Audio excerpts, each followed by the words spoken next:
They say home is where the heart is, and for 500 hours, my heart has resided here in the wild, wonderful world of Palworld. It's a place where I've forged a new obsession, conquered impossible odds, and discovered endless possibilities. Every hour has been a pure, unadulterated passion project. However, as this incredible world flourishes, an unfair and frankly oppressive legal assault has sought to undermine the very spirit of its creation. It's a harsh reminder of how quickly outside forces can try to stifle innovation and the things we love. But here's the powerful truth. It hasn't stopped them. The developers at Pocketpair have defied expectations, continuing to pour their hearts into new content, evolving this world and proving that true vision cannot be silenced. This video is my dedication to that unwavering spirit, a loving supercut of my 500-hour odyssey.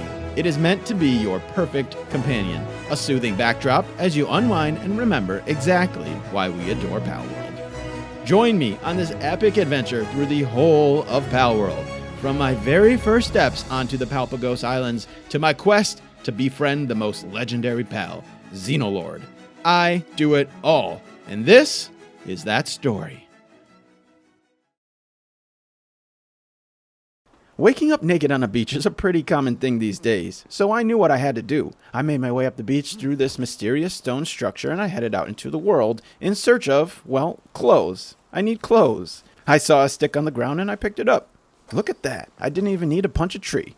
Fortunately, I wasn't left to my own devices. I had a handy guide to lead me through this world. With that single stick, I somehow miraculously crafted an entire wooden bench, and my eyes were opened to all the magnificent things that I could get my hands on in this world.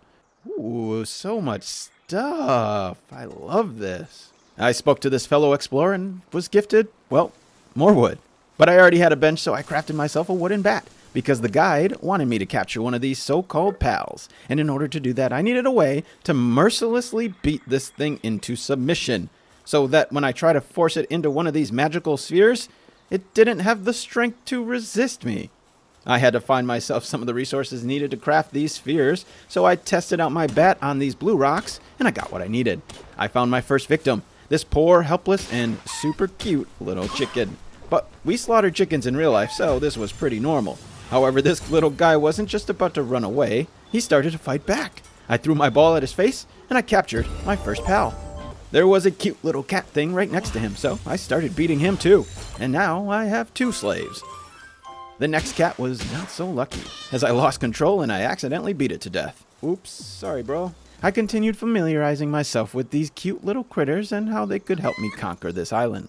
As night approached, I crafted myself a fire because, well, that's what you do. And I made some food, fried eggs, yum, my favorite. I was cold and hungry throughout the night, so I knew I'd have to get some clothes crafted quickly and a base set up. My guide really wanted me to build a base. Apparently, that's more important than clothes. So I put my pal box and claimed a base territory. I was delighted to see my pals immediately going to work. Well, look at that. Finding the nearest stone and punching it automatically. Such a good little kitty. But he's pretty slow, and I didn't want to make him do all the work himself. So I got myself some tools of my own, and I started farming some resources. The guide wanted me to capture 5 lamb balls. That felt a little excessive, but seeing as how useful my cat was, I was thinking maybe I could put them all to work. So I started. But I was still just really trying to familiarize myself with the area and all that it had to offer. I found a couple different resources, ore, which we already know is going to be important because metal is always important. And I took out some of these chickpeas because their meat is delicious. When night came, I once again was freezing. Now I had some cloth, so I could actually make some clothes. I tossed them on, and thankfully, it warmed me right up. My small pal team was already hard at work before the sun even rose. Cativa crushing rocks and little Lamball carrying them to my storage. These 2 hard workers definitely deserve some beds. Look at that, they even wanted to build it themselves. I needed them to get a good night's rest so that they could grind their faces off every single day of their lives. But they look happy doing it, so I don't really feel bad. These little guys were doing everything. Farming, crafting, transporting. I was seriously impressed. And excited to capture more slaves. I mean friends, no employees, not slaves. Not slaves. While getting my 5th lamb ball for the guide, I spotted one that looked a little beefy. What? Why is it so big? Oh my god, why is that so big? Okay, I definitely need this. He was a lot tougher than his smaller counterparts and could do this. What the hell was that? After being executed by this thing, I woke right back up, went after my stuff, and then hunted this giant fluff ball down. His health was down where you want it to be, and I tossed my sphere and captured myself a shiny land ball with a dope lightning attack. As night approached, I continued following my guide. My base needed some things so I could upgrade.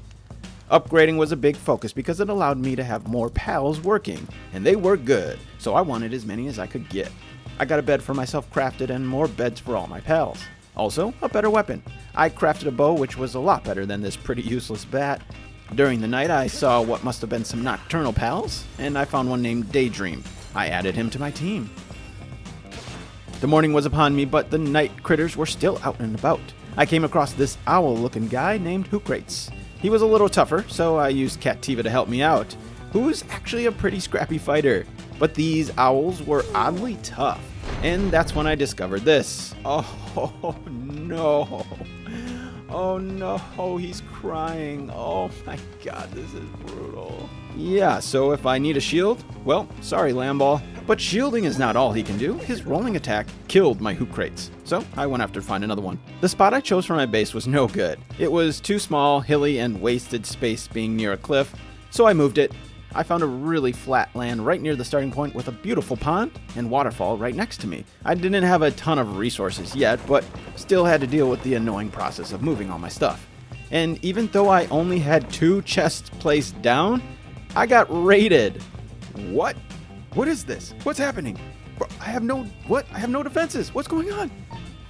I used my bow and my scrappy gang of pals to defend our completely empty base. Not sure what I was even defending, but they did give some good loot. I gave Cattiva a nice pet for doing a good job. But he appeared to be sad. Bro, what's wrong? Turns out he was hungry, and I know the feeling. When I'm hungry, I turn into a monster. So I crafted him a feed box and I tossed some bread and berries in there so he could eat. And just like that, he was happy again. Now back to work. I finished moving my base and I crafted up a few basic things as the day was nearing an end. I started getting my essentials down so I could continue upgrading my base. A berry plantation up first. The gardening is so slow. Not something I'll ever do manually, but I didn't have a bunch of farmers yet. Just the chicken, which doesn't do all the processes. I cooked up some food, a shield, and some more spheres before I headed out for more pals. There was a dinosum right near my base, and he looked cool as hell, but a much higher level. I tossed out my lucky Lamball and went after him. Lamball held his own, but I was too weak, and he shredded me. I went back to get my stuff. I didn't even bother going after him. I was way too weak. I'd probably waste all my balls trying to get him. So I just kept exploring. I found myself the Eichthire deer. Cool looking deer and an even cooler name, even if I'm not saying it right. I did a bit more exploring, but headed back to base to craft some more. I was still figuring out the mechanics and learning all the different things I could do, so that was pretty much the rest of the day. At night, I found a few more nighttime pals again and tried to capture them. This time, I was able to come away with the Hookrates. I continued progressing my base. As the unlockables became available, I was seeing a need for more and more resources. I crafted myself a logging site to get myself an endless supply of wood, and my brand new deer was perfectly suited for the job. Dude, so this is your life now. I'm so sorry. I put a statue of power so I could upgrade my capture ability in pals, although that was still pretty far ways away. But in order to upgrade my base, I did need one. Then a stone pit. Absolutely love that these mining pits are available. It makes grinding for resources so much easier. I got some other essentials up and running too, like a mill, a crusher, and some workbenches to craft all the things I had available. And I had another visitor from the dinosum. I was determined this time to catch this one. He came up on my property, so my squad got involved. I figured I'd definitely be able to take him now, but before I could dodge, he hit me and wrecked me once again.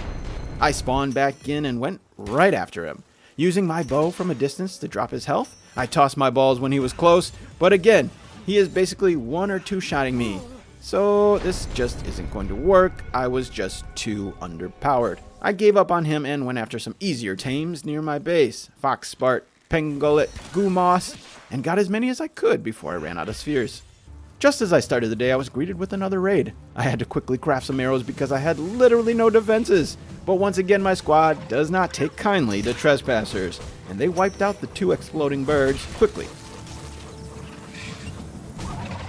Seriously, who needs walls? I headed out to do some more exploring. I came across a bunch of new pals today, and I captured them all.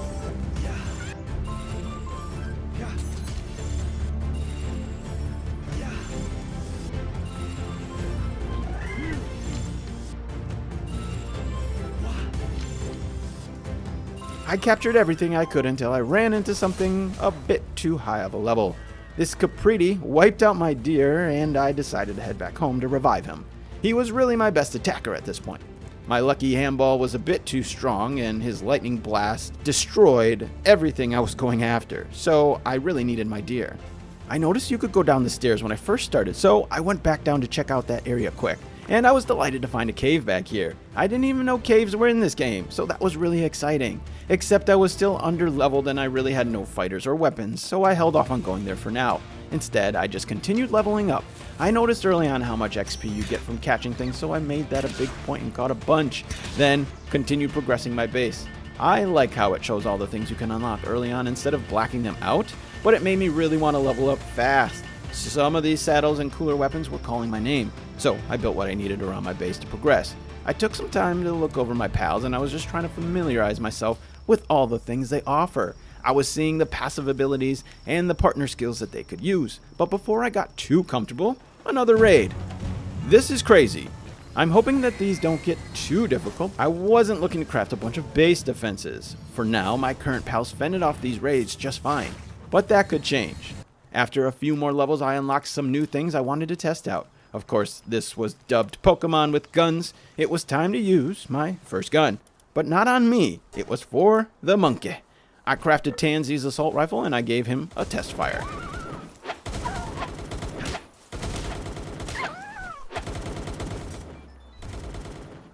Wow, that's wild, man. That's wild. Also, I tested Celery's glider ability. Oh, this is dope. I like this. As cool as those two were, it was the Fox Sparks where I really fell in love with these partner abilities.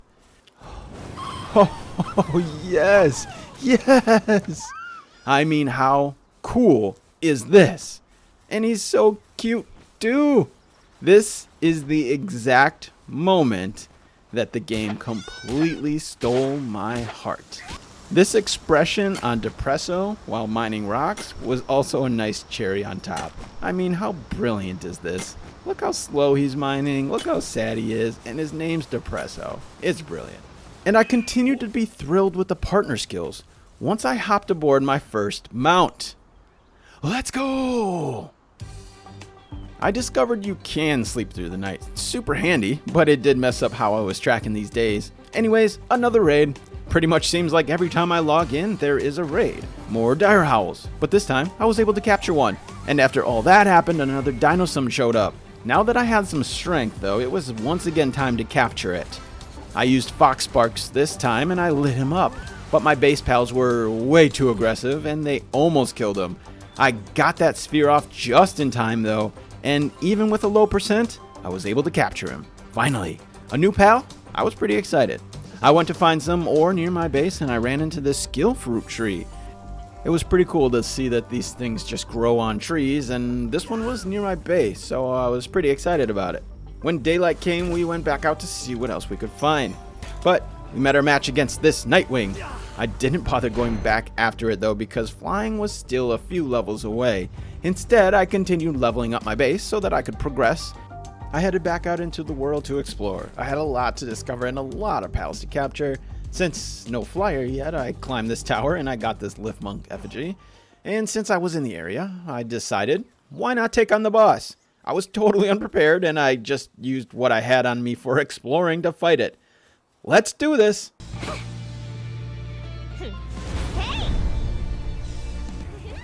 Let's go, deer. We got this. Ah.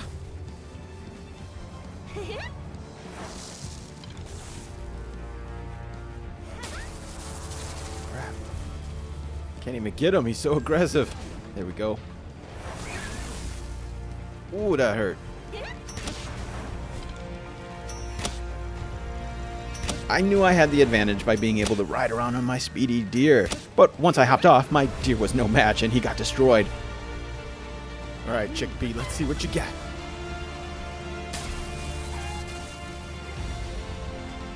He's got no chance, does he? He's got no chance, does he? He's doing a little bit of damage. He's doing something. Oh, wow, he's doing it. Let's go, Chick B.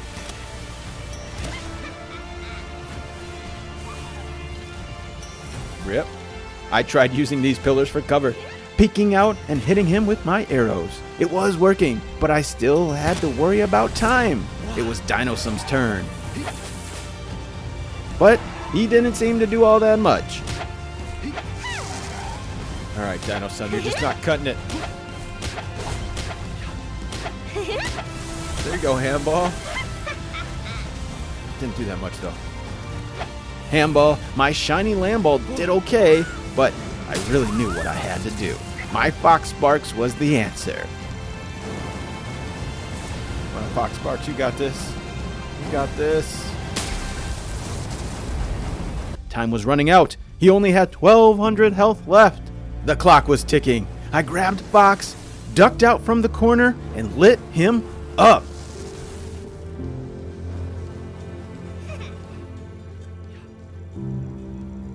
Oh my god, we're so close. We're so close.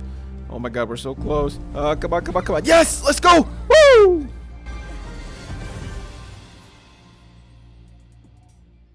And I gotta say, what a great fight. Not only was it challenging, but it was a lot of fun. And if I had gone in there more prepared, surely it would have been easier. But I was so hyped to continue taking on these bosses because they were a blast. Before heading home, though, I searched the nearby area and I found this encampment with a poor, caged pal. So, well, I set him free, but only to reacquire him now as my property. Sorry, guy, I tried to set you free. When I did eventually get back to base, wouldn't you know it, another raid. Surprise, surprise. It's already starting to get old, honestly, but only because it's a little distracting. But Fox Sparks made quick work of them. Today was all about grinding. I had some ore to harvest with my upgraded pickaxe and new things to craft. I farmed some nearby pals, including some water pals to get their pal fluids, and then I started on my sphere bench. These basic level spheres were already getting tough, and I wasn't even going after that high of a level of pals, so I definitely saw the need for upgrades. But also I knew upgrading my capture power would help, so I did that at my statue. Also, I slightly boosted my Fox Sparks because, well, I was in love. Another day, another raid. You'd think I'd put up some walls by now, but it's probably still gonna be a while. My base was now past level 10 and I had defeated the first tower boss. There was no longer anything to guide me along this journey, and this world was at my fingertips. I set out on my deer with the goal in mind to capture everything. A lot of new pals to discover and places to explore, so I set off, doing just those things.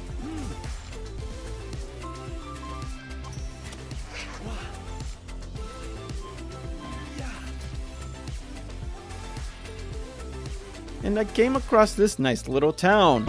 Who am I kidding? It's a shanty town. You can't even call these buildings buildings. They're really more like shacks. But at least they had some merchants there where I could buy and sell goods and pals. However, there was nothing good that I needed. Maybe I'll come back later. I talked to the townsfolk, but honestly, everyone was pretty freaking useless. I spotted another cave and I figured that's probably the only good thing to come out of this garbage town. I attempted to capture the gossiping villager, but she wasn't having it. I figured this place is so trash, she's probably not even worth wasting my spheres. So I dipped. And then I ran into someone a little more interesting. This black marketeer. Until I saw his selection. And thought, oh great, another useless human. I think I'll stick to the pals. One of which I found in another cage. It's Fixie. And she became mine. Night approached and I continued capturing more and more new pals.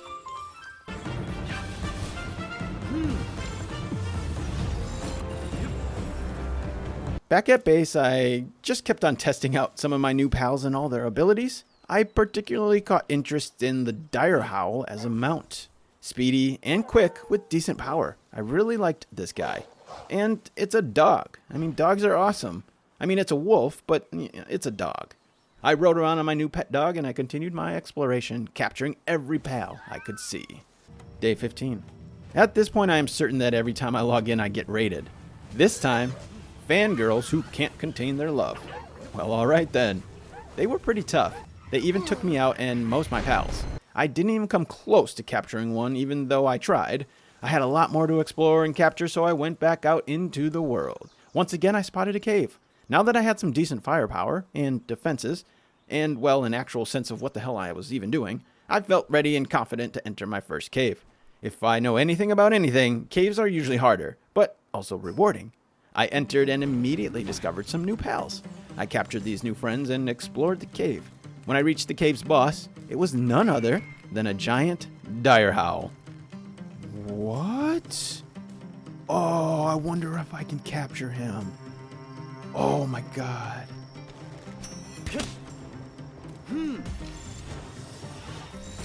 And I could. And I did. My very own giant boss, Dire Howl. I was hyped. I said sorry to my Fox Sparks because this just instantly became my new favorite pal. He dropped back home into my pal box, so I continued exploring before I headed home to test him out.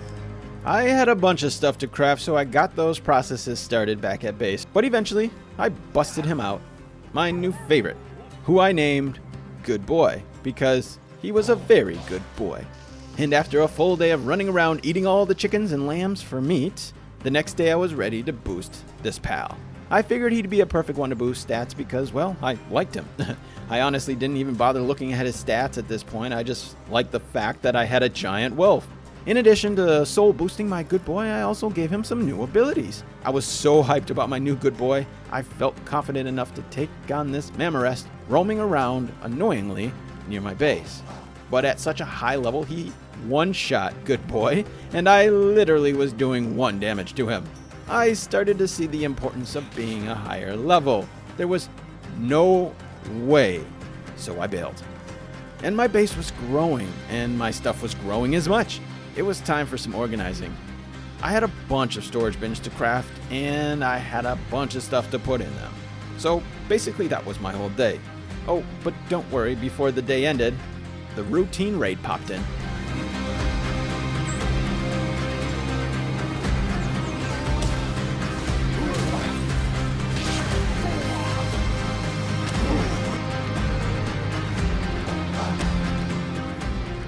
Anytime I log in, there's just automatically a raid.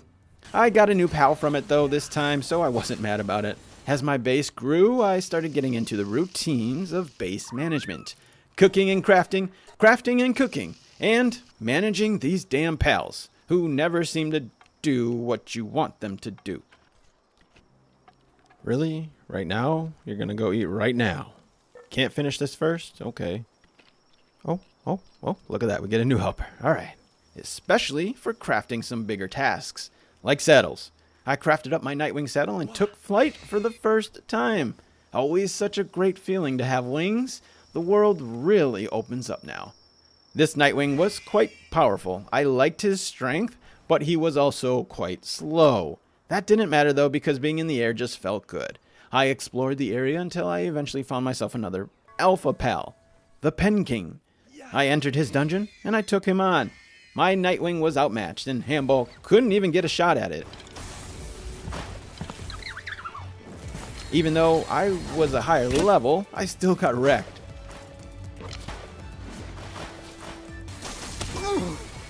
I wanted to go back for round 2, but my equipment was pretty low, and so I just let my pals heal. So instead, I went back out to find some more. I ran into a Robin Quill, and he was tough. I knew I had to capture one of these, but unfortunately, my Loot Moon killed him. I ran into a few more of these Robin Quill and I desperately wanted one. I put all my efforts toward capturing this much higher level, and I was able to snag him after he was near death. And after a struggle with my current spheres, it was once again time to upgrade. But also an upgrade to my weaponry. I came across this crossbow schematic for a slightly improved crossbow, and boy oh boy I was happy about it. This was quite an upgrade from the bow, even the triple shot bow, and arrows are actually quite cheap to craft. After repairing my armor and healing my pals, and equipped myself with more firepower, I went back after peeking. I easily took out his assistants, and Robin Quill and Dinosum nearly destroyed him, but not before I tossed out a Gigasphere and brought him home. By the way, Robin Quill was a beast. He was easily my strongest pal at this point. It was about this time I realized how useful these boss level pals are. Capturing or killing them gives the ancient civilization parts, which I had been searching for. I wasn't super focused on them before, but now they were a big priority. Chillette was the next one nearby. Just at level 11, he was a pretty easy capture. I headed back into the shanty garbage town to take on that cave. The cave felt a little familiar, so I just ran straight to the end, and I found myself a pretty useless fuddler. But I snagged him for his ancient parts anyways. So this gossiping villager told me to tell her about any caves I came across. Well, after doing the cave, I thought maybe she'd give me a reward or something. But nope, she just repeats herself. Useless! I didn't intend to capture any humans, but this person annoyed the crap out of me, so I had to do it. I had to. I put her to work. Maybe she won't be so freaking useless at my base. And she wasn't. She crafted some arrows. Now, I was less mad at her. Good job, you. As the rest of my pals went to bed, I put Robin Quill from my party, and he's actually a pretty solid helper. After getting more of those civilization parts, I was able to get my incubation chamber set up. I popped the egg in there, added some fire to warm it up, and headed to bed, waiting patiently for my first egg to hatch.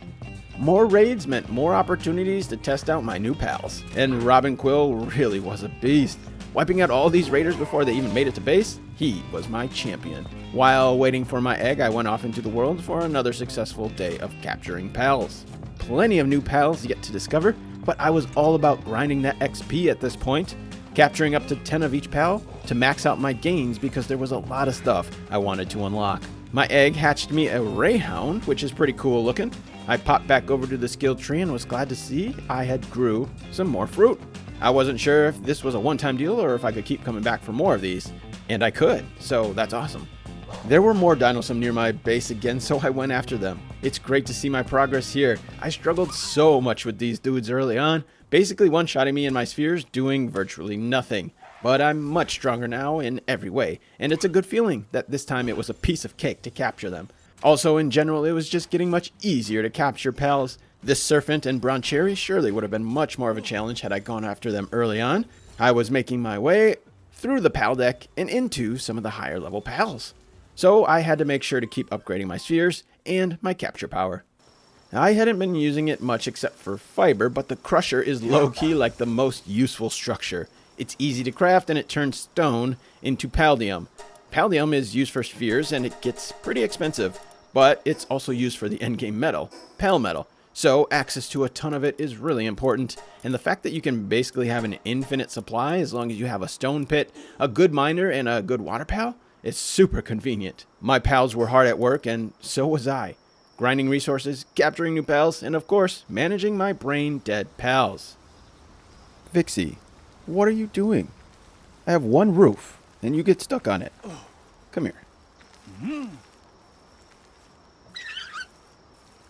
Get back to work.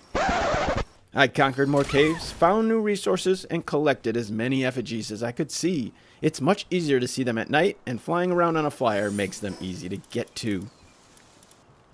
I hatched this goofy-ass pal, Hang You. Don't let its appearance fool you. According to the description, this mofo is vicious. As a particularly cruel form of execution, serious criminals would be strung up in a public square, and Hang You would tear the skin right from their bones. Holy shit, that's messed up. Yeah, pretty brutal, but it does say his arms can rip apart iron, so I thought he might be able to help me farm iron. That did not work though. I didn't notice that he doesn't even have level 1 mining capabilities. Oh, well, that's a little misleading. My base was starting to come along nicely. From the start, I didn't plan on putting down floors or walls, and just going with an open base concept. The reason is, it felt like a waste. I was just trying to be practical with my base design, and I didn't care too much how it looked. I love building, but I didn't want to commit half of my 100 days to obsessing over building something, because that's what definitely would have happened. So I just wanted a practical base design. I was up to base level 13 by now, and I could make 2 bases. The goal was to find a good metal spot and use my second base as a metal farm. I took note of a resource-rich spot while out exploring. Near this desolate church was easily the richest metal spot I had come across so far. Also, it was next to a fast travel, so I could get there easily before I even had my PAL box set up. But I crafted a box anyways, and I built my second base. My Peking and Tombats were my only level 2 miners, so I put them to work right away. I worked on getting the rest of the base set up to give them the essentials. I needed a storage box for them to take all the resources, plus a feeding box, some beds so that they can stay happy and productive, and I wouldn't need to micromanage. When day came, I headed back out into the world and I found myself a Relaxosaurus. I saw that you could ride these things with a missile launcher on their saddle, so I was pretty hyped to get this guy. Sadly, the saddle unlocks much later.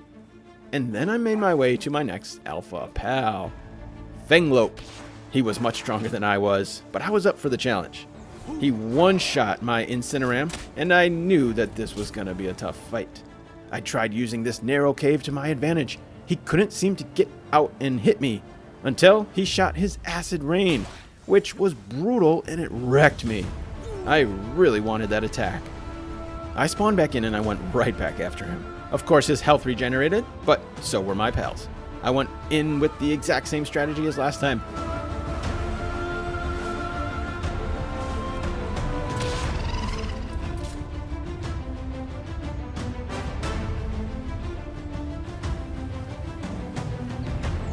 And when his health was low, I tossed my Gigasphere, and I captured what might be the best ground mount in the game. More on that in a second. I checked in on my metal farm and all seemed to be going well. Slowly, but surely. I needed some adjustments to make it more efficient, but I was really happy with it to start. I loaded my party up with Cativa because they give a 50 weight boost per one you have on you, and I grabbed as much ore as I could to bring back to my main base. I was really looking forward to testing out my Fenglope, but I still had to unlock the saddle. Now that I had the metal farm up though, I worked on improving my farming efficiency. I set up a couple of forges to cook the metal. I unlocked and installed my first PAL condenser. Since I had so many extra pals at this point, I wanted to start fusing their souls, or whatever it's supposed to be doing, so that they could power up. I wasn't sure how it would work, but it's a really cool way to boost your pals. The game kind of forces you to tame a shit ton of these, and instead of just having to dump them or sell them all, it gives another purpose to the grind. I love that. I took Nightwing out for another day of capturing pals and collecting everything I could find. Now that I have the condenser, I was literally just capturing everything I saw. Specifically though, I wanted to get my Fox Sparks and Dire Howl boosted, so I especially hunted those down. While out exploring, I made my way into another alpha fight. This time it was Catrus. My squad was pretty well equipped to take her on. Robin Quill was actually too strong for her, so I had to be careful not to kill her. But my trusty flamethrower lowered her health, and I captured Catrus on my first toss. I continued expanding and making my metal farm more efficient. My storage boxes were a little hard to access, so I had to move them. Also, they were too far from my PAL box, which is where I transfer back and forth. Really inefficient, so I made some adjustments. Also, I decided to craft my forges over here, so I could just cook the metal here and then bring it back that way. And of course, the pals over here needed beds, a feeding box, and a hot tub. And after a couple days of that, it still was really inefficient because my kindling pals kept falling off this cliff. So I moved the forges down low since they'll probably always fall down here anyways, but another day of hard work. This dude is chilling. I had my Vanworms and Ruby for transporting and cooking, and Penkings and Tombats for mining, and things were pretty set at my metal farm. Back at my main base was my routine raid. More fangirls. This time I really wanted to capture one though. My team lit them up once again, but I was able to sneak a sphere off and I captured my first Lavender. I was finally ready to look into the breeding. I had to put my breeding farm down first, which is a pain because this thing is huge, and my base is unfortunately in a not so great spot because parts of the circle are blocked by the water and the cliffside. Had I chosen a better spot, I'd have more space. But honestly, this waterfall is dope, and I really like the aesthetics of this spot. But it made space difficult, especially with this oversized breeding farm. So I had to do some moving. I pushed my benches back and rearranged some things, and I made bigger storages to maximize my space. But it did take some time. At the end of the day, I popped over to check my metal farm, and it all seemed to be working as I intended. After a long couple days of remodeling, it was time to get back out into the world. Another new pal, another new alpha fight. the King P.A.K.A. Blaze, my Fox Sparks, was already pretty strong, so the P.A.K.A. was no match. An easy fight, an easy capture. I finally got myself a feed bag crafted, and feeding these pals was getting annoying. My metal farm was in full effect and producing ingots as planned, so I hopped over and grabbed my stash. After finally having enough space, I went ahead and crafted my breeding farm, but I didn't have the ingredients needed to make cake yet. I'm still without milk and honey, and I didn't have the pals that could farm them. I don't think I had even found the mozzarella yet at this point, so I didn't even know how to get milk. So that was going to have to wait until I could find some. But after actually getting the breeding pen down, I was still struggling for space. So I continued trying to rearrange things to hopefully make more room. I built some floors and pushed my beds back a little to give myself a bit more room. I moved my incubators and farms back too, just to clear out the center area. I knew more things were going to be needed in the future, so I tried leaving as much space as I could. While out hunting more pals, I found myself in a cage Jolthog Christ with Artisan, the passive skill that boosts work by 50%. I figured he'd be a good one to man my fridge once I get it built. I also was able to get my hands on a boatload of eggs. I was definitely going to need to craft up a couple more incubators soon. I found myself in some new territory, and I was coming across more and more pals that I had not seen yet. This was good, of course, but I was really trying to find the pals that could produce the milk and honey. But with so many new pals yet to capture, I was getting distracted and sidetracked every 2 seconds. And I didn't actually find what I was looking for, of course. But I discovered another alpha pal location, and I entered his dungeon. I started the fight against Wyvern with my Robin Quill, as he is still my strongest pal.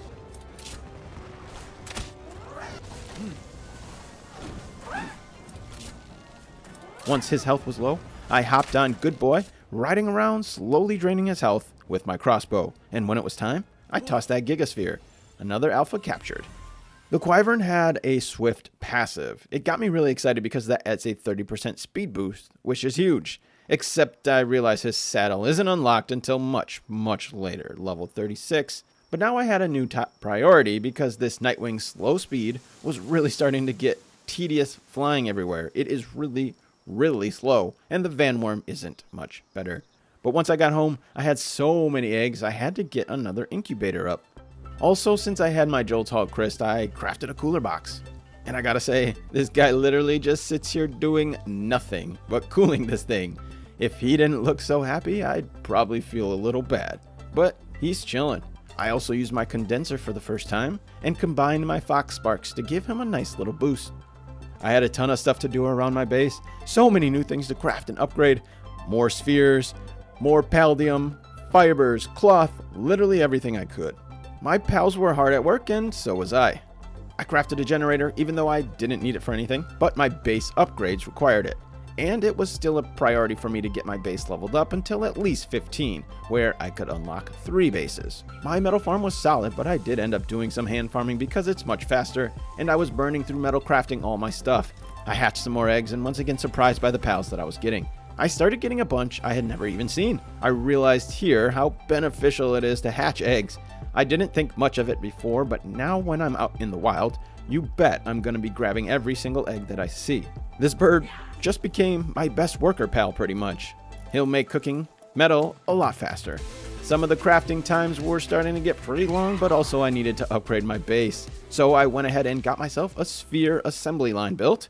I headed back out into the world, this time with my Vanworm, and I ran into Azeroth, a water boss.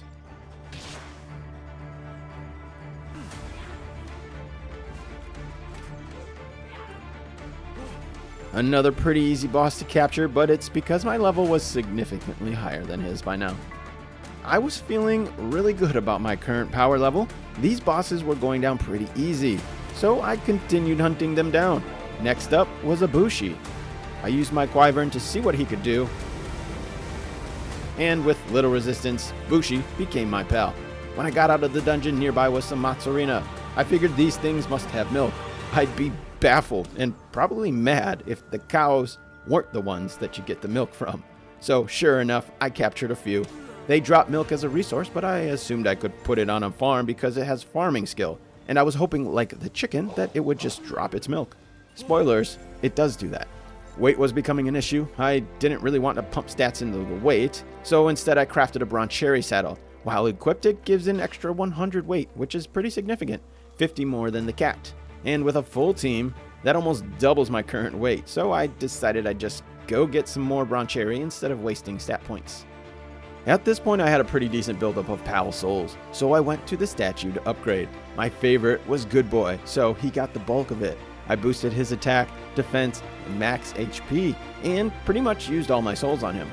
I was finally leveled up enough to try the Fanglope saddle. So Robin Quill crafted it up for me, and I gave Fang a test drive. Whoa! Holy crap! This dude got mad hops! This is awesome! Holy crap, this is dope. And he's fast too. Let's go! Yes! Yup, I just found my new favorite mount. His mobility was freaking awesome.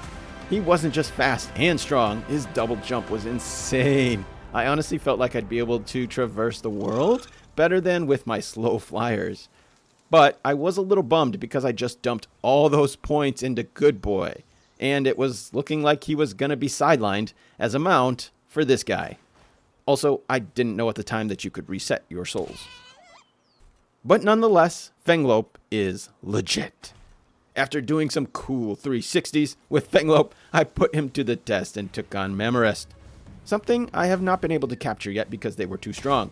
With my hungry Fanglope, I was able to take him down with ease. And the reason hunger is important because if your pal is hungry, their damage is significantly reduced. So, once I got the Mammorest, I headed into this cave back at the starter area. I was much higher level this time, so I breezed right through it. I captured the oversized ruby, and I headed home. I continued on the endless grind of farming resources and crafting things up, like more spheres. Spheres that I needed if I was going to capture all the pals and all the bosses. I went right on to Petalia next. Fanglope was up again. And he was destroying her, so I hopped on Good Boy to finish her off. Some new pals I was able to get my hands on in the area when I headed out, the Hell Zephyr. When I got home, it was nice to see my pals helping each other. When one got injured, another one would carry it to bed. Alright, nice teamwork, guys.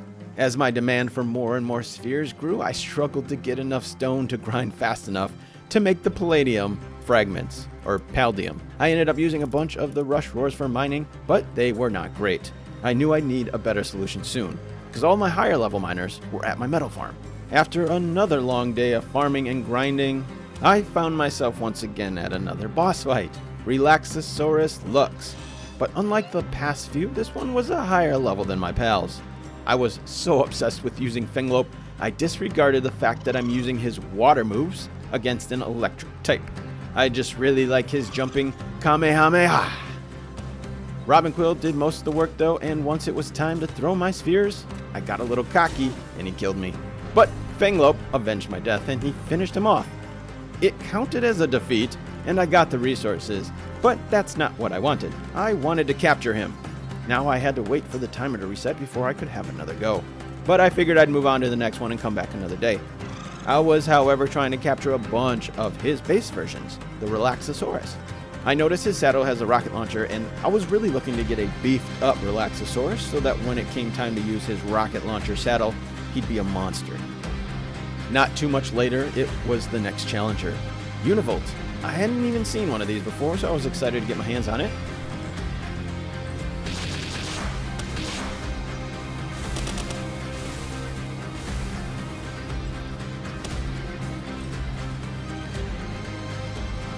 Once again, I almost let my pal accidentally kill it, but I was able to get that sphere out just in time to capture him.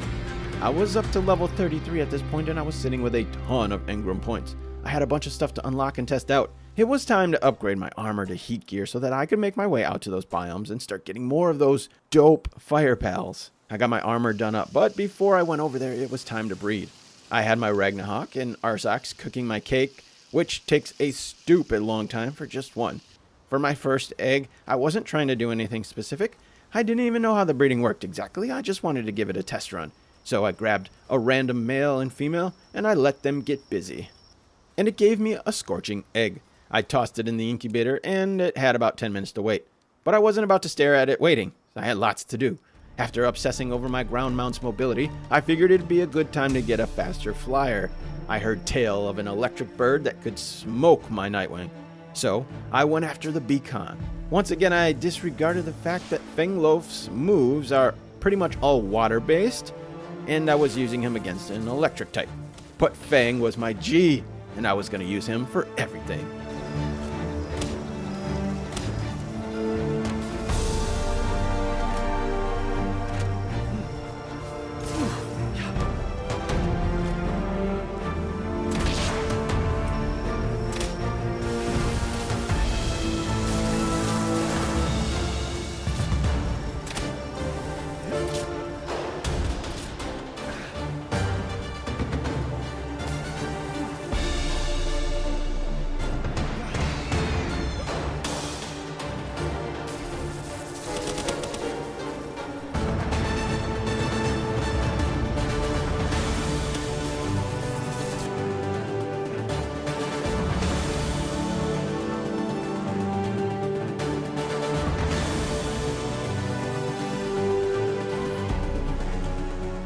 It was a pretty tough fight though. I wasn't going to be able to unlock the saddle though, so I had to stick with Nightwing and Fangloaf to do some more exploring. Now that I had my heat gear, I went to the volcano to see what pals I could find. There were new ones I hadn't seen everywhere. Some were just too high level for me though, so I caught the ones that I could. Just be careful here in the volcano because that lava really hurts. It was kind of annoying to get my stuff back. I had to craft a new set of armor just to survive the few seconds to go retrieve it. From now on, I'll definitely be keeping a spare. But I was exploring a ton and grabbing a ton of eggs. I discovered an awesome base spot. Perfectly flat, cool area, dope Anubis statue, and a skill tree. I definitely wanted to claim this when I was ready for another base. Once I made it back home, I did some rearranging and crafting. These higher level spheres were starting to get expensive. It took a lot of different ingredients and I had some grinding to do. Also, my first bread egg was finished. I hatched it and I got myself an Incineram, which I already had. My pals seemed to be pretty happy. Their San was doing alright, but in order to progress my base I needed to build them their upgraded hot spring. So I got that put down. The metal grind had to continue for a portion of the day so I could get myself a weapons assembly crafted. And with those two things, I was finally able to upgrade my base to level 15. This gave me the ability to have 15 pals, which is max based on my settings, and 3 bases. After discovering that new spot near the volcano, it was kind of my focus to get a base built up out there. Wow.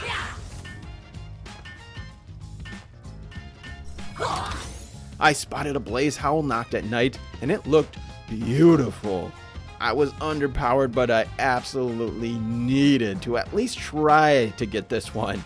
I wasn't doing very much damage, so I invited him up to my base, and I called out my pals. But I called out the strong ones, and of course they killed him. That was the first one I had seen, so I was really hoping these weren't like super rare. I brought some stuff over and I started putting down my beds for this new base spot. But like I said, moving everything was way too much of a task right now, so I held off on that, and I went out to do some more exploring. It was another alpha boss, Elphidran. I hadn't used my Univolt yet, so I tossed him out to see what he could do. Elphidran wasn't that tough, though. I was already a higher level than him. When it was low, I hopped on Fang to capture him, and got myself another boss. I was in a newer area too, and so that brought some new pals to capture. And that led me right into my next boss fight, the giant beetle, Warsect. He was a bit tanky, so I tossed out Incineram because he's my best fire type, and Warsect was a grass and ground type. Incineram did some work. I hopped on Fang to get my mobility so that I could run circles around him until one of the spheres eventually caught him. Yeah.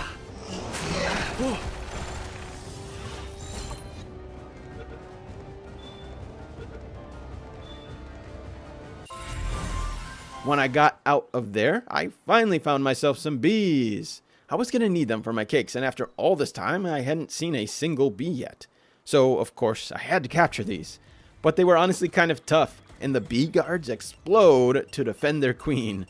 I actually found it hard to capture these because I would either kill them, or they would explode.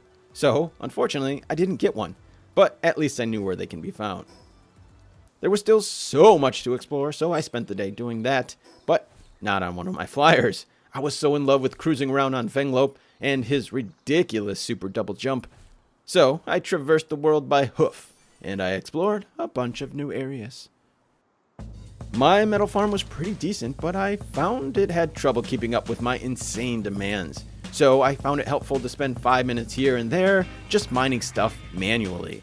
Maybe if I get better miners in the future, I won't have to do this, but for now, this was my quickest method. I hatched one of my many eggs, and I was so hyped to get a bee guard. Since I couldn't get one before, it was really lucky. I assigned her to the ranch so she could make honey. I ran around like a madman the rest of the day farming everything I needed to craft a beacon saddle. I really wanted a faster flyer, but I had so many other things to upgrade as well. Finally, I got myself a better forge crafted and I did some more rearranging. I had this reptile I hatched from an egg. I tossed him out to help cook my cakes because he's a level 3 kindling. There were a ton of things I needed to craft, so I constantly kept running out of metal, which prevented me from actually crafting the beacon saddle. But I did get a production assembly line up to make crafting all these freaking resources a bit faster. I fast traveled out to my desert base because there is a good coal spot out here, so I farmed that up quickly. But also I had been continually getting great stuff from these eggs, and there are so many out here in the volcano. I just flew around forever grabbing all the eggs. I spotted the legendary Jetragon, but kept my distance. I was a long way from being able to go after him. I flew out to one of the wildlife sanctuaries and I saw some cool looking pals, but it said criminal activity underway. I literally wasn't doing anything. I guess maybe just trespassing. But everyone was sleeping, so I just looked around and then I headed out to the big tree because honestly, who hasn't tried to come out here? But on my slow ass vanworm, it was taking forever. I honestly just Googled it because I was so bored. Can you get to the big tree in Palworld? And the answer was no. So I took a hard right and I went to the snow mountains. Out here once again, I spotted some new pals, but these were much higher. Definitely endgame pals. I was nowhere near equipped to be able to go after these, so instead I grabbed the eggs. And there were a ton of large and huge frozen eggs. I was very excited to get these hatched. I discovered a new resource as well, some quartz, which I hadn't yet come across, so that was pretty handy. I got back and I stored all my eggs. Only had the 2 incubators, so I was definitely going to need more soon because this egg hunting was super beneficial. After a couple days of exploring, it was time to get back to capturing more pals. I discovered another dungeon and I breezed through it. I faced off with a giant Digtoise, but Xenolord, being much stronger, had no issues taking him down before I captured him. I figured this guy would probably make a good miner. Then, just up the way, the next alpha. But this Bronze Cherry Aqua was quite a bit stronger. I started the fight with Robinquill so I could pump him full of arrows while Robinquill launched his seed grenade attack. But even this level 30 was still pretty outmatched to my pals. I used Xenolord to toss sphere after sphere and it actually took a ton, but eventually I got it done. I was feeling pretty unstoppable at this point. My pal squad wasn't facing many challenges, so I sought out something a little higher level. The King of the Forest. Way back when I tried fighting this thing and I did about 1 damage, but now I was confident that I could take it down. Since it was a higher level, I actually tried using the appropriate element type this time. I tossed out my fire guy, Incineram, to take on this grass Mammarist. His partner ability, Flameclaw Hunter, is a nice, powerful fire move. He went toe-to-toe with the Mammarist, and once both their health dropped, I hopped on Xenolord to do his thing. His water attacks won't benefit against a grass type, but he is still strong enough to do some damage. Also, the mobility is so clutch, he's always a good pal to finish them off. But I was trying to capture him. Sphere after sphere, I tossed as many as I had on me, but once again I was unprepared for the fight. So I ran out. I know my base is close, but these bosses respawn anyways, so I just went ahead and finished him off to claim my trophy and get my resources. After seeing all the cool pals up in the north, it was time to craft some cold gear. I had these thermal undershirts, which I figured could be a nice cold boost to handle even the coldest of temperatures without having to have the best cold armor. I headed back up north to farm some more of that pure quartz. I found a really rich spot which was near a fast travel point, perfect for quick farming, and I continued to farm other things the rest of the day. I got myself a Mammarist Crest, from one of the huge frozen eggs, which was pretty dope because I didn't have one yet. I was having base anxiety once again. That damn breeding farm was just too big, and I was running out of room with a lot of stuff I still wanted to craft. Specifically, I wanted a bunch of egg incubators because hatching these eggs is awesome, but waiting for one at a time is not. So I took some time to rearrange. It was finally time to craft my beacon saddle. Finally time. I cannot believe I had gone this long, but I didn't have that one key item, the electric organ, and I honestly didn't know where to find that many of the electric pals, but I was determined, so I hunted them down, starting with Univolt and then some Sparkets. It didn't take too much time, so eventually I got it crafted up, and I took flight. And oh my goodness, it was so much faster. Oh man, this is so nice. It was also pretty strong, so I decided to give it some new abilities, because this was now going to be my main pal. I loaded up some other pals with some new skills as well and boosted my current squad with souls. I discovered that you can reset your pal souls. It just costs a bunch of gold. Finally, I actually found a use for my gold. I don't think I had really needed to purchase anything because most things are easy enough to find in the wild. I headed over to the merchant to make some sales. The only other thing I really needed was bones, which I also purchased. I actually needed a ton of them, and farming them in the wild was a bit slow. I guess I didn't know which pal was best for them, so purchasing them just seemed faster. But I needed bones for cement, which was required for a lot of the higher level structures, and of course, more spheres. I set out to do some more exploring on Beacon. I ventured into some newer territories to find newer and higher level pals. When I ran into another boss, Anubis, he was a much higher level than me and all my pals, but I figured why not give him a go.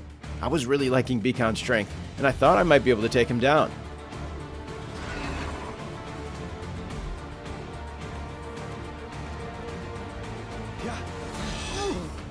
But his attack wrecked Beacon, and then wrecked me, and I was way underpowered. I went back for my stuff, but ran for my life after that. I was not ready for that fight. Back at base, I tossed out my best workers, and I continued grinding and crafting.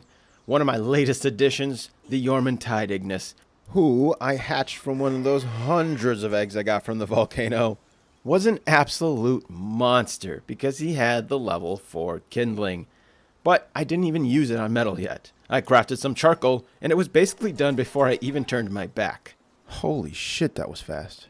It wasn't until the metal where I realized how insane this dude actually is, though. I grinded the day away, and into the next day, eventually making my way to another boss, Verdash, a grass-type pal. So once again, Incineram was up.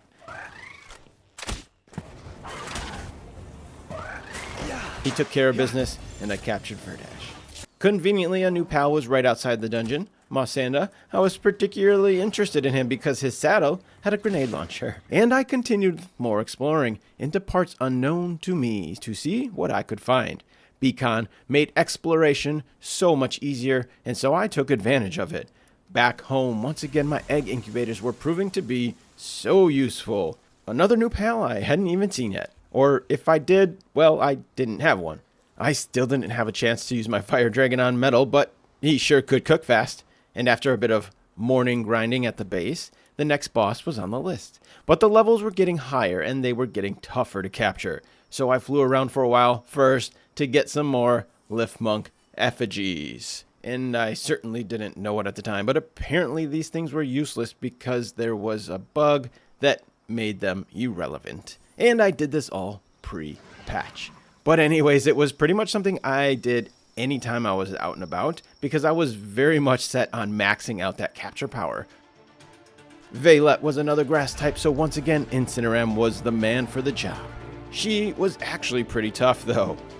She took down Incineram and Beacon. Fanglope had to finish her off. Alright, Fang, you're up. There it is. Come on, come on, come on. This is it. This is the one. It's the one. So close. We're so close. Come on. Yup, there it is. Let's go. Vaylette. The raids continued to happen regularly. I just didn't really pay much mind to them. Eventually, I was getting annoyed, having to swap out all my workers for more powerful ones though, and then swap them back. If there was a preset to just select the group you want, that'd be really useful. Please add that. But I finally put up some walls. Finally.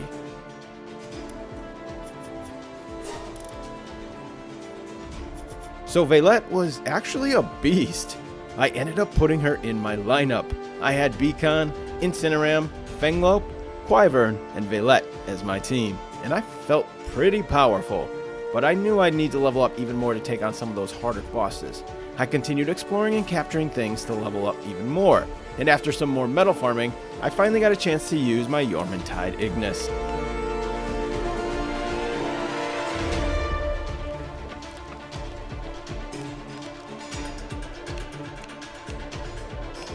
There was still so much to do and discover. I got lost in the cycle of exploring the world, hatching eggs, capturing bosses, and then going back, grinding and farming resources to repeat the process over and over.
After mowing down boss after boss with only Wumpo Botan posing any sort of challenge, I knew I was finally ready to take on the next tower boss. I headed up north and entered the tower. Lillian Lylene, another grass-type pal. So once again, Incineram started out the fight.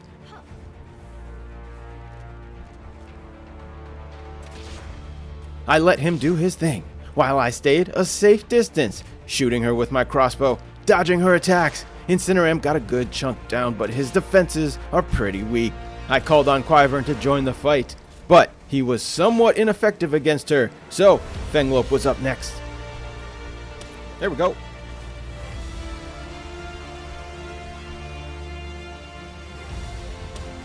No. Stay away. Leave me alone. The movement advantage, his clutch. But while I thought I was safe behind a pillar, she got me with the seed grenade and took out Fenglope. It was Veilette's turn up next. She hadn't been truly tested yet, but I had confidence that she could get it done. And damn did she get it done. Veilette, let's go. She was going toe-to-toe with Lillian Lylene and almost finished her off herself. But she got hungry, and her attacks dropped significantly. So I called her back, and I tossed out Beacon to finish the job. Let's go, Beaks. Let's go. Finish her off. Let's go. Come on. We got this. Almost there. Let's go! That fight made me realize how underpowered my character is still. Probably because I'm still using a freaking crossbow. So, first thing the next day was time to upgrade. I unlocked some better weapons. The single shot rifle and the double barrel shotgun and the handgun. I began farming the resources to craft them. And I continued on for a couple busy days of sphere crafting, grinding, weapons, and ammo crafting. But the resource grind was nothing in comparison to the XP grind. I had some things I really wanted at the higher level, like the best cold gear and the Jetragon saddle, which is the fastest mount. But to get there, I needed level 50, and I was barely level 40.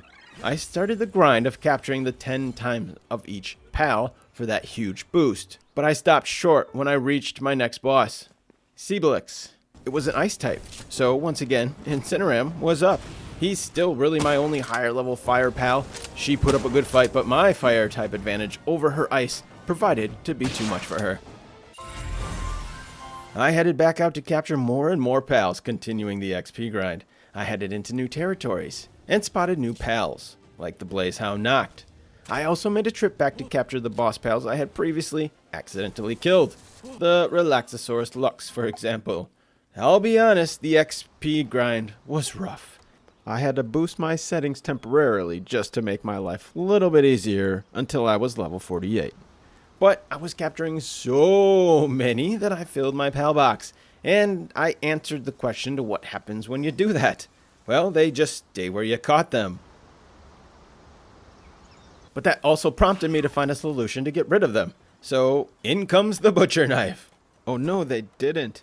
Oh, they did. Oh my god. Brutal. Oh my god. That's so brutal. And it turns out you can actually get resources from doing this. So that means you get them once when you capture them, and then once when you butcher them. This was really convenient. Brutal, but convenient. However, butchering them was a bit too time consuming for my taste. It wasn't really worth it in my opinion. So I headed to the merchant to sell them off instead. So the Blaze Howl was so badass looking, I had to get its saddle and ride it. But when I started riding around, I was actually quite disappointed. It is incredibly slow, and its wings don't do anything, not even a double jump. That was a bummer. I guess I'll be sticking to Finglope for a ground mount. But hey, he still looks dope as hell. And he was actually pretty strong too. I ended up making him part of my party as a replacement fire pal for Incineram. I was wanting to get more into breeding, but I really needed more space. I ended up not ever completing my third base near the volcano, so I moved it right next door to have a separate breeding base. Once the base was up and the cake was cooked, I had a specific pal in mind. Before I had done this, I just chose at random, but I wanted an Anubis. I caught wind of their ridiculous ability to craft things at crazy speeds, so I grabbed two of my pals that could get me one, my deer and a Pyran Noct. The Pyran Noct had a ferocious and conceited, and the deer had serious, and I'm pretty sure conceited is really the only one that gives you a work benefit, so I probably could have chosen a better selection if I had better ones, but I didn't take the time to look into that. However, once it hatched, it ended up not mattering anyways, because I got super lucky, but we'll get to that.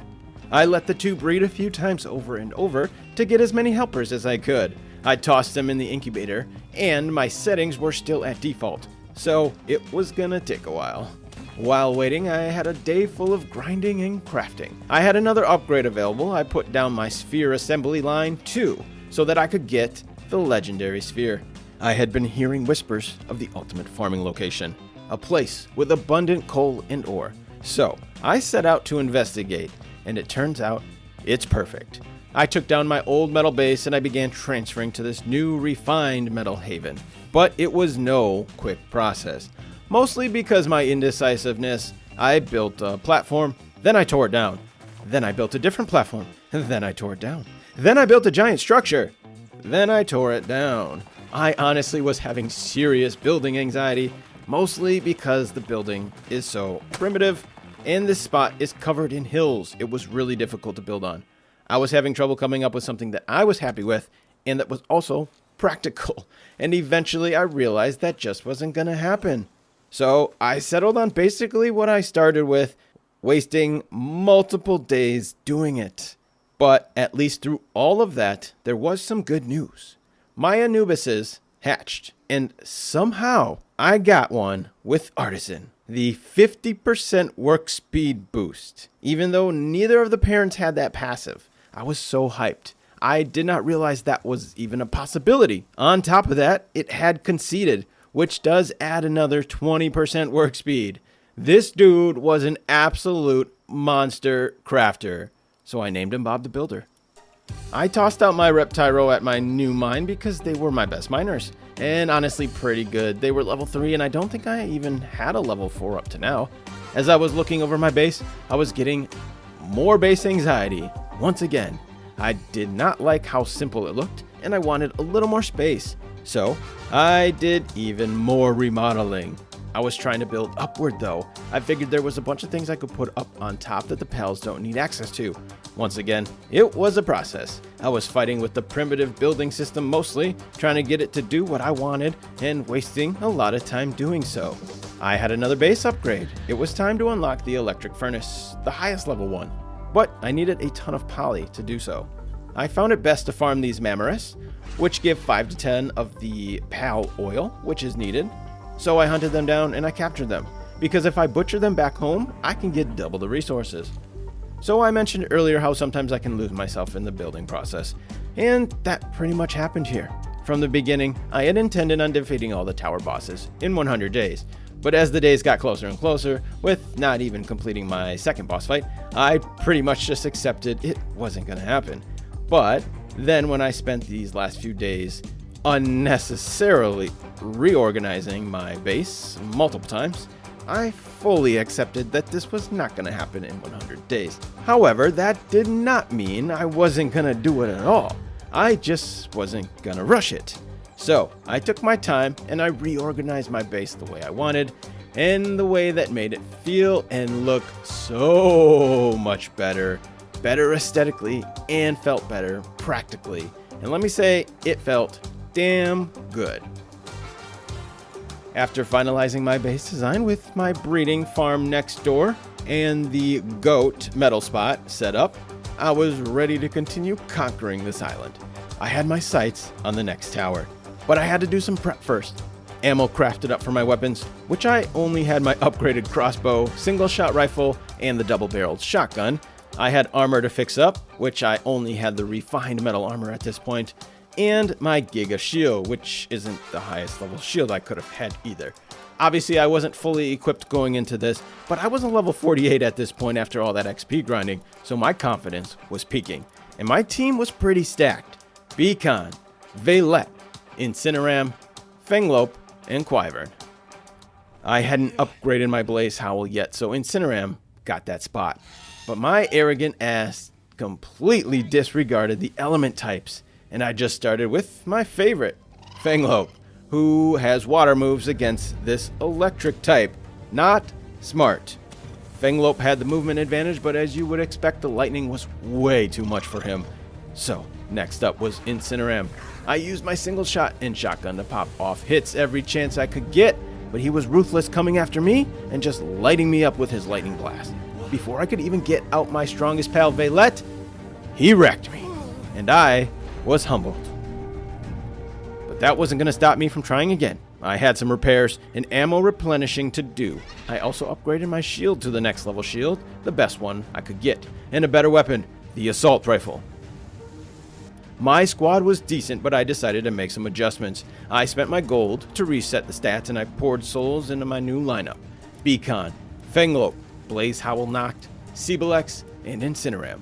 I also had a ton of Incineram, so I boosted him with the Pal Condenser.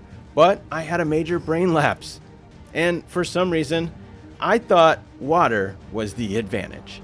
So I went ahead and I dumped a bunch of my water skills into my new squad. And well, water is weak to electric. So I was going in at a major disadvantage. I started out with Incineram again. He's been my trusty pal so far, but I had to switch to my new guy Blaze Howl to see what he could do early on, and he was putting in some pretty good work. Even his water attacks were doing some decent damage. But the real gem of this fight was the assault rifle, surprisingly. Damn, this thing puts out damage.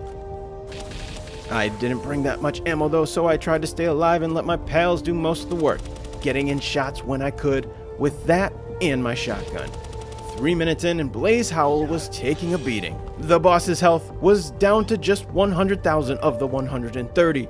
I tossed out Fenglope to continue the fight. He was staying strong, but time was running low and he just wasn't putting out enough damage. I was past halfway and not even halfway on the damage. I threw out Beacon, hoping he would be stronger. But in the moment, for some reason, I was still disregarding the element type, and his electric moves were ineffective against a fellow electric type. Sebelix was up next. I didn't even think about it, but she was an ice type fighting a dragon type, so her moves were highly effective, and her partner ability did massive damage. But it was too little too late. I got down to 1 minute left and I still had over 40,000 left to go. I knew it wasn't going to happen, but I continued to fight until the very last second. Well, that's all she wrote. Well, that sucked. I mean, the whole 100 days experience was amazing, but talk about an anticlimactic finish. I can't believe my dumb brain completely messed up the element types and their advantages. I didn't even have the realization mid-fight. It wasn't until it was all over when I was like, wait a minute, and I finally realized how dumb I was for going in with water moves. Nonetheless, I had a blast in these 100 days, so much so that there was no way I was not going to continue. I had legendaries to tame, and more bosses to conquer. And, well, I really wanted one of these. Which is why I did another 100 days. And if you're watching this and part 2 isn't out yet, oh, it will be soon. So, I'll see you on the next one. I appreciate you. Have a wonderful day, and thank you for watching. I went into that last fight with a death sentence. I cannot believe I had a total brain fart and tried defeating him with water moves. After that moronic strategy, I went straight to my pal box to look into what ice types and ground type pals I had, so that I could take him on with the proper element advantage. But unfortunately, Sebelix was my only decent ice or ground type, so I went ahead and pumped her up with some pal souls. Had I used her in the fight earlier on, I might have even beaten it. But time was already low when I finally called on her, so hopefully next time, if I start with her and she is boosted, it won't be an issue. However, it'll be a little bit before I return to the fight. After being humbled, I needed to recover mentally, and I had a lot of repairs and upgrades. My weapons needed repairs, and I also wanted to craft the pump action shotgun. So I farmed up some high quality pal oils to make polymer, starting with my own by butchering them. I'm sorry for this. I was tapped out though, so it took some time to gather a bunch of resources. Now that I was beyond 100 days, things slowed down a bit for me. I wasn't trying to rush my way right into the next boss fight because there is still so much to explore and discover. And I wanted to take it all in. I had a couple things at the forefront. First, I wanted to get more into breeding, and I had my sights on a couple rare pals that I wanted to get from breeding. So I got to crafting some cakes. But cakes aren't the only foods I got into. I finally started noticing the benefits of the different foods. At first, I thought it was all just different options that kept you full. But these foods actually provide benefits like reducing SAN, increasing attack, and increasing defense.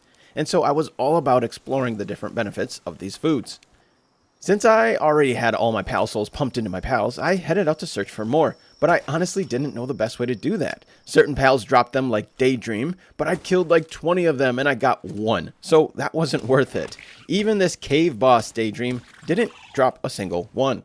The only other method was to fly around finding them lying on the ground or getting them from these chests. Super grindy, but these pal souls are really effective. Even though you can reset them, you still need a bunch to max out your squad. So I did the grind, and since I was still trying to get myself to level 50, I caught everything I could for that XP boost. Also, a day out in the wild means a lot more eggs to collect. Things are starting to get expensive. My metal farm can barely keep up. It's really the pal metal that drains me. It required 4 ore and my metal farm isn't producing it fast enough. So I regularly will take a bit of time to grind some ore myself. I put my bronze cherry in my inventory to boost my weight, and then I go to town at different metal rich spots to boost my metal production. And that is what I did today.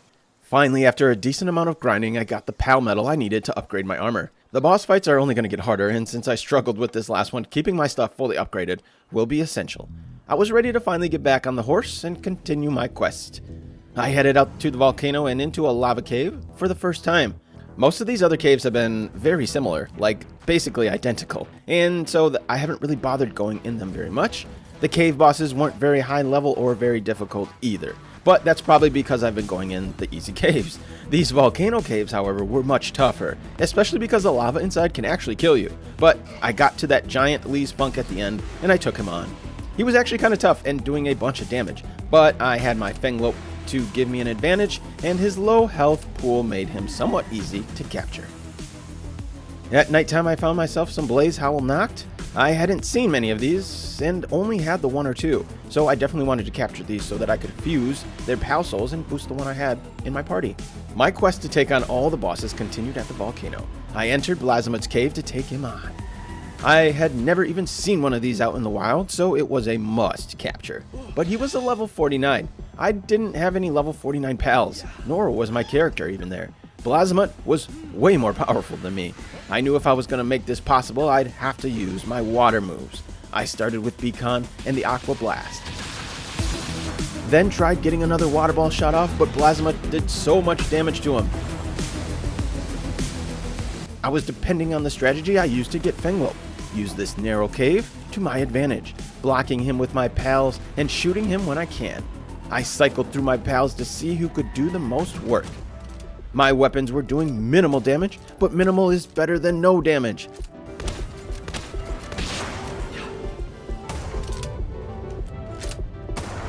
I slowly drained his health, but he reset to the center. His health stayed low, so I just went in for the attack. I stuck to Fenglope because he was all water moves, and his mobility could potentially save my life. Except he got one shot, and Beacon was already down, so I was left to finish this fight on foot. I tossed out Suzaku. Fire against fire was no good, but I just needed him to be distracted. The health wasn't as low as you'd like, but I was worried about dying, so I just launched that sphere. And with RNG on my side, I got the Blasmod on the first toss.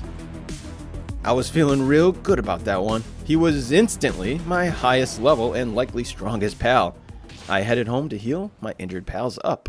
I learned a cool trick where you don't need to wait the 10 minutes for them to be back on their feet. If you drop them in your base, a fellow pal will carry them to their bed and they will instantly be back. Their health stays low, but you can leave them there to heal. However, you don't need to wait 10 minutes to use them again. So I did that with Beacon so that we could go fly again. And once he was healed up, we went back out on the hunt for better pals. Specifically, I needed better water pals. I didn't have anything to compete with Blasmod, and it made me realize my water pal deficiency. So I sought out what I figured is the strongest water pal, Yormintide. I made sure to equip my Beacon with his lightning attacks, and we went after him. You get a nice lightning boost with your weapons from shooting off the back of Beacon, but I really didn't need it. Beacon's electric advantage was way more than enough to get the Yormintide's health low enough for me to toss my spheres. Although Yormintide was able to take down Beacon, I still got him though. During my 100 days, I spent a good portion grinding XP. The grind to reach level 50 is pretty rough. I had my sights set on capturing the Jetragon, but it felt like a waste unless I could actually ride it, which doesn't happen until level 50. So I went back out on the grind. I still had plenty of pals to tame up to 10 times to get that XP boost, but I also had a bunch of Lifmonk effigies to capture. I didn't know it at the time, but the capture rate was actually bugged. So collecting these Lifmonks was pointless for now. They ended up patching that, but through this playthrough, they basically had no effect for me. I went right into the next day collecting as many as I could. I popped over and grabbed some metal by hand, and of course, all the eggs. I had a ton of stuff to craft back at base though. I was starting to feel the grind for that ammo. It gets quite expensive using the assault rifle, but thanks to my Super Anubis, crafting is so much faster. After loading up on more pals, I was once again running out of space, so I made my way over to the merchant to sell off my useless pals. It's honestly a bit hard to let them go, not because I was attached or anything, but because you can condense them and boost their stats. It felt like I was wasting skill points or something. Even if they are just workers, their work speed can be boosted with the pal condenser. So I didn't necessarily want to get rid of them, but I really needed the gold. But I also had a bunch of boss drops. And since they have literally just been sitting there doing nothing, I figured they must actually have no use, except for selling. So I sold them, and they brought in a ton of gold. I didn't even sell half of my stash, and I bagged a cool 60k. By the end of the day, I was able to level up to 49. Now, just one more level until I can get my hands on the Ferrari of pals. I went out to farm some things. I was looking for eggs, pal souls, and more pals. Since I still had that one level to go, I needed to hunt a few more of these. But I had been making my way through a lot of the easier ones, so I figured a good way to get a bunch of the pals was to grab the eggs. They are all over the place, and they have brought me some really good luck so far. A lot of the pals that I have came from eggs, some of which I haven't even seen out in the wild. Once I got back to base, I crafted some cakes, because I was wanting to breed a few more of the rare pals like the Grizzbolts, who I have only seen in that first boss fight. But I went right back out the next day while it was still dark to finish off my collection of effigies. About midday, I finally got there. It did get a bit grindy there at the end though. After having collected so many, they started to get a bit sparse and hard to find. I'm just glad they didn't make it where you literally had to collect them all to get the boost, because that would be awful. And speaking of the boost, it still didn't benefit me here, so pretty much a waste of time. Oh well. And the whole point of gathering them was to make capturing a legendary easier. So as soon as I did max it out, I got my gear ready and I headed up north to capture myself Frostallion, the legendary steed of ice. I didn't really know what to expect. I hadn't taken on any legendaries yet, but as soon as I saw its health pool, I knew I might have a problem. I equipped my pal with fire moves and brought a few fire pals with me because fire beats ice. I started with Beacon's Fire Tornado, and it did virtually nothing. Frostallion froze me. It was a move I knew I'd have to be cautious of. My weapons were also pretty useless against Frostallion, and once it hit me, it dropped my health more than halfway. Without my shield, I cannot take more than 2 hits. This thing is wrecking me, and I've barely even touched this thing. It is gonna be an epic fight. I tossed out my Suzaku, a level 44 fire, but his first attacks also did nothing. A fire against ice type and doing 1 per hit. This was bad. I flew up high and away to recover health and rethink my strategy. Frostallion was way stronger than I anticipated. Maybe if it had a normal health pool, but there was no way I was dropping this thing 14,000 health when I was doing such minimal damage. So I went back to re-strategize. Unfortunately, I already had my best fire pals on me and my best fire moves on them, so I couldn't really get better pals to fight. I was just going to have to use what I had and be smart about it. But I did take a minute to craft some ammo. Even though it was doing minimal damage, there's no timer in this fight, so I might as well just shoot him slowly from a distance and take my time. I headed back up into the north to face off against Frostallion once again. I tossed out my trusty Incineram, but it was really more of a distraction. I stood up on the ledge and unloaded my shotgun. The damage was minimal, but as long as I could stay safe and keep him distracted, I think I could do it.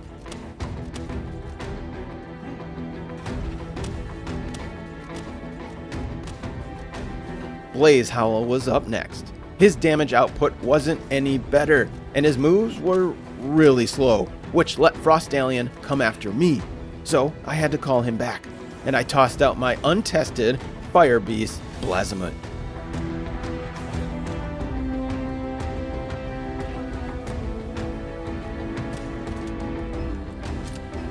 But even he, my strongest pal and a level 49, was still struggling to do a lot of damage. Yet Frostallion was chewing through him.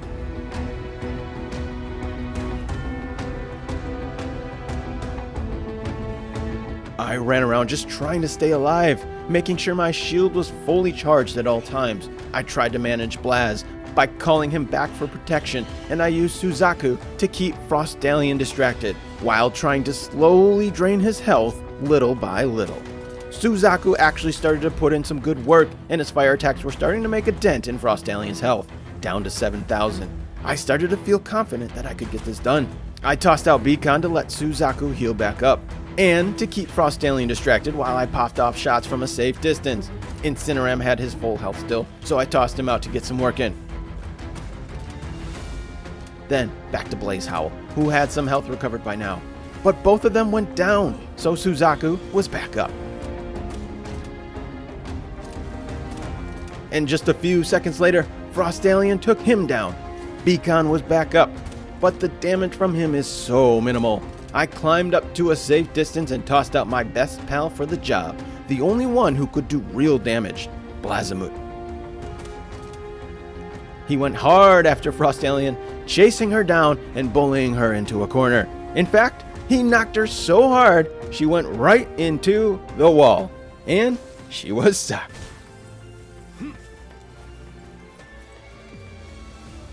So I took advantage of it. Blazimuth did well enough to get her health down to around 4,000. It would have been a close battle to the end had I let the two just duke it out there, but I wasn't about to care about that because I just really wanted this legendary Frost Alien. So I patiently attacked with my weapons and beacon, and I took advantage of the situation. When her health was low, I tossed out my sphere. The one sphere didn't work, and then she became unstuck. Luckily, though, before she even got another attack in, I crept up on her and tossed a couple more, and I eventually got her. Yes, let's go! That was an epic 20-minute battle, and I needed to cool down after that. So I headed home, I tidied some things up at my base, and that was the day. And what a day it was. So I was still really happy with Beacon, but there was no way I wasn't going to try my new legendary flyer. First thing I did was grind the materials I needed, mostly the metal. It takes 200 refined ingots, which I think is the most expensive thing I have crafted yet. I assigned my Super Anubis to the task, and it still took a minute. But once I got it, I instantly fell in love.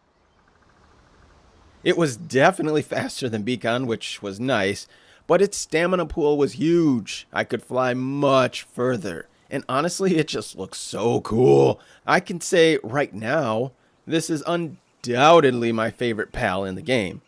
But it probably didn't become that until I actually started using it in battle. Before I took her into any fights though, I had some breeding to do.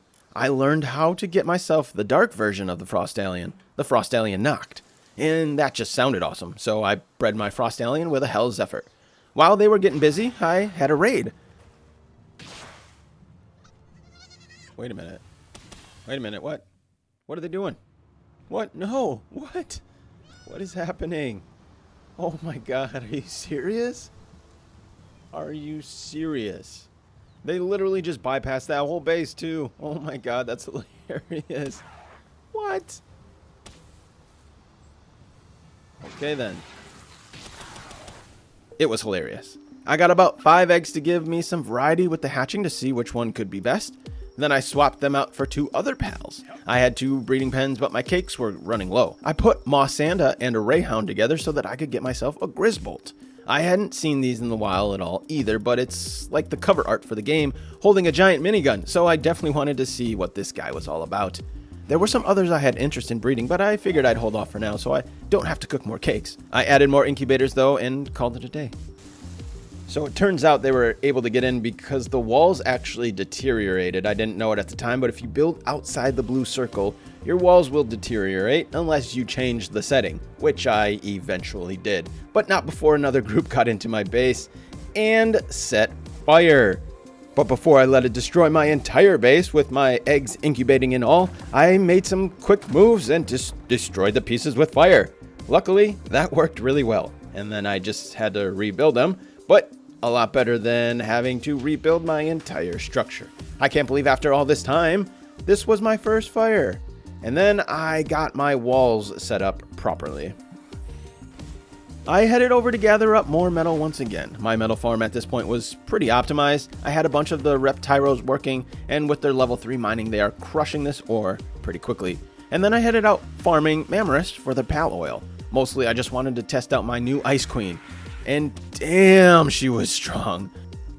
I headed to the volcano to scoop some sulfur up quickly. Up to now, I hadn't really needed all that much, so farming it here and there was fine. But as I crafted more and more bullets for that assault rifle, the sulfur grind was more and more needed. Fortunately though, this convenient spot right near one of the towers had pretty much all I needed. It was a quick, fast travel location, and I could scoop up what I needed, fast travel back. It worked really well for quick sulfur runs. And I was going to need a lot of gunpowder, because I recently just came across this gem. A rare assault rifle. The base assault rifle did a ton of damage already, so I was excited to see what this bad boy could do. But the thing is, I didn't even know where I got this. I think you can get these from the Blazimuth fight, but when I went back and checked, I didn't get it from that. And I don't know if I got it from a chest or where I got it from. But after browsing through all my loot, I just happened to notice that I had it. So now it was a priority to craft it. And even with my Super Anubis, it still took some time. While it was crafting, I went back out to capture more pals. I was still looking to get that XP because I had planned on going after Chetragon next, and I wanted to have his saddle first. The rest of the day was just about replenishing my metal reserves after that expensive assault rifle. My Frostallion Noct were finished. I hatched the eggs and checked their stats. I got a decent one, at least one I was happy with, so I didn't bother cooking up anymore. But before I even tossed it out, I wanted to craft its saddle, so I set out to get the things I needed.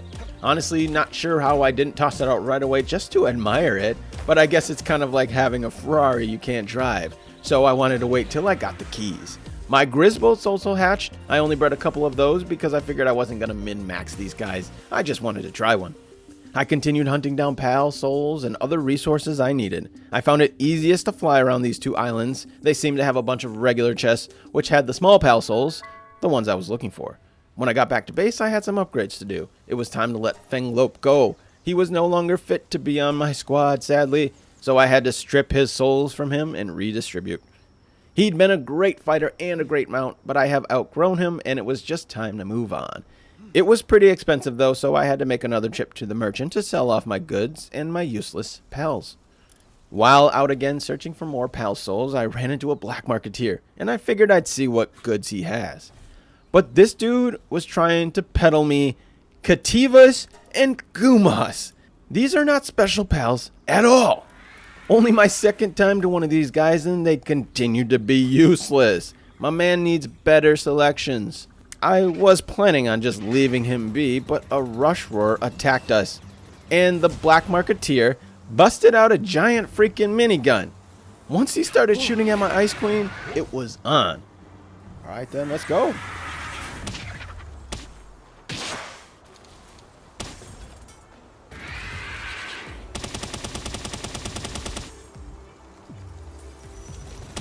Yes, that's what you get, man.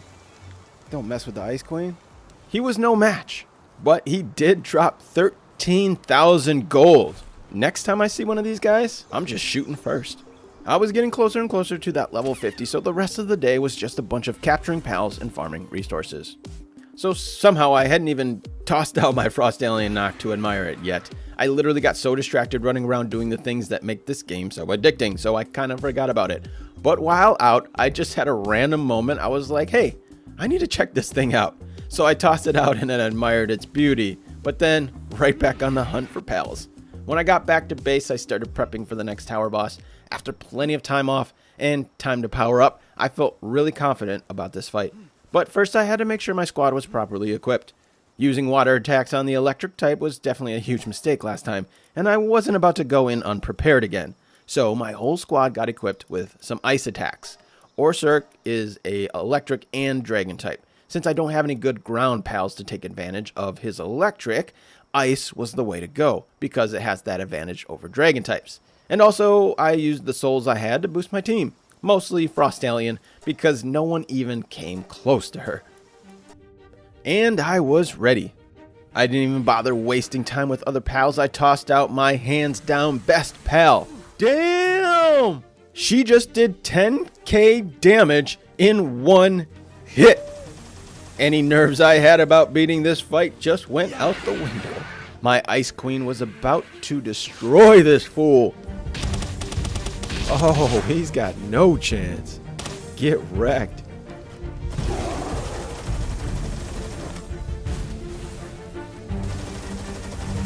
Yay!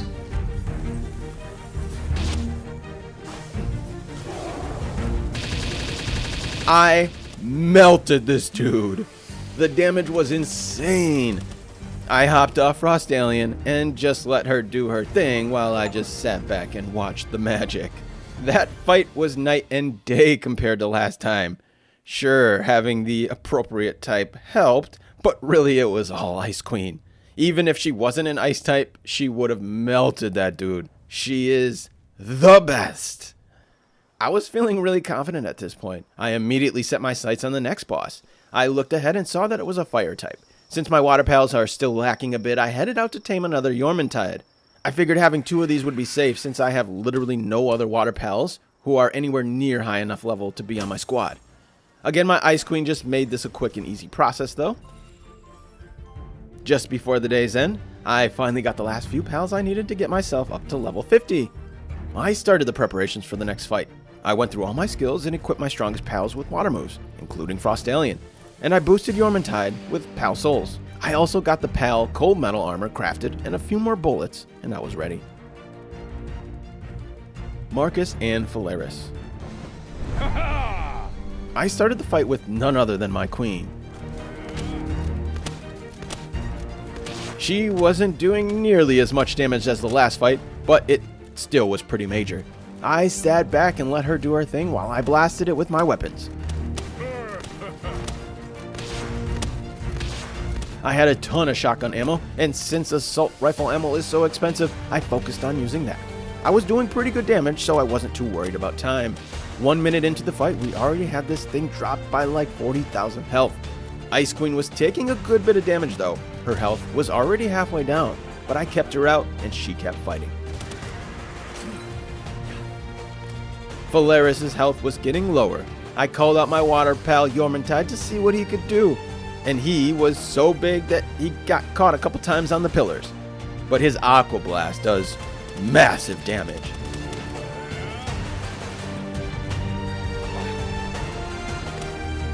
He brought it down to just under 1,000, and I finished them off with my shotgun. It was definitely a more challenging fight than the last one, but still no match for my squad. And after beaming with confidence, I set out to the volcano to hunt down the legendary Celestial Dragon. Another dragon type, so I was confident my Ice Queen would have no problems. But after a few hits, I realized how much defense this thing has, and this was not going to be as easy as I thought. His attacks were relentless, and they hit so hard. I flew around on Frost Alien trying to regen my shield and just avoid those hits.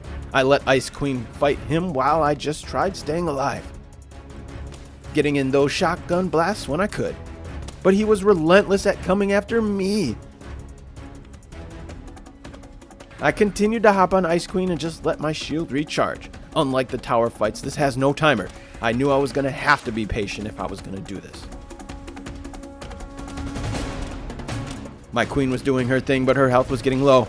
I didn't want to lose her, or I'd have no flying mount and no way to escape his attacks. So I called her back and I let Blazimuth do some work. But just enough so that Ice Queen could heal up. I tossed her back out, hopped aboard, and went to town with that last 2k health. I was getting way too aggressive though, and he almost killed me. I had to fly circles around him very patiently, waiting for my shield to recharge, or he'd one-shot me. But once I got that shield recharged, I tossed that first sphere, and now it was just a game of how many spheres is it gonna take. I had 30 spheres on me, but at this point that capture power boost had no effect, so it was still gonna be rough. I tossed sphere after sphere after sphere, and I started to get hopeless. But finally, after about 15 or so spheres, I got him. Yes! Woo! Jetragon, let's go! I was so hyped to use this thing, I had very few technology points left, and I had intended on saving them specifically for this saddle. So I unlocked it right away, and I began the grind for the resources needed to craft it. This was also very expensive, a lot of metal, and a lot of circuit boards. The metal I got no problem, but those circuit boards required some work. Not something I really crafted a ton of this far, and I didn't have a super efficient method to do so. It was back to Mammoris farming for high-quality pale oils to make poly, and a trip up north to farm quartz. And after almost 2 full days of farming, I finally got to crafting. I put Anubis on the job and just waited patiently. As soon as I got that saddle crafted up, I took flight. And wow. I mean, wow, this dude is fast. I knew it was the fastest, but I had no idea. This thing is an actual jet. I mean, I totally get why they named it Jetragon or Jet Dragon. It's kind of a cool name, not gonna lie, I like it. I flew around, I just enjoying its speed for a while. It's quite fun to just cruise around on. And then I also tested out some of its decks.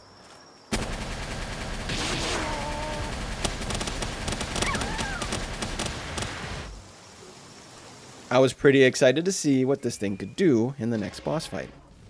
My gold reserves were down to 0 and my pal box was filling up, so I headed back over to my merchant for sales. I had a ton of pals, enough to rake in almost 100k. Then after crafting the Jetragon saddle, my metal reserves were tapped, so I spent some time replenishing that stock. and also repairing my weapons, armor, and crafting more ammo. After those pretty resource-heavy fights, I needed some time to restock. I had just one more alpha pal to capture out in the volcano. I made my way to Astagon's cave and I entered for a fight. Another pal I hadn't seen yet, but I heard these guys are a level 4 miner, so he was a must-get. And who else would I call on to fight other than Ice Queen? The first hit did a ton of damage, and then the second did as much. I actually had to switch off Frostalien because I was afraid I'd kill him. So I tossed out good old Fanglope, a distraction while I could slowly drain his health a bit more with my rifle. I tossed my sphere when he was low, and when he broke out, he went into the ceiling. Well, I figured I'd have to let him respawn, so I grabbed the chest and was about to head out, but he appeared out of nowhere and with still low health. So I just had to toss another sphere and I captured him just like that. There were a few more alphas on the map I had encountered, but honestly some of them weren't even worth my time, like Gumas. He'd basically be a one-shot with Frostalien and I didn't need his parts. So I didn't really feel the need to go after him. But there were still a couple I did want to face off against, just because I hadn't even seen them in the wild. And so I headed to Lunaris' dungeon. She was a much lower level, so I used Fanglope because Frostalien probably would have killed her. But even Fang was still much stronger, so it was a quick and easy fight and a quick capture.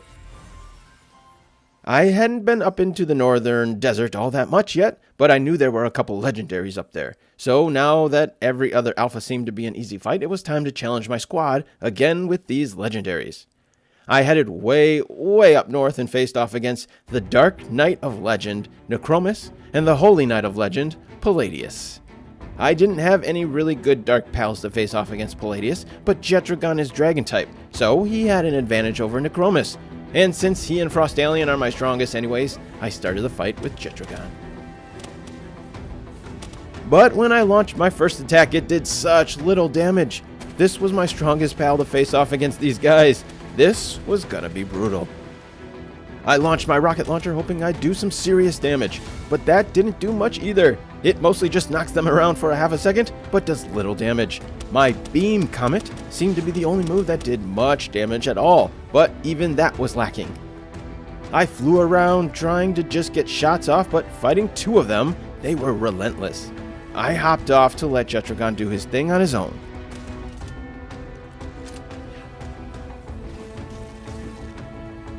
He was able to make a small dent in Necromus, but I had to hop aboard to let my shield recharge. Being on foot was just too dangerous with their charge attacks. Jetragon's health was dropping, and I couldn't afford to lose him completely, so I called on Ice Queen. Her freeze charge attack is super helpful. Freezing them both in place gives me a chance to breathe. I hopped off my queen to let her do her thing on her own, and she was slowly getting it done.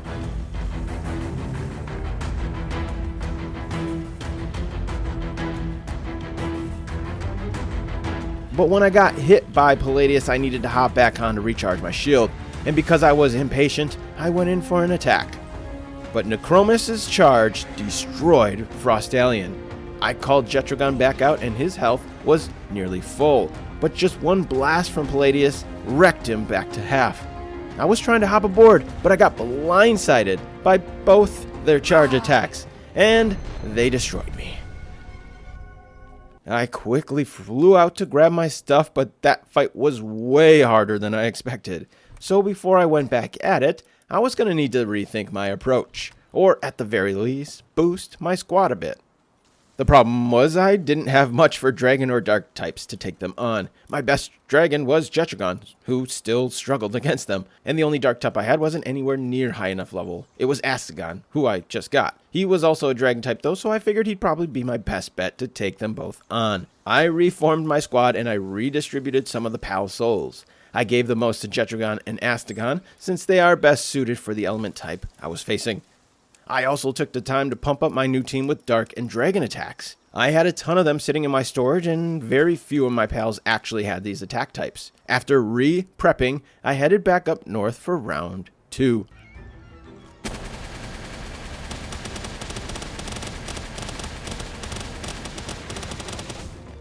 I unleashed my missiles and then hopped off Jetragon to let him go to work. His boosted attack definitely was noticeable, and he was doing a decent bit of damage. I tossed out Astagon to see what he could do. Even though he had an advantage over both these types, he wasn't doing all that much. His defense was too weak, and their attacks were destroying him. Before he could even do all that much, I had to call him back. I tossed out Yormintide to see if it could do any better.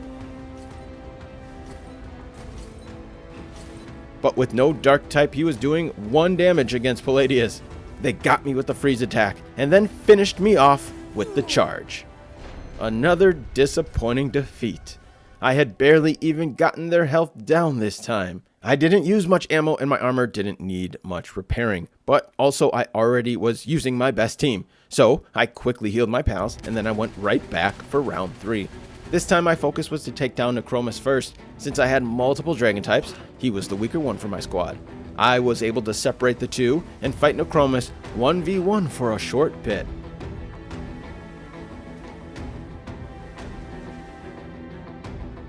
Eventually, Palladius joined the fight, but Necromus was already near halfway. I called on Ice Queen, so Jetragon could heal, and I carefully took on the two at once. I struggled to get them separated again, so I just went after them both. I cycled through a few of my pals to do as much damage as they could while my others healed up. Blasmut was actually doing some decent damage, but most importantly, he held them off while my others could heal. I called on Yormintide next, but he seriously struggled to even get a single hit in. The two were just way too outmatched, even for his dragon type. So I went back to Astagon, but he just felt so slow with his attacks, taking way more damage than he was putting out. I knew I'd just be better off sticking with Ice Queen and Jetragon. As Necromus's health got lower and lower, I tried attacking him, but Palladius was relentless, and I had to focus on him for a little. As his health slowly got lower and lower, eventually I made my move. But it took a lot of spheres.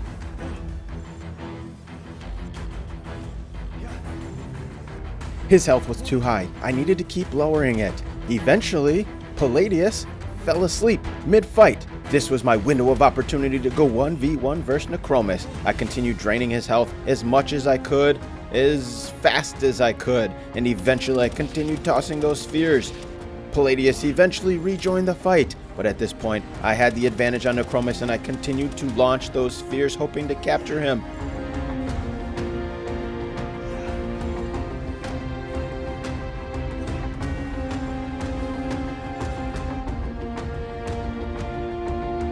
And after a lot more spheres, eventually, I got him.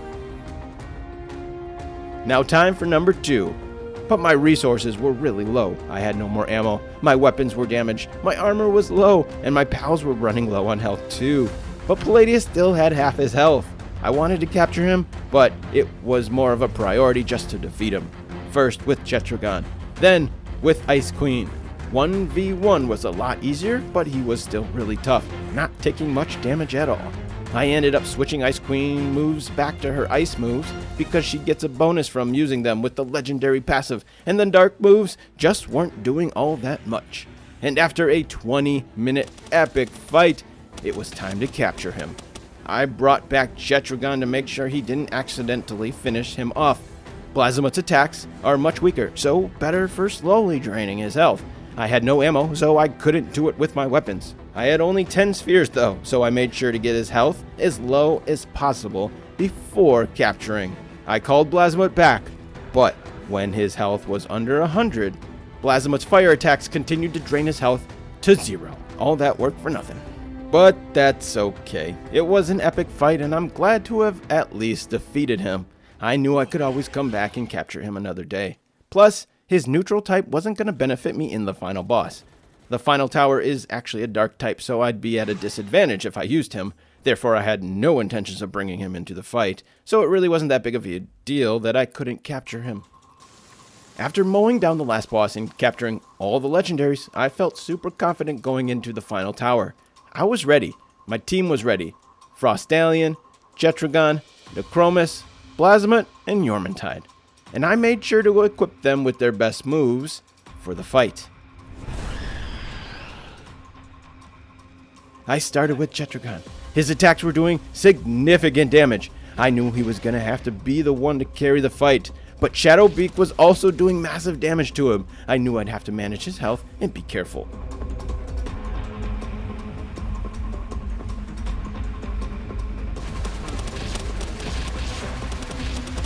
I started lighting him up with my rifle, and the damage was nice.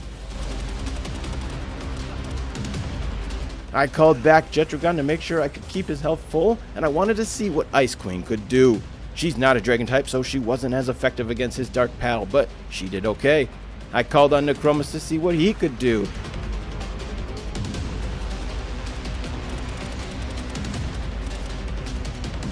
But another dark against dark was a no-go. Plus, he didn't have any souls pumped into him, so he wasn't going to cut it. I called out Blazamut to see if he was any better, but the damage was minimal for him as well. All this time, the clock was ticking, and the only one to do serious damage was Jetragon. I called him back out and launched my attacks. I continued draining his health and swapping out my pals when Jetragon's health was low. At the halfway point, his health was still well above halfway. I knew I'd have to increase my damage output if I was going to finish this fight. But I was spending a lot of time running from the attacks, trying to let my shield heal, and then letting Jetragon heal as well. All that time, I wasn't putting in damage, and the clock got lower and lower.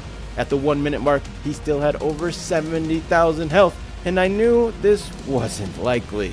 But I pushed it till the end, seeing how much damage I could do. If anything, it would be a gauge for me to figure out where to go from here, and how much more damage I would need to do the next time. And when the clock hit 0, I timed out. My god, I wasn't even close. Back at base, I had some serious re-strategizing. I needed to come up with a way to do a whole lot more damage. I knew Jetragon was the only one who could really compete in that fight, so my first idea was to max out his souls. But I'd have to strip them from another pal, and I needed gold to do that. I headed to the merchant to sell off my useless junk. I stripped Astagon of his souls because he was pretty useless, and then I dumped everything I had into Jetragon, boosting his attacks, defense, and max HP. I knew I'd need every advantage I could get to win this fight. Another way to easily boost my attack and defense was to use food. I had been using marinated mushrooms for a 10% defense boost, but I hadn't had any of the attack boosts. My defenses seemed fine since I survived, but getting that attack up was going to be essential. So I headed out to hunt down the easiest meat to cook for a 10% boost in attack, the Rush Roar. And also some lamball to make herb roasted lamball, which gives 10% boost in defense. Then the grind to repair all my stuff and craft more bullets was underway. Since my assault rifle was so powerful, I knew I'd need a ton of bullets for it. It chews them up, but man, it's effective. My goal was to get 1,000 assault rifle rounds to take into the fight, but that was gonna require some serious grinding. So that's what I did. I went through all my stash to see what else I could use to help me in the fight. I had this pendant I'd collected from I don't even know where, but I figured they'd be good boosts. A level 1 attack pendant and level 2 defense pendant. I tossed them both in my inventory because I figured I could just swap them out as I needed during the fight. But even better than that, I had this defense ring against dark attacks. This was gonna be huge. My defense was okay, but having this on would allow me to take more damage, which means I can dish out more damage faster without having to hide and heal. So it was definitely coming in to the fight with me. And once I was ready, I went back at it. Round 2. I let Jetragon do his thing right off the bat. Last time I wasted so much time swapping out my less effective pals. I knew this time it was all about Jet. I was only going to pull him to heal when he needed it.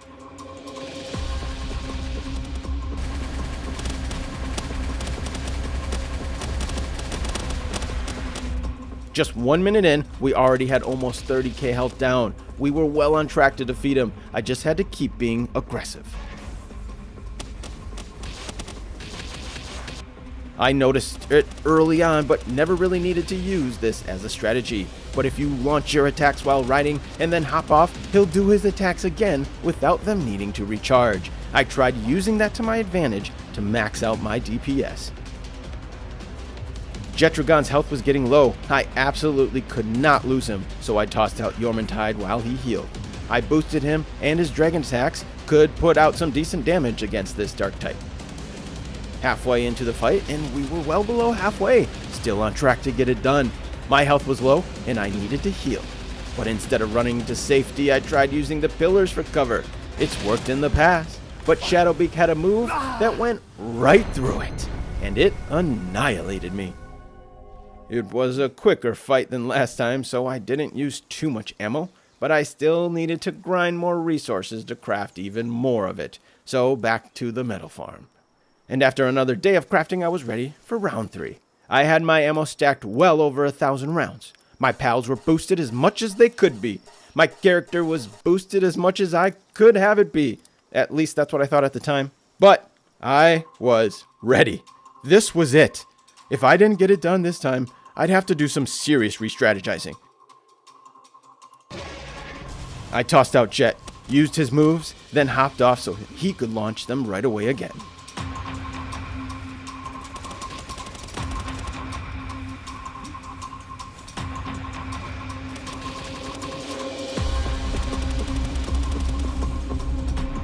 I kept a close eye on time to make sure damage was keeping pace. 1/4 health gone, 1/4 time gone. We were on pace. But Jetragon's health started to get low, so I had to call him back. I let Frost Alien do some work while he healed.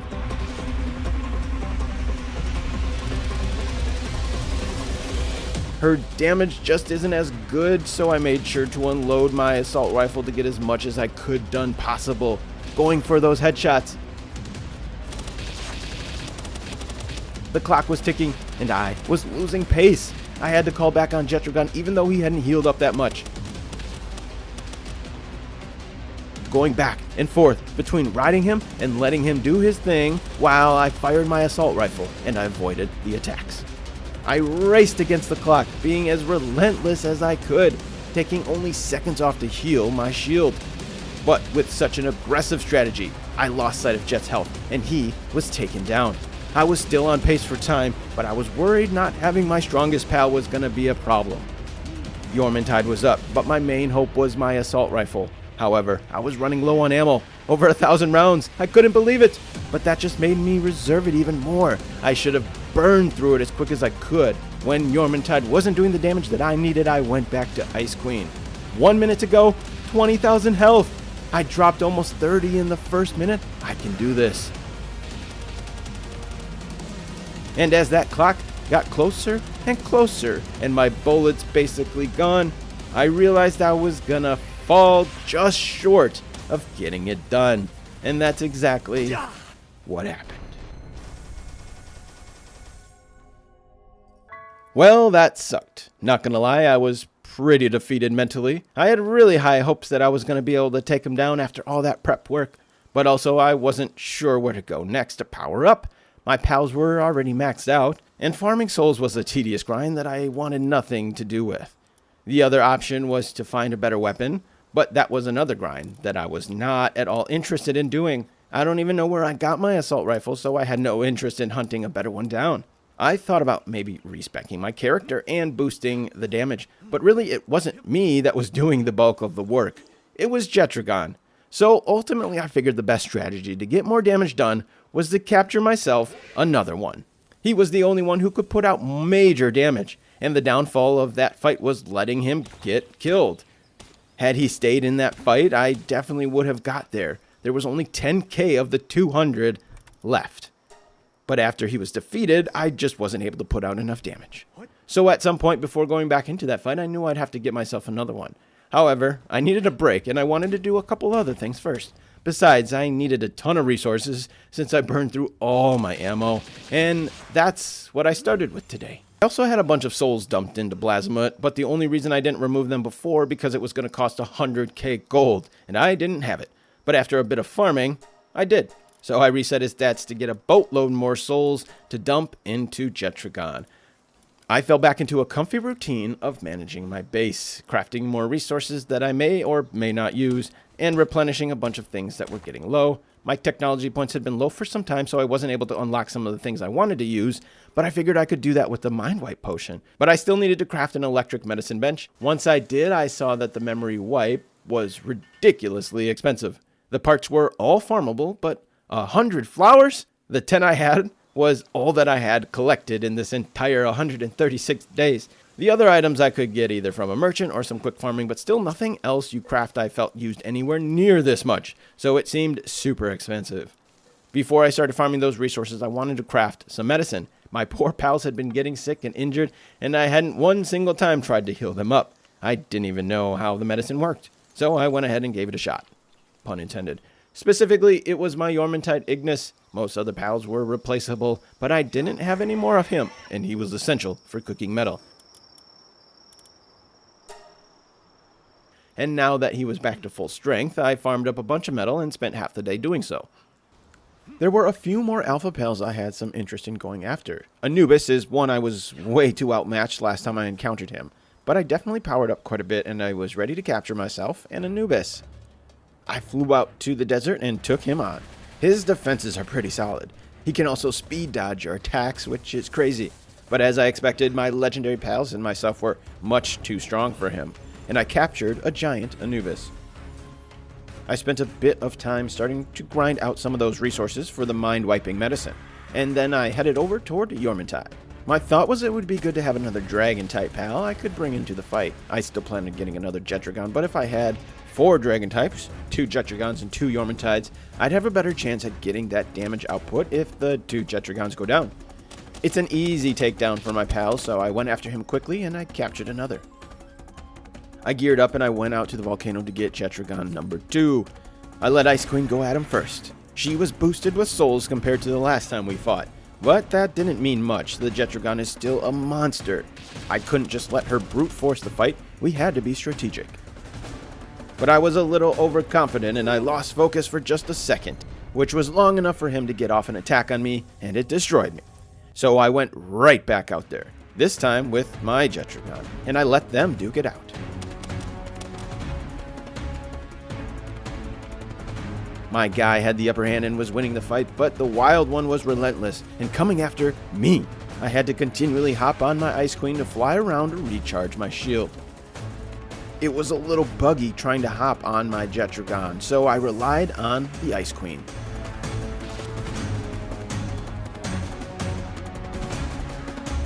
And since his health was low enough, I just used Ice Queen to finish the job.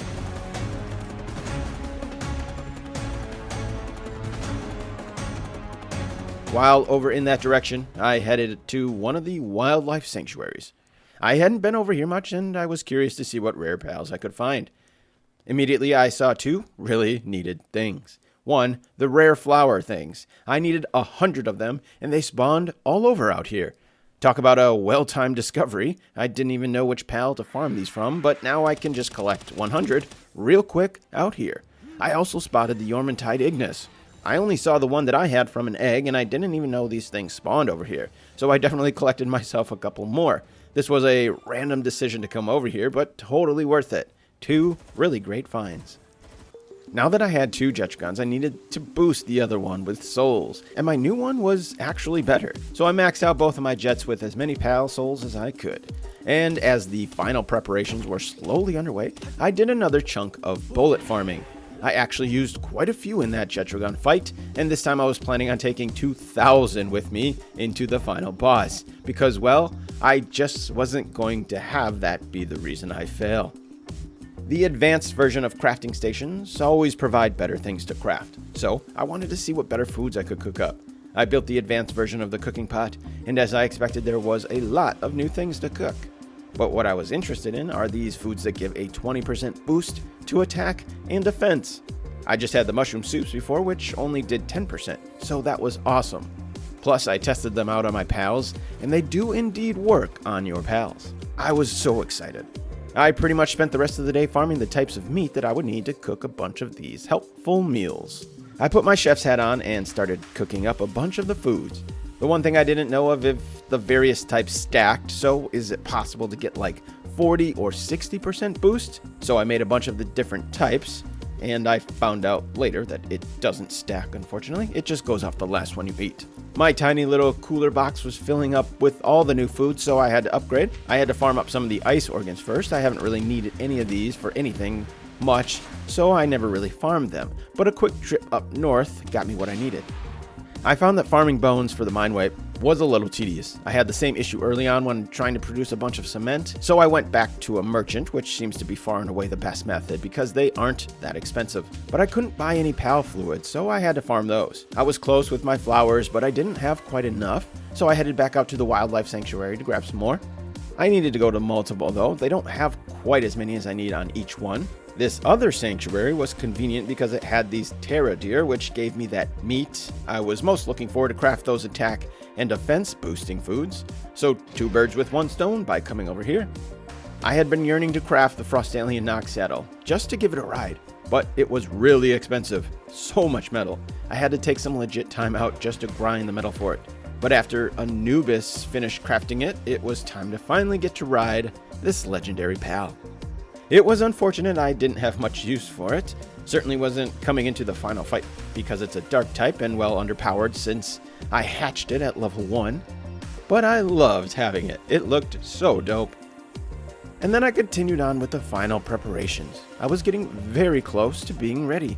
I probably could have went ahead and started by now, but I was soaking in the last few days of my adventure. I had done so much already and accomplished all the side things I had intended to do. Once the tower boss was defeated, I knew that would probably be the end. So I really wanted to cherish every last bit and take my time. But also, I wanted to be over prepared. It still was not going to be easy after all my upgrades, and I wanted to make sure to give myself the absolute best chance. One of the alpha pals I did want to get, though, was Suzaku, so I headed into the northern desert to track him down. I really didn't know what to expect, but I figured he couldn't be stronger than Palladius and Necromus. When I got there, I just relied on my strongest to take him down, and he did so in seconds.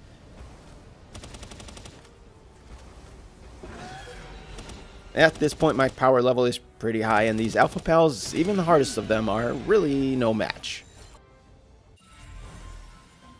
I captured him and headed up toward the 3rd wildlife sanctuary.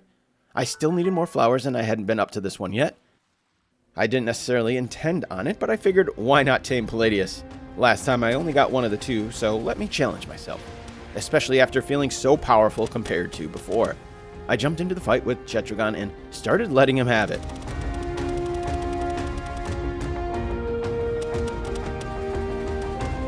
I was much stronger this time and their damage fell pretty quickly. They were doing a good bit of damage though to my Chetragon, but I had a spare now. I tossed him out and let him go to work. I attempted to take out Necromus first so I could just fight 1 versus 1. Once he was down, I made my attacks to drop Palladius' health. Between my 2 legendary dragons, Ice Queen, and my rare assault rifle, this time around it was a much easier fight. Although, to be fair, it was still a bit of a challenge. The rest of the day I flew around grabbing a few more pal souls to get those last few boosts on my team before I went into that final fight. The end is near. The last major things I wanted to do required me to reset my technology points. So I spent the time needed to grind out the crazy amount of resources to get the mind wipe. And then I had to craft it. And oh my god, it has to be the slowest crafting thing in the game. I had my best medicine maker, Veilette, a level 3, but it was dragging on. I definitely wasn't about to sit and wait for it. The only problem is, if I just left a base pal there, how many times would they take a break, making it even longer? I had to put her in my party and just do stuff around my base, pretty much. I was trying to calculate how long it took. After about 10 minutes, it was a quarter of the way. So basically, this thing is a 40-minute craft. What? It was so slow, though, I had to try to boost that speed. So first I remembered the Witch's Cauldron, which I always figured would be useless since I don't make medicine like ever. But that will help the medicine crafting efficiency, so it should speed it up. But also I remembered some of the food can help boost speed. So I checked my cooking station, and I found some things that I can cook to help make that faster. At this point, it was about halfway, and the thing moved so slow that I couldn't actually tell if those things helped. But in her stats, it did show a boost to work speed, so that was comforting. And since I couldn't really leave my base since she was in my party, I pretty much just went AFK until it was done. I had another couple pals I wanted to get my hands on through breeding.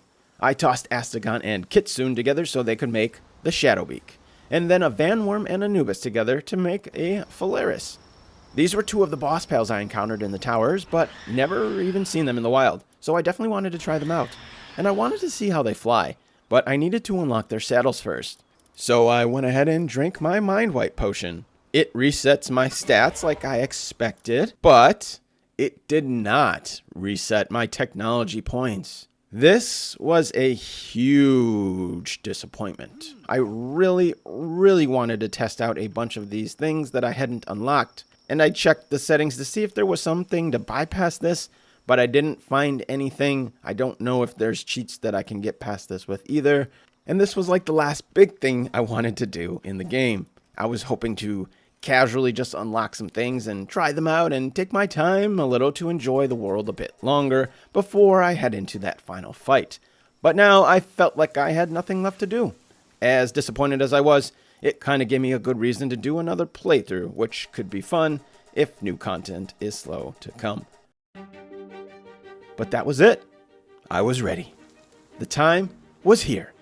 I rebalanced my stats for better attack and more stamina after the Mind Wipe. My pals were fully upgraded, even more than before. I had 2 boosted Jetragons, my Frostallion, and I recently discovered the Gobfin gives you a passive attack boost. Since I didn't use those last 2 slots, I added them to my squad. I had almost 2,000 assault rifle rounds. I had a backup hyper shield. I had food that gave me and my pals a 20% boost for defense and a reduction in hunger so they didn't get hungry mid-fight. I was completely ready. If I couldn't beat this now, well, I was probably just gonna quit because I was absolutely maxed out with my team. Here we go. I wasted no time. I launched my missiles right away. Then I hopped off and let Jetragon fire again. I blasted him with my rifle. In just 30 seconds, we did 25,000 damage. But I had a strong start before. I had to keep the pressure on.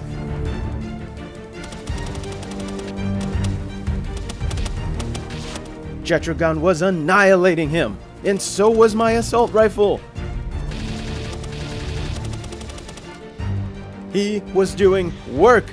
At half health, I called him back for a short bit to let my backup get in the fight.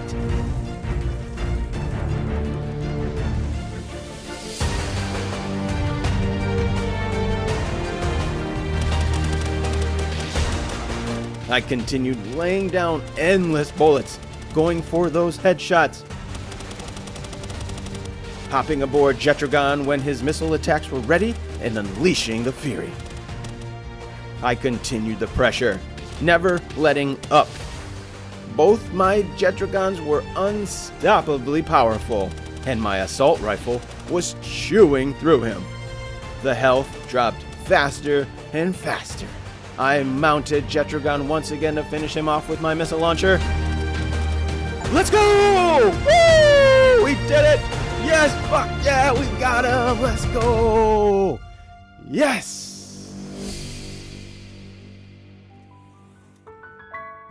There it was. I accomplished my goal. I stood atop the tower contemplating my next move. It was only day 150 of the 200, but my goal wasn't to survive 200 days, it was to defeat these bosses, and that is what I did. I felt complete. I captured all the pals I was interested in. I experienced the breeding. I explored most of, if not all, the map. The only thing I didn't get to do was experience some of the locked items. But I knew I'd be back one day, because as I stood out looking at this tree, I remembered the tree is supposed to hold the truth.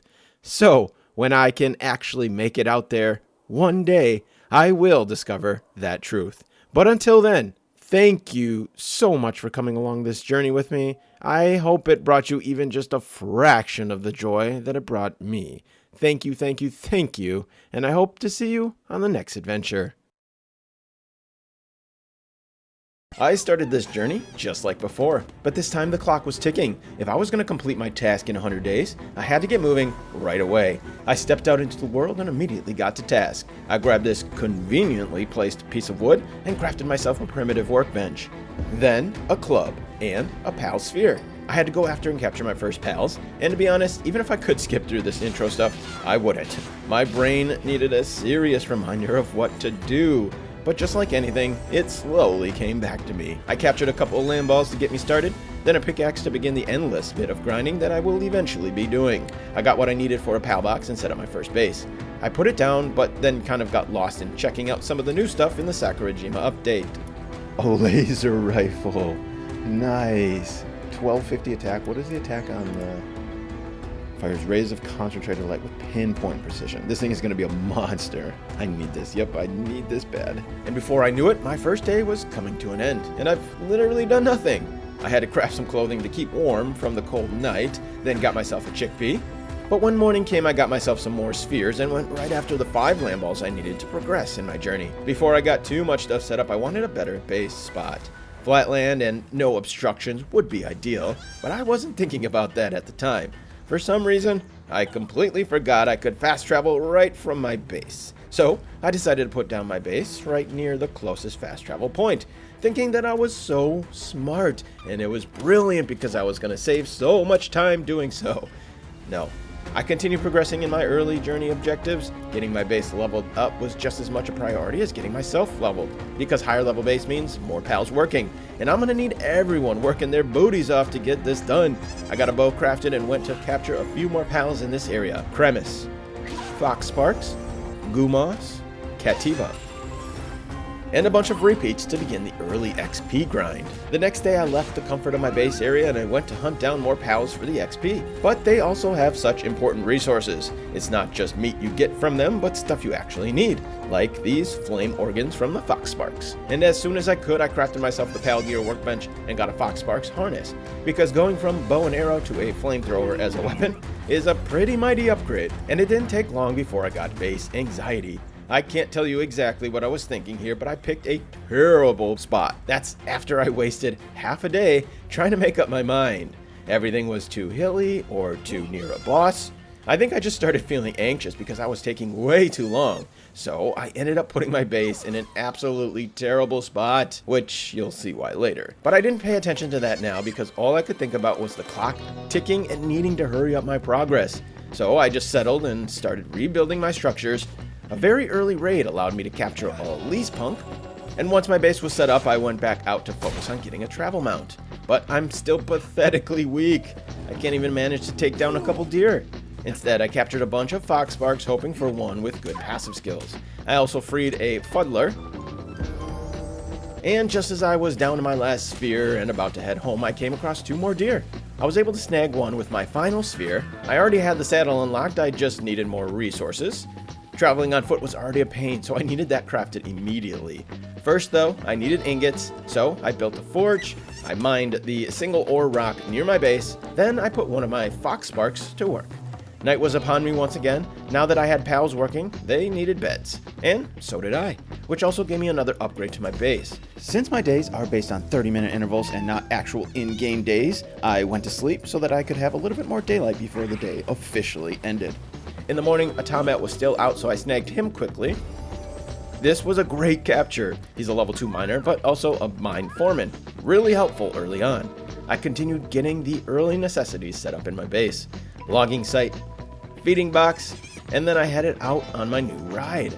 A lucky chickpea was there. I didn't really see a need for it, but honestly, when you see them, they are kind of hard to resist. I think it's the sound they make. There's something trance-like about it that I just can't resist. Also, this guy has a laser beam, and that's pretty cool. So I captured him. I ran around on my deer gathering resources and XP. I did get another new pal though, Pengullet. But when the day was over and I was out of spheres, I headed home. I put my small team to work, and we got started on crafting all the basic needs to expand my base, continuing to focus on getting those base upgrades. Just after I finished my berry crop plot, Hucrates entered my base. I snagged him for another new pal. The levels were coming along quickly with all these captures, and I was already able to upgrade my bow to the 3-shot. But really, I had my sights set on the crossbow. I feel like it's really the best early weapon because ammo is cheap and it does pretty significant damage. Getting that XP though is going to require endless capturing, so I got some more spheres crafted as well, and then back out on my deer to get more pals. I accidentally ran into the alpha chillet. I wasn't planning on capturing many alphas yet, but I was here, and already much stronger, so it was an easy grab and another addition to the team. Of course, my plan was to get super leveled up to the point where I'm very OP, and then cruise my way through every alpha pal in just a couple days. But the chillet took no time at all, so it was worth it to get it now. And then the same thing with Pen King. I just randomly ran into his dungeon and figured, why not? He was actually an important pal to have early on. He has a lot of level 2 abilities like watering, which I'm already in need of. And it should be another easy fight because I'm already 3 levels higher. Except it wasn't. Oh, man. Oh, whoa. Oh my god, just sent me into another realm. Okay. What just happened there? And this is why I wanted to be OP before doing these. That way I could ensure a victory and not waste time going to collect my stuff or redo things every time I die. So I waited on this guy until I was a little stronger and then I could breeze through it. Back at base, another raid, and another useful yield.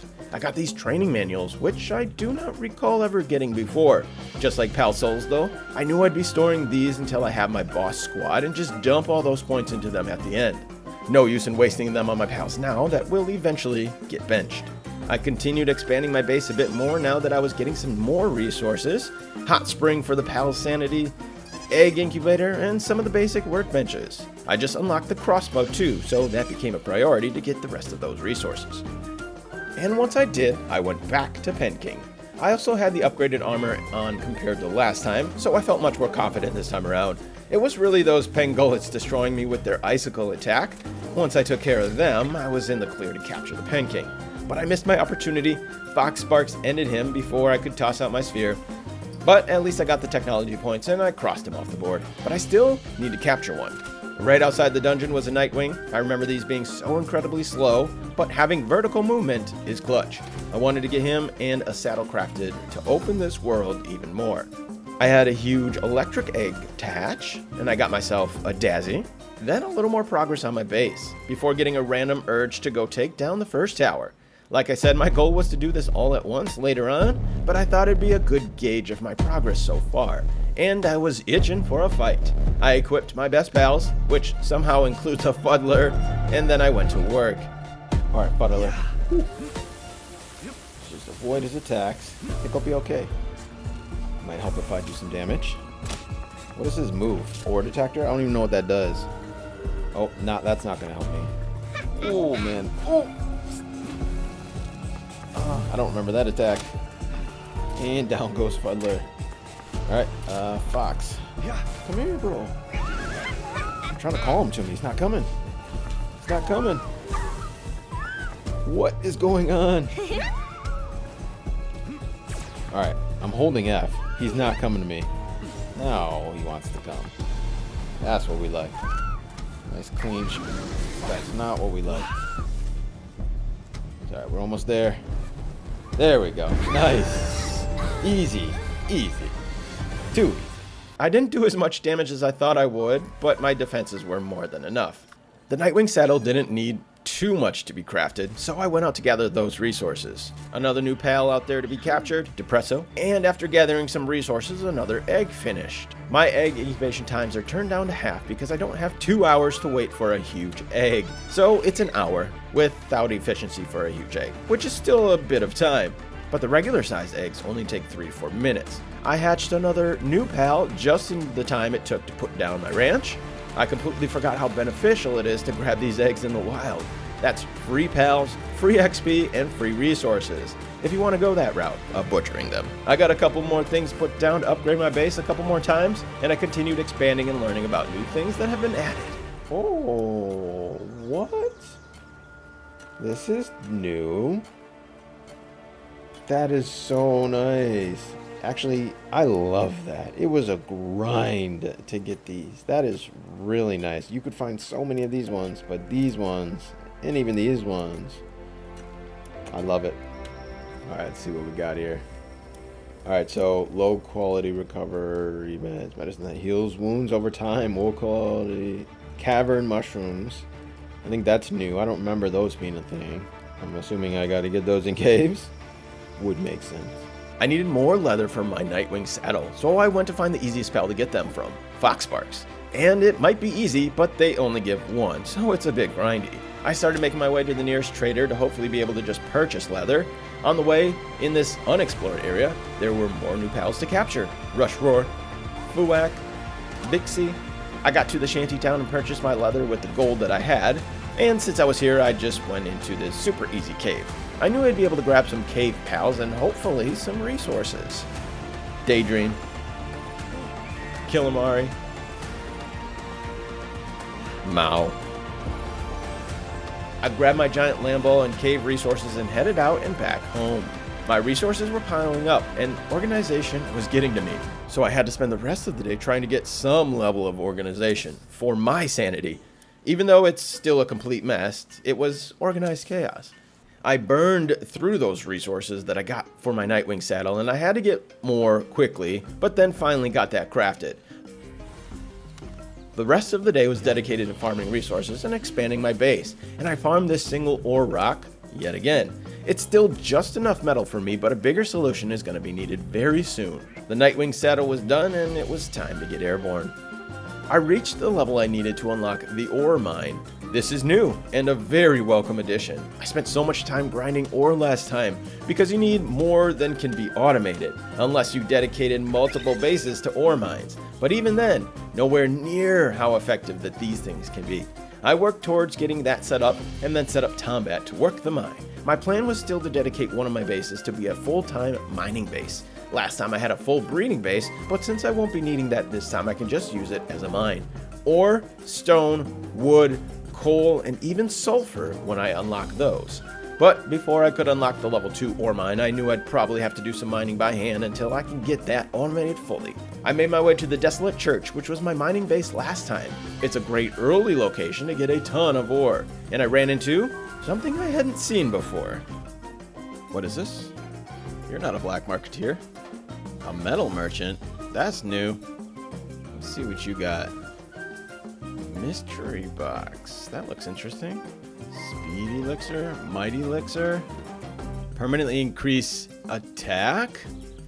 Interesting. These look pretty powerful. I'm gonna have to figure out how to get some of these coins that he's asking for. I set up my second base and started getting some ore. After dropping it off and cooking it up, I made some food, then went right back for more. Weight is still an issue, even with a couple Cativas on my squad to boost my carry weight. It's a struggle, so multiple trips are in order. Once a bit was cooked up, I had enough to upgrade my armor. I barely even needed this pelt armor, but that's the whole point. I wouldn't mind having the max armor before I get into a single fight, honestly. Also, a shield upgrade. I had a small build-up of the sphere, so I went out to capture what I could. I stuck to low-level pals because I'm only up to gigaspheres, and this was just about farming XP. So anything I could get was my target because I hadn't maxed out any pals yet for that 12 out of 12 XP bonus. And got some new pals in the process. I thought I might be able to get some Relaxosaurs, but they are still too strong for me. Just as it destroyed my Nightwing, I got a brand new message that I've never seen before. An incoming supply drop came down right nearby, so I ran over to check it out. Well, it's not very protected. Oh, we got some oil. Yeah, there is one guy here. Yeah. That was pretty I thought I was gonna have to fight for that, but there's just one guy protecting it. Okay. Alright, so extremely valuable potion that permanently raises health. I wonder by how much. We're at 750. See how much it goes up by. 100? Oh my god, that is OP. This is permanent too. Wow. I just that was like 25% increase with those two in my health. That's insane. Not a bad haul. These potions are crazy OP. The fact you can permanently increase your stats and by a significant amount, that's kind of crazy to me. But it all fits into my goal of becoming an unstoppable god, so I drank them. Nearby, I snagged another new pal. Kelpsie, and I saw a Mazzarina. I hadn't caught one of these yet either, but these I knew I'd need multiple so that I could get some milk on my farm. I didn't know how much breeding I'd be doing, but it's good to have them. Thankfully, the bed rest trick still works, so I don't have to wait 10 minutes for my Nightwing to be back on his feet. I revived him and went right back out to continue capturing pals and getting as much XP as I could. I was kind of in need of a better watering pal for my base, so I stopped off at the Alpha Azeroth. I'm already well above its level, so capturing it was a breeze. Then on to more pals. Celeray, Direhow, Arsox, Melpaka, Tansy, Rybunny, Ruby. While out capturing, I also made use of my time by getting Liftmonk effigies, eggs, and skill fruits. I was already burning through my ore from all the spheres, so another trip to the mines to hand farm. Having limited pals at my base was already so apparent. I continued working towards leveling up my base by building the necessary things, like some fluffy pal beds. Then I just tried to stay ahead of my resources. I was burning through everything, so I had to spend some time managing my pals, getting them to do what I wanted. If only there was a better way to do this. Little did I know, the monitoring stand is actually super useful, I just didn't realize it. So I had to waste time doing it the old-fashioned way. But the stone for cement, which was for the spheres, was also becoming a problem. I had to hand farm some of that too. My automated systems are nowhere near being maxed out, and it's still very much of a grind for me to get these heavy resources. So I was trying to assign Dumud to the stone pit because he's a level 2 miner, but he really wanted to go to the farm. I didn't even know they could graze, but man, oh man, am I glad that he didn't want to mine, because I learned that at the farm, he drops high quality pal oil. Wait a minute, if he has grazing, does that mean he drops... What does he drop? Oh, he does. He drops high quality pal oil. How did I not know this? Oh my god, that is so helpful. I spent so much time grinding this last time. Oh my god. Well, at least I have it now. After a day of grinding, it was time to capture more pals. I was still heavily focused on getting that XP to level up as fast as possible. I added some more milk makers to my team, and then a Vanworm. Once again, I was just in the area for this Alpha Bushi. I was confident in a quick fight, so I quickly dove into his dungeon, took him on, and then took him home. Before going back to base though, I continued capturing everything I could until I had no more spheres. And while out there, I encountered the mysterious Meemog for the first time. Looks like there's a chest over here. Looks like there's 2 chests. Why are there 2 chests right next to each other? That's weird. Oh, this is a pal. This is that new pal. Ah, why is he running away? Yeah, whoa, he's fast. Oh, how am I supposed to get him? Oh, okay, goodbye. It says 12%. I wonder if I can just capture him. Maybe if I get lucky. I'm about to find out. Nope, that doesn't work. And then he runs. Goodbye. Okay, we're gonna have to figure something out with that. I had just gotten my Nightwing, but I knew the Vanworm was a little bit faster. I figured since it'd be a while before I get my next speed upgrade, I'd go ahead and craft the Vanworm saddle. But of course, I needed more resources. After collecting them and another annoying bit of organizing, I got it crafted as the day was ending. And one final task I had for this day was to get my generator set up. I hopped over to the trader because I was out of electric organs, and then I crafted that for yet another base improvement. I hatched a Penking from the egg to cross that off the list. I honestly don't even know if I was recording, but I have one. It was a new day and some time had passed. I went back to the ore mines and I'm really feeling that grind at this point. I realized the level 1 ore mine doesn't produce all that much and it's starting to get very tedious. I knew I was going to have to come up with a more efficient solution soon, but I needed it for my sphere assembly line so that I could upgrade to the hypersphere and start getting a few higher level pals. My base is still pretty much filled with level 1 workers and I'm looking to get better on that. I was starting to need cement for the hypersphere, so I got another stone pit put up for that, because I already know it'll be a struggle to produce as much cement as I need. I hatched a new pal, Grintail, and then back to the mines. I only keep showing you this because I need you to understand how freaking grindy this actually is. It's really brutal. But I was still far away from automating. I only even had a couple level 2 miners at this point, who are the ones who can actually mine ore, which is why I was so focused on spheres, so that I could capture better pals. But I at least started prepping my mining base. by getting beds, a feed box, and a hot spring set up, and then tossing out the few level 2 miners and some carriers to get things started. I also put up a stone pit. Then after a day of grinding, I had a ton of stuff to craft back at my main base. Food, spheres, cement, pretty much every station had stuff waiting to be crafted. And oh yeah, before the day ended, more ore. I headed into another cave to capture a few more pals and resources. Specifically, I needed a few more of the ancient civilization parts. It was an easy enough cave, I could just breeze through it and capture the Arsocks at the end of the tunnel. Outside the cave, I was trying to capture another Relaxosaurus, but continued to be surprised by how underleveled I am. Just when I got my stuff back, I had another event pop up on my screen, this time a meteor. Xenovator, what is that? Is that new? I don't remember those guys. I think this is new. I gotta get him. Let's jump up to Gigaspheres. They didn't seem that strong. Okay, let's get him. Nice, 100% easy. Let's see if we get this guy. Oh! Never mind. I collected those meteor fragments and continued on my quest to capture more pals and continue my XP grind. Yeah.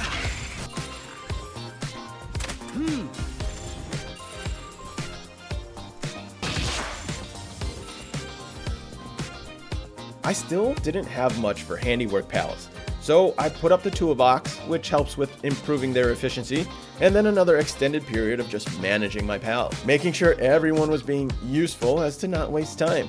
I crafted a new weapon, the handgun, and then replenished my ore yet again. I was hit with another raid at the main base. This time there were some Incineram, who I did not have yet. But with all the pals out, things always get a little hectic. I tried capturing one, but was killed in the process. I respawned and they were all dead. But when I checked my pal box, it looks like I was able to get him. Which is great because he's a level 2 handiworker who I'm really in need of right now. But also, he's my strongest pal because I haven't been focused on getting fighting pals at all. So it'll be nice to have him if I encounter anything that needs to be taken out. I hatched a new pal from an egg, Flambell, and another base run through to make sure every station had something to be crafted. During another ore run, I snagged a lift monk that entered my territory for another new pal. The ore, this time, was put to further base upgrades. I needed to get my production lines set up. Even this level 1 assembly line is a major upgrade. Not having very many good handy workers allows me to stay efficient and put a bunch of pals to work at once. I crafted a ton of stuff again, just running around constantly staying busy without a moment to breathe. Kinda like real life. But I got some spheres before it was time to head out and continue the XP grind. There were still so many pals near my base that I could capture for the capture bonus, so I didn't stray too far, and I got a new pal in the process, Dino Some, but I was just one level away from the ore mining site too. So once I leveled up, I went back to see what that was all about. I did have to gather some more resources for it, but I spent the day getting that gigantic mine set up. I brought it over to where I've been mining ore constantly in hopes that I'll never have to manually farm it again. I put my best miners to work, which are pretty pathetic still, but hey, it's what I got. I got another level, which of course meant more upgrades, but this time 2 really important ones. A weapons assembly line and storage container. I've been losing my mind and wasting so much time over using these small storage boxes. So priorities. First though, a Broncherry saddle. My weight needs a boost, so I equipped my saddlebags and I went to check on my ore. The mine was just set up, so not much production, but with Broncherries this was a much less brutal process. Huge boost to my weight. I was starting to feel the incredibly moronic decision though that I made to put my base here. I finally ran out of room. All it took was a few of those giant assembly lines and I'm out of space. Just look at all this wasted space in the water. I guess I thought I'd be able to put foundations there or something, but nope, just wasted nothingness. So I had to do the best I could and push things out for space, which took a bit of my time annoyingly. I probably should have just moved my whole base before it got too built up, but I didn't do that. And since I was burning through ore, I crafted another ore mine. Once my storages were up and I had the daunting task of moving everything, all this time I was just trying to remind myself that in the long run, this will save time. But man, oh man, it was annoying. And after a full day of that and a ton of base reorganizing, I had another base upgrade. So now I could have 3 bases and I was maxed out with the number of pals. I could finally start making progress elsewhere instead of just working at my bases. which is honestly all I feel like I've been doing thus far. And after a half day of more base optimizations, it was time to get back to the XP grind with some new pals captured in the process. Oh, what is this? It's the new pal, Crowajiro. It's only a level 5, it should be okay. But definitely going to use the hypersphere on him. Gotta catch him. I don't want to kill him. Perfect. I was going to say, I don't want to shoot him because I'll probably kill him. I burned through my spheres once again, so I had to get back to grinding resources, which at this point is still pretty taxing. The stone for cement and palladium fragments, the charcoal for carbon fiber. I wasn't anywhere near being optimized, so it took a lot of time getting all those things, so I could replenish my stock of spheres and be ready to craft the next level when I unlock it. I was planning on getting my third base spot set up as a coal mine. I didn't know what the exact spot I wanted to use, so I went out to explore. I stopped off at Fenglo to grab another alpha pal. My Incineram had no issues with it, and I was on my way. I spent a lot of time trying to find a spot, but mostly getting distracted by capturing pals. I had one level to get before the next sphere unlocked, so I really got sidetracked with that. Once I had my level up, my pals and myself were starving, so I didn't really have much choice. I had to get back to base and get my food situation taken care of before I could get my coal mine established.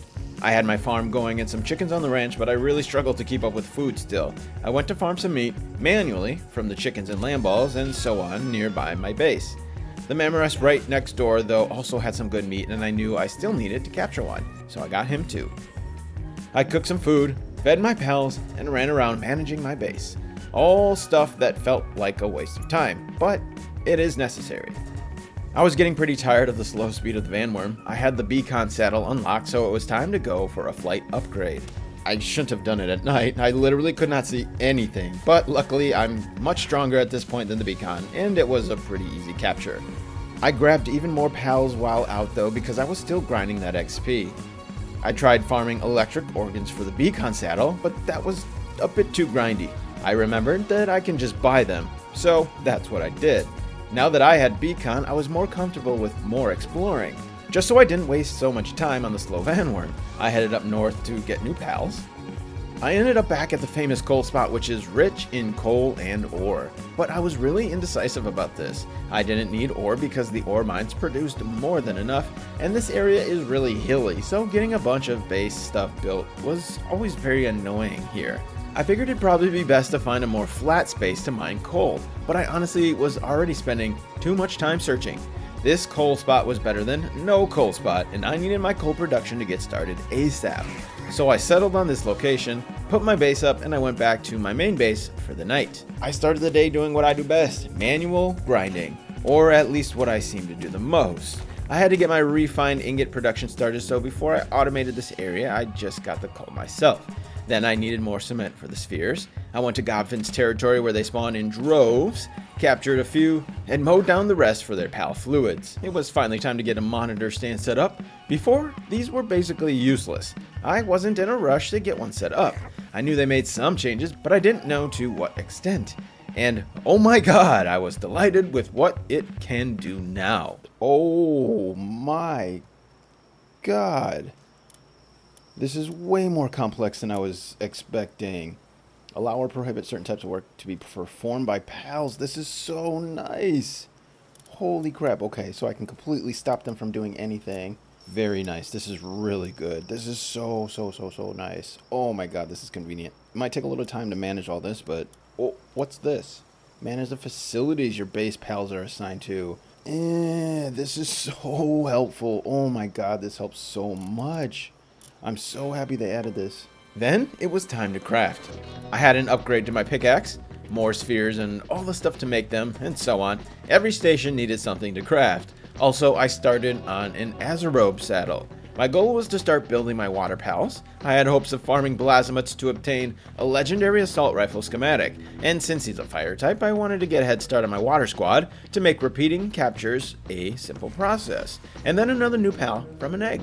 I was starting to need quartz more regularly for crafting those circuit boards. I headed up north to grab some, but was quickly reminded how cold it is. I had to go back, spend some time getting the resources to craft some cold armor so that I don't freeze to death. I caught a new pal in the process, and all that took basically the whole day. I'm not really sure how. But the next day I was still in need of quartz and I hadn't made my way very far up north. So instead of traveling all the way up there on my slow beacon, I just went back to the same spot because it was respawned by then. Fortunately, I've had my mud on the farm pretty much this whole time, so having enough high quality pal oils for polymer was not an issue. After that, I made a trip to the mines to see how my mine was holding up, and I was pretty impressed. These 2 coal mines and just the 1 stone mine was actually yielding more than I needed. So I was very happy to finally have some resources mostly automated because the burden is heavy for me and I'm quickly running out of time. I was still a long ways off from breeding pals. In fact, I didn't really even know if I wanted to do it, but I figured I'd get ahead of things and grab some bee guard for honey. Then a whole bunch of base management stuff. I put those circuit boards to use and upgraded to the sphere assembly line too.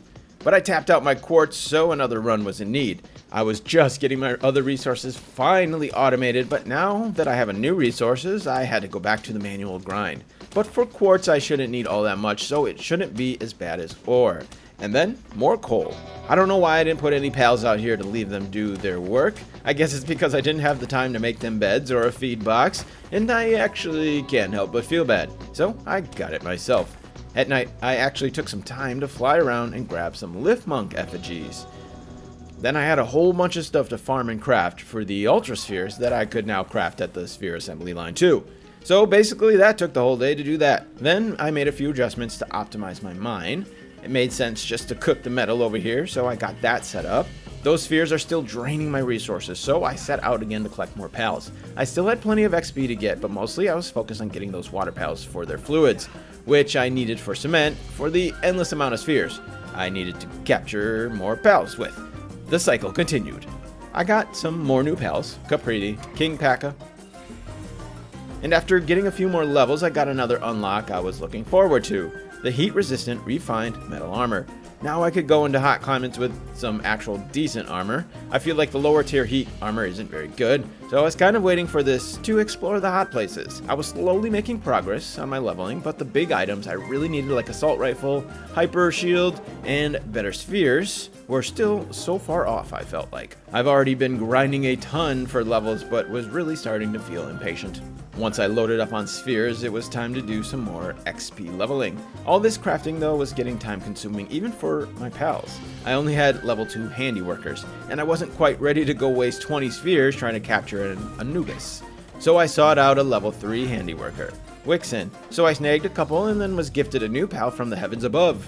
Oh, there it is. Oh, I think this is the first time I've seen the actual meteor landing. That's kind of cool. Oh, what is that? Xenolord? That is so cool looking. Dang, what is that move? He looks freaking tough. I wonder if I can even take him. Alright, he's not that strong. I can definitely get him. Ooh, that hurt though. Ow! Okay, I take it back. He's freaking strong as hell. Alright, he's close. Hopefully that works. There we go, 40%. That should do it. Yes, let's go. Alright, Xenolord. It killed my beacon, so I basically spent the whole day trying to get back to base. But who cares, because I was just happy to have this brand new pal. It was time to get my coal production situated. That location I chose on top of the mountain wasn't gonna cut it for me. If I wanted to have all my mining stuff together, I needed more flat and open land. I sought a decent spot in the desert right next to Anubis. This area is decently flat, but even more useful, it has a ton of coal nearby. So even when my pals harvest all the nodes in my base, I can come over and quickly double or triple my yield by farming the spots right nearby. Of course, in the new territory, that meant more new pals as well.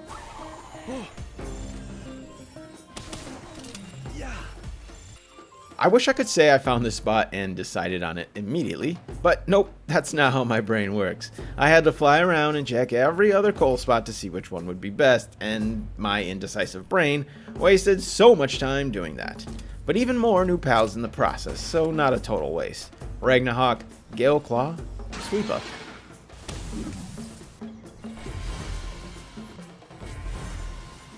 I set up my third base. This I was planning to use for weapons manufacturing and metal smelting.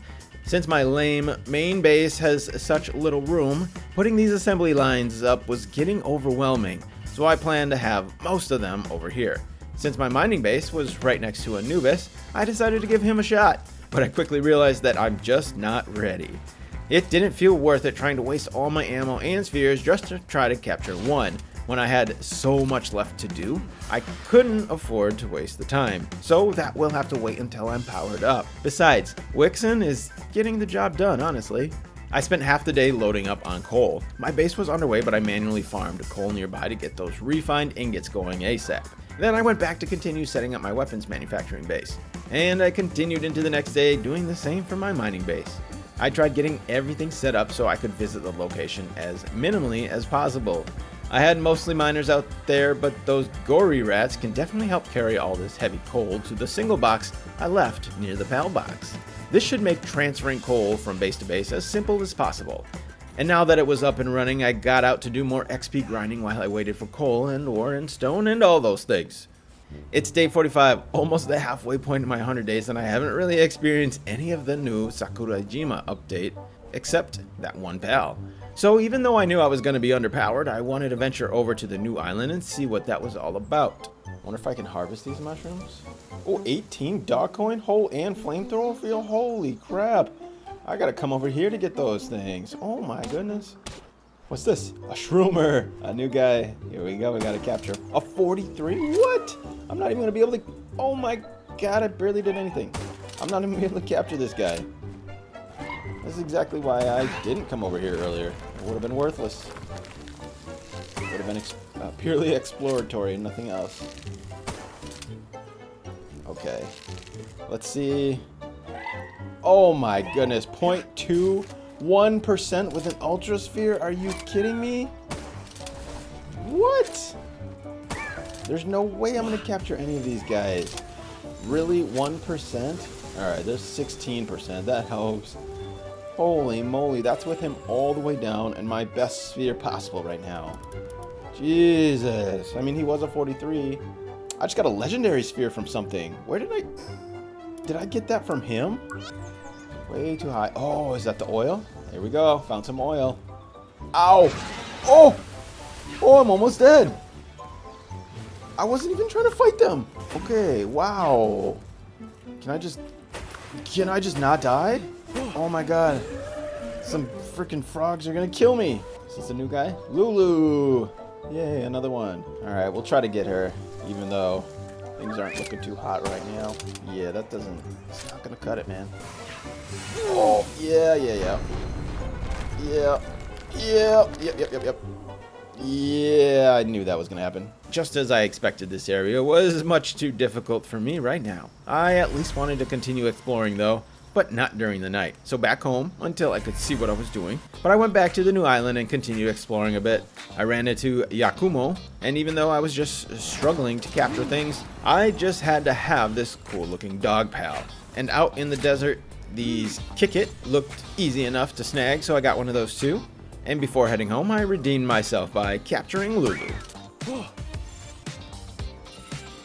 And then another egg pal, Verdash. The XP grind was back on. This time my sights were set on the next shield, the Hyper Shield, and the Electric Furnace, also the Legendary Spheres, and of course the Assault Rifle. And I was very close. I grinded that out quickly, and more pals added to the list, Catris and Dino Some Lux. I grinded out, crafted the materials I needed to finally get my Electric Furnace set up. Another new pal from an egg as well, Lisbon Ignis. And then back to the mines. The gory rat was struggling to pick up the coal, so I had to do the job, of course, but I was also needing more, so I flew over to manually farm some nearby. The refined ingots were flowing, and I needed lots and lots of coal to support that. I captured a Hangyu, which I apparently already have, but I don't remember when I got it, and a Cinnamoth as well. I got where I needed to unlock the Assault Rifle, but looking at the unlocks, there was still things I really needed right nearby. The PAL Metal Armor and the Weapons Assembly Line 2 were next. I wanted to just keep grinding, but it was getting tiresome. Besides, now that I had the Assault Rifle, this became my biggest priority, since it's basically the main thing I was trying to unlock from the beginning. I didn't have quite enough stuff to craft it though, but I was also gonna need ammo, obviously, so I got to work on that first. My go-to spot for sulfur near this boss tower is super convenient and gets more than I can carry, plus a few more Wixen to help out at base. Quick fast travel over and got a bunch to get started. I fired up my electric furnace now that I had enough stuff to craft pal metal, which I needed now for the legendary spheres. My other forges were cooking the refined ingot for my assault rifle and ammo, and I ran around making sure everyone was staying busy. I hopped over to my weapons base and crafted a forge over there to optimize the base, and after a bunch more gathering and grinding, I had enough to start crafting the legendary sphere. But resources continued to get drained so quickly. I went over to the shop to sell some things. I had a nice buildup of specialty items that are worth a ton, and I sold off some of my useless pals so that I could buy some resources instead of just grinding, because it was seriously getting old. The lack of space was beginning to annoy me again, so I spent a little time restructuring my base. Now that I had assembly line level 2, I put those up, then removed the weapons assembly line to save space. And because my other base was meant for crafting weaponry, well, I put it over there. Finally, I got my assault rifle crafted. I kept using all my resources for other things, but now it was time. And then a whole lot of base management replenishing some of those resources. I made my way to Mount Obsidian to see if I could get some more new pals. I haven't been over here much, so I was hoping for a good array, but ended up seeing all the pals that I already mostly had, until I ran into a fellow pal tamer. Oh, you want to fight me? Okay, then. No, I just realized I only have brown cherries on me. That's alright, I guess I probably won't need them. That was quick. You dead? I continued gaining XP until I finally saw a new pal to capture. The Blaze Howl knocked, and the Pyron knocked. I was once again forced into restructuring my bases because of that lack of space. I had to move my wood farm elsewhere, but this was seriously beginning to be a problem. I am wasting so much time just reorganizing and restructuring every time I need to build something new. At this point, it would have saved me so much time if I had just moved my base a long time ago. But that still felt like a waste of time because I had so much still to do, and I'm already past the halfway point, so I did not do that. I was feeling good about my level though, and now that I had the assault rifle, I actually felt capable of taking on some higher level pals. The Ormantide was priority early on because I knew I'd be needing these guys for all sorts of fights in the future, the nearest one being against Blasphemous. But also, he's a level 4 watering pal, so I felt good about going out to capture this one without too much resistance, and it was quite easy to get him. I snagged a Surfint while I was over there too, then right into the nearby Relaxaurus Lux. He was much lower level than I, so it was a super simple capture. My pal metal has been cooking for a while, so I was able to have enough for an upgrade to my armor, the pal metal armor. Then I focused on more ammo. The assault rifle chews through it, and I needed a lot. So getting all the resources for it and getting boatloads of it crafted was my task, and before the day ended, the Ormantide was respawned. So I went back to grab number 2. And then a very shockingly easy capture of a new pal on the way home. Oh, I have no idea how I'm going to get one of these. I don't know, figure this out. Should I just see what happens when I throw a legendary sphere at it? It just bounces off, I'm pretty sure. It's probably a waste. Might have to use like a trap or stun it or something. I know there's like stun batons, but I don't think that actually... I don't know if there's a way to actually stun things. Like it says 67%, but there's no way, right? There's no way it's going to work. There's no way. There's no way. There's no way. No way! Let's go. That was so easy. I didn't have to, it said you had to like do something sneaky or something weird like that. I just throw a legendary sphere at it the first time it captures it. Whatever, I will take it. I had a whole lot of base management stuff and then some prep work to get ready to go after my next major pal, Blasphemous. He's definitely one of the harder pals I've had to capture so far, but between my assault rifle and my Ormantides, it really was just about surviving long enough to get a sphere off, and I got him. So originally I was not planning on doing any breeding, but at some point I realized a couple things. One, if I'm going to realistically take down the endgame bosses, I'm probably going to need to breed super pals. And two, if I wanted to up my chances of getting that legendary assault rifle, I could just breed a bunch of plasmids and then butcher them. Except that second one wasn't true at all. I didn't realize that you get them only from the boss versions. Still, I absolutely needed to breed for the boss, so I took the time to set up my breeding farm.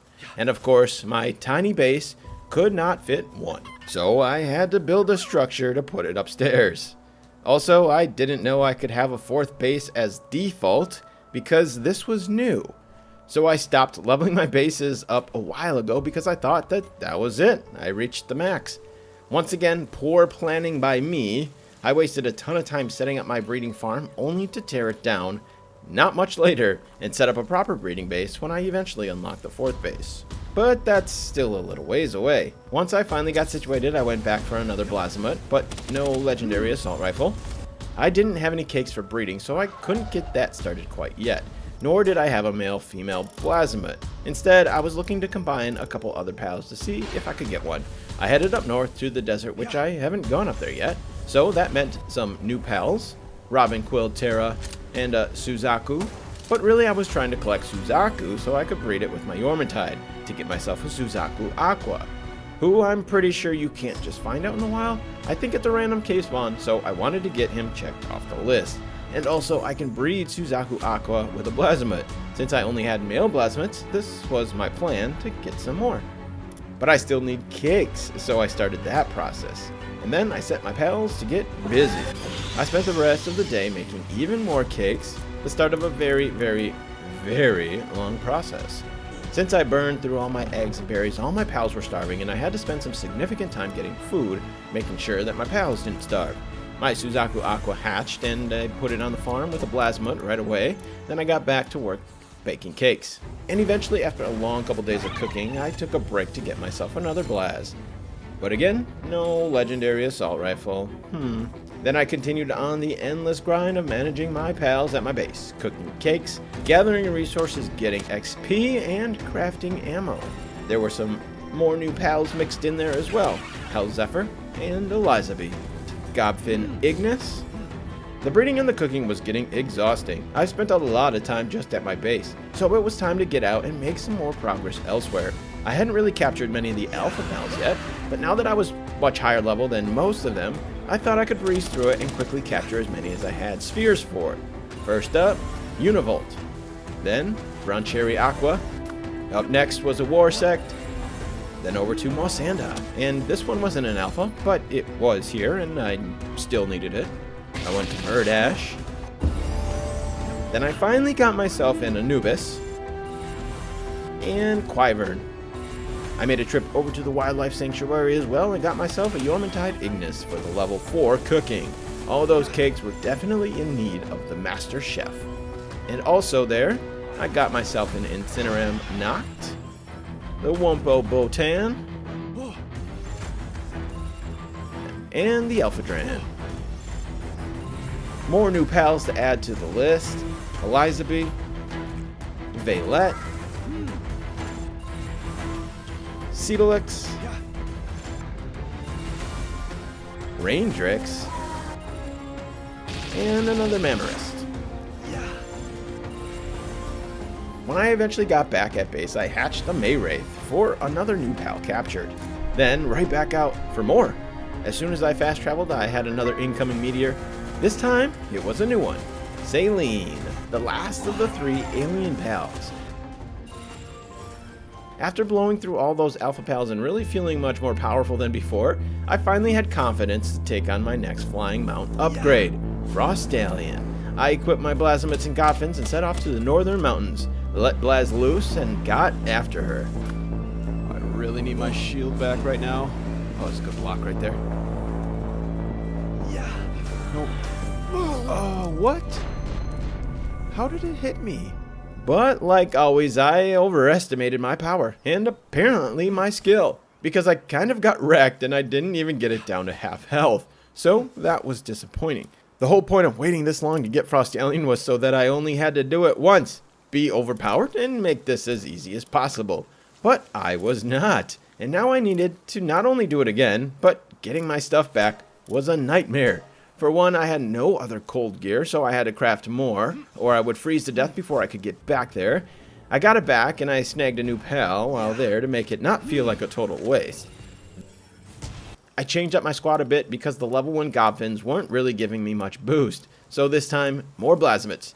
I even rode Blasmet out there so that I didn't waste a spot on my squad with Beacon, who was basically useless against Frostallion. So, round 2. Oh no, I should have waited for my shield. Crap, I can't move. Yep.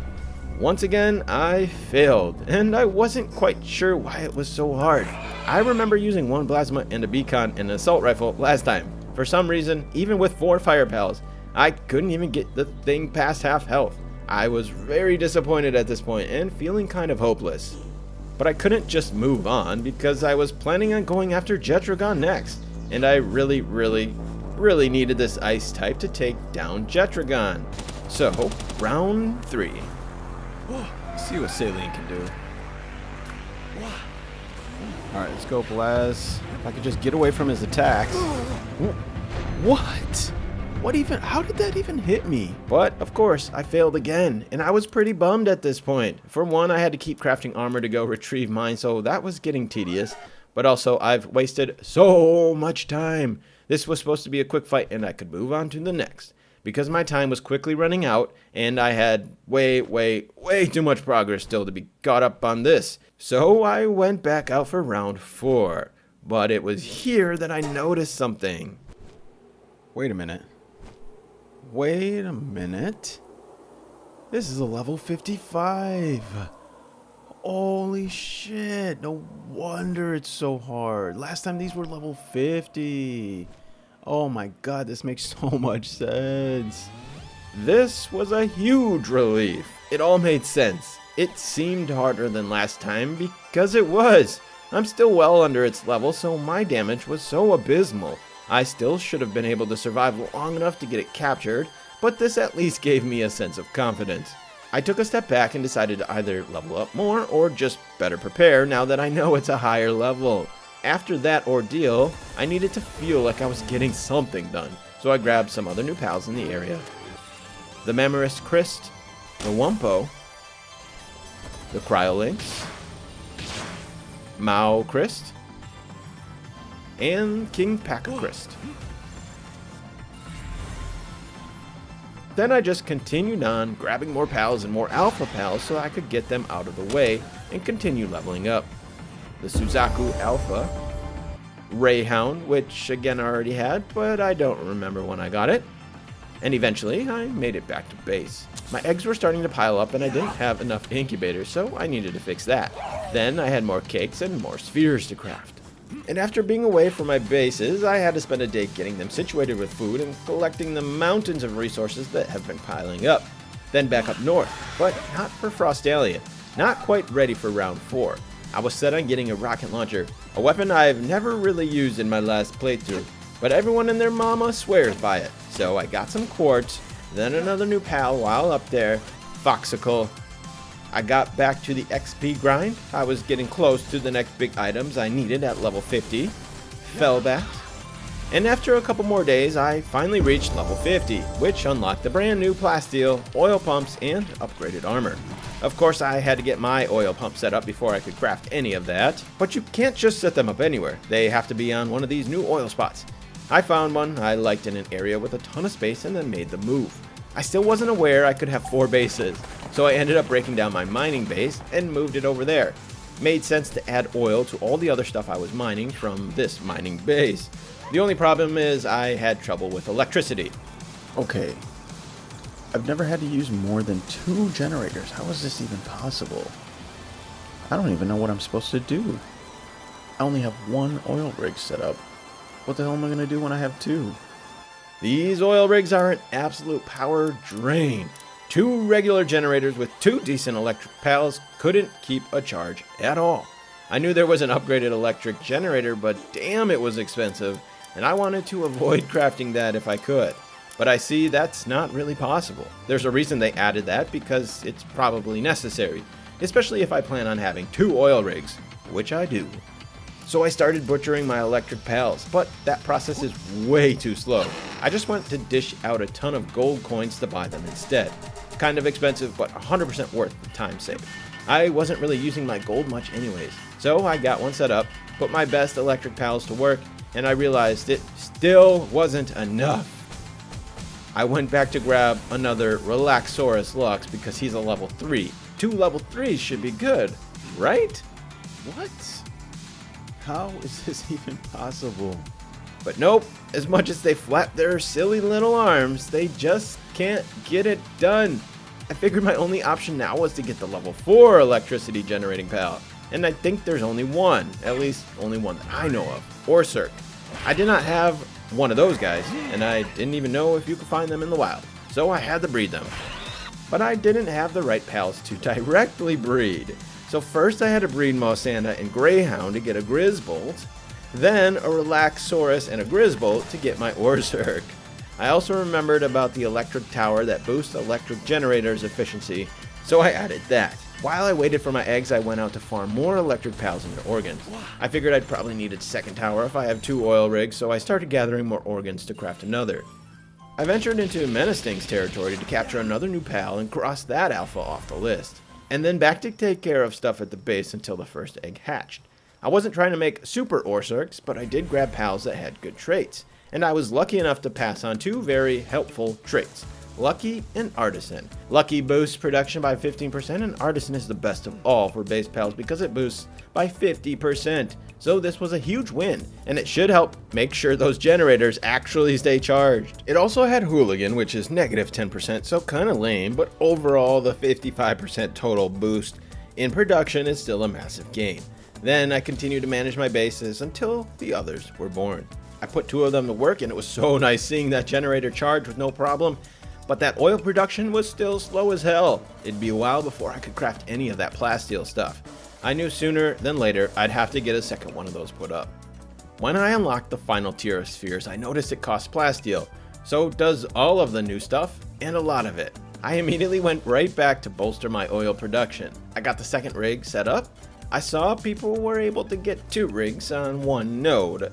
I tried for like 10 seconds and then I gave up. Mostly because I didn't want to have to craft even more electric generators to power 4 of these rigs and waste 2 more PAL slots on trying to power them. So I opted just to stick with the 2 and hope that would suffice. Eventually I got it all set up and all was working properly. Now I just had to wait. I wanted to cross more things off the list, only about 20 days left, and I still had so much to do. I had a random urge to fight a boss. Probably because I've been running around my base for days now and I needed some excitement. I went to the next tower.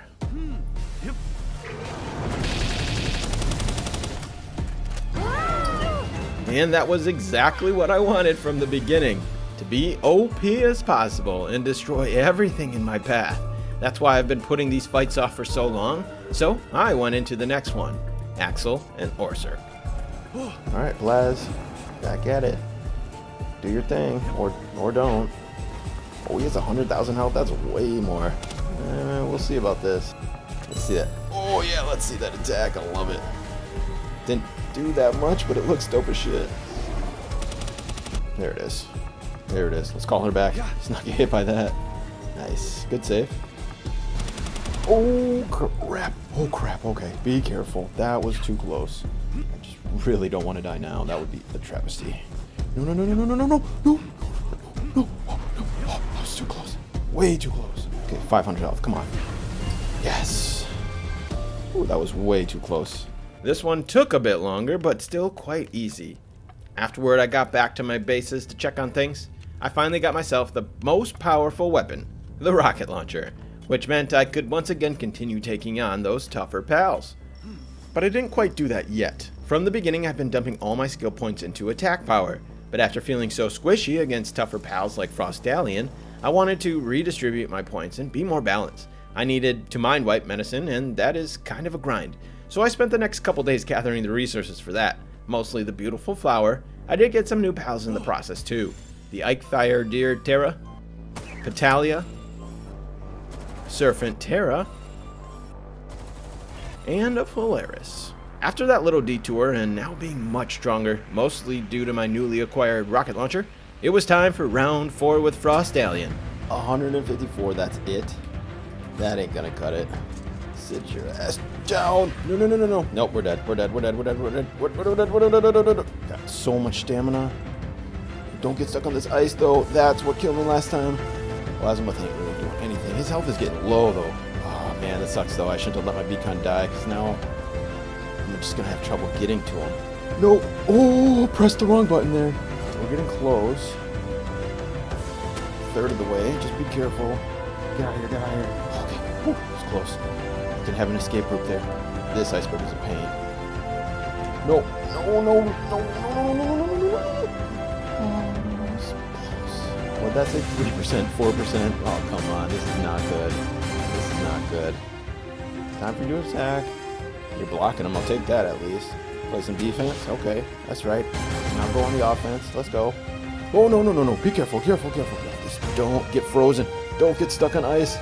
Not really working very fast. Recovery. It's alright. I got 66 balls. 5% chance. The math works out, but honestly, with my luck,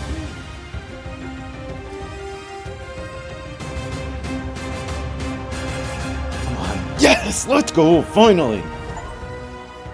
It was still a battle. My damage was so low against it. All I really had to do was survive long enough, though, because I had plenty of ammo. And I'm really glad to have gotten it done. But no time to celebrate, because the clock is still ticking. I didn't quite go after a Jetrogon yet. I had a lot of ammo to replenish first. Instead, a much easier pal to get, Astagon. With all the ammo crafting, my sulfur needs were increasing. Lucky for me, I recently unlocked the sulfur mine, so I set that up at my mining base and put more of my best miners to work. And then I worked toward getting the plasteel armor. I had just enough oil to get the plasteel I needed, and I once again had another upgrade to make me even more powerful. So this is where I finally learned about being able to have 4 bases as default. I quickly got to work trying to level up to unlock it. I put the fluffy pal beds up and then one of these refined storage units, and I could not believe what I was seeing. Is it backwards? It is backwards. I kind of want to rebuild it, but whoa. Whoa. Whoa, how many spaces does this have? 1, 2, 3, 4, 5, 36, 7, 40 spaces? Whoa. 1, 2, 3, 4, 5, 30. This has the same number of spaces? Whoa. I did not realize that these were the same size. And they take up way less space. Oh my god, what am I doing? This whole time I've been using these massive containers. They take up so much. How is this and this have the same size space? That makes no sense. I've been... Another super inefficient method by me. This take up so much more space. Oh my... What was I thinking? I hit a roadblock on upgrading because I needed a lot of stuff I didn't have for the refrigerated food box. But that just meant it was time to get back to actually making progress. It was time to get myself a Jetrogon.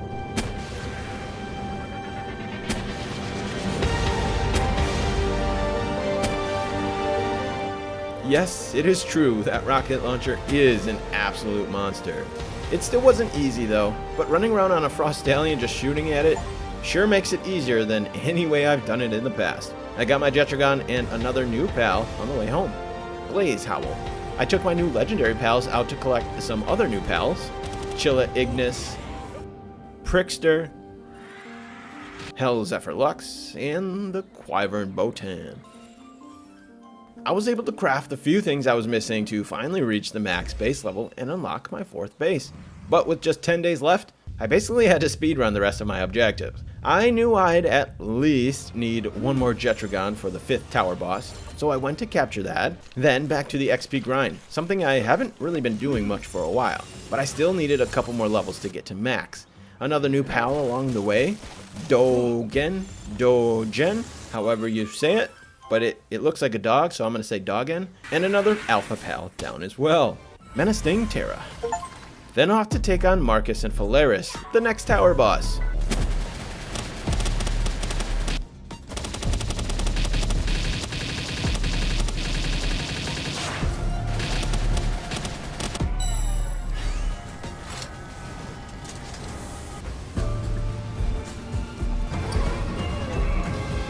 They were able to take down some of my pals, but between the rocket launcher and my plasteel armor, it was still a pretty easy fight. Just to be safe, I grabbed a third Jetragon, but really I was kind of hoping I'd get super lucky and get the legendary rocket launcher. That didn't happen, but I did get my third Jetragon. I headed up to the northern desert to get the other legendary pals, Necromus and Palladius. These two I remember struggling hard against last time, but I did not have a rocket launcher last time. And as it did with Jetragon, it made a huge difference. Just that knockdown is OP, even if it wasn't doing all that much damage.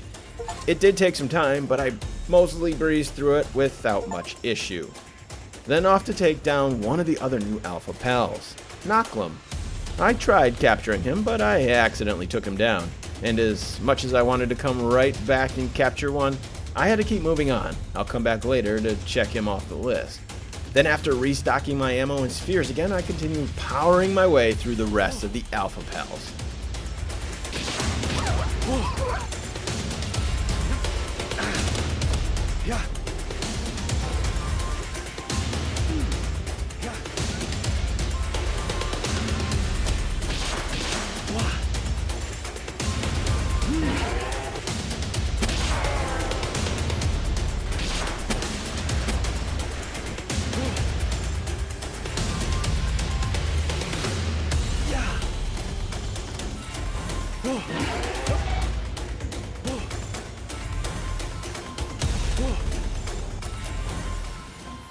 It took more time to travel between each one than it did to actually take them down, which is exactly the plan from the beginning. With just 5 days left, I had no more time to waste. I had to be extremely efficient. I couldn't take a chance on doing anything twice, or it won't get done. But if these fights go the way they planned, I have confidence that I can still get this done in 100 days. 2 more boss towers, which should only take a day total. The oil rig, another day total. Then the Bella Noir Libero, and Blasphemous Rio fights. I will have 3 days to attempt in case I fail. The fights only last 10 minutes max, so it should give me enough time. And to get the rest of the pals I don't have, I planned on breeding while I was doing the other things. So this was all still possible. I went right into the next tower base, Victor and Shadowbeak.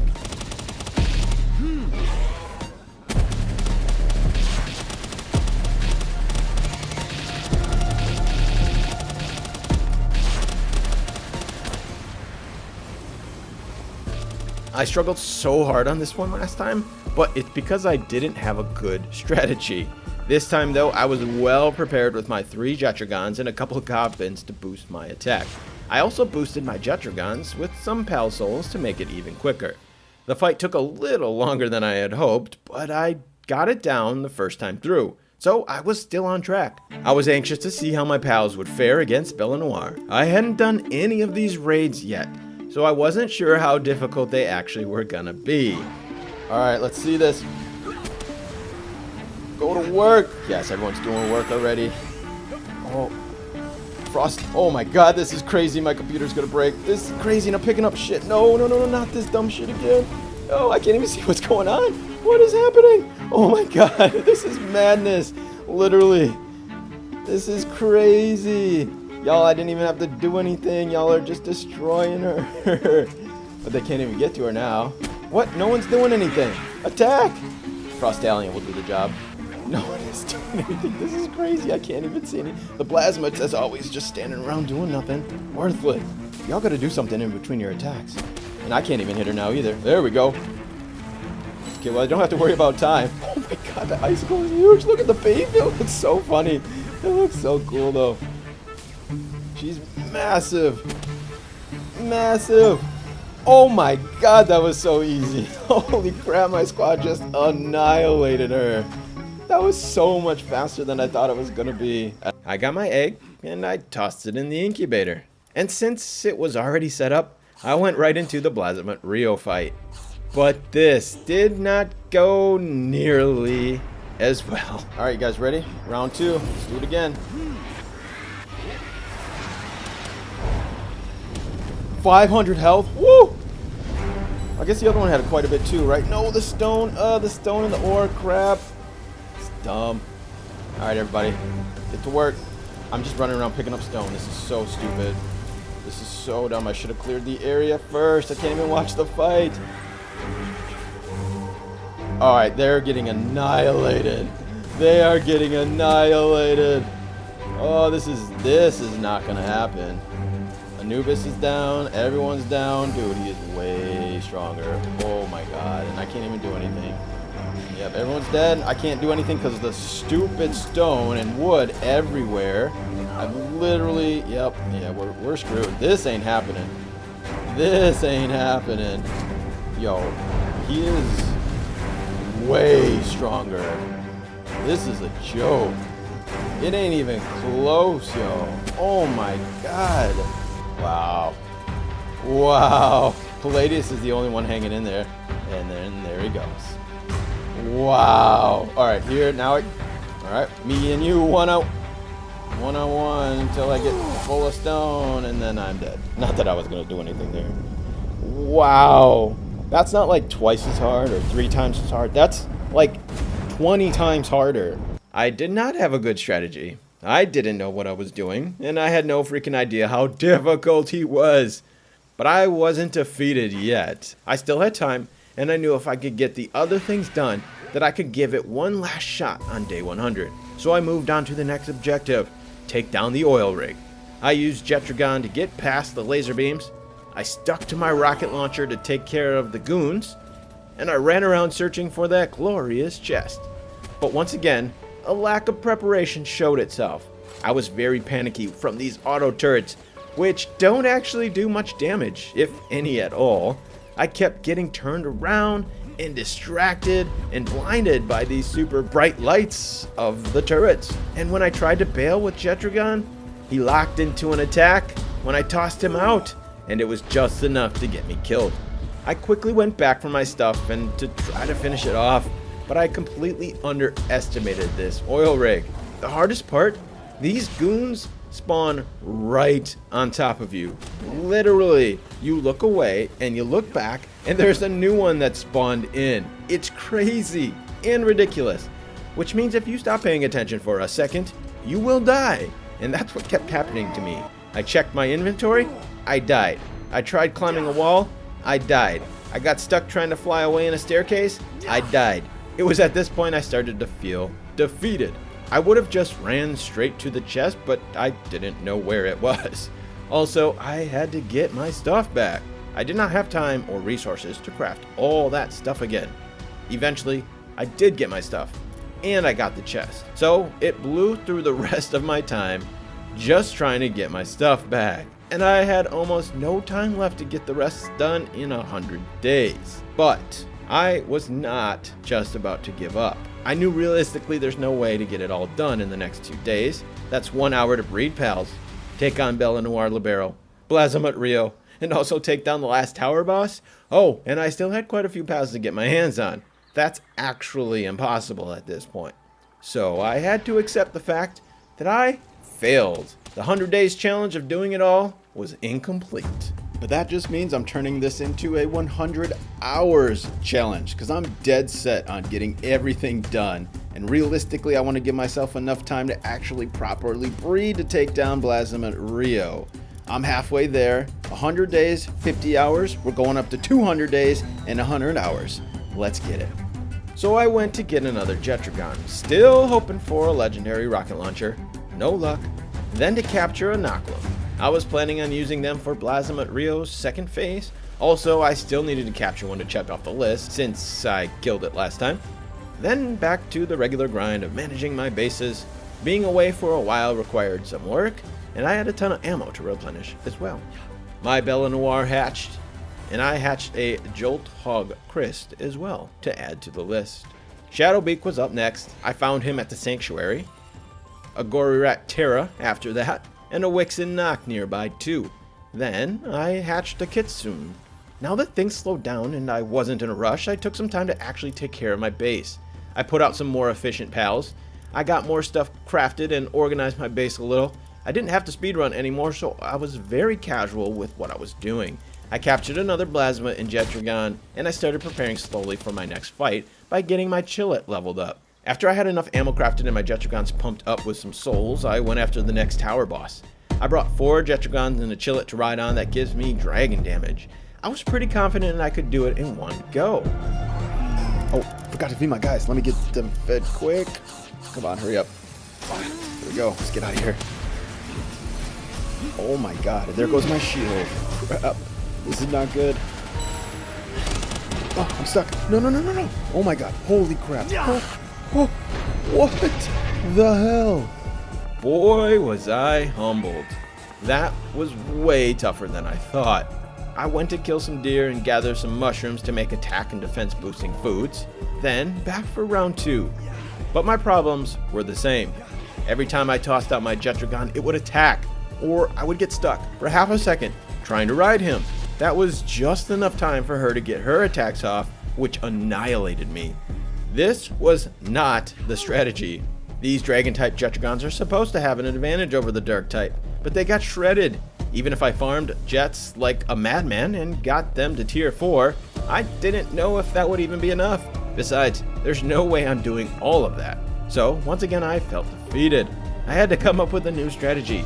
I hopped back into the fight, this time trying to ride my Chillet, who does have Swift, so I was hoping I could just outrun the attacks. It started off well, except Chillet couldn't take more than 2 hits, and I didn't understand her attacks enough to be able to avoid them proper.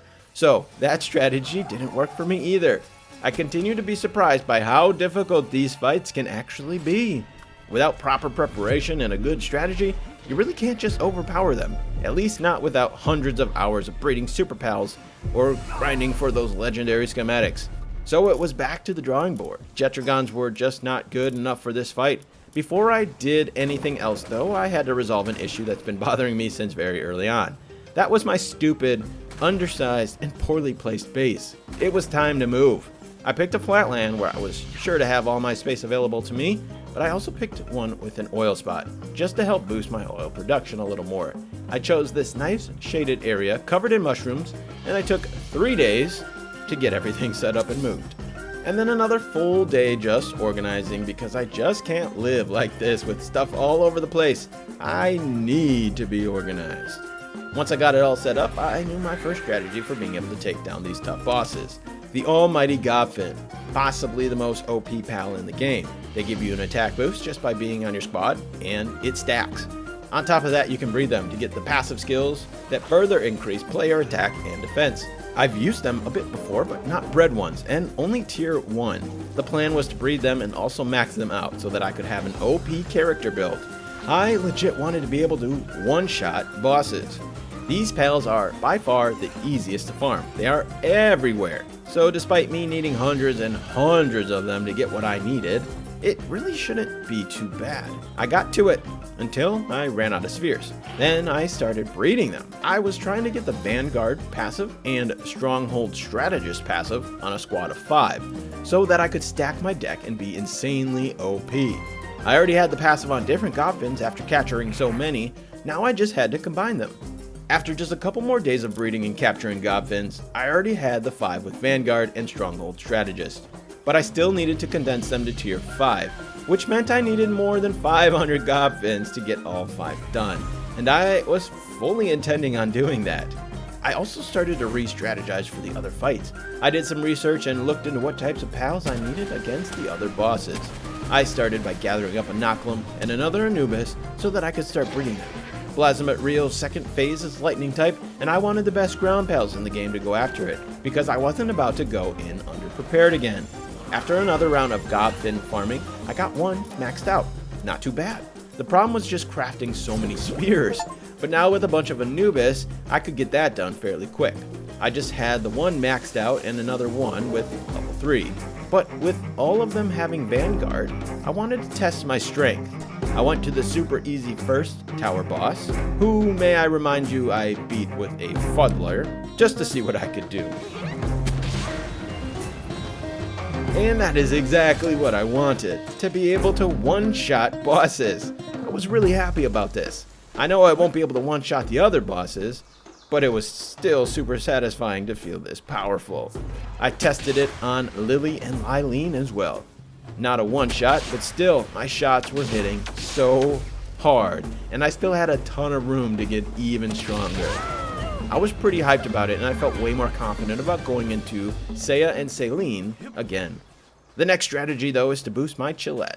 I figured if I can get one with good passives, I should be pretty unstoppable against dark types. So I started breeding them too. Now that I was into breeding, not much else was getting done. It was a repeated cycle of farming Gopfins, capturing Chillettes, Nocklums, Anubis, and Yormantides, and then baking cakes, crafting more ammo and spheres, then rinse and repeat. As my breeding demands got more and more intense, I needed to speed up the process by getting more farms set up, but I had no room. So I used my 4th base and I turned it into a breeding base. And after that short detour, I got back to the regular cycle. Nocklums, Yormantide, cakes, and so on. I was still hopeful about getting some legendary weapons, but I wasn't about to grind them out either by spending days just farming Jetragon and Blasimids. I decided to give the oil rig another chance. I geared up and headed over there with Jet. This time, it went a lot different. But that's mostly because the loot box was right near where I got on the rig. So I didn't have to run through the whole damn thing risking death. Even if I was feeling more powerful, I'm glad I didn't have to spend the time doing so. I got my loot, which was decent. Specifically, I got an upgrade to my laser rifle, which by the way is amazing. I hadn't seen many people talking about it or using it because people seem to love the rocket launcher so much, but you saw those damage numbers against Lylene.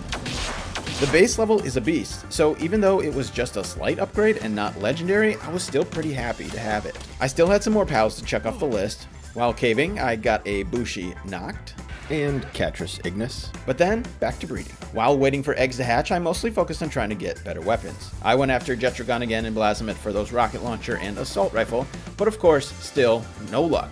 Then back to the oil rig because what I really wanted more than anything now was the legendary laser rifle. I didn't get it this time, but I actually figured out how to take on this oil rig without dying. Use your rocket launcher a lot and don't turn your back. That's it. Seems super simple, but when you first do it, you don't expect goons to be spawning in literally on top of you. So I got my chest with no legendaries and then headed home. But it felt good. Now I could come back and farm it relatively quick and not waste 3 days trying to get my stuff back. After a few more rounds of breeding, I got the Chillet I wanted. Mostly. I was trying for Stronghold Strategist, Legend, Vanguard, and Swift passives, but I was getting tired of trying to get all 4. I had 3 of the 4 on 2 separate Chillets, and I figured that was good enough. One had Legend, and one had Swift. So if I needed to use one as more of a speedy mount, and one with a little more defense, I had the option of both. I was ready to move on from breeding Chillets, and I needed to start condensing them, so I ended up just calling that good enough. And after learning how to take down the oil rig proper, I headed back for another pretty quick run through. And that gave me a ton of XP for Bill, my Chillet. Just one run on the rig got him up to level 52, which was awesome. I was originally going to try to do the caves or boss fights with a mix of using the training scrolls, but this method seemed way faster. However, I still wanted to do some caving. I was still after those legendary schematics and anything else I could use, like more of those training scrolls. So I set myself up with the best caving pals, Daze Mew and Prickster, and headed into some of the caves on the new island. Daze Mew runs super fast over sand, which these caves are mostly, and Prickster gives you the direction of the exit. I know, these caves aren't that complicated, but if you aren't familiar with them like me, one wrong turn can make a 30-second run through take 5 minutes, and that's a lot of wasted time. So Prickster is definitely worth it in my opinion, at least early on. I plowed through some caves, got some loot, and on the way out, I found another new pal, Sootseer. I added another new pal to the breeding list, Ragnahawk, so that I could use his element bonus on my attacks against Belenoir Libero's second phase, the Ice phase. Then back to continue trying to finish off my Gopfin and Chillet condensation, with some more oil rig run-throughs and cave runs mixed in there, as well as capturing and breeding those pals I needed for boss fights. I was finally ready to get back into the fight. I took my squad over to the tower and I readied up. I had the maxed out armor, a slightly leveled up laser rifle, food to boost my attack, 4 maxed out Gopfins with Vanguard and Stronghold Strategist, a maxed out Chillet with Stronghold, Vanguard, and Legend. I was ready. Uh-oh. Uh-oh, no, not good. This is not a good start. Not even 30 seconds in, Chillet gets destroyed. All that work for nothing. I decided to continue trying on foot, just to see how much damage I could do. But in the back of my head, it was really more of a test run to see how close I could get. I wanted to come back and try again before wasting too much ammo. So I tried studying her moves a little more, and then I tested out the strength of my weapons. And they were hitting hard, and that gave me confidence to do this on foot. When I died, I regrouped and went for round 2. I was hoping I could just get a couple shots off on Chillet. Then I'd be okay with doing the rest on foot. Oh, run. Just gotta avoid this. Oh no. Okay. As long as I can avoid that attack, I think I should be okay. That thing just destroys me. Alright, Chillet. Let's see what you got. 7,000, that's okay. Need to get those critical shots off. No! Uh-oh, come on. Already? It literally was like, we're not even a minute in. That was good. It's a good round of damage there. Avoid the shots. Keep it going. Let's get those heavy hits in. I just gotta be patient. I got plenty of time here. If I could just dodge. Ooh, that was lucky. If I could just dodge his attacks, keep my shots hitting, I should be okay. Alright, we're close. Just. Ooh. No shield. Just gotta get that shield back. Screw it. I'm just gonna push to the end. We're so close. Get these last couple. Yes! Yes! Let's go. Oh, finally. Oh my god, that was brutal. If it wasn't for that laser rifle, I don't think I could have gotten this done. But man, did that feel good. I was a little disappointed still about the Chillet being downed in less than a minute after all that work breeding it, but I still was going to use it for Bellenoir Libero, so at least it wasn't a total waste. Now that I was in the endgame, I had a very serious grind to get into. After getting humbled by the Blasphemous Rio earlier, and also being surprised by how difficult Saya and Saline were, I wanted to be extra prepared, which meant getting a full squad of maxed out pals to go into these next fights. So the plan was this. I assumed the Blasphemous Rio fight is harder than Bellenoir Libero, so I was going to prepare for him and use the same pals. 15 Yormantides and 15 Anubis. The Yormantide's water type will work against Blaz's fire type, and the Anubis will work against his electric type. Against Bellenoir Libero, the Yormantides will still have a solid advantage against her dark type. The Anubis have to be bred anyways because they drop pal souls when you butcher them, and it's by far the fastest way to farm those. So instead of having to breed another pal like a fire type to take on Bellenoir's second phase, it makes sense just to breed these two and hope Anubis can handle Bellenoir's second phase. The goal is to get a combination of Legend, Serenity, Musclehead, and Lord of the Sea passive skills. And for Anubis, the same except Earth Emperor instead of Lord of the Sea. The other strategy I plan to use is getting the proper riding mounts. Chillet provides that dragon attack boost, so even though my build got wrecked by Saline, I'll be able to use him in this fight. I will also be creating a perfect Ragnarok, because it provides fire attack while riding. For Blasphemous Rio, I hope to create a perfect rideable Azerobe for the water boost, and use one of my Anubis in the second phase, because when they are in your party, your attacks get a ground type boost. All this strategy though is gonna take some serious work. Lots of baking cakes, lots of leveling my pals, and lots of repeated captures. Capturing Anubis and Yormantides whenever they are available to help boost my production, but also Yormantides and Blasphemous, in hopes of finding that legendary schematic I've been yearning for. Since the last fight, over the last few days, I have been hard at work on those things, making really solid progress in short time. My Chillet was already good from before, and my Ragnarok had the passives I wanted, and I was already starting a really nice buildup of Yormantides. But I should admit, I had to change the egg incubation timer down to 0. This would take me 2 more weeks if I hadn't, and honestly, I just wanted to get this video out. Anyways, with my XP at 3.5 times, doing 1.5 run-throughs of the oil rig essentially maxed out my pals for levels. But you also get those training skulls, so it's a super effective way for me to quickly level up my pals, especially now that I actually knew how to run through it quickly without dying. After a few hours of breeding it, felt like I had been doing it forever. I was getting anxious and I wanted to see my progress. I decided to take on Xenolord Libero, but my squad was very underprepared. 15 Yormantides, not even leveled up to 55. On average, they were about level 50. Only 2 or 3 of them were condensed, and a couple others were level 2. And basically, none of them had pal souls dumped into them. Then just whatever pals I had in my box. A bunch of Jetragons and Knocklums that were the only reasonable things in there. And I got after her. My Chillet and rocket launcher stack was doing really nice damage. But my problem was being able to hit her. I missed a lot of my shots, and others were being blocked by my pals. My Yormantides got wiped pretty quickly, but I expected that. I was planning on doing most of the damage myself. I got to the second phase with plenty of time, and flying on Ragnarok made it a lot easier to get my shots off. But my downfall was once again getting over encumbered. I picked up a bunch of stone, couldn't escape, and I got killed for it. This is when I finally changed my settings to not auto pick up items. This was literally killing me over and over. I should have done this a long time ago. But because my fight was so close, I had confidence that I could actually do it. I let my pals heal, then I went in for round 2. This time, I made sure to be efficient, and I actually hit my shots.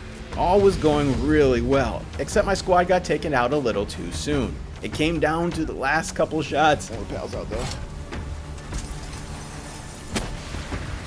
Oh no! Oh no, I did not look at the clock! Oh no! Oh, no, no, no, no, no, no, no! No! I didn't look at the clock! I was so close! Oh, I wasn't even paying attention. No, I had 2 more shots to get. 2, maybe 3. Oh my god. I mean, it gives me hope. Next time I'm going to get it. If my pals weren't all starving there, I probably would have been able to do it. And I was so close. But I just couldn't quite get it done in time. This was a little disappointing, but it gave me hope. I just needed to keep working on my Yormantides a little bit more, and this fight should be a lot easier. So, I got back to work. Back to the grind of capturing high-level pals, the Yormantides, the Blazes, the Menacings, and the Knocklums. As long as I had some high-level pals as backup in the last stage of that fight, it would help me get a bit more damage and a few more rocket shots off without her attacking me. So, even though these weren't going to be bred, I wanted to get them as backup. I had more oil rig runs for leveling. I was becoming pretty masterful in making my way through it quickly. I was mostly running caves to get gold coins. The loot you get from the cave boss and the chests makes for really good sellable items. I had hopes of getting a legendary schematic too, but honestly with my luck I didn't rely on that much. But I needed gold because that was the easiest way for me to get ingredients for baking cakes. The berries, the eggs, the milk, all something that I struggled to have an abundance of. It made it a lot easier just to buy it. So cave runs and farming gold was another one of the routine grinds that I found myself doing every single day. After just a few more days of powering up my pals, I felt ready to go back into Xenolord Libero. This time, the Yormantides were a bit more robust. I had my 15 Yormantides, all level 55, but almost none of them had the 4 passives I was aiming for.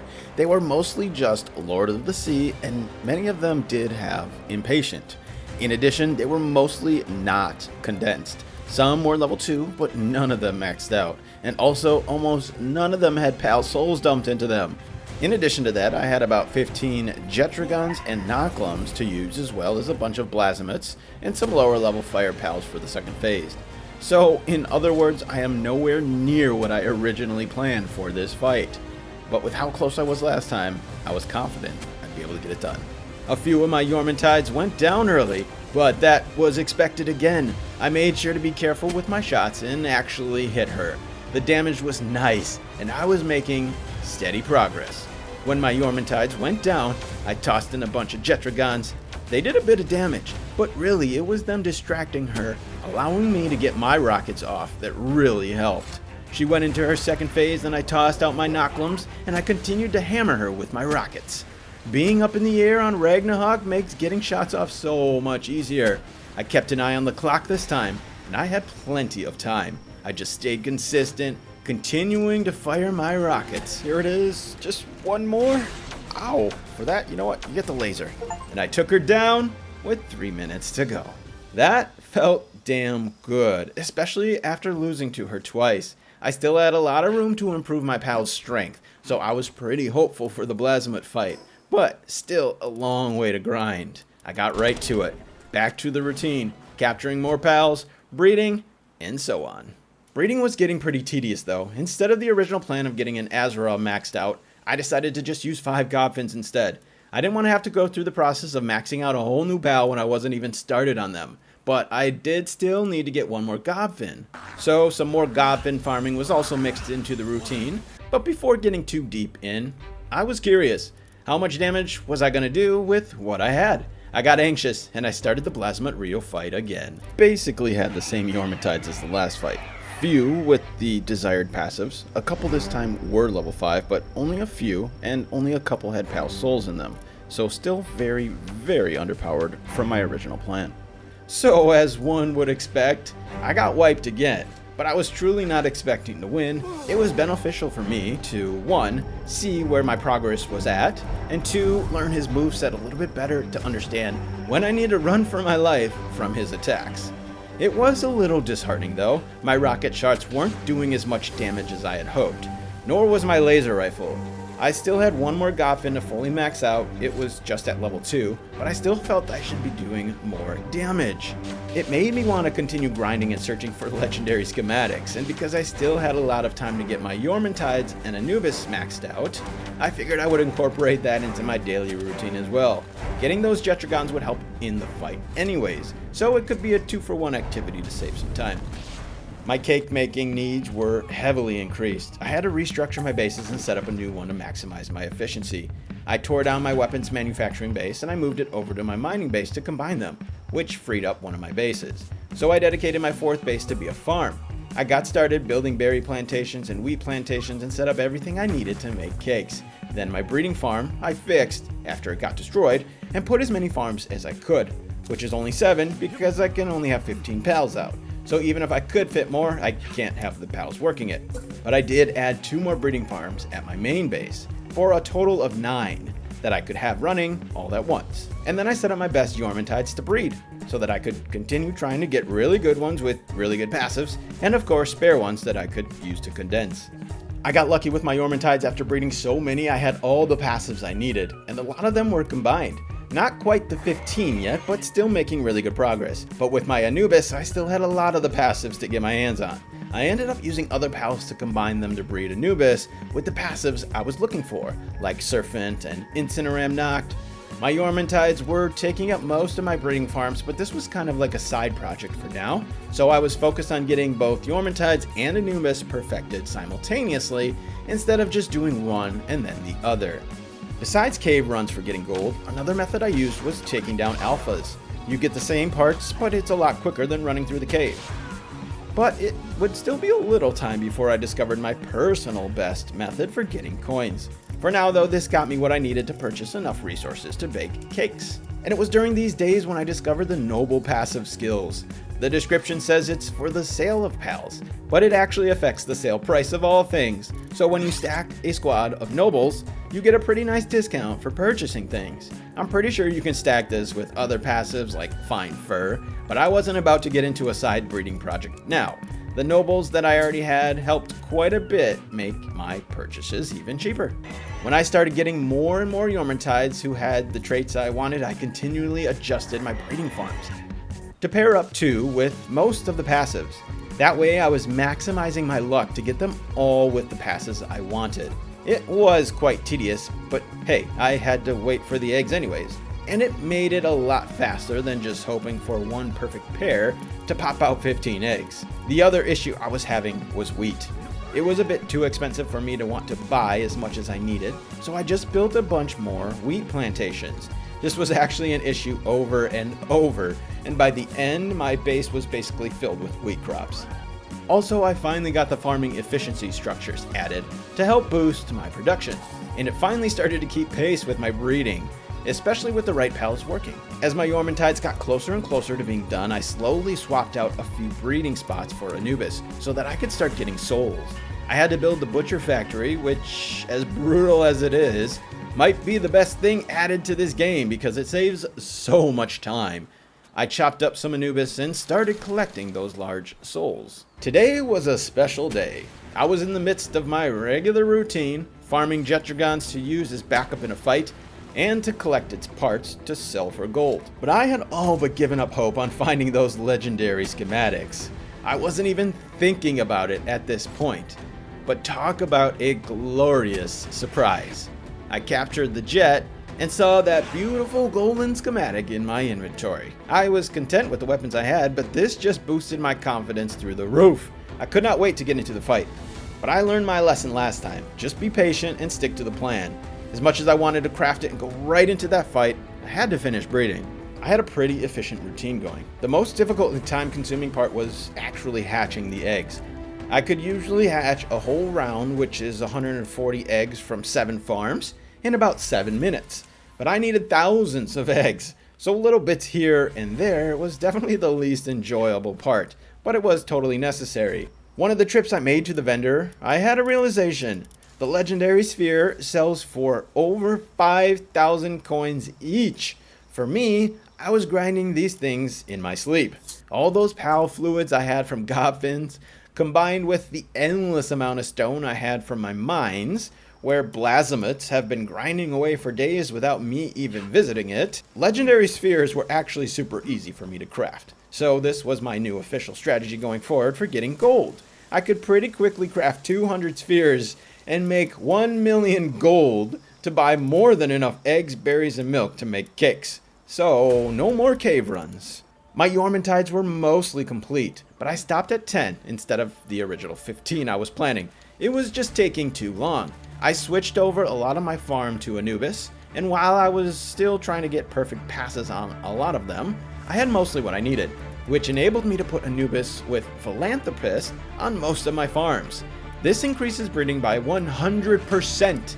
That's crazy. And it makes it so I literally can't even keep up with hatching.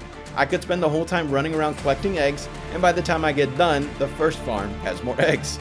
So this really sped up my breeding process for getting those PAL souls, and also makes condensing Anubis a lot faster than the Yormantides.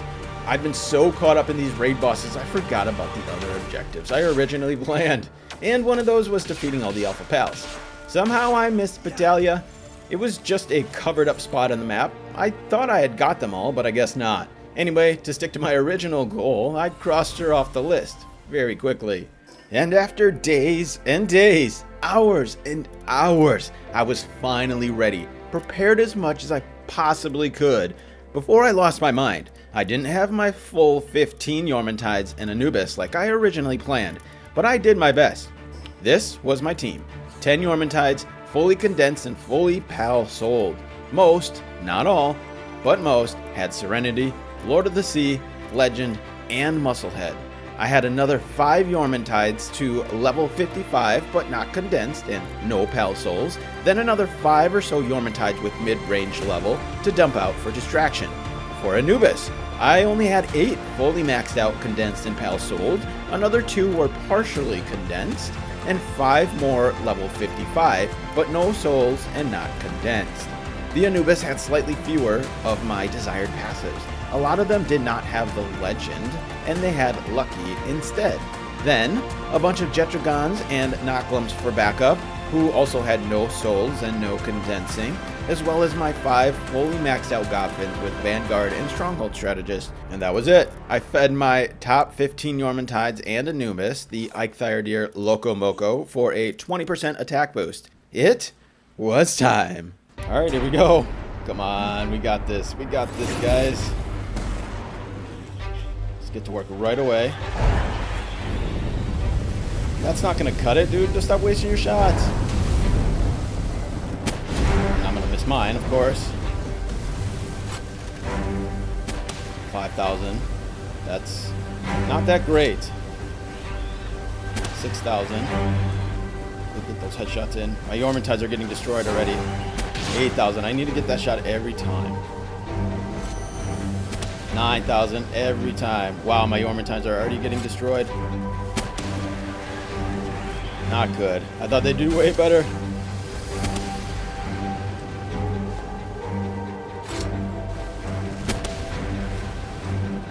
One's down.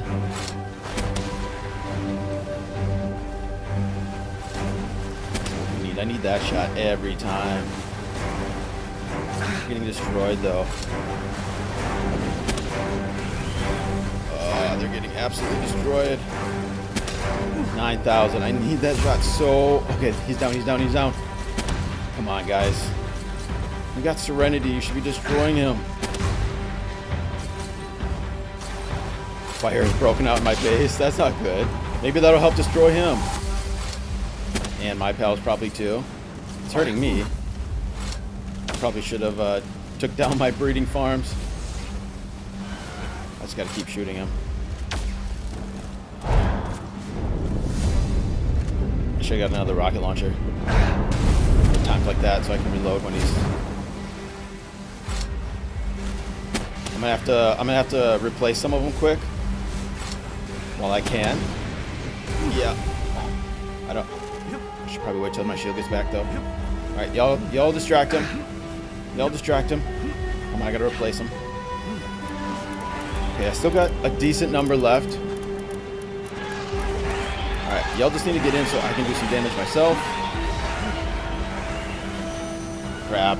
Not reloaded. Not good, not good. Yeah, this fire is gonna it's gonna kill me. I probably should have taken down these breeding farms. God, he's down again though. We're doing pretty good, and I have my Anubis. I just gotta stay alive. I should be able to do this if I can just stay alive. Still got plenty of pals to take him down. Pretty good.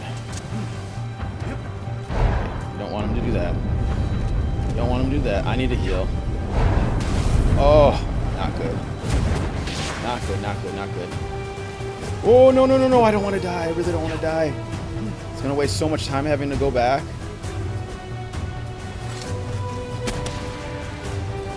Come on, I need him to transform. I don't know how low he has to get.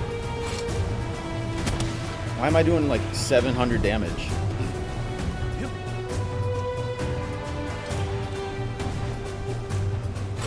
Really? Pro 8 Jiro? Really? I do not have time for that. Let's see what my lasers. I just don't want to die.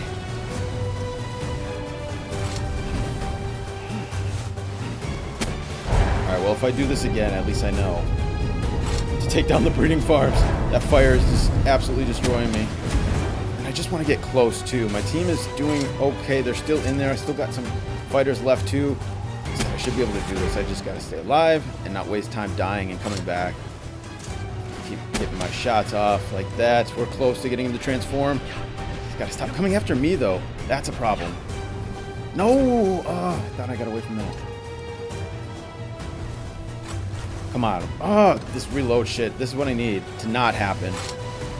I wasted so much time here. It was like, and then I missed my shot. Oh, I just wasted like a minute in between hitting him myself. That cannot happen. Oh, we're just really inefficient right now. And I'm going to get hit.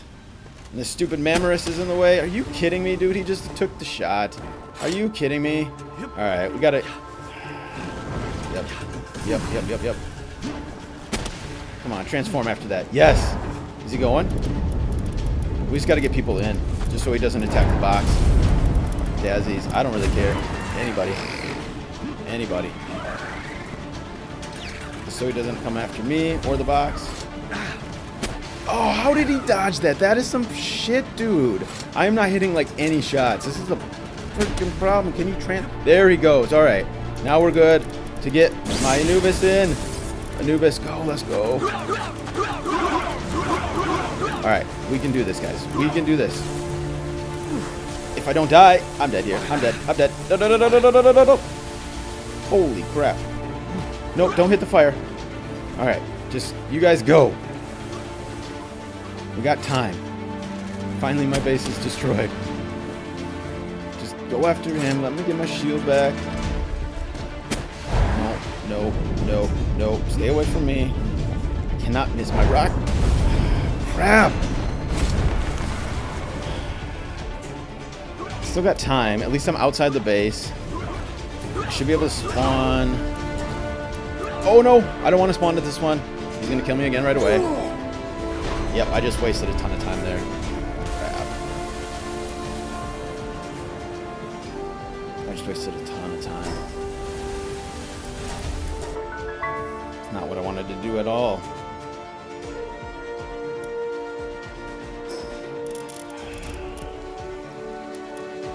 Oh, I thought there was a natural spawn next to it. This is too far away.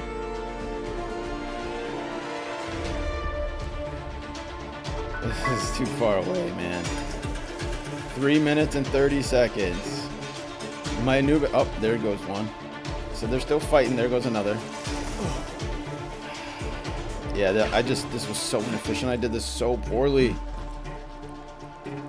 There's still a chance, but it's pretty small. I should have just spawned at the base. He's away from it now. They're fighting him away from it. I should have spawned at the base.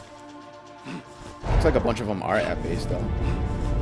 So at least they're not all getting destroyed at once. Wow, they're doing work!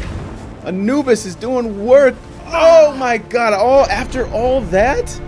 If I could just get back to base and not die... Okay, I have other armor. Let me just switch my armor. I still got 3 minutes.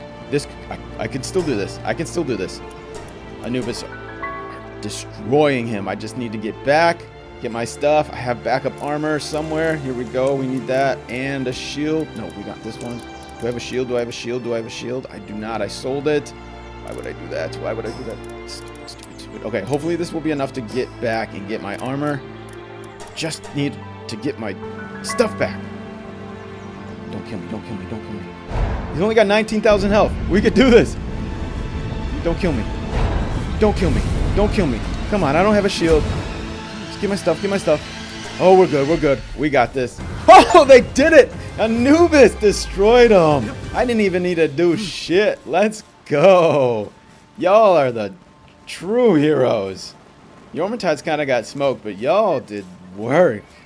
Originally, this was gonna be the end of my 100 days, but ever since I blew past my challenge goal of doing this all in 100 in-game days, and then again past my goal of trying to do it in 100 hours, we are on hour 108 by the way, I was so deep in and already invested so much time, why not just keep going? Especially after winning both those fights in surprising fashion.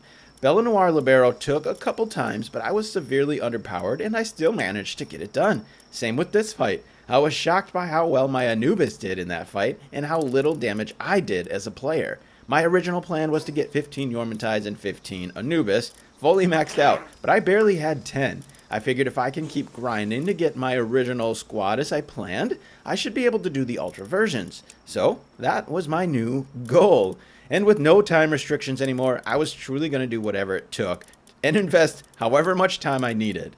First things first, I needed to get my breeding base set back up after being destroyed. Also, I allowed myself 5 bases, just so I didn't have to worry about rebuilding structures every time I wanted to do a boss fight. I knew I might fail the Ultra and probably need a couple attempts at it, so saving myself some time by not having to rebuild. Plus, now that I'm not really in a challenge anymore, it doesn't really feel unfair. However, I will not be changing the number of pals, 15 at each base. The main goal is, and was, always to defeat the boss with 15 pals, so that stays.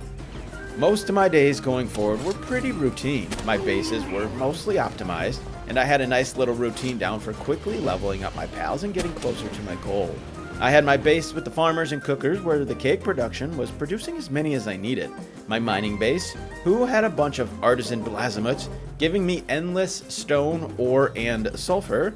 My breeding base, which is filled with philanthropist Anubis, and my main base for everything else. In between the occasional refreshing my cakes and grinding out more spheres to sell for gold, which I used to buy more cake ingredients, I made trips to the oil rig to level up more and more pals, and then little bits of hatching eggs here and there. So as I mentioned, the goal was to get 15 perfect Anubis and Yormitides, but I didn't want to just stop there and rely on those. Every fight I went into, I always failed once. I wanted to be over-prepared, so I was planning on going above and beyond. The goal was to get 30 total Anubis and 30 Yormitides up to level 55. I was still only going to max out the 15, but having those extra 15 backups I felt would do a lot in keeping him distracted if I need it. I notice in each of these fights I struggle with swapping out my base pals. Sometimes I just dump out whatever is there because I'm all panicky, and like you saw last time, I threw out a bunch of low-level pals that just got smacked right away. So it's a time waster, and I had to get better at that. Having more Yormantides that I can spam while I do damage was my mindset when I was planning. Then, in addition to Yormantides and Anubis, I wanted to max out as many high-level pals as I could with Pal Souls. Condensing them is way more of a grind, so that was out. But getting those Pal Souls from butchering Anubis is really quite easy, and I can max out a bunch of pals with souls to help them in the fight. One of those pals specifically was Celine. It was around this time that I had discovered how powerful she is from doing some research. It was specifically the Holy Burst ability, which I have already gotten wrecked by in the past. Unfortunately, I only had females of her, so I couldn't breed her, but at least I wanted to max out all 5 or 6 that I had with souls. Another hope I had while doing so many oil rig runs was getting better weapon schematics. I had seen people using a quad missile launcher, but I think you can only get that from the rig, and after I don't know how many attempts, I was very disappointed when I thought I got one, and it turned out to be a single shot homing missile. That's the one I got, and that sucked, because it's nowhere near as good as my legendary rocket launcher that I already have. So it was a huge bummer, but I did still have hope to get something higher level and more legendary schematics. I started seeing more and more people talk about the power of Holy Burst. I was still in the midst of boosting my pals, so I had a little extra time. I decided to work toward building some Holy Burst pals to bring into the fight. I went out and grabbed some Lulu and Yakumo, 2 easy pals to get who can naturally get Holy Burst, and I can pass it down through breeding. I also started breeding my Celine with Laxosaurus Lux to try to get some Yormantides with Holy Burst. I wasn't intending on getting a full squad like that, not after everything I've already done, but if I can get a few that way, I'm hopeful that will push me over the edge if these fights end up being too difficult, which I have a feeling they might be, even with my 15 Yorms and 15 Anubis. So I was on my way to the vendor to purchase my groceries for baking cakes, and I was hit with a shocking price increase. I was very disappointed to see the price of eggs and milk skyrocket, like tripled. Palworld had an update. There were a few other changes in the update, like my rocket shots can't go through the walls anymore, but this was the biggest change for me because I now had to rethink my strategy for farming ingredients for cake. I was just crafting spheres and selling them, but I may have to actually have a farm now and fill it with chickens. Which isn't like it's hard or anything, but I don't have any more bases, free, or spots to fill them with pals because everything is maxed out. So that was kind of an issue. Which is why I, once again, gave myself the freedom to add more bases. Truthfully, this whole thing was just taking way too long. Anyways, I was getting so anxious to get this video out, seriously, and I didn't want to spend another month in real life just because I didn't allow myself another base spot. So I boosted my base number up to 8 to speed this whole thing up a little bit. It would allow me to add one more breeding base to get more Anubis and Yormantides faster, then a place to add farming pals to make up for this ridiculous inflation. The good news out of all of this, though, is that I can still use my farming methods for coins. Because I was breeding Anubis and Yormantides, you get bones and pal fluids from butchering those two. All the other resources that I need come from the mine. So it was still an effective way for me to get gold. I was just going to have to get a little more now. But I also, for the most part, I already had a good stockpile of cakes, and I didn't really know how many more I would need. And it turned out I didn't need that much more. My squad was ready. 15 Yormantides fully maxed with Pal Souls and condensed. 15 Anubis, the same thing.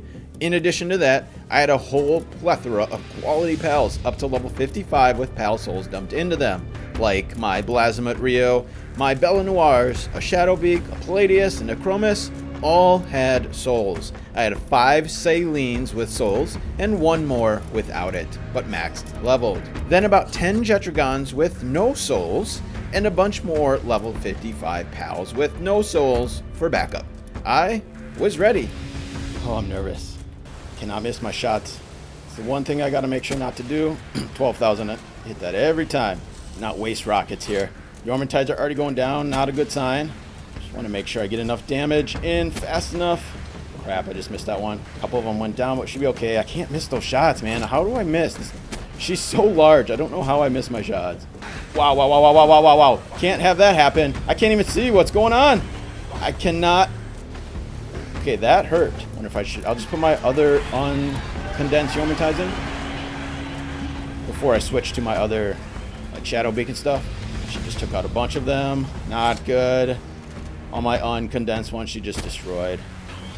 Need more pals out. Ooh, they all got wiped, man. We got to get those Anubis in there. Start doing heavy damage. Time is not looking good. I'm missing like 4 shots in a row, and now I'm losing hope. Oh my god. She keeps flipping up right when I'm shooting at her. We got to get out Shadow Beak, Yormantides. Let's get out my legendaries. Plasmid Rio's out there. Ah, dude, I've missed so many shots. It's so frustrating. I'm still hopeful. I'm still hopeful. If we can get Libero going. No, don't attack. That's not going to help. Yeah, what's nice about Libero, he flies up in the air, so I shouldn't hit my spot or miss my shots as much. I might be able to do this. 15,000 every time. I might be able to do this. I might be able to do this. 15,000 again. I might be able to do this. Oh, Anubis is... I got to get more pals out, though. That's the thing. Should I get more pals out, or should I just keep firing away? I don't know.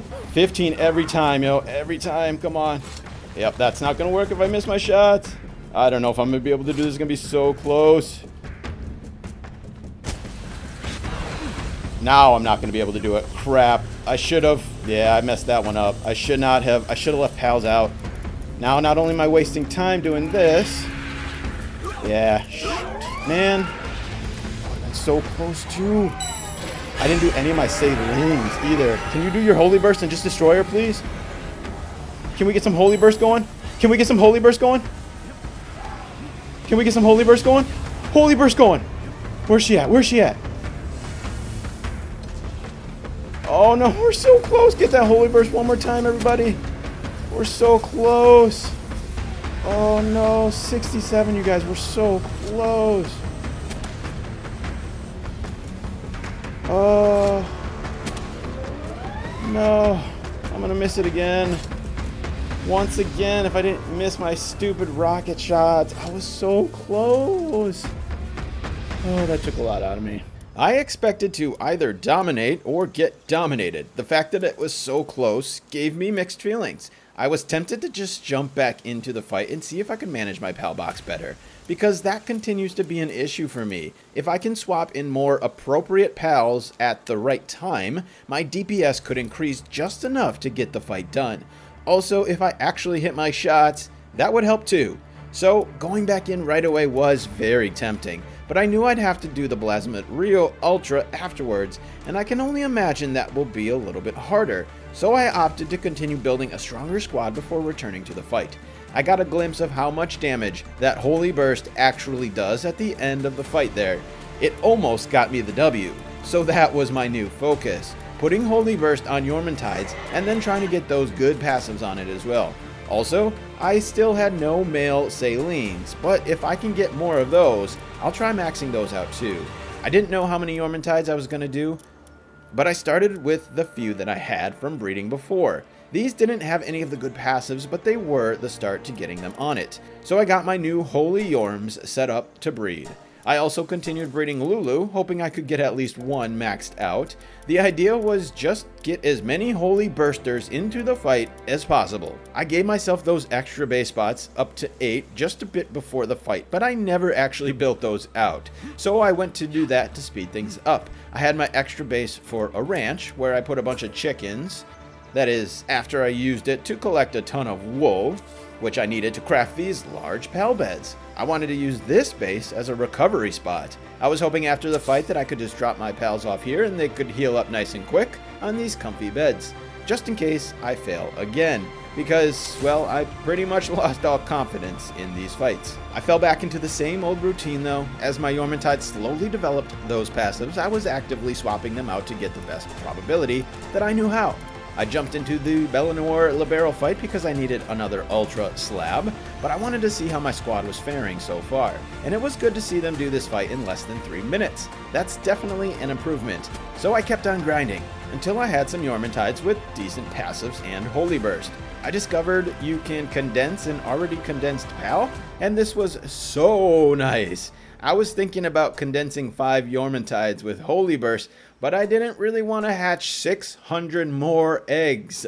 So instead I planned to replace 5 of the 15 that I had already condensed with the 5 Holy Burst ones, and that will save me a ton of time.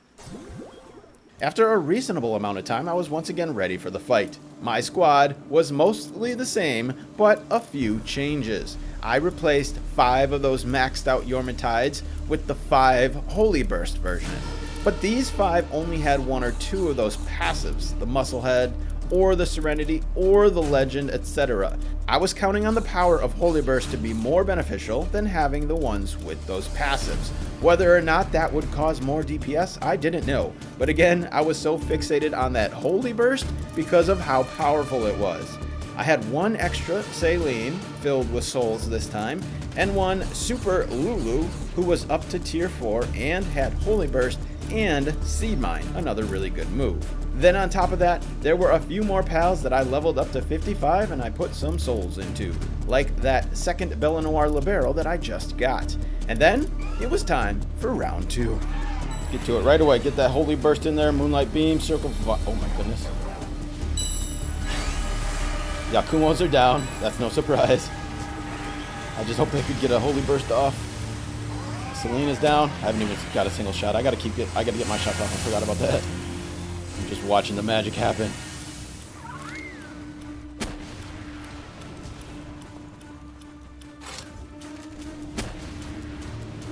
Alright, we're already down 100,000. That's pretty good.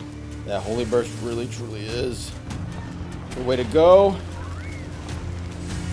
I just gotta keep an eye on managing my pals. That's where I always struggle. Here we go. Just get my shots off. Get those Holy Burst going. Alright, Lulu's down.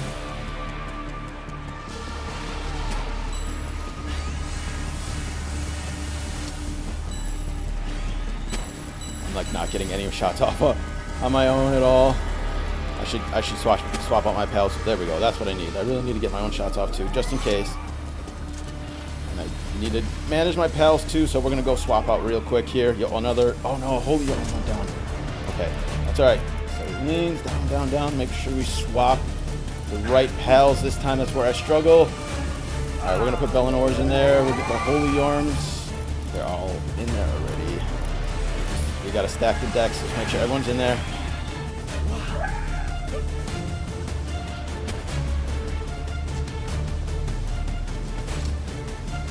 I always panic when I go to that pal box.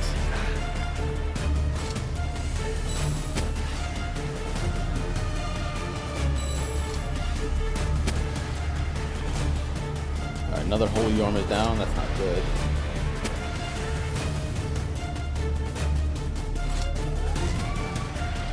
Missing so many shots. Again, the same thing.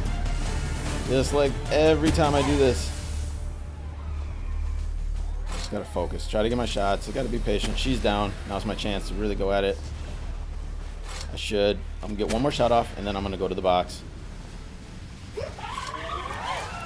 Oh yeah, we really need a restock here. This is my problem. Doing such little damage when there's no pals out like that.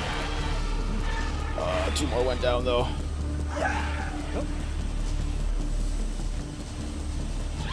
Where's she at? Where's she at? Where's she at? I gotta keep getting shots off.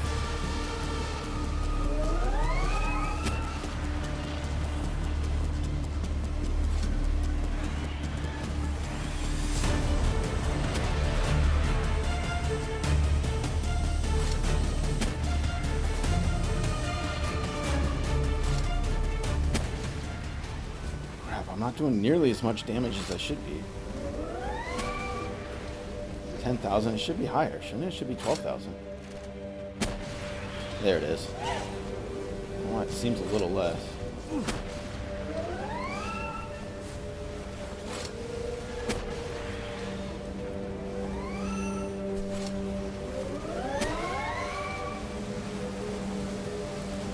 Just gotta keep going. We got a decent bit of time still here, but we're nowhere near as good as I thought I was gonna be so far. No, Bill's going down. I can't. I gotta put him away for a little bit. I gotta keep him going. I can't even talk. I'm so nervous right now.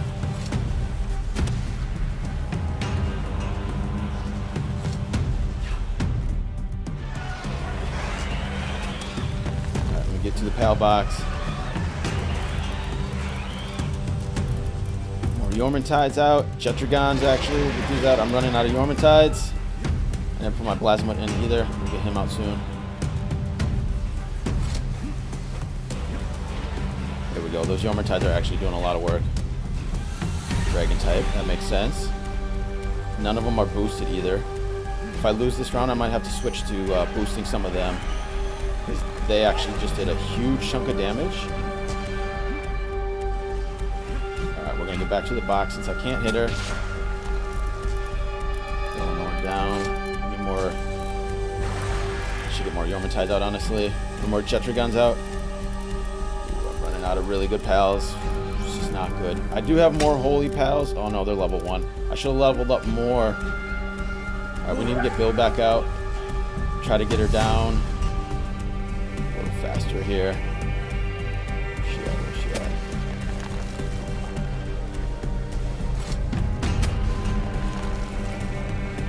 Got the reload down. I just can't hit my shots now.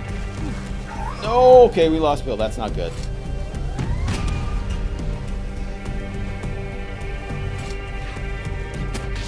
This is not looking real good right now. Alright, we're going to get more Jetragons out. I should take my other Goffin too while I'm at it.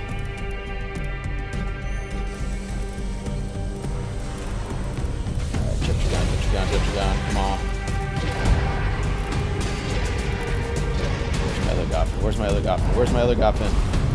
I don't know where it is. There it is.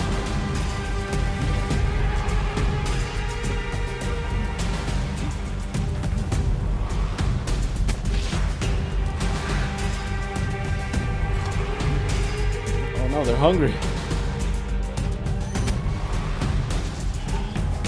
Not good.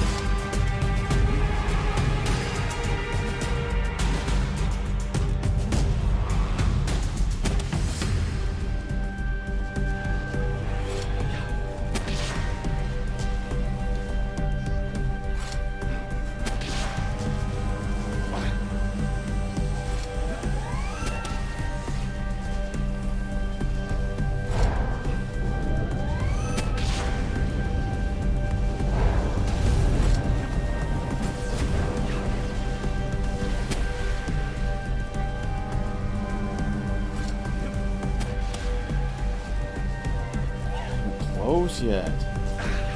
Oh my gosh. I'm doing such little damage compared to before. What is going on?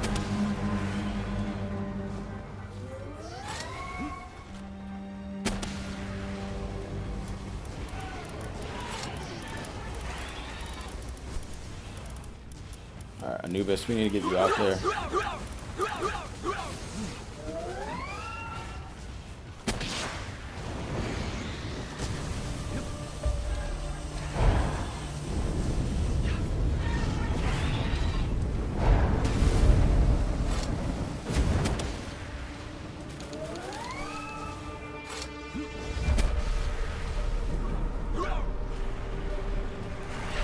Finally switching. Jesus, that took forever though.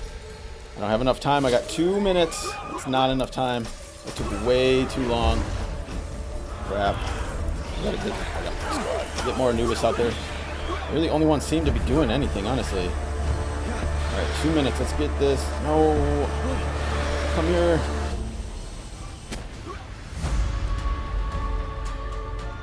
Let's see, can I get 30 of those off in 2 minutes?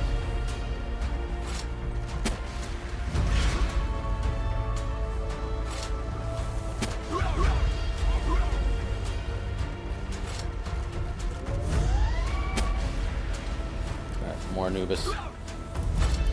Gotta keep my squad stacked at all times. No one's doing anything, honestly. Stallion, you can get out there. Well, that's probably done. She's gonna smoke you right away. Still 200,000 health. That's so much. Alright, if I do some damage, my Numis actually get in there. I should have saved the Holy Burst till the end, honestly. That was the wrong move, I think. I got a minute. A minute. Anubis, I really need y'all to do something here. I really need y'all to do something. Frost Alien dead like that on the ground right away, just as I expected. Alright, now's that same critical point. Do I swap? Or do I just keep going? If I can get these... Oh, no. If I can get these 15,000 shots off... Nope, that's not it. That's not 15. No, I'm out of stam. No, that's not 15 either. You guys were so close. Come on. I think we can do this. No! No! Oh, crap. And my squad is out. Oh, no. If I get a couple more shots off. Oh, no. Come on. So close. Okay, we got one more. We can do this. Yep, we got it. One more. Come on. Yes! Woo! Holy crap. I was not expecting to be able to get that. I don't know if you could notice, but I was so hopeless that whole fight. I really thought I lost it like 5 minutes ago. Woo! Oh, man. That fight definitely got my heart rate up. I was pretty down and hopeless for the majority of it because I honestly thought I was going to lose after so many Yormentides went down so quickly. But I was so thrilled to finally get it done. Now, to move on to Xenolord Ultra. I figured he's probably harder, so I wanted to beef up my squad before I went in. Maybe for once I can actually take one of these down the first time through. But that was going to require a decent bit more grinding. The plan was to add at least 5 more Holy Yormentides and then get them fully maxed out. I've gained quite a bit of progress since the last Plasmid Rio fight, so I wanted to see where I was at so far before I got into beefing them up. The fight still took about 5 minutes, and that had me a little concerned. I felt with all the Holy Burst it should have gone faster, but all that did was make me want to prepare even more so than I was intending. Another thing I forgot to do in that fight, and pretty much every fight so far, was put the correct active skills or attacks on my pals. I was just using the default. But many of my Anubis still had fire attacks on them, so I switched them to ground in prep for Ryu's second phase, and my Yormentides still had a bunch of dragon attacks, so I switched them to water. I made sure my Salines all had their Holy Burst as well. On top of all that, I organized the active skills top to bottom.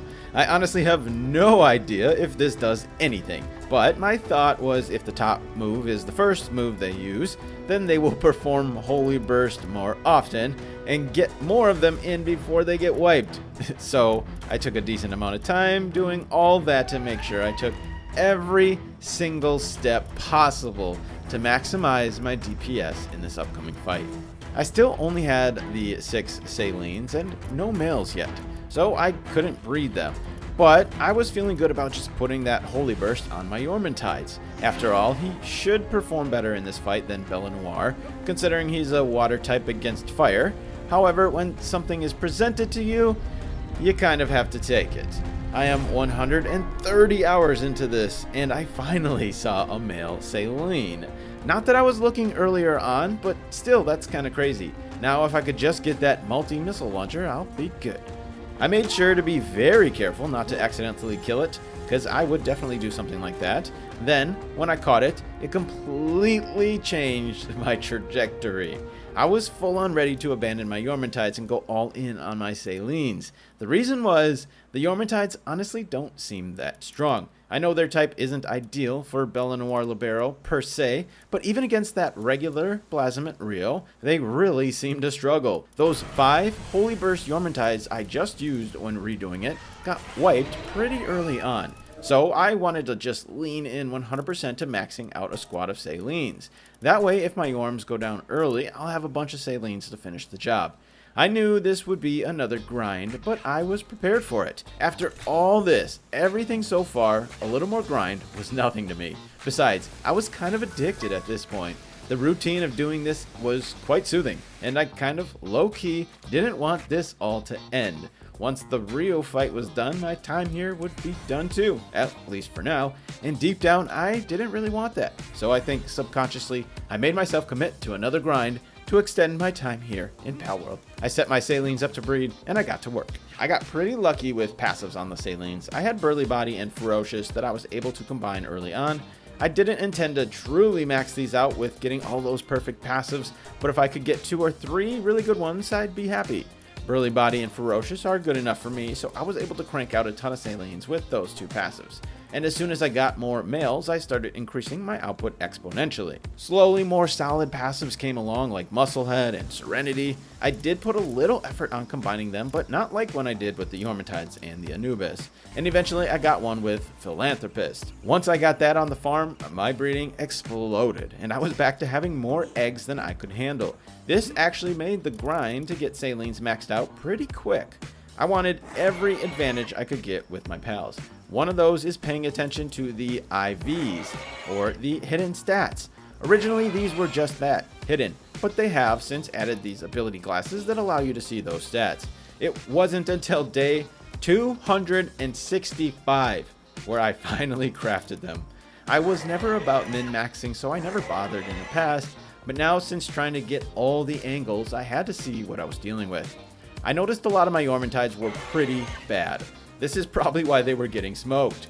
It would have been helpful to start on the right foot with good base stats, but I certainly wasn't going to start all the way over with that, so I was just going to have to be happy with what I had. For the Salines though, I did somewhat start paying attention to it, and I attempted to grab good ones to breed with. But to me, the passives were more important anyway. I completely maxed out both of my breeding bases with Salines. So I had 16, including the 2 at my main base. And as soon as I started getting more and more Philanthropists on the farm, it honestly didn't take all that long to get 5 more Salines maxed out, especially because I just settled on the passives that I had. There were some good ones in there too, like Musclehead and Serenity combined, so I figured it was good enough. On day 275, it was another glorious day. After many trips to the oil rig, and being disappointed by countless level 1 assault rifles, as well as collecting tons of ammo for something that I could not use, it finally came to me. The almighty, godly quad missile launcher. It was just the most basic one, but I did not care. I knew how powerful this thing was, and I finally had it. I was doing these oil rig runs to level up my pals quickly. I lost hope for this a long time ago, but now more than ever, I had all the confidence to take down Xenolord Ultra. The final preparations began. I had just a few more pals to level up and I'd be ready soon. But before I was actually done, I had some unfinished business. My original goal was to capture all the pals, and I hadn't done that yet. I was so focused on these raids, I kind of forgot. But I wanted to stick to my original plan even if it did take me 3 times as long. So I quickly hatched the rest of the pals I needed to complete my pal deck. There were probably a couple I didn't show or forgot to include while checking them off earlier, but as long as the pal deck was filled out, my job was complete. Today is the day. After nearly 150 hours, endless grinding, defeat, frustration, I've overcome everything else in my path and it's all led me here. This is my final team. For Yormitides, I had 5 maxed out Yormitides with Holy Burst. They had 2 to 3 of the good passives. I had 11 maxed out Yormitides without the Holy Burst ability, but these ones had the 4 really good passives. I had 8 level 55 Yormitides with the Holy Burst, but they didn't have any souls or were not condensed. And I had 10 extra level 55 Yormitides with no souls and mixed passives. For Anubis, I had 14 max Anubis, 4 of the good passives. I had 10 level 55 Anubis with no souls or not condensed. And then I had the 1 personal Anubis that had the Vanguard and the Stronghold, who was also maxed out. And then for Salines, I had 7 maxed out Salines with 2 to 3 good passives, 5 level 55 Salines with max souls, but they were not condensed, and then 3 level 55 Salines, no souls, no condensed, and 8 more level 55 Salines, but these ones had pretty much no or 1 passive. And then in addition to that, a bunch of level 55 pals. A few of them had souls, a few of them did not. For example, the Orsurks, the Shadowbeak, the Palladius, Necromus, all these high level pals that I used in the previous fights. I didn't know if all these pals were needed, but this is the accumulation of all my hard work. It is time. We're all fed, and we are finally here. Woo! I'm hopeful, I'm excited, I'm a little nervous, but not as nervous as the last fight, the Libero Ultra, because my squad should be pretty powerful by now, especially with this quad missile launcher, but still, a little nervous. It's a long time coming to get here. I just want to be able to complete it. Here we go. Here we go. Alright, let's get to it right away. The rocket shots off. I don't know why I just wasted time reloading. I don't know why I'm using my regular rocket launcher. What a waste. Let's get to the good stuff right away. I brought 4 or 3 for a reason, so I could just launch them all right away, and then I'll reload afterwards. Alright, we're doing okay. Good start so far. This is the move that destroys everyone, though. Oh, yep. And one goes down. My Holy Orm 3. So a Holy Burst Ormantide is down.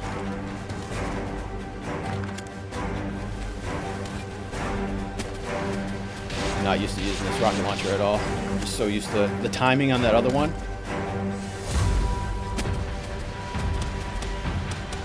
Alright, a lot of guys are going down. Oh no, we're still doing pretty good so far. I just want to make sure I have max damage out there, so as soon as Yormtides start going down, that Holy Burst is so good. I gotta get back in there and swap. Yep, okay, now a bunch went down. Let's go get swapped. Just so we're keeping that max DPS. We're doing pretty good so far. Ooh, we lost a bunch right there. Yeah, we lost a bunch right there. That's not good. Okay, let's get these guys in there ASAP. Come on, guys. More Yormantide damage. I'm freaking out right now. I don't want to get destroyed at the box. I got low health, no shield. Alright, just back off a little bit. I'll reload all my things while my Yormantides do their thing. I don't know why I'm reloading this one, honestly. I'm just going to reload all of them first. Recover here. Let my shield come back. Oh my god! Oh wow! Not good. Oh man, that sucks. Okay, well, now I gotta... Okay, that was close. I gotta get some out just so I don't get attacked, though. This is the problem. Okay, we got it. There's no one out right now. Okay, Anubis, I just gotta get someone out there just so he's distracted and not attacking me. Woo, I'm out of Yormantides, though. This is not good. I gotta go Salines. Actually, you know what? We're going to get these guys out, too, and get some Salines going. All right, Holy Burst. I got to get my shield back.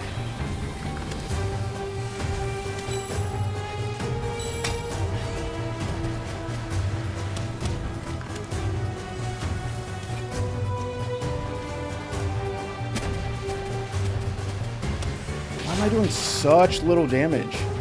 There's like no damage at all with this thing.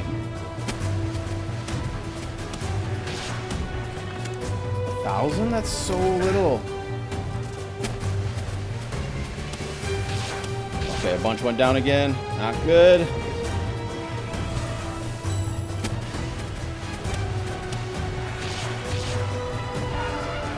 Get back to the box. Keep the squad stacked. Get more Salines in there, honestly. We gotta get going on this. I need that Holy Burst to really take off here. I can't do it auto. Sucks. Waste a lot of time by having to manually drag these down here. Oh my god, I just put them on, they just died. Oh no, those were different ones. But still, I'm not doing so hot right now, honestly. Oh, I'm a little panicky. Let's get some Jetragons out. I just need to do some damage. Can't even see him. I don't even know what's going on. It's so far away, too. Oh, here he comes. Where you at? So we are not halfway yet. We're past half health. So we're doing okay. We are running out of pals a little bit. I just got to keep getting these rocket shots off, honestly. I've been a little bit lackluster there. eye on my pals. Jetricons are going down pretty quick. That's expected. Holy burst. Beautiful. My shield is up. Let me jump in. Ooh. Let me jump in, try to get the pal box situated while my shield is up. Alright, not too many are down. This is good. Salines are doing pretty good. I'm gonna get more Jetricons out there. Actually, yeah, I should stick to the Salines, honestly. I got all those Anubis for the end. Ooh, yeah, that move hurt so bad and took out my good Salines. This is why I didn't want to use him in this round when he's a dark type or dragon type, I mean.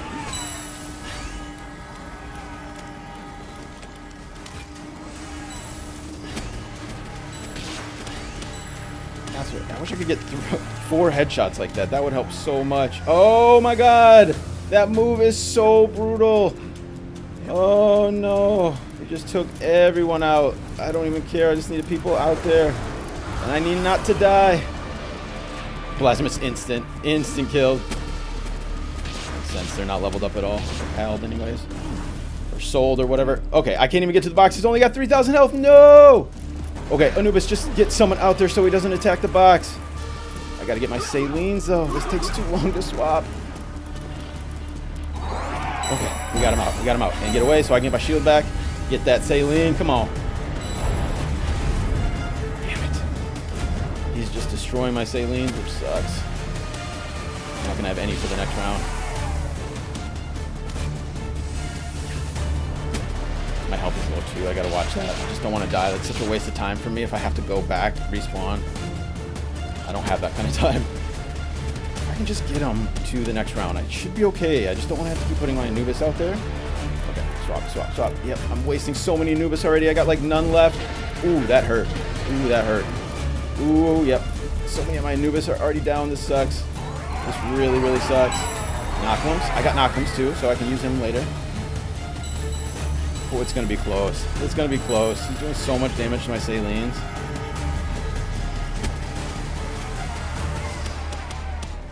And I'm doing like none with my rocket launcher. Okay, yep, they're all going to get killed right here. Oh, that wasn't bad. He missed them, I think. Come on, you guys. The damage is really slowed down with all my Salines gone. Oh, there they go. Oh, my God. So many downed. I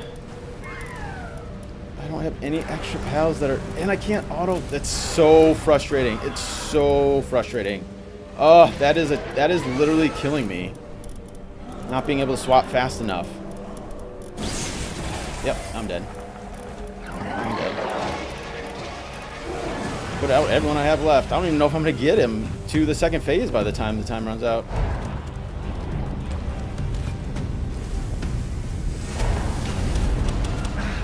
It also sucks that this is doing like 1,200 damage. Maybe I do switch to this regular rocket. That does 5,000 and I got a fast reload. It honestly might be better just to use this one. If I could hit my shots. The problem is he does that stupid move and it just destroys everyone all instantly. Oh no. Where's my pal box? Oh. Nope, never mind. Not when it's doing 1,000 damage. Yep, I'm out of good pals, honestly. My Anubis are basically down. Salines are pretty much all down. I'm already in my Anubis and not even in that second phase. That's really bad. It's really, really bad. He heals? Oh, we're already in the phase. I didn't realize when did that happen.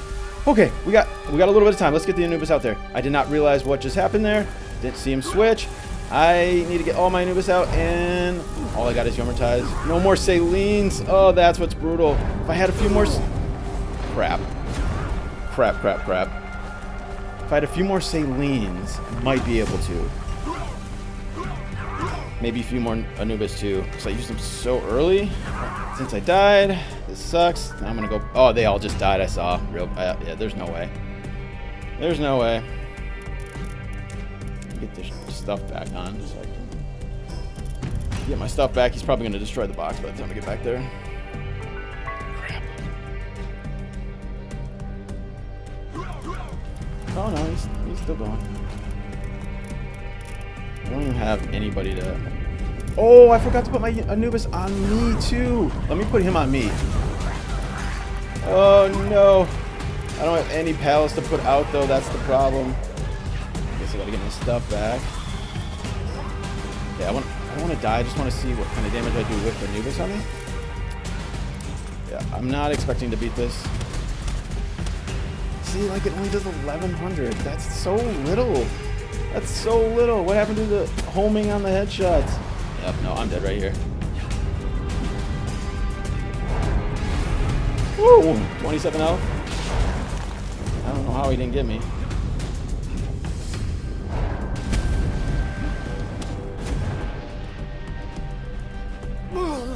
There it is. There it is. Well, that sucked. I honestly didn't know what to do next, or where to go from here. As I sat there for a while and contemplated my next move, I realized where I struggled.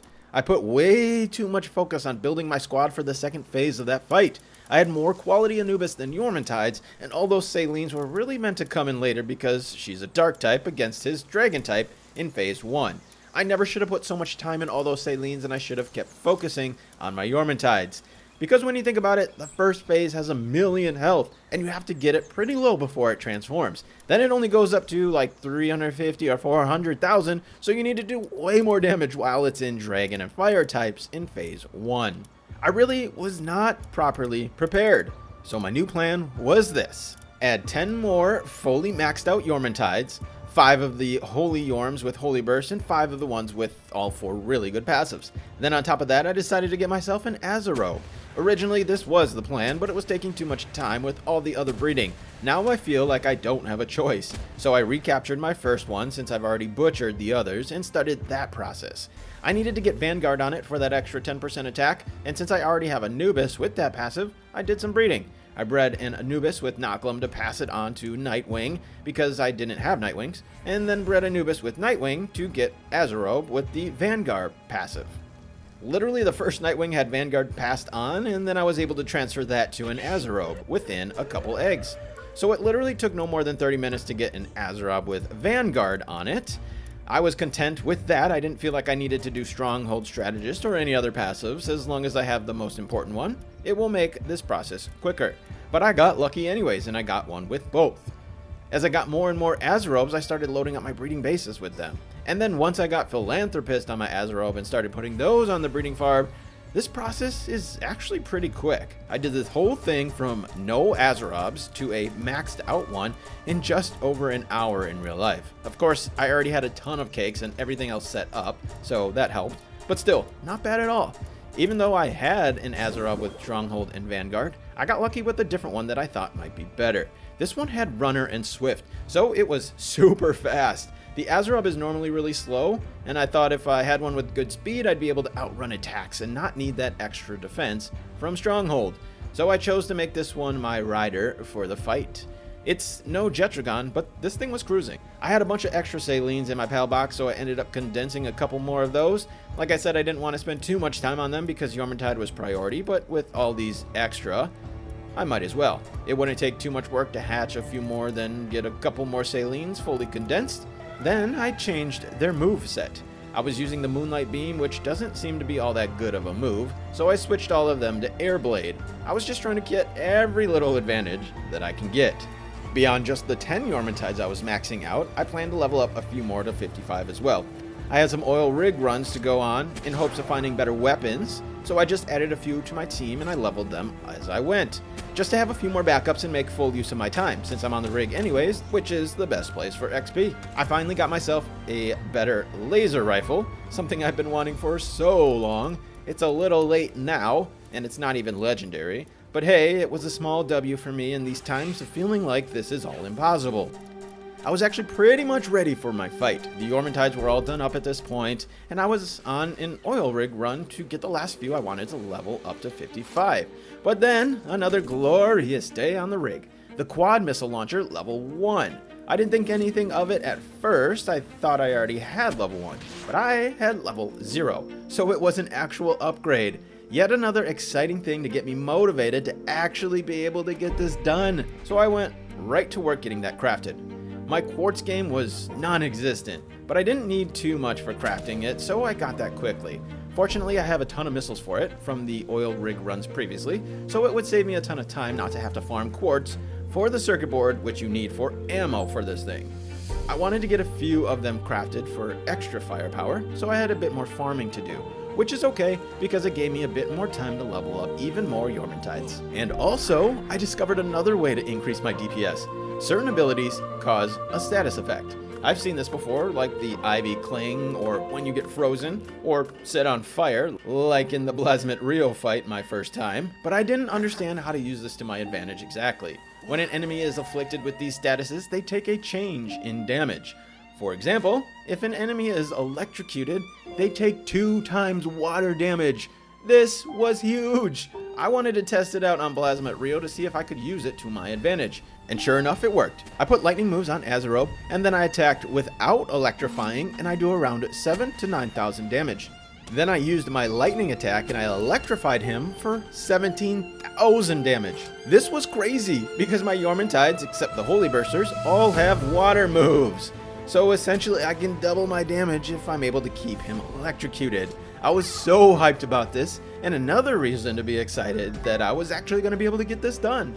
I started to farm skill fruits because I didn't have all that many electric moves. My Azerob used the few that I had available on him, and the rest I needed to get. So I went out to farm these trees, except I only made one run through in about 10 minutes when I realized the Yormantides naturally get a lightning attack. Try lightning. Which is awesome because I did not want to spend another couple days farming skill fruits. So I loaded them all up with one move slot as Tri-Lightning, and to be honest, the Aqua Gun is a garbage move anyway, so I was okay with replacing that one. I also took the time to craft some Might Remedy and Elixirs, only to find out later that I was already maxed out and I couldn't use it, but oh well. Like I've been saying, I am trying to do every possible thing this game has to offer in order to maximize my DPS. This is truly min-maxing, and everything helps. I was in the final days before going back to the fight, but it took me quite some time to organize my pals in the box. I wanted to make sure I didn't fall into the same trap of panicking mid-fight when trying to swap, so being organized was important, but that took a long time.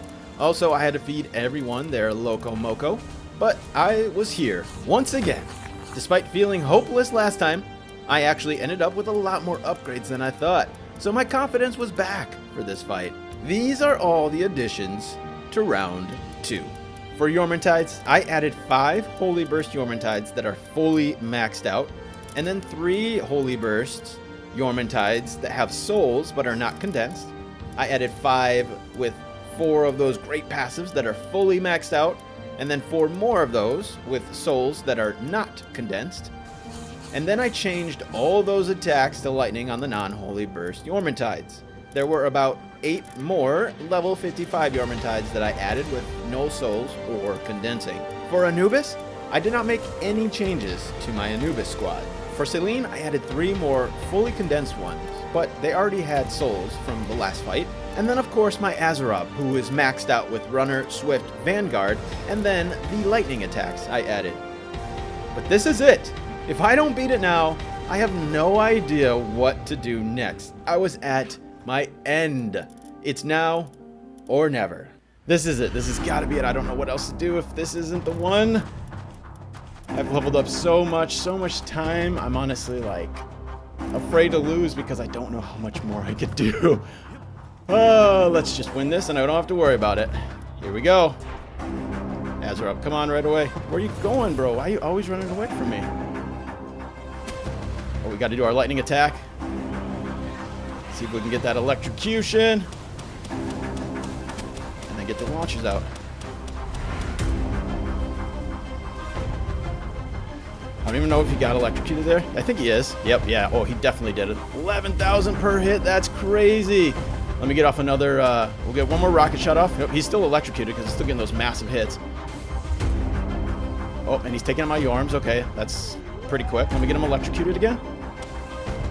If he gets it. Yep, he is. I think he is. Yeah. Oh, yeah. He's definitely electrocuted. Just got to keep my eye on my pals. Okay, we got to watch out for that attack. Yep. Just took out a bunch of them. That's okay. That was expected. Ooh, that helped so much, that electrocution. 5,000 per hits. That's crazy. So nice. Come on, y'all. I gotta get Yormantides back out there. I got like none out there right now. All right, we're gonna bring Azerob in. Not paying attention at all. Come on. All right, come on. All right, Yormantides. No. Oh yeah. Oh, they're all down. Okay, I was not paying attention at all. We gotta get them out. Doing such little damage when there's no one out there. All right, guys, let's go, and then we can get electrocuted again. Let's use that attack. There we go, and then launch my missiles.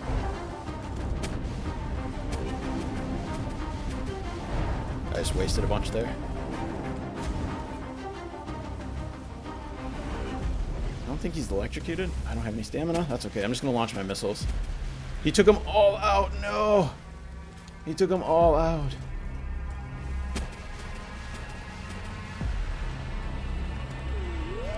Alright, we got to get back to the box. Where is it? I don't even know where it is. Where's my box? He took them all out already.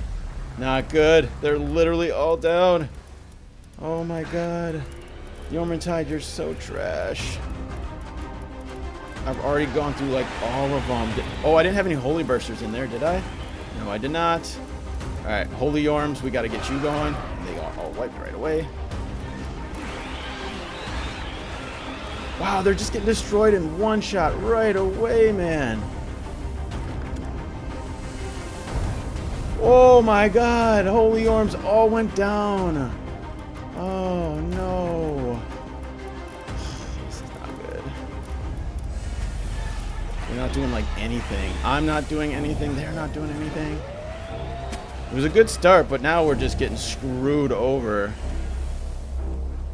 And my health is just so low, I can't even take hits. 3 damage, that's weak.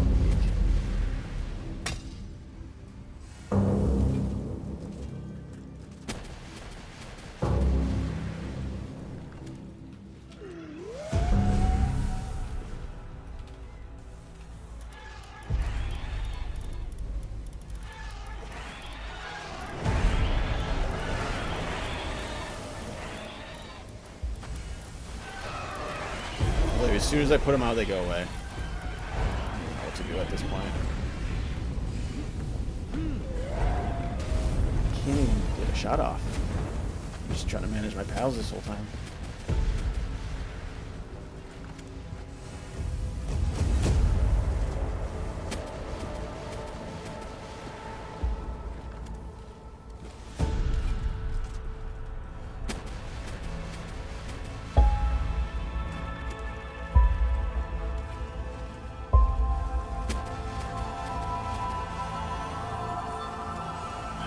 Cannot. Those Yormantides are going down so quick. Oh.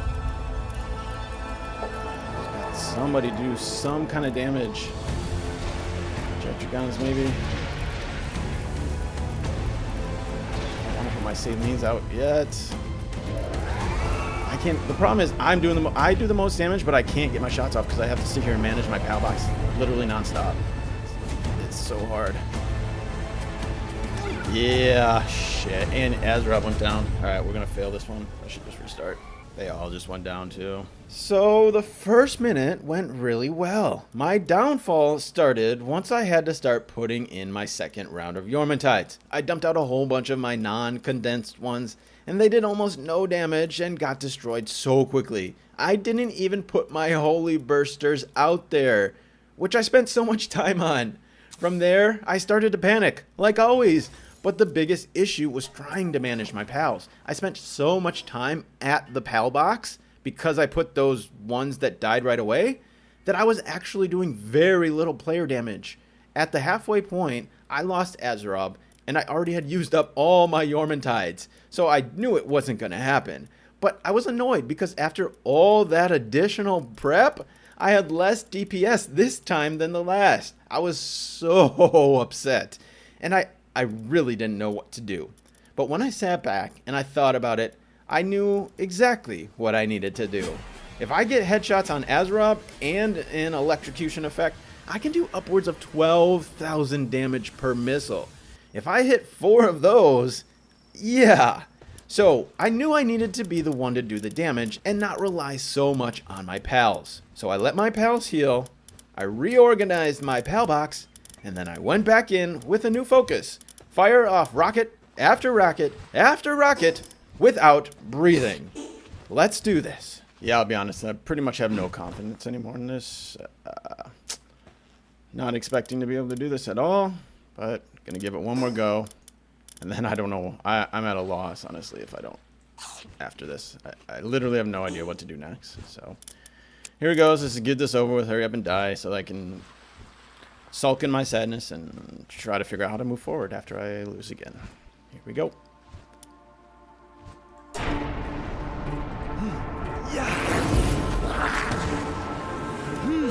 Come.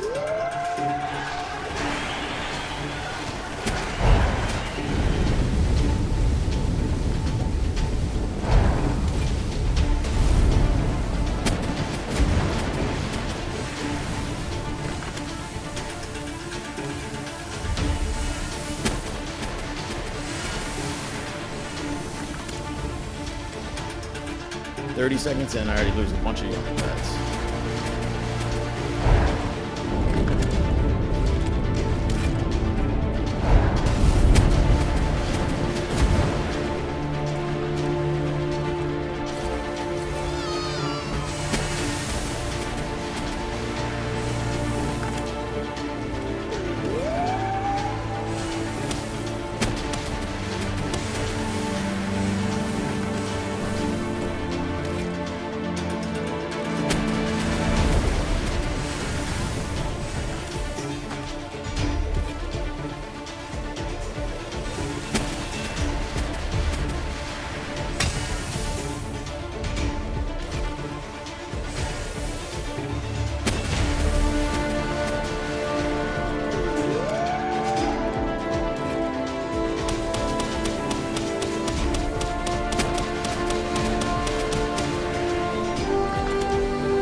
changing, he's changing.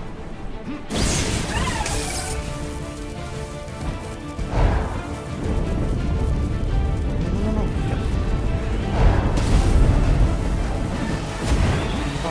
Box, dude.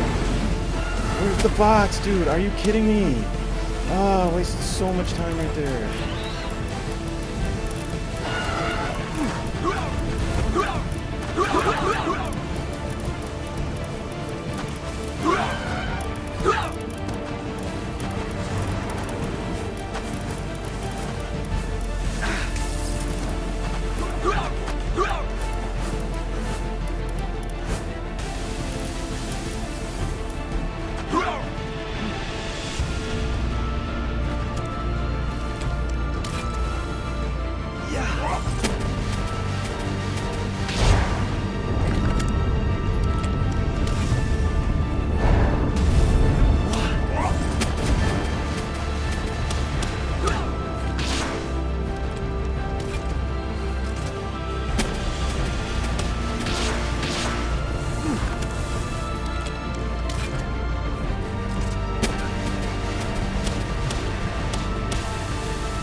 Don't come after me, please.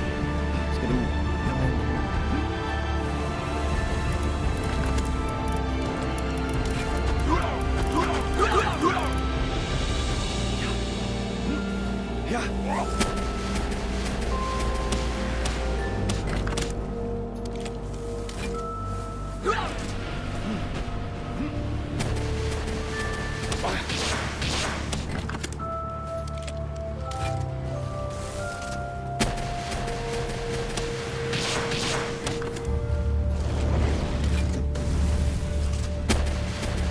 Oh, we're so close. We got this, you guys. Come on. Come on. Let me get a couple more Anubis out there for distraction. I got plenty left. Don't kill me. You guys, we got this. We're so close. Come on. Come on, come on, come on. Don't kill me. Come on, come on, come on. Come on. Oh, we're so close. Couple more shots. 1 minute to go. Come on, you guys. We got this. Oh my god, we got this. Oh, we can do this. Come on. Oh, I'm so nervous. Come on, you guys. Just keep getting my shots up. Come on, come on, come on, come on. Oh, that's not it. Oh my god, we're so close.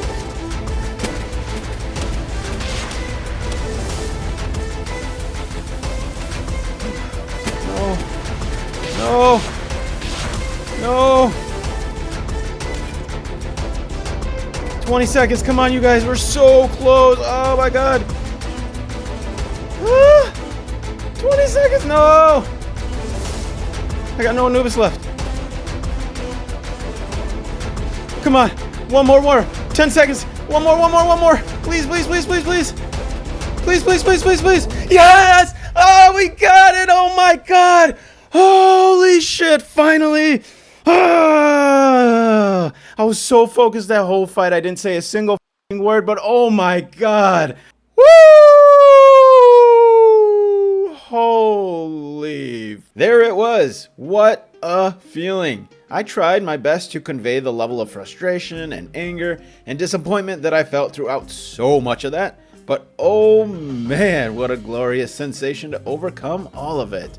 Truly, it's what makes this game so damn good in my opinion. It doesn't just present you with a ridiculous challenge, but it does so while it gives you a ton of tools to overcome those challenges. It's kind of funny that I thought I'd be able to do this in 100 days. That may be possible for a speedrunner, but for an average person like me, it was so much more work than I ever could have anticipated. And I thoroughly enjoyed that process. Thinking back, there's a lot I could have done different to speed things up, like not waste so much time on organizing, then reorganizing my bases, or breeding pals that I don't even use, like Saline, who I never actually used in that final fight. But that was part of the process that I enjoyed, trying things, failing at them, then finding better ways until I got there. Once again, thank you so much for coming along this journey with me. I really hope you had a good time, and if you made it this far in the video, you are the real champion. I appreciate you, and I'll see you on the next one. Peace. A lot of time has passed since I've last been here, and I forget everything, especially here where I have so much going on at so many bases. I intended to complete my goals within the 100 days, but I legit had to take some time to get reacquainted with this world and my bases. But it wasn't long before I was already excited about new things and probably things that already existed, and I just didn't know about it. What's he doing? Oh, what? He's never done that before. I don't think that's been a thing in the past. I didn't even know they could do that. Gosh, I don't even know. Oh, what's this? View details. Legend. 2020 and 15. I think that should be the same. So why is it different color now? Huh. Interesting. So there's a new tier of these, obviously, but Legend was already... It didn't improve. So I'm wondering why it changed tiers. I guess it was really good, so maybe it just belongs in the top tier now that there's one tier up. But that's interesting. So there must be some new skills, too. Oh, wow. Okay. There's so much on the map right now. Oh, what are these? Lasso. Ego. Are these people? Real. What kind of names are these? Fumble. What is this? Might. There's so much stuff in this update. I tried my best to go in order based on the Steam patch notes because, well, FOMO. But everything was being thrown in my face. I barely had time to process stuff or even be excited about it before I saw the next cool thing.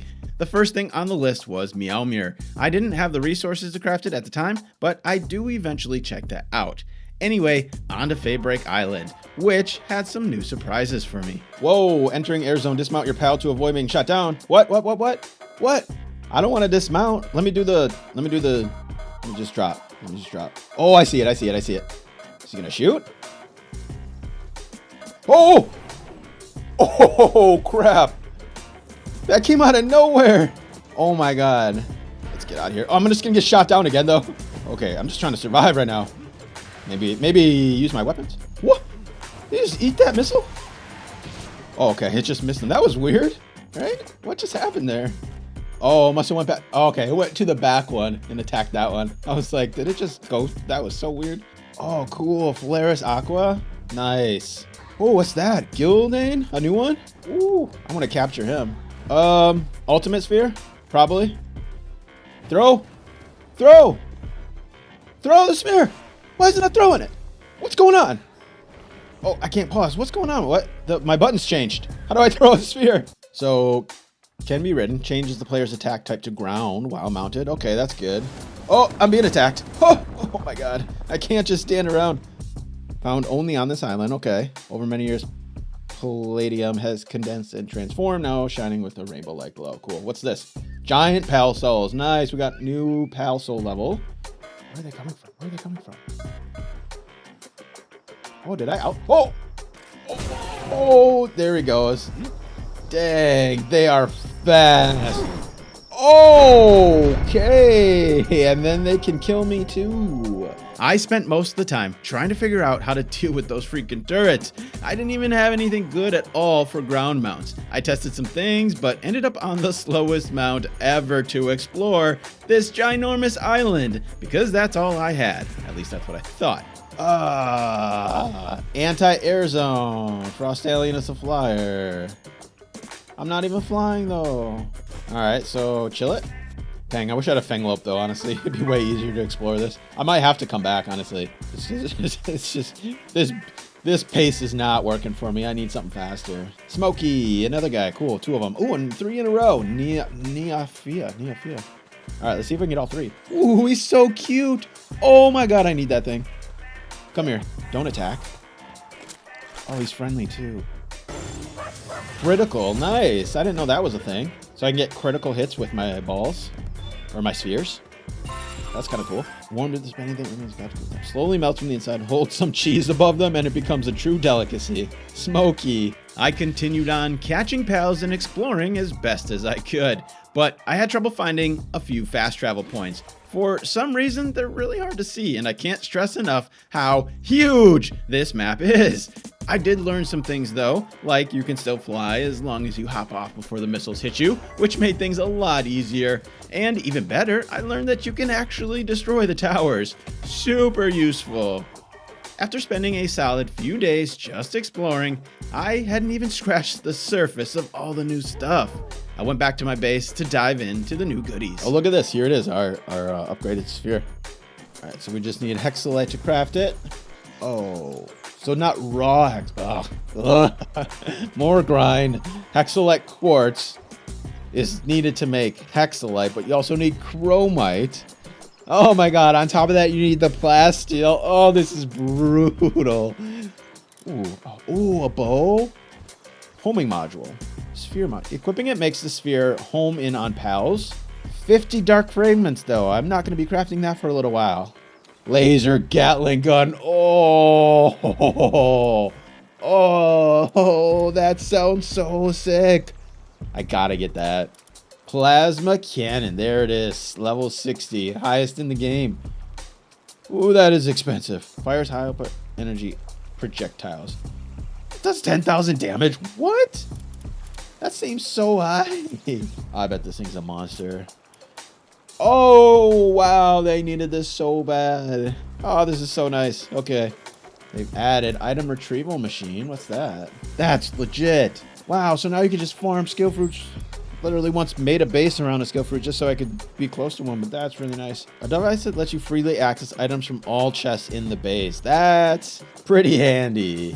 What? Anti-gravity belt? What's that? Sick. There's so much nice stuff added. This is awesome. New SMG.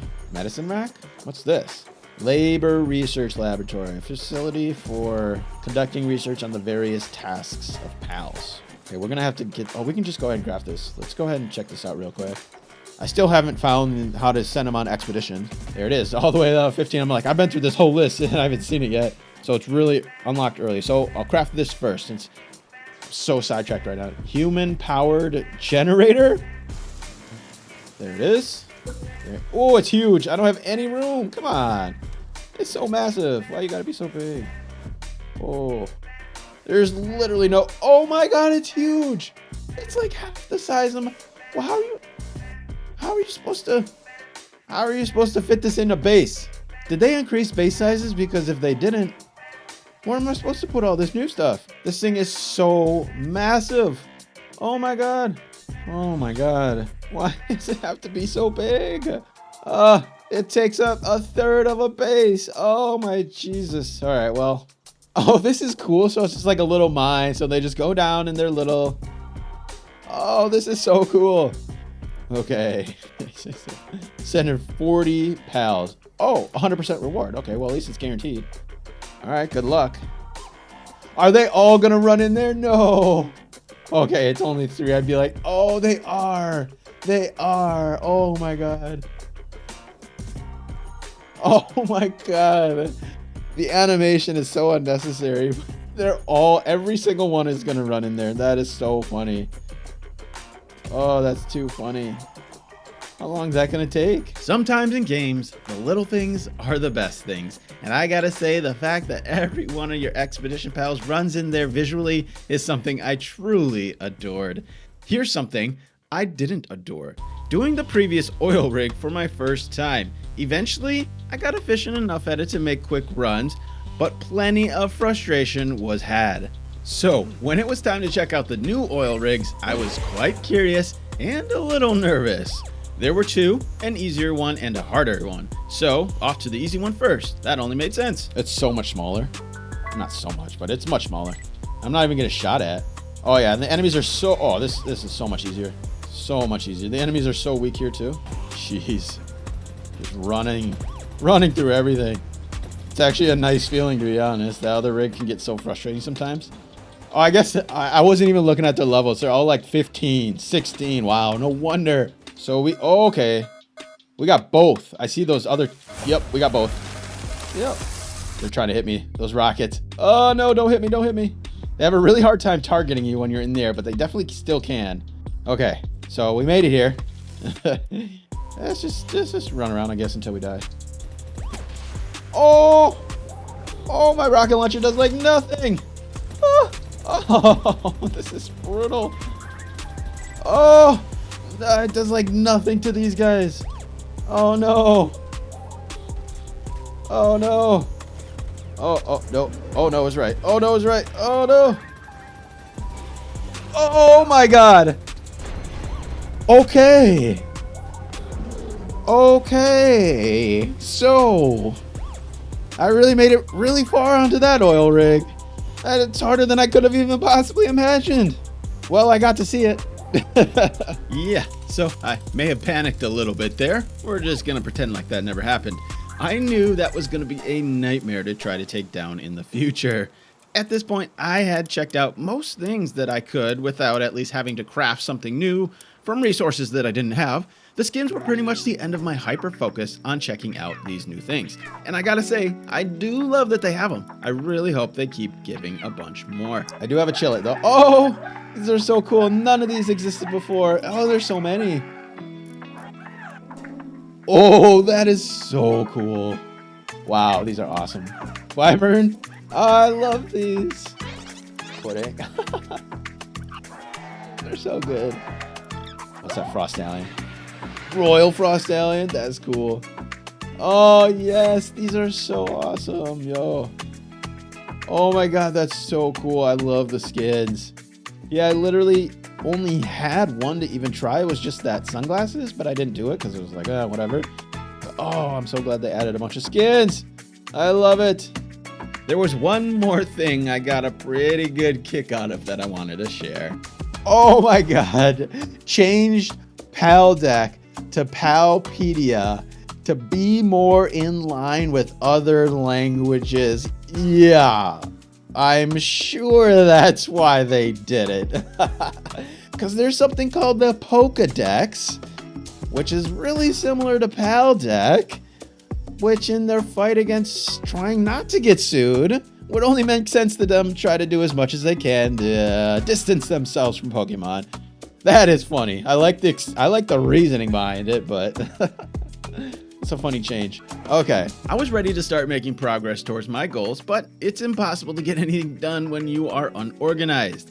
At least that's the way it is for me. There's two kinds of people in this world, and sometimes I feel it's a curse that I always need to have things organized.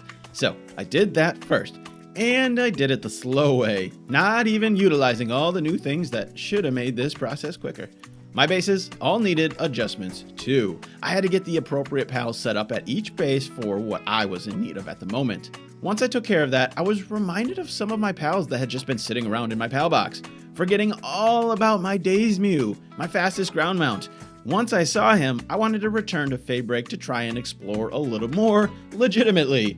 I figured it'd be a good opportunity to capture some of the new pals as well, and try out one of those sphere modules and collect some of the newer resources. This is actually perfect because it can do little... Whoa! I completely missed though on that curve. What was that? Okay, so now it's less accurate? What? Okay, so how do I hit him then? So I gotta be... What is this? What the heck? Okay, so how do I hit him? I'm wasting tons of spheres here. And my Days Mew is getting destroyed. Okay, we're gonna put you away while I figure this out. How am I supposed to hit him? Wow. Wait, did that actually hit it? No, it didn't.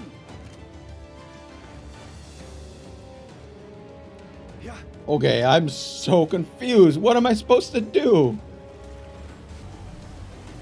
I'm a little bit confused right now. Okay, well, I finally hit one. Do I have to be right in front of its face? What is that? No, you can't even get it with these ones. Wow. That is... I don't know if I'm going to use this. I'm going to miss more balls. Yeah, like you got to really... It is not an auto aim at all. Wow. Okay, let me try to capture this one with a higher level sphere. There we go. Yeah, you got to really aim this thing. It is not easy. I don't know if I'm going to use this because I'm going to end up missing way more shots. So that was 14%. So let me try real quick without it.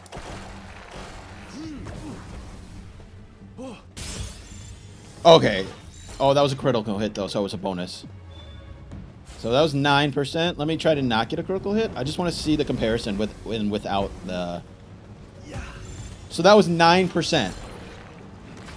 So let me put it back on real quick. Just to double check.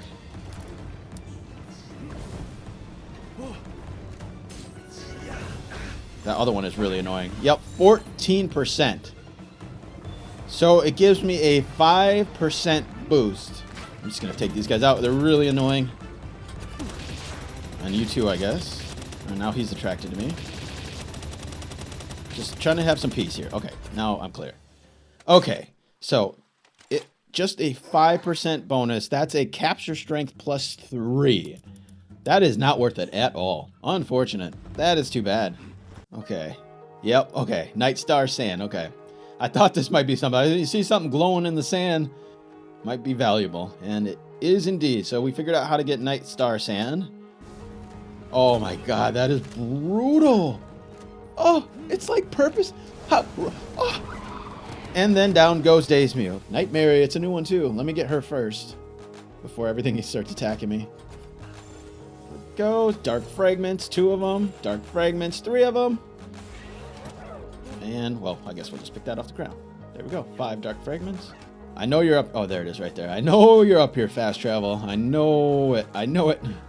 I need you. Okay. Now we don't ever have to make that trip again. That's good. All right, so let's just check this boss out. 0% expectation for...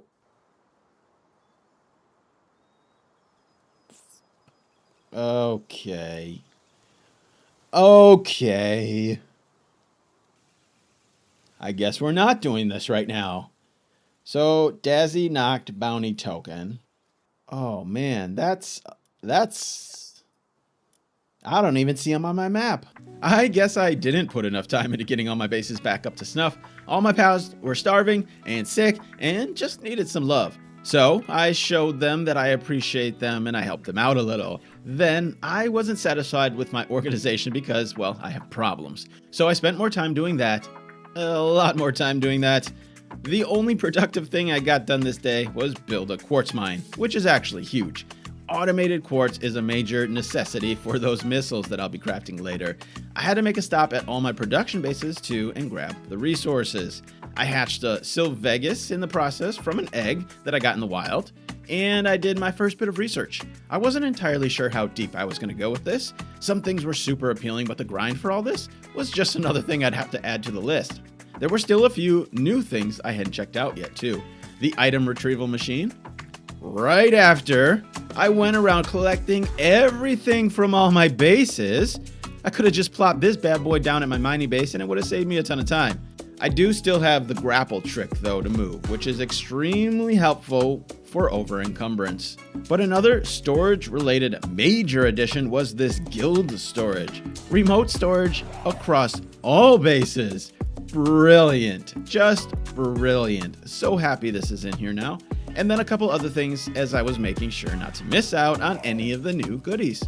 I found most of the new resources just by exploring, but one big one I hadn't discovered yet, chromite. So I grabbed one of my new pals, Smokey, and crafted his harness. His partner skill is to help you dig up chromite and to collect more of it. That part was obvious. What wasn't so obvious was where to find it. I ran around for an entire day using Smokey's ability, but only to come up empty-handed. I was pretty annoyed at this point, so I caved. I looked it up. See what I did there? Turns out you find it in caves, which I hadn't done yet and wasn't even on my radar. So had I not looked it up, I would have spent another 2 days probably searching. I flew off to a cave nearby to see if I could find the treasure. Okay, so hopefully we can find some in here. Man, there's just all this. I don't even know how much this extends, but I'm gonna have to uncover that. Hopefully, though, I can find my first bit of chromite so that we can just at least get something going. Let's pull this guy on, just see if we can start seeing stuff. Yeah, like being able to ride around on my metal detector. I know the metal detector, it said the range wasn't as good, but yeah, being able to just run through the cave with it on, or with it constantly going, is really nice. Would be really nice. And apparently there's some beeping too, so hopefully that helps see it, because I'm still not quite sure what it looks like. And I didn't grab a pickaxe, did I? Oh, okay. Is this another just passageway? What? Come on, man. Oh, no. There's someone in there. This is the actual cave. Okay. It's just so bright, I thought it was just another walkthrough. Friendly pal tamer. Hey. There's way more NPCs now. I swear I ran into like none before. It must be quite the adventure. It seems fate has brought us together here. Allow me to give you this as a token of our meeting. Applied lumbering technique. What is that? A rare book written about the secrets of lumbering, allowing a pal to read it permanently increases their lumbering affinity? If it increases this, that would be insane. That would be massive, but there's no way. Well, we're going to test it on somebody I actually want to use it on if that is the case, because that is amazing if that's the case. We're going to have to find more of these things. So the cave... Oh! Oh, there we go. It just pops up like that. Okay. It just looks like a rock. It's got a flag in it. All right, interesting. So... Did that work? It did work. Okay, thank God. I can just do this. All right, we got 100 chromite. All right, look at that. Our first bit of chromite, finally. The missile towers really started to get to me. I actually took a bit of time to try and destroy a few of them, a habit I started to form anytime that I was out there. And now that I had most of the newer resources, I was able to craft most new things. But one thing I still wanted to check out was the Meowmere sword. There it is. Let's go. Pink sword to match my purple and pink armor. Meowmere, I like the little handle. That's really cool. Like I said, I'm not familiar with this character or Terraria, so I don't know the connection, but it looks cool as shit. I like it. Oh my God, look at those attacks. That's so funny. That is great.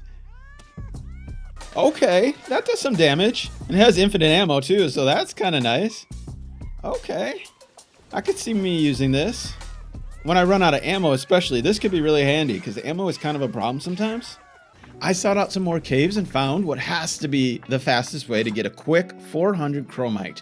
This Sylvegas cave, it's an easy in and out, very quick and defeatable boss, and most importantly, it's right next to a fast travel. I was experimenting with getting the most efficient ways to farm both chromite and hexalite fragments.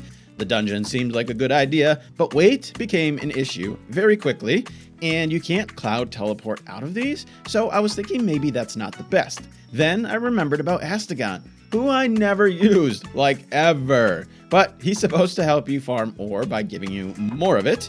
I tested him on the hexalite because under the description, it is defined as an ore. But it was no good. 40 ore from a stone with him, 40 from a stone without him. So that was a no-go. I tried actually riding him later on too, but no benefits. I don't even bother with Xenolord, who helps you break ore, because I just use explosives. I was still working it all out. For now, I took what I had and I went back to start crafting some hexalite. After spending a good amount of time on foot on Faybreak, thanks to those stupid turrets, I was inspired to improve movement. I had never really gotten into the Galehawk. I just figured I have a Jetragon, so why? I do use the grappling hook regularly though, so I decided to finally give it a try. And honestly, I'm mad at myself for not doing this sooner. It's amazing, and it feels so good to use. Just that movement is so fluid. It's so great. As someone who loves being nimble and having great movement in games, this was something I should have done a long time ago. But here I am now, continuing to appreciate more discoveries in this game, even the old ones. I did another round of hexalite fragment farming and started to realize hexalite might be the bottleneck. At first I was sure chromite might be, but I'm having a harder time getting a ton of hexalite quartz, which you need more than 2 times of it as much compared to chromite for hexalite crafting, so it might be a problem. The next day, I sought to continue my movement improvements and go after those new super boots. I had to farm up some dark fragments from the new pals, and I crafted myself the double jump boots and double dash boots and played around with those for a while, continuing to test out all these new toys. Up to now, I had been over to the new island enough to get an understanding of where some of those hexaquart nodes are. I started to develop a really quick route that I could take for an easy 500 to 1,000 hexalite quartz in less than 5 minutes. My method was, first, travel to this fast travel point. Make sure to have a lot of free weight in your inventory. I used this armor and bronze cherries to give me an additional weight boost. Then just move along the beach with Jetragon and hit all these nodes all the way up to this next fast travel. I already took down the turret, so the skies were clear to use my Jetragon to quickly get from node to node, and I used my grenade launcher to quickly break down the node, which ammo at this point is fairly cheap for me to craft. There's a couple different routes you can take, that's why it's 500 to 1,000, but this ended up being my best route, even all the way up to day 100. I even tried calculating the time it took to get a certain amount to compare it to the other routes, and it definitely was the fastest. Then, with a decent collection, I started getting my hexalite cooked. I had my eyes on a couple really expensive things. And if I'm crafting things like, let's look at the big expensive stuff. I remember this plasma cannon was like one of the most expensive. It was like 130. So 3 plus, 3.5 trips. If I obviously got to wait for it to respawn, but like, I think 4 minutes, 8 minutes, 12 minutes in total of farming in order to get the best weapon in the game. That's not bad. Now, I need obviously all the other resources too, but that stuff has been in progress for so long that it's pretty well automated at this point. But yeah, that's not bad. That's not bad at all. I was a little scared when I first saw how much resources this needed and just still being a little haunted by those early days of having to get oil. But this is actually very, very balanced, I think. This needs 100 too, which is quite a bit. This is huge priority because I know for the raid I'm going to have to get back into breeding.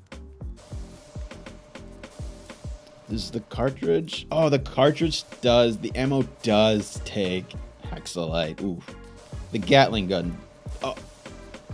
No, okay, the Gatling gun ammo does not. But this takes 100 hexalite too, so might as well unlock this while I'm here, right? And this, what is this? This is 20. Oh yeah, we can craft this. So this was a big one that I wanted to craft. So let's go ahead and check this out since I got the hexalite for it. Let me get somebody over here to start crafting up more. Ooh, 57. Okay, that's good. Looking good so far. But we're at a chromite bottleneck, so I'll have to go do that again. Maybe I'll put one on the other side just to keep it consistent and just keep it looking tidy. So you get a little bit more. You get a little bit more. Point is, I don't think it's worth it. You just craft 2 of these, which are fairly cheap. It's nice that they gave you more storage, but yeah, it's just probably not going to be valuable unless I'm just absolutely... Oh my god, yeah, these are so cheap. These are so cheap, and they don't even take up that much space. Yeah. Alright, unfortunately, this is not going to be worth it. I guess I can... Well... I actually kind of want those hexalites. That's 20 hexalites, so I'm going to go ahead and break that down. I don't need to leave that there. I still got plenty of space in my other things, and everything is so organized and nice and neat. I wouldn't want to move everything over anyway, so yep. All right, well, we tested it out. It's not going to be worth it for me, so now we know. With all these pricey things, I knew I was going to have to find a better way to get those resources. I felt good about the hexalite, but the chromite seemed to be an issue. I tested one other method to see if it was viable. So let me pull out my Sylveg, the guy who drops chromite. There is someone who drops hexalite quartz, but again, with that method I just got, there's no way that breeding is going to be faster. So, all right, Sylvegus is the one that drops chromite, so we're going to see how much he drops. If it's a small amount, oh, he's big. He's way bigger than I thought he was. Oh, ooh, that's gross. Oh, 2? Oh, no, thank you. That is not worth it. I feel bad even killing him off. That wasn't worth it at all. Wow, okay. Since it wasn't, my only option was still caves. So, back to the darkness. Once I stocked up, I started to get the itch to give the tower a try. I searched for the bounty tokens. Turned out they're just regular alpha pals. So they were super easy to collect. I just had to track them down on the map and easily defeat them. Then off to the tower. And this was very much a practice round. I want to see too if these tokens get taken away or if I can just keep coming back in. All right, let's see what this guy has to offer. No expectations here. I still have my bronze cherries on me. I just want to see how much damage. Oh, I should have brought the quad missile launcher at least. Shoot. Just because that's probably going to be the weapon that I'm using. So it would have been nice to see how much damage it actually does. Okay, 500,000 health. That's not terrible. It's a lot, but okay, he can one-shot my shield with that move. Okay, he's doing a lot of damage. He is doing a lot of damage. A lot of damage. Wow, okay. I ran out of rockets, so I can't even see. I can't even test how much damage they do. Cool. That was good job, me. Ooh. I'm not going to use a grenade ever in this fight, so I don't know why I'm even testing it. I don't even know how it compares to other weapons, like in terms of damage numbers, so it's kind of irrelevant. I needed to bring the guided missile launcher to get a real test. And just a rocket to get a sense of how much damage I'm actually going to do to this guy. But so this is actually kind of pointless for me. Other than to see what kind of moves he has and to see how much damage he's doing to me. He's doing a lot. I cannot take very many hits. That's the thing I'm a little concerned about. I'm going to have to really be, I guess, strategic on this.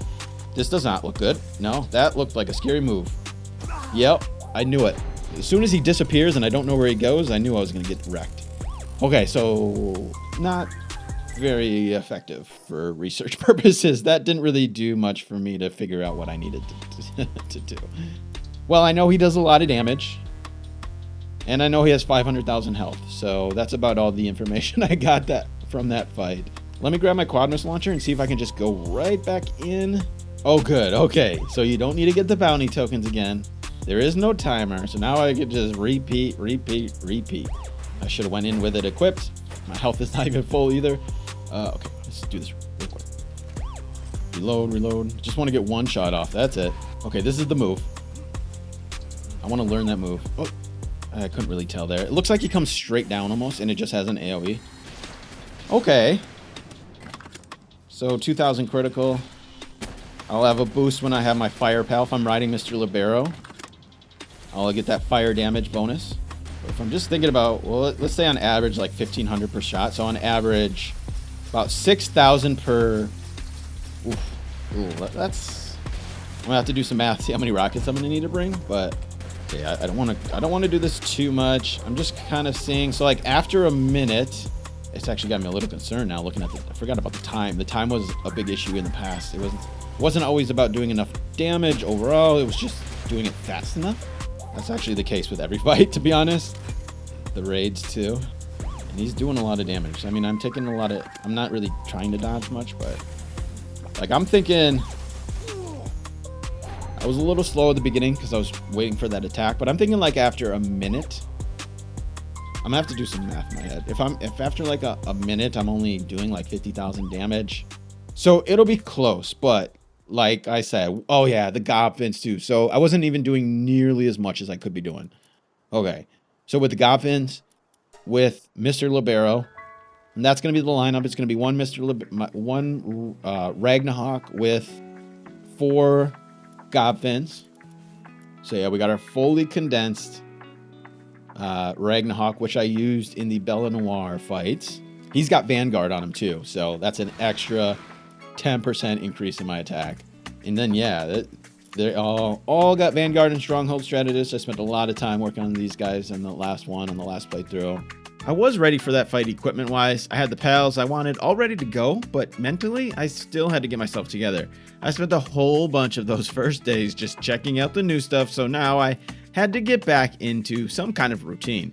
And I wanted to make sure not to have to do that fight multiple times over and over because that just takes too long to repeat. So before I planned to go back in for a legitimate run, I wanted to take advantage of all the new power-ups so I could go in and wipe the floor with him. If you saw the Blasmet Rio saga, you know it took more than 300 days to build an army to take him down. Part of that is because I start from level 1, but really it's because the insane amounts of breeding needed to max out your pals. I completely underestimated that last time because I had never done a raid. But now that I'm a more experienced pal tamer, and because I learn from my mistakes sometimes, I started preparing for this fight way ahead of time. I had to do some research to see what the best pal for the job was. Pretty definitively seems to be Bastigor, one of the new pals. And despite spending 17 days checking out all the new stuff, I still didn't even have one of those. The other component to the fight was someone to ride and to give me an ice attack boost. The natural answer, Frostallion. So, since I do actually have some Frosties, I tossed them on the farm to try getting myself a souped up version. I crafted the Sniper Sphere module, and it's so much better than the other one, which was complete nonsense. Also, while it was night, I went around to grab some Liftmonk effigies. They added a bunch more of these, and I had room to improve my capture power. Both of these things were going to help me on my upcoming capture spree. First though, more time spent managing my bases. It's one of the downsides of only using 15 pals. It's a lot of managing the bases, but I find joy in that, whereas I'm sure most people find it annoying and tedious. Anyway, for me, it does take time and it cuts into my 100 days. I also got really lucky with the first few eggs from Frostallion. One had Philanthropist, which of course boosts breeding by 100%, so this will definitely help speed up this process. Then it was time to mass tame. I was hunting for those new rainbow passives. I didn't even have an egg incubator set up yet, so I figured the best way to get it was capture a bunch of pals. And no better way than gobfins. They are everywhere in this area. I like to use Ultra Spheres because they are the most reasonable for me to craft, but that's why I wanted to boost my capture power a little first, because it helps not waste as many spheres. But with Jetragon, it's really easy to fly around quickly, hit them once with your partner ability so that they take a little bit of damage, making the capture even easier, and literally just toss sphere after sphere after sphere after sphere after sphere until I'm completely drained. I captured at least 200 gobfins on my first go. Now, the fun part. Sort through them and then disassemble the ones that are worthless, which in this case was all of them, because sadly, I got nothing. I was beginning to suspect this was going to be an absolutely brutal grind. I had no idea how rare these rainbow traits are, but if I'm having to do this over and over just to get one, I'm not so sure how many I'm going to have when it's all said and done. Part of the issue is it's not just the capturing, but having to annoyingly disassemble all these extra. It's very time consuming, and I'm not exactly sure how good those new passives even are. So, I guess we'll see. The rest of the day, I continued clearing out my breeding base. I have so many leftover eggs, I couldn't even remember what projects I was working on before, but I needed space for when I mass breed Bastigor. Before I could mass breed though, I had to get my hands on that shiny new incubator. I needed more hexalite first, so back to farming the resources. I hit up another boss cave, the Kitsunacht cave, because the trusty people on the internet told me it was a good place to get some chromite. But not for me. I don't know if it's bugged or if it's really just a random spawn and inconsistent, but I got 0 from this cave. So I still needed to work out a good strategy to max out my chromite grind. I spent a couple days just trying to sort this out and find a better solution. Eventually I got the hexalite I needed and I tested out the new egg incubator. All right, let's see how this works. Okay, set all eggs. And then we just collect all hatched. Oh, nice. Okay.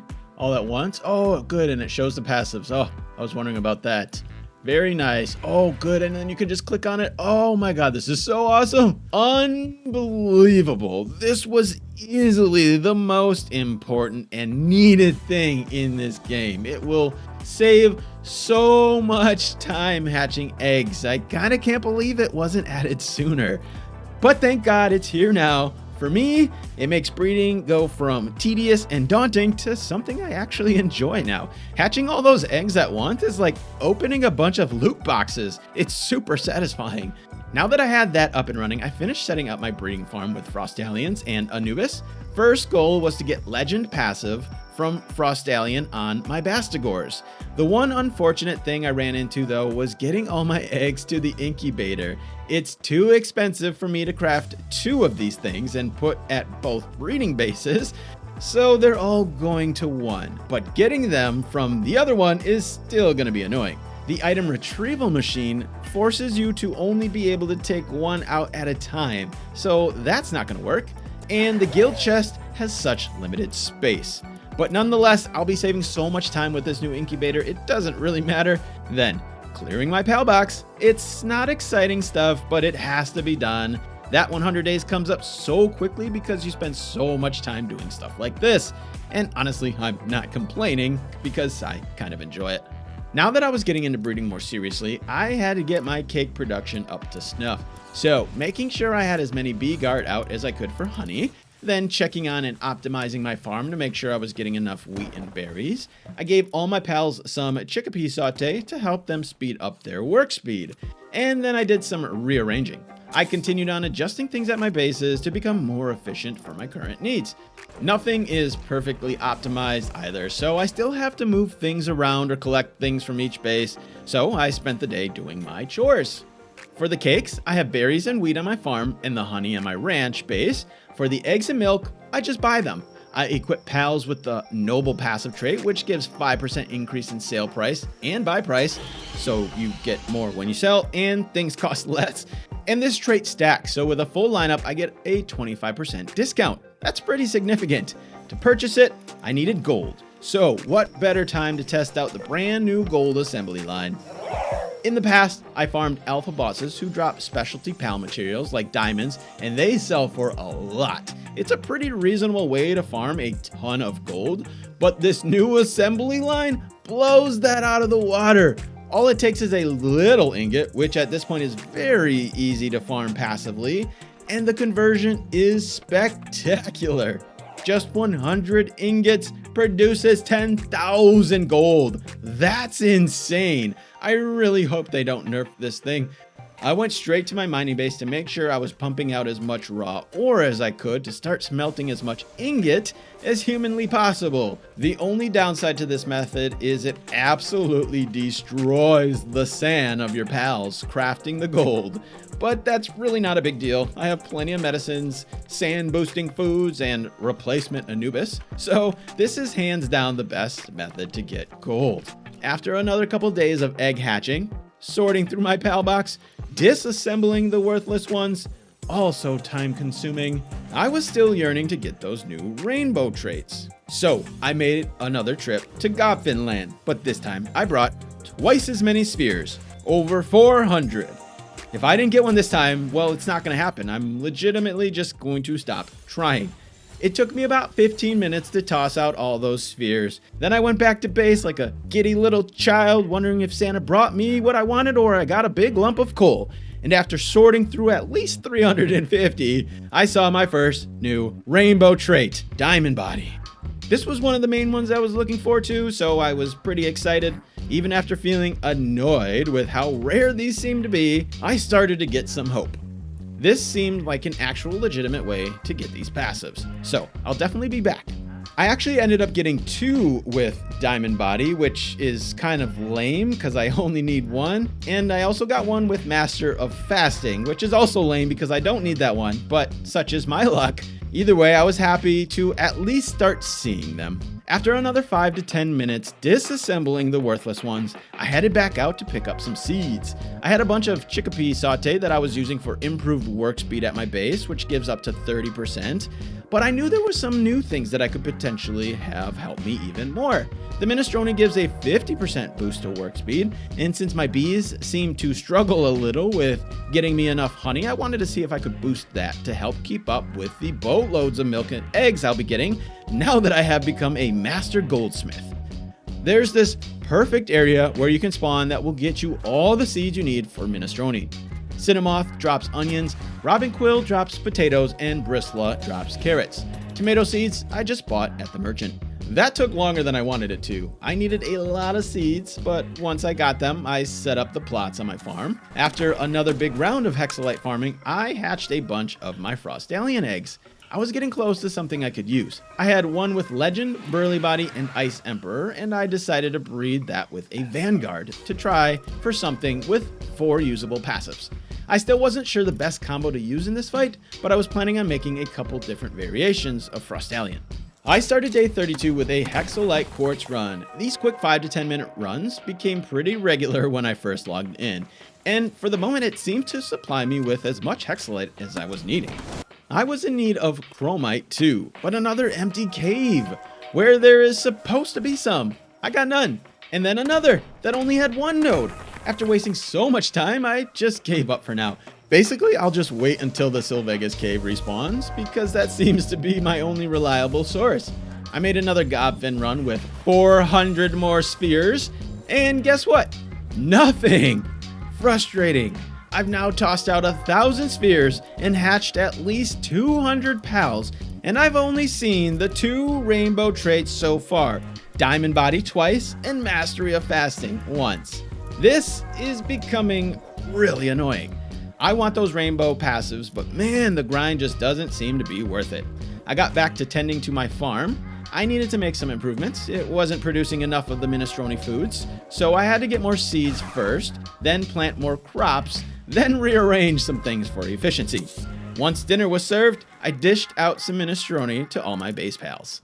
On my routine quartz run, I stopped off at this cave right on my normal routine for some chromite. This got me a ton of chromite. It had more than 8 nodes in it, and the cave itself was pretty small. I got almost 800 in no time at all. This cave quickly became my go-to spot for chromite. The only problem is the cave layout isn't the same every time, but it still beats the unreliable inconsistencies of the other caves for me.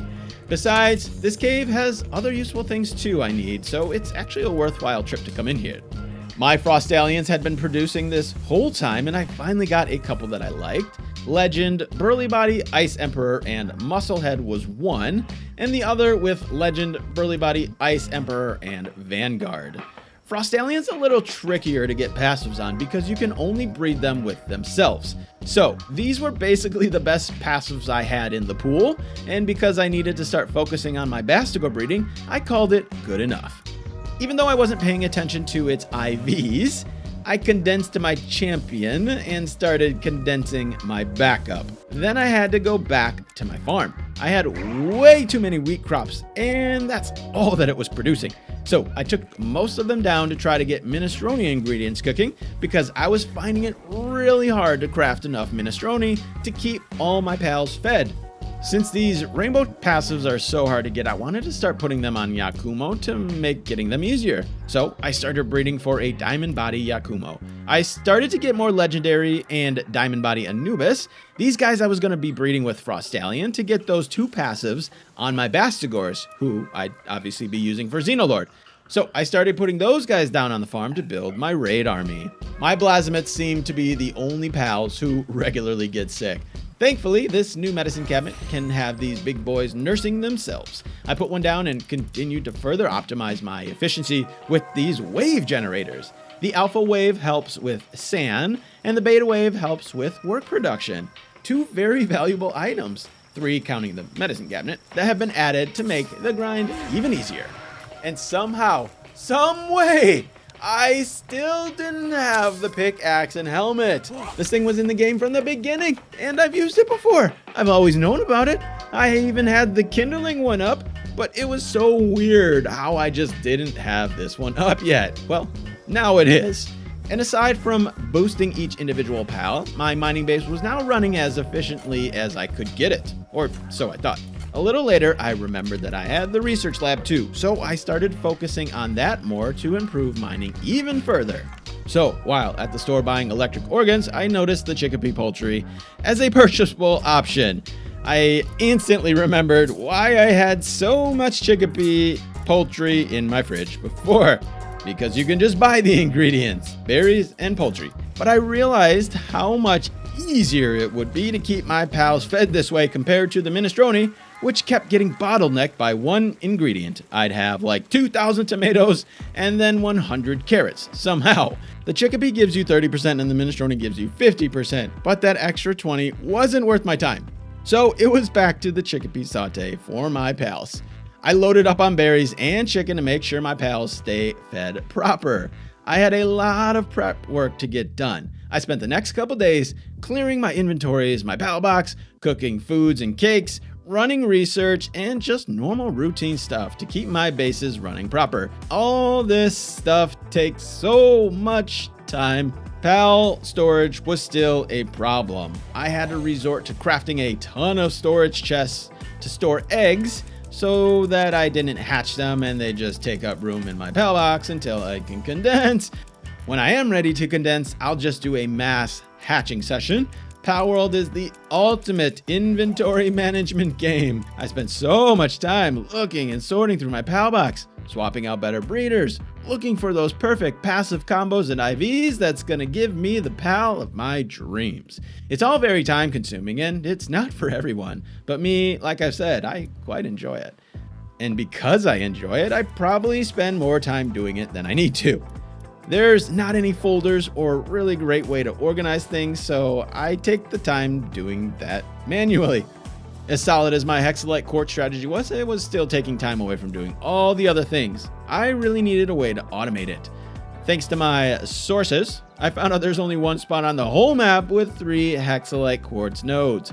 So I tore down my unused quartz base and moved it to the new island. I figured I could set up my expeditions here too, since there's no room anywhere else for them. I got all the things I needed to make this as automated as possible. My Anubis will mine the Hexalite and carry it to the chest. Unfortunately, they won't put it in the guild chest, but that just means I'll have to take the extra 10 seconds to come to this base and pick it up myself, which isn't bad. I'll have about 120 Hexalite Quartz that I can pick up each day. Not bad. It definitely wasn't going to be enough, but it will absolutely help supplement my manual runs, which is exactly what I went to do next. Still working on that chromite strategy too, because this time the cave had a different layout. It was way bigger and not as many nodes. Really annoying with this chromite stuff. After a full day, I checked on my new automatic hex farm and was happy with the results. It actually worked. So much grinding. I was way too sucked into the routine. I needed to get back to my goals. It was time to take on the next tower boss. I equipped my Gobfins, my quad missile launcher, and I rode Mr. Libero, my Ragnarok, into battle. Or I just completely forget. So let's make sure to eat these. This one's going for me. Give me an attack boost, and this one's going for Mr. Libero. Hopefully it helps keep him alive. All right, here we go. Whew, I'm a little nervous. I'm confident that I can do it. I haven't done it yet. I died so quickly before that I don't know how this is going to go. I don't know how his attacks. That's what I'm concerned about. I'm probably going to take too much damage and die. I'm not concerned about being able to do enough damage, honestly. But if I can survive long enough, that is the question. So here we go. Okay, here we go. Mr. Libero, I almost should let him do an attack first, but I guess I don't know his attack, so maybe not. I didn't even have my rocket launcher equipped, but there we go. Let's get fire. Oh, that's nice. That is some nice damage. I'm just going to try to keep moving. I want to be patient here, a little patient, just so I can kind of learn his attacks at first. Like that. That actually didn't do too much damage, but it's still following me. That's all right. Okay, just watch my stamina. Not even paying attention. It's just hiding behind there. This is looking good so far. Looking really good. I really like how much damage I'm doing on this. I just gotta manage my reloads better and kind of pay attention to where I'm flying. I'm just kind of just doing this randomly. He's not attacking that much right now. That's why I'm a little less focused. There we go. He's not even hitting me. This is good. This is good stuff. Feeling good right now so far. Got plenty of time. I guess that's probably the biggest thing to worry about. Mr. Libero's taking a little bit of damage, but not too much. My character is perfectly fine. I'm not worried about that. Let's just try to dodge that. It's not bad. I think we're gonna do okay here. I don't think I'm gonna have a problem. As long as nothing catastrophic goes on or happens here, or make some major mistake, I should be okay. As long as I can fly around. This Swift is so nice. Oh my god, he's so fast. This was such a good call by getting this. You can just avoid all his attacks, honestly. This is good. This is gonna be easy. We're right there. That does so much. It does 10k almost when it hits those critical hits. That's insane. Remember, this is only the second tier quad missile launcher. So I don't even have... Okay, that is probably going to hurt. Glad we avoided that one. I don't even have the top tier missile launcher, which I'm going to try to get. Not going to try too hard, but I am still going to try to farm that a little bit. I have a feeling I might need that little bit of extra damage when I get to Xenolord Ultra, but we'll figure that out when we get there. Okay, this is... Oh, that's a different one. Mr. Libero's, he's taking some damage here. I should start to pay a little more attention just to make sure we can get all the way through this without losing him.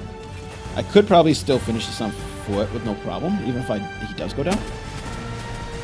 I still got full health. I have those recovery meds. I brought those as well, so yeah. This is easy, actually.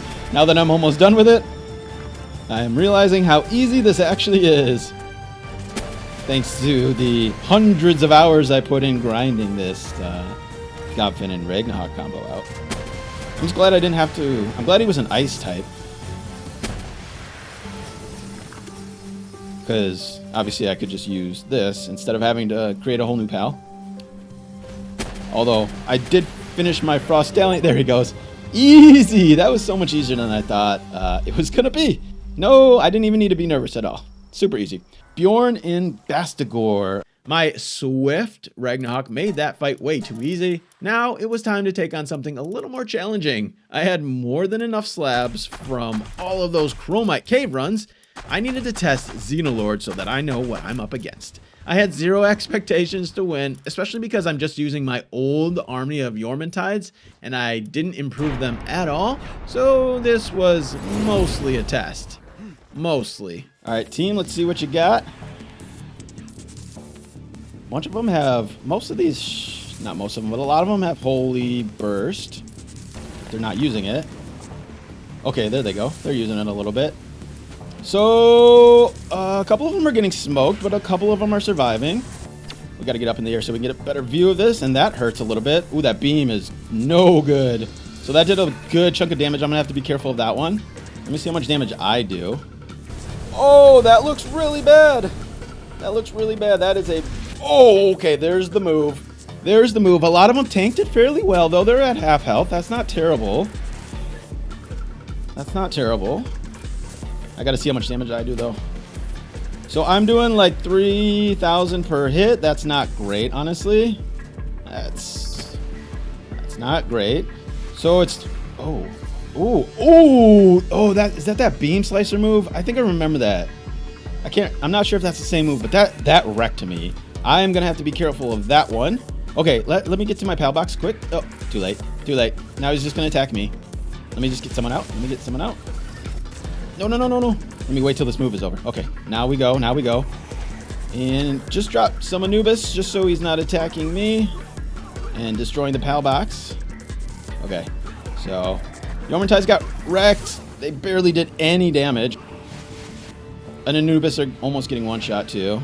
I don't know why Anubis would be any good for this fight though. So, I mean, they are strong, but God, that move is wrecked. And then he dives, doesn't he? Is that what he does? Yep, that move is absolutely brutal. Is there going to be a way to avoid that?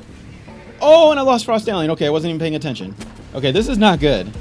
It started off okay, but yeah, he's just wrecking everything so quick. Oh no.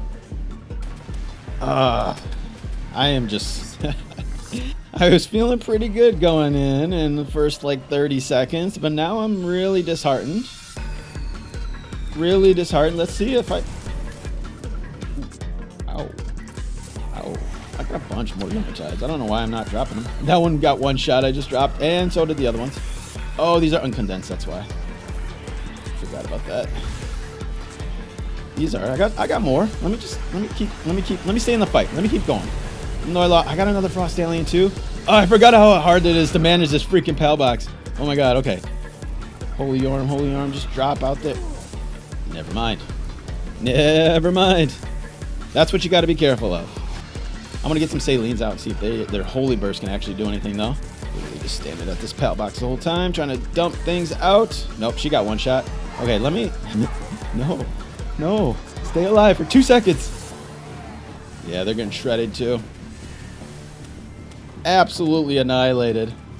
I haven't even done 300,000 health on this thing. That's insane. That's not good. It's not good. All right, well, we got 5 minutes left. Let's keep dumping them out. The problem is I got no strong enough pals that it can even survive one hit, so it's kind of pointless.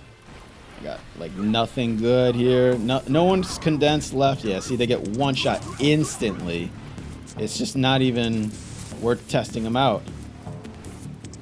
At least I'm not dying here. So another Yormertide. These ones are condensed. I had a lot of condensed Yormertides. I remember I had extra. I think more than I needed because I ended up switching to saline for that last fight for some of them, I think. Or I started at least breeding salines.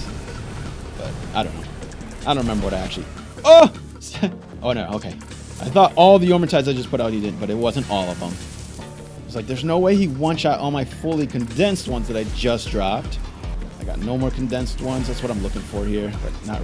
I want to watch the fight, honestly. Let me watch the fight. That's what I want to do, but I can't even... I guess the ultimate goal is just to see how much damage I can do at the end. So let's throw out some Jetragon, see what he can do. He's gonna need the same type, so he's probably not gonna do much. Bella Noirs, more Salines to dump. That's pretty much it. I think well, no, these are all level 1 Bastigors. So like, there's no point in dumping those out, I guess. Yikes. See if I can just get past 1,000,000 health. Yay, we did it. All right, so we got past the 1,000,000 mark. We got only 300,000 total damage done to it. And I guess there's still time left, but I literally have no pals left. Uh-oh, here comes the dive. Oh, there it is. Oh my God, that is so brutal.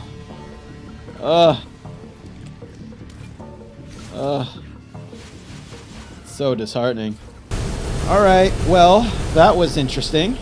I mean, I expected to get annihilated, but I thought I'd be able to do a little bit more damage. If that was a test, I definitely failed it. I didn't even get a good sense of how much damage I could do versus my pals, because Yormentides are underpowered and, well, the wrong type. So I didn't really get a good sense. And I was hesitant to waste too many rockets, so I didn't get a great idea of how much damage that I can do in that time period. All I learned is that it's going to be freaking hard, and a lot more grinding is needed. That Xenolord fight kind of set my hopes and dreams on fire, and that's not all it set on fire. Whoa! Whoa, whoa, whoa, whoa, whoa, whoa, no! No, no, no, no, no, what is this? What? What? Oh my God. Okay, so this is why you don't put two bases next to each other when one of them is a boss raid base. Cool, I got my dead pals just sitting over there still, but I lost a breeding farm and a couple of other things are on fire, so great. Look at you, Anubis is on fire. Bro, is this gonna keep burning until it's just done? Oh no, I'm on fire. What is happening? This is lame. Oh no! Yep, and I let me guess, you lose all the eggs too when the thing is destroyed. I'm not seeing them anywhere. Real cool. So did I lose two? 1, 2, 3, 4, 5, 6. No, just one base. Oh, this is a mess. I spent so much time organizing all these pals to line them up with the right IVs and to breed them with the right ones that I thought was going to give me the best chance, and now it's all disorganized because everyone's on fire, and I'm gonna have to pull them back so they don't. Oh, this is annoying. This is like they're not at their thing. Oh my God, I'm so frustrated right now. This is so annoying. I spent so much time over here doing this, and now I gotta redo it all. Come on, man. Well, I'm moving my raid base. In fact, so I don't forget, we're just gonna dismantle this base right now. Oh, that is frustrating, man. That took so much time. And everything's just gonna burn too until it's gone, isn't it? Oh, you know what I should do though? Let me grab the cakes just in case everything does go away. And the eggs. Oh, this is so many eggs. I don't want to do this right now. Okay, let me grab the eggs and then I'll be back. That's the same spot I did all my other raids. I thought it was perfectly safe, but I guess not. I'm gonna have to find a new spot to do my raids now. But that's still a very long ways away before I even attempt that thing legit. a lot more grinding was needed. Starting with boosting my Frostalians. I took them to the oil rig for some good old XP farming and the faintest dream of getting that legendary quad missile launcher. The grind continued with some hexolite farming, well, a lot of hexolite farming. My stock was building up quite nicely, and it was burning a hole in my pocket. I needed to spend it. And then what else? We got our big ones. We got our plasma cannon. We can craft this. We got more than enough stuff. Do I want to do this one first? No, we don't want to craft this because I have the... Okay, so let me see how expensive. I haven't even looked how expensive this is. Plasma cannon. Oh... What? What? I didn't even know I had this. This dope, so I don't even need to craft the basic plasma cannon either. All right, so I mean, it's just it's better than the basic one. It'd be nice to get the blue or the purple or the legendary, but man, I will take this. Any little bit of firepower helps. Okay, so this one. It's twice as expensive. Wow. 200 hexolite. Oh, I don't even know if I want to craft it. I don't know how good it is. That's gonna be a problem. 260? Oh, that's way too rich for me. I can't afford that shit. And the regular one's 130. That's expensive too, man. I don't know which weapon is better or which one I should craft. That's all my hexolite basically. Ooh. And then I gotta craft ammo for it. Oh no! What should I do? And I don't want to just craft the lower one because if I don't know how good the weapon is. So if I craft the lower one, turns out to be a good weapon, like one that I want to use, I'm gonna want to craft this one. Decision. I'm honestly having a hard time which one to craft right now. And I could just maybe look up which one is a stronger weapon, but you know what? I've already used I've already used the Gatling gun. You know, this one is just firing lasers. I have not used the plasma cannon or anything like it. So it's the latest weapon in the game. We're gonna bite the bullet, spend all our our hexolite on this, and then the rest of it on crafting ammo, and just, I guess, go back to farming hexolite. Yikes, though. That hurts. That hurts the bank. Let's see how it feels. Can we skip this, please? Yes, we can. Okay. Okay, it's like the laser rifle. I thought it was gonna be more like a... Oh, yeah. This is like a rifle. This is like the laser rifle, but... you only get 2 shots. That kind of sucks. I can't even get shots off. Maybe it was a bad idea to do him. I just want to see headshot. 36. That is a headshot, wasn't it? Yeah, it is. Okay, that was the headshot. That's why. Okay, so it does 3,600 on the headshot and 3,400, 2,300 on the body. Don't hit me. I just want to survive a little longer to get some tests in. Okay, that's a little underwhelming, to be honest. Well, the damage is nice. The damage is really nice, but the reload time. My hexolite quartz farming strategy was rock solid at this point. Terrible pun intended. And the chromite situation was still bugged, but I could make my rounds well enough to get a decent bit in a short amount of time. In other words, getting hexolite really wasn't a big problem or a time suck for me anymore. In fact, managing all my bases, feeding my pals, and emptying my resources was way more time consuming, so I did that the rest of the day. Then, since I knew I needed the breeding, I had to rebuild my farm since it caught fire. Once rebuilt, I began the process of trying to get Bastigors with the desired passives. I wasn't going to be too picky either. The priority was Serenity, but I'd be happy with any combination of things like Musclehead, Legend, Burly Body, Diamond Body, Ice Emperor, and even some others. I was really shooting for 3 of 4 really good passives, and I didn't bother with checking IVs, just because I didn't want this to take too long. Especially because very early on, I was starting to see some solid Bastigors that I could use, and I knew I'd have to start leveling them soon, so I didn't bother min-maxing these the way that I could have. But this is where the real fun begins, well, at least for me. Even though I'm not min-maxing, it's still a multi-step process. Once you get what you want, you are constantly swapping out to get better and better combos. A tedious process for sure, but it's so satisfying to me when you hatch that perfect pal. I was in the thick of it, breeding to the max. So not a whole lot else was going on. Pretty routine for me to farm a bunch of ore, smelt it, craft a ton of gold, then buy cake ingredients, bake more cakes, drop off cakes at farms, collect eggs, hatch eggs over and over and over some more. The whole process of fast traveling my eggs to my soul incubator was actually pretty annoying. I ended up farming up just a little more resources to get a second incubator.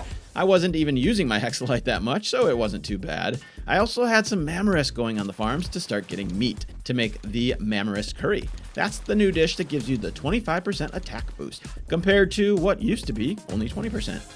Even with all this hatching, I still wasn't getting those new rainbow traits. So while waiting for another round of eggs to drop, I just had to go back out to Gobfin land. But this time, I wasn't messing around.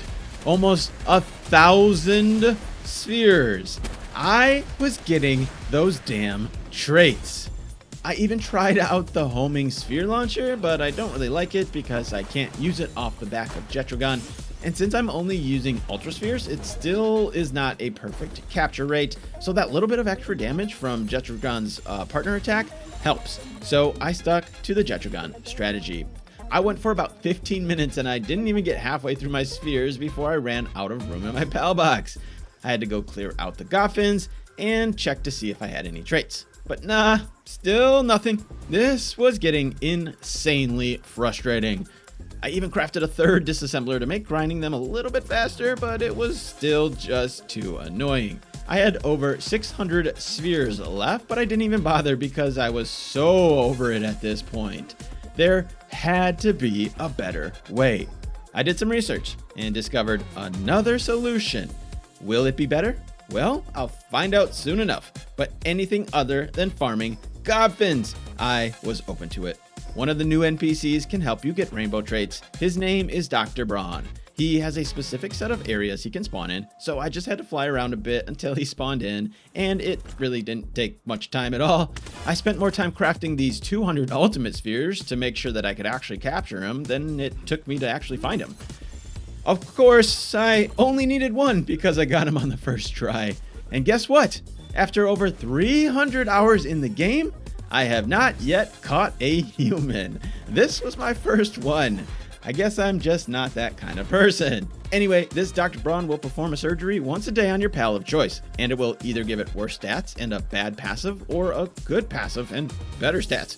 I was really hoping for those rainbow traits this way, but my first attempt on Frostallion was no luck.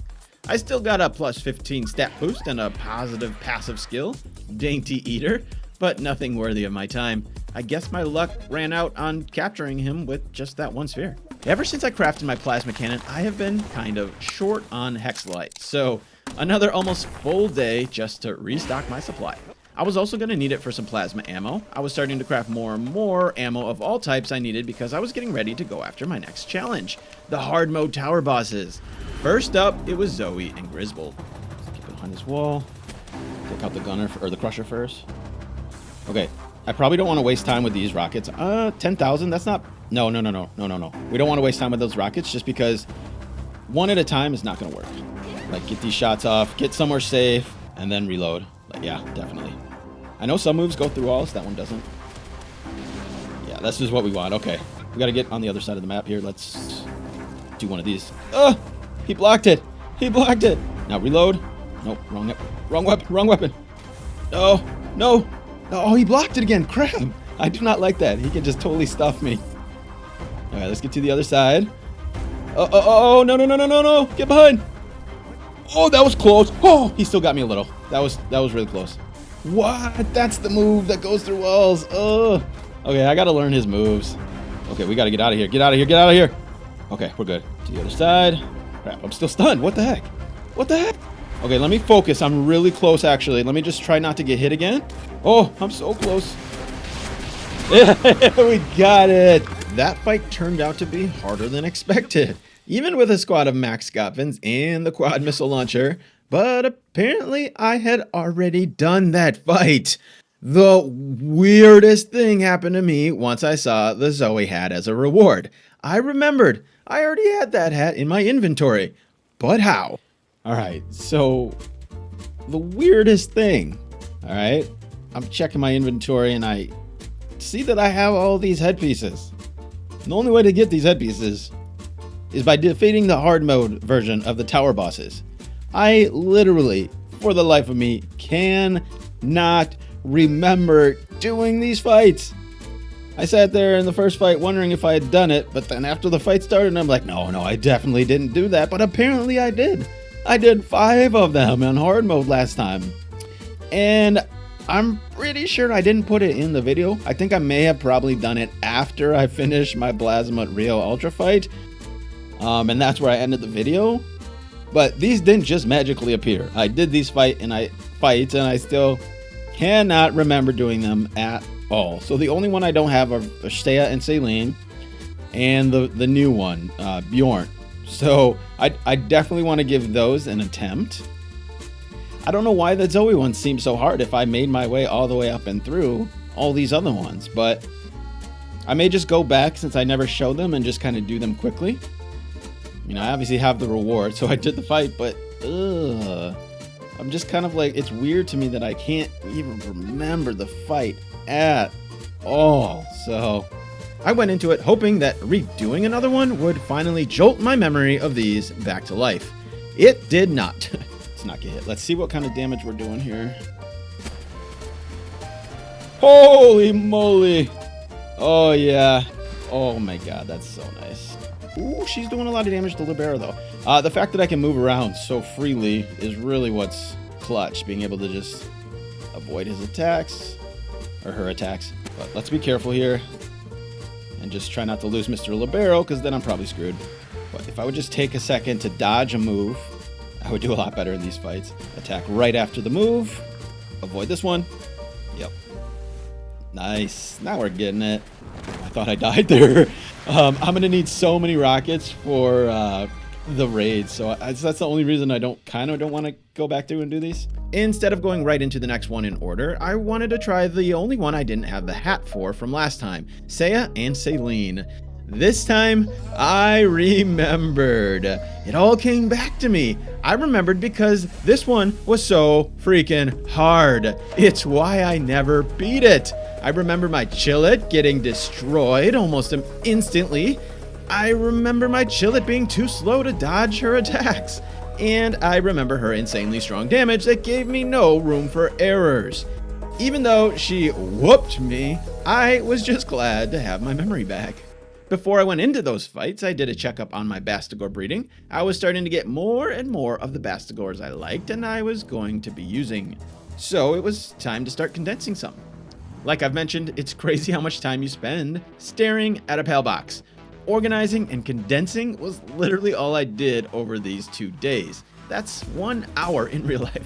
With so much breeding, my one base with 15 bees on it for honey wasn't enough.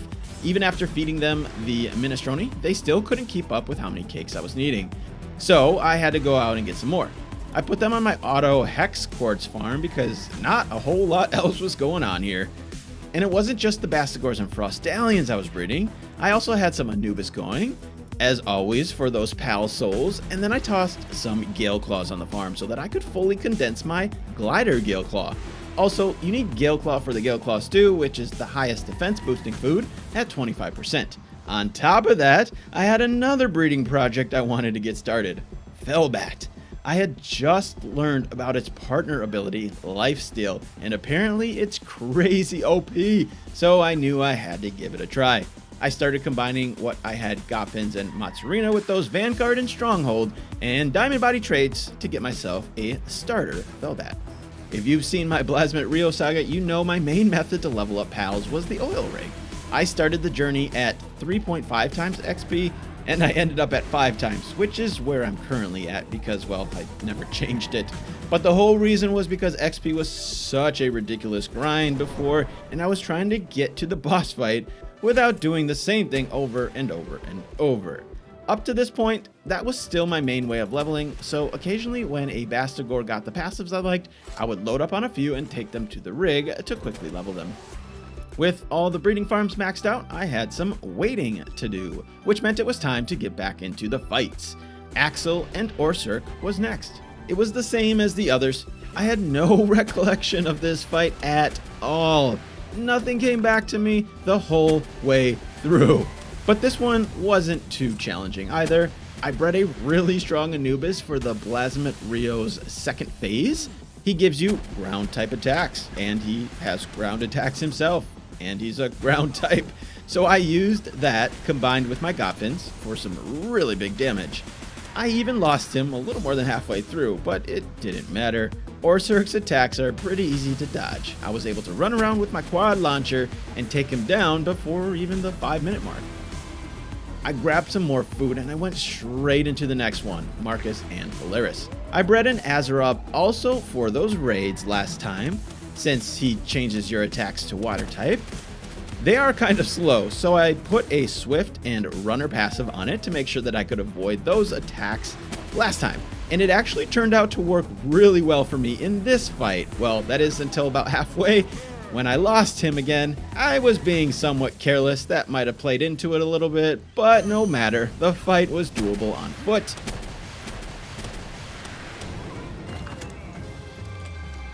I was on a roll, so I kept going. I went right into the next one, Victor and Shadowbeak, but this one is not like the others. It actually might be the hardest out of all the towers on hard mode, including the new one, because you have to face off against 2 Shadowbeaks, and they are strong, they are unpredictable, and their attacks are relentless. It is so hard to dodge both of them, so I died. I sat there and thought about it for a while. I still couldn't remember the fight before, but apparently I beat it because I had the hat. But how? I must have used Chillet. I couldn't think of any other way that I would have gone about it. It certainly wasn't with my Yormantides because I tried that again and, well, I thought maybe that since the level increased from 55 to 60, there may have been an increase in power level for the bosses. This was totally speculation.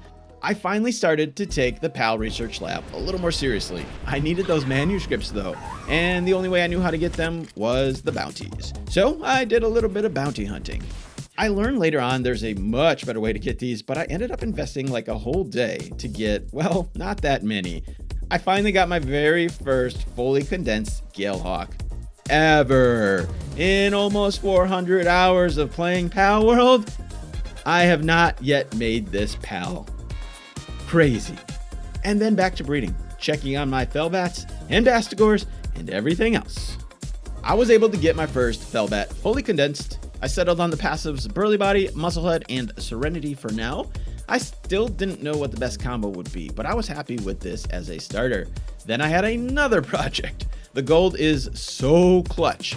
It's not just cake ingredients, but I started buying everything I could. The high quality PAL oil specifically, I really needed for poly, circuit boards, and the thousands of missiles that I'd be crafting. So it was time to up my gold game and set up a gold mine. I picked a nice open spot, then spent a little time picking out some pals for the job.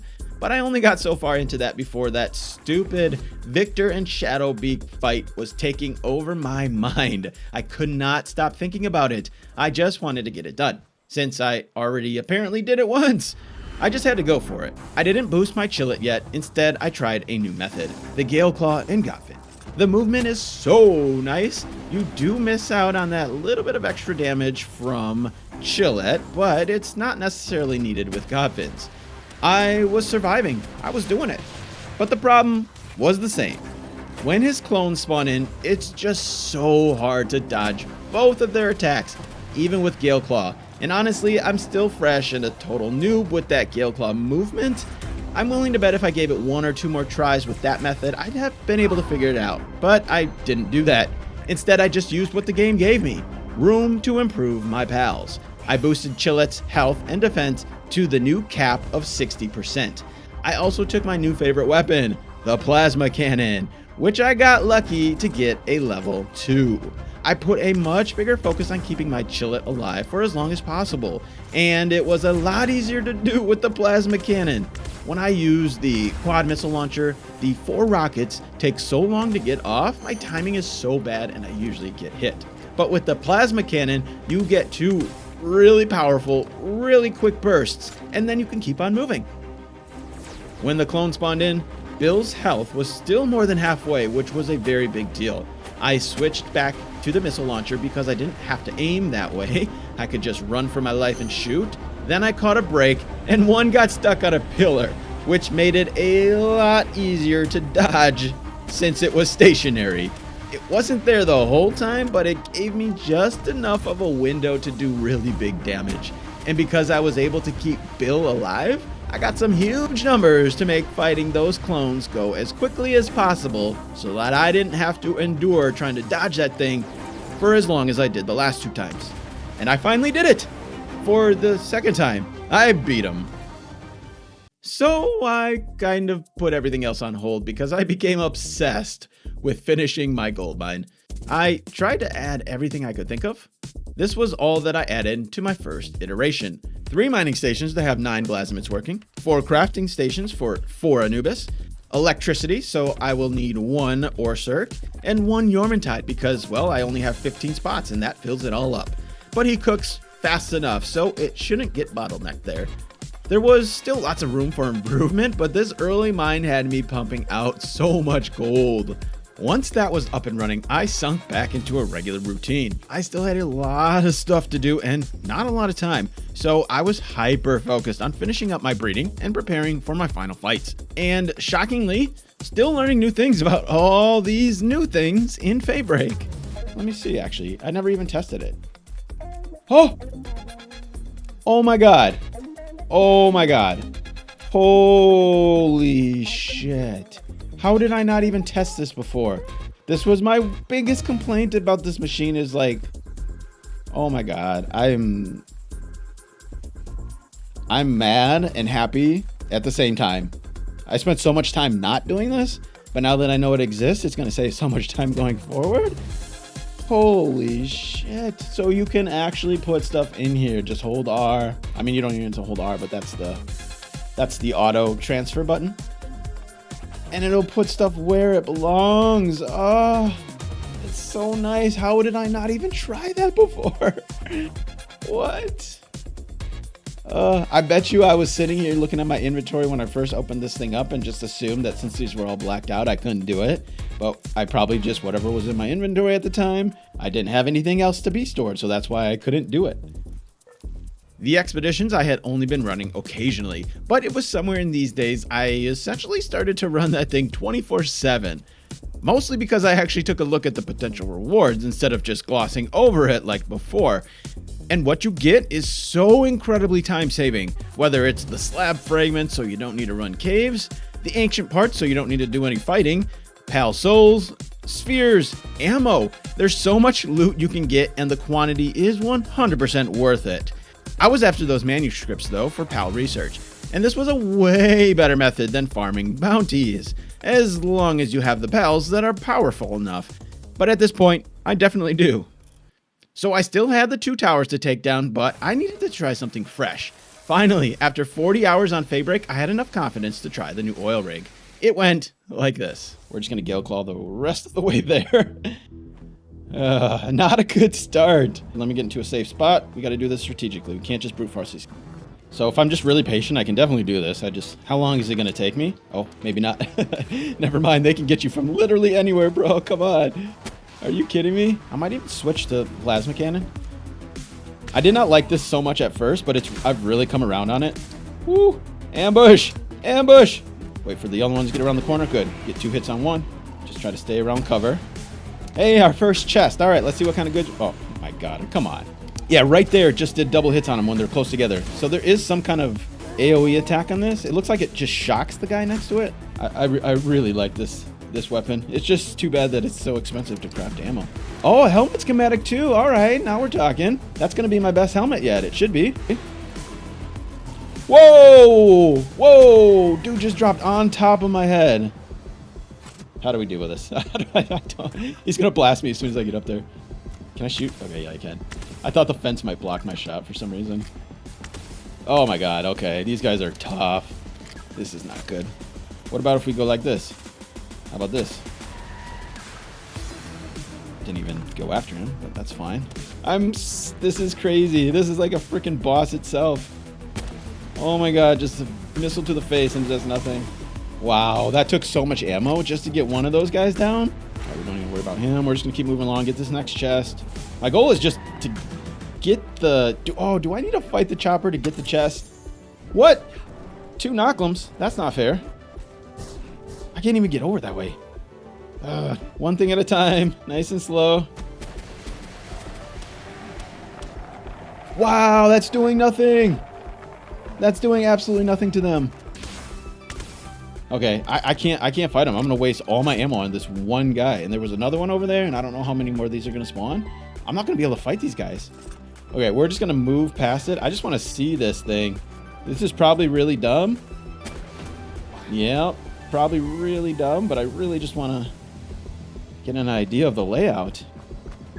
Don't attack the knocklims. Don't. How? How? Oh, this is not nice. Let me get this and then jump just to try to survive here. I really wish I wasn't doing this at night. I can't see anything. There's a glare on my screen too. Oh my god, this is crazy. This is where I don't even know where I started. There's got to be a way up, right? Great. Now I'm gonna go in the water. This is not what I want. Oh my god. Oh my god. Oh my god. Reload. Reload. Reload. Reload. Oh, we didn't get him. Oh, what? How did he not die there? This is crazy. Those crushers are insane. How did he not die there? I put 2 shots to his face. This is crazy. This is absolutely crazy. I can't see what I'm doing. It's really annoying me. I'm gonna go back. Oh my god. And no, I really don't want to lose Jetragon there. I realized last time when I was stuck in the water, I could have just used Jetragon to get up.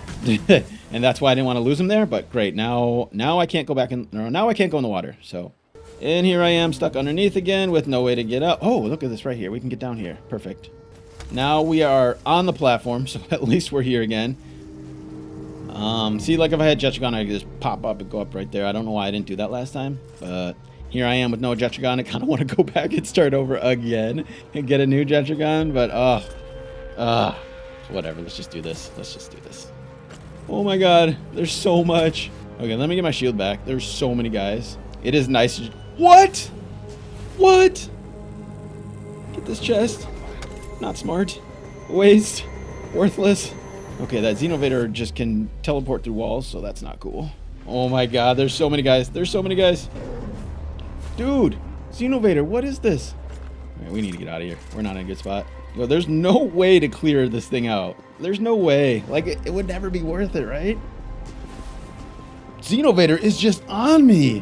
What is this dude's problem? I'm so far away. He's gonna chase me across the whole rig, isn't he? Oh my god, no. I just wanna... I can't even speed run this thing. There's just guys everywhere. Okay, come on. Oh my god. Oh my god, this is insane. I can't even breathe. I'm just trying to get somewhere safe to get my shield back, catch my breath. This is... Oh, come on, get in here. Am I safe? Am I safe in there? No, I can't get in there. No. I'm screwed. Yo, I just want to see the attack chopper now. Ugh, this is insane. What am I supposed to do even? And I don't know if there's an underneath one, like on the last rig. Didn't look like it can get underneath. I'm gonna try to just fly over all these guys. I don't see a chest. I don't see a chest. I want to stay up top though. Nope. No. Yeah, this is bad. This is bad. What? 3 crushers up here? That's crazy. Get out of here. Get out of here. Go. Okay, I didn't see a chest. That is insane. And Jetski's fighting him. What is he doing? What is he doing? He's gonna die. He's gonna die. Come back. That's a mistake. I should have left him out. But here I am once again stuck down low. Okay, it wasn't over on that one. Let's try to check the other corners. No! Get away! Okay, I'm not seeing it over here. Where is this stupid chest? Not there. Holy crap! There's so many guys! Is it up there somewhere? Where is the chest? I just want to find the chest. There's so many guys. Am I safe up here? Oh my god, the stutter is insane.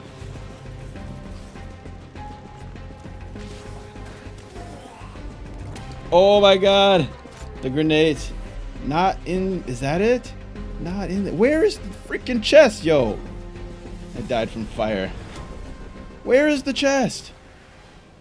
That's frustrating. I can't even find the chest. After a couple very long attempts, I was starting to get annoyed. If you can't tell from my voice, I was kind of over it. I really just wanted to find the chest so that I could at least see and face off against the chopper. I didn't even care about the loot, but I was struggling so hard that I couldn't even take 2 seconds to look around for it. Also, I didn't know where to look for it. It was actually right there, just hiding, and I couldn't see it in all the panic, and with 100 bad guys chasing me down. As much as I wanted to give up, I had to keep trying. But I remembered about this secret weapon that I had, and I hadn't had a chance to use it yet. Now seemed like the perfect opportunity. Okay. I'm gonna throw her out and attack. Oh my god! Oh my god! Let's try that again. Oh, that was a lot of health she just gave me. Oh my god. Okay, let's try this again. Okay, come on. Get down. Alright, so we're down. Was that like 4,000? 4,000 health. Let's see what just these 2 guys give me. Oh! OP. Oh my god. This is the strategy. I feel invincible now. Well, I should be a little careful, but holy crap. Oh my god, we found a solution. Okay. This is possible. I could do this. Oh, that healing is so nice. Oh my god. Glorious. Look, I'm already full. Back 1 round of rockets. I'm back to full health. Jeez. Oh my god, that's what happens when you don't pay attention. I got way too excited. Are these guys spawning back in again? It wasn't over there last time. It wasn't up there, I didn't think. It's got to be somewhere over here, right? In this little area. There's too many guys.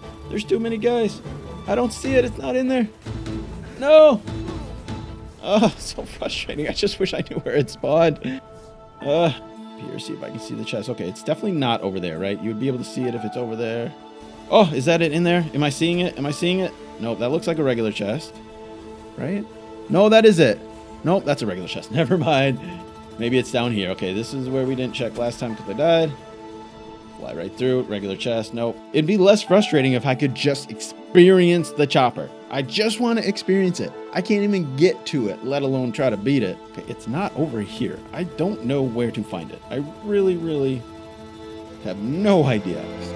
What am I supposed to do? Like, am I not looking in the right spot? I've checked every location. At least I thought it's not in there. Nope, not in there.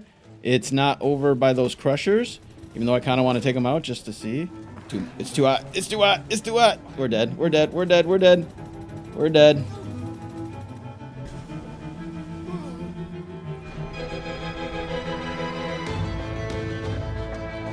It's not spawning. Like, it's got to be bugged. There's no way I'm missing it. I was really hoping it would be up here.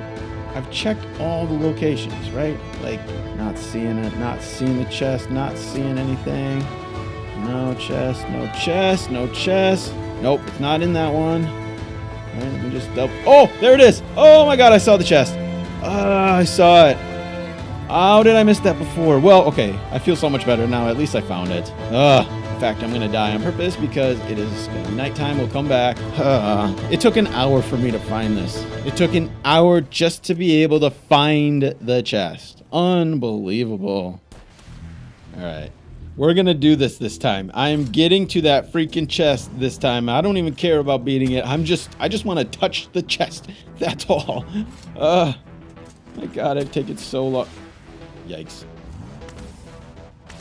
Oh, we're almost there. We're almost clear. Wouldn't it be awesome if I beat the chopper? Oh, don't even say it. I don't even want to say it. I'm just gonna jinx myself. How did he not die there? Screw it. We're going for it. There's a guy in there. Maybe I should. There's a couple guys actually. Garbage loot. Oh my god! Where does he come from? He better have been up there. That wasn't just like a random spawn on me type thing. Make sure we get this guy because Xenovators can teleport across the frickin' rig and through walls apparently. At least the last one I encountered could. Fell to his death. Nice. I'll take it. Save me some ammo.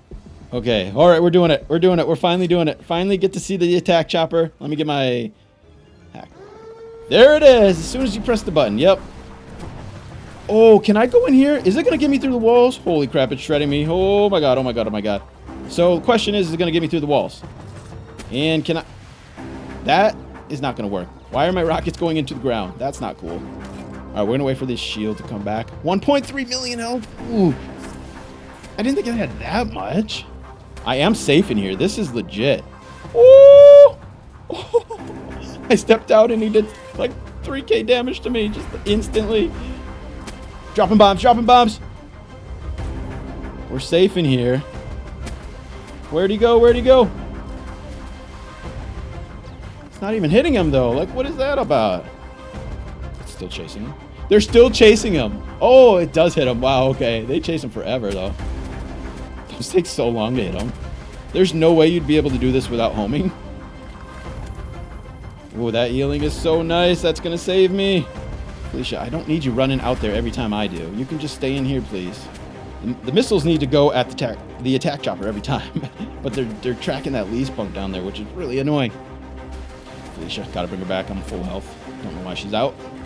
I just gotta do a better job at managing her.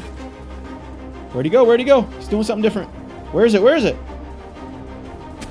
This thing got a second phase like the bosses. Okay, where you at? Where you at? Where'd it go? Where'd it go?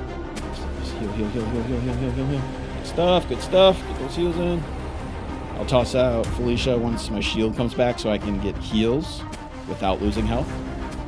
The shield takes so long though. Holy crap. Why is it not coming back? There it is. My God, that took forever. Let me try to get around the corner and do this. This might be way better. Should have been focusing more on that from earlier on. Oh! Oh, thank God I brought another one. Oh my God. That's why we bring backups. Holy crap. See, yeah, that's why I haven't been doing it. I forgot. Okay, we're so close, so I gotta beat this. If I die here, I'm quitting. If I die here, I'm done. For good. Seriously. I'm not about to die here. I'm not about to die. Oh, what a tragedy that would be. Stay nice and secure in my little box. What? Oh, I didn't get it yet. A premature celebration. Oh, a premature celebration. Yes, let's go. We got it. Oh my God, that was so freaking stupid hard. Did I do it? Did I beat the game? There's nothing more challenging, right? That's it? That was everything? We did it. We beat the game. All right, the hardest thing in the game. Oh my God. Oh, we got at least a good... It's not legendary, but it's better than what I got. Not worth it, but at least I got something valuable out of this, especially since I like this more. But we did it. Now I just don't even care. Probably never coming back here again. Unless I take that back. I probably will. With just 15 days left till day 100, I knew I'd be doing almost nothing else other than preparing for those fights. I didn't even have all the Bastigors I wanted, and I only had 5 boss quality Bastigors leveled up to level 60, and none of them had souls, and almost all of them still needed to be condensed. So it was going to take all of these days that I had left to get this all done. I crafted my new upgraded plasma cannon level 2 as soon as I had enough hexalite for it. I swear I have the weirdest luck. It's like I'm super lucky but always at the wrong time, which really just means I have really, really bad luck. Or the universe constantly likes to troll me. I spent all that time going after those rainbow traits, and I hatched so many eggs. But now that I have all my Bastigors bred, I finally get the traits that I wanted on them. When I started hatching all my stored eggs for condensing, almost immediately, I got Demon God. I really wanted to put that on my Bastigors, but I was already set with my squad and my days were running out. But it didn't stop there. I kid you not. 30 seconds later, I got Vampiric, the other trait I desperately wanted. What the hell, game? That wasn't all either. Another 60 seconds later, I got Eternal Engine. WTF is going on, man? This one, I didn't need to put on Bastigor, but I still really wanted it. I was in shock from getting 3 of those rainbows in less than 2 minutes time. And just a few minutes later after that, Mastery of Fasting. This was absolutely insane. I upgraded Mr. Libero to prep for the hard mode Bjorn fight and maxed out his health and defense souls, as well as boosted his level up to the new cap of 60. I ended up creating a 3rd breeding base. Up till now, 2 was all I needed, but just to speed up the process, I added 1 more, 1 full of Anubis, 1 full of Bastigors, and then 1 with some other things that I wanted to improve, like my Felbat, Yakumos to get a better Frostallion, and things like Mammorest or Galeclaw for foods. I was so impressed with my Felbat, I definitely wanted to upgrade her. Even though I wouldn't be using her for Xenolord, I still had 2 more towers. In fact, Saiyan Saline is the original reason I bred her. Felicia 2.0 has Serenity, Musclehead, Diamond Body, and much better IVs. I put some souls in her, then headed to the oil rig to level her up. And I was reminded exactly why I continued to do the oil rig for XP. I got that 2-for-1 special, baby. The level 3 quad launcher was a big win. Not the legendary, but I was still very pleased with this upgrade. While everything else was going on and waiting for more Bastigors and Anubis eggs, I decided to see if I could make some upgrades to my Frostallion. First, I needed a Yakumo with good traits on it, so I used my 3rd breeding farm to start that process. When it was finally time to start mass slaughtering my Anubis again, I tested out the actual time it takes. Because you need so many souls, I was curious how grindy this actually was. With 3 disassemblers, I was able to get 180 souls in 2.5 minutes. That equates to 90 of those extra large souls, which is how many you need to max out the pal's health, attack, and defense, the important ones for combat. It was not a terribly grindy process, but when you add it to everything else, it kind of starts to add up. It was time to take on my next challenge, Bjorn Hard Mode. Let's get on Libero right away, start riding. So some pretty good damage off the bat, I like that. We just got to make sure not to get hit. I took a lot of damage just from that 1 hit. I feel like I'm going slow. I am because I'm not sprinting. Just trying to get a feel for his attacks. I think they should be the same as the last one. I don't think they switch up. I got to get rid of these guys because all my rockets are going towards them. It's really annoying. I should have brought a regular rocket launcher. Just get clear of this attack. Yeah, that's. I don't want to get hit by that. Don't want to get hit by that. Let's keep moving. All right, he's got a lot of health, but I can definitely do this as long as I just keep moving, honestly. It's not that much harder than the last one, it doesn't seem. Unless he has some surprises like all the other guys, like the clones and all that stuff. But I'm thinking I could get this. I'm feeling good. God, that damage is so nice. Okay, I gotta pay attention. I don't want to lose. If I lose Libero, I'm probably not gonna be able to do this. So I'm gonna put him away for a little bit, see if I can get him to heal a little. This is a little sketchy. This is a little sketchy. Yeah, that's why. It's probably not smart. I'm a little scared right now because I don't have Ragnarok. I'm glad I put 2 of them on. This is nice. This is really nice. Oh, I thought I could fall off there. That would suck. We gotta move. Yeah, that hurts so bad. Holy crap. I forgot about this move. Why is it so fast? Holy crap. Oh, move. Ooh, that was close. What? Dude, he freaking led that shot so well. Oh my god. Oh, that was insane. All right, things are not looking good for Mr. Libero. Woo. I don't want him to die quite yet. I gotta get off. That attack sucked. Okay. What? Why am I cold? Oh, I am cold in here. That is lame. I did not realize that. And now I'm gonna die because of that. Wow. I did not realize that that's what was taking my health away. Oh man, that sucks. All right, well, this is pretty much game over, I guess.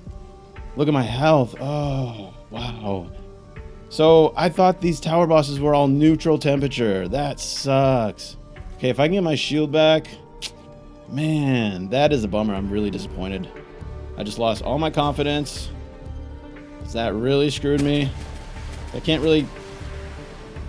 Mr. Libero's going to die. I can't really hop off him, though, either. Because my health is so low now. Yep, and 1 shot's my shield. So I can basically get 2 shots before I'm dead. With the shield on. Can't run from that one. Oh, and I'm so close, too. Oh, man. Didn't get me that time. Oh! See, that's what happens when you get cocky. Nope, can't outrun this one. Can't outrun this one. Can't outrun this one.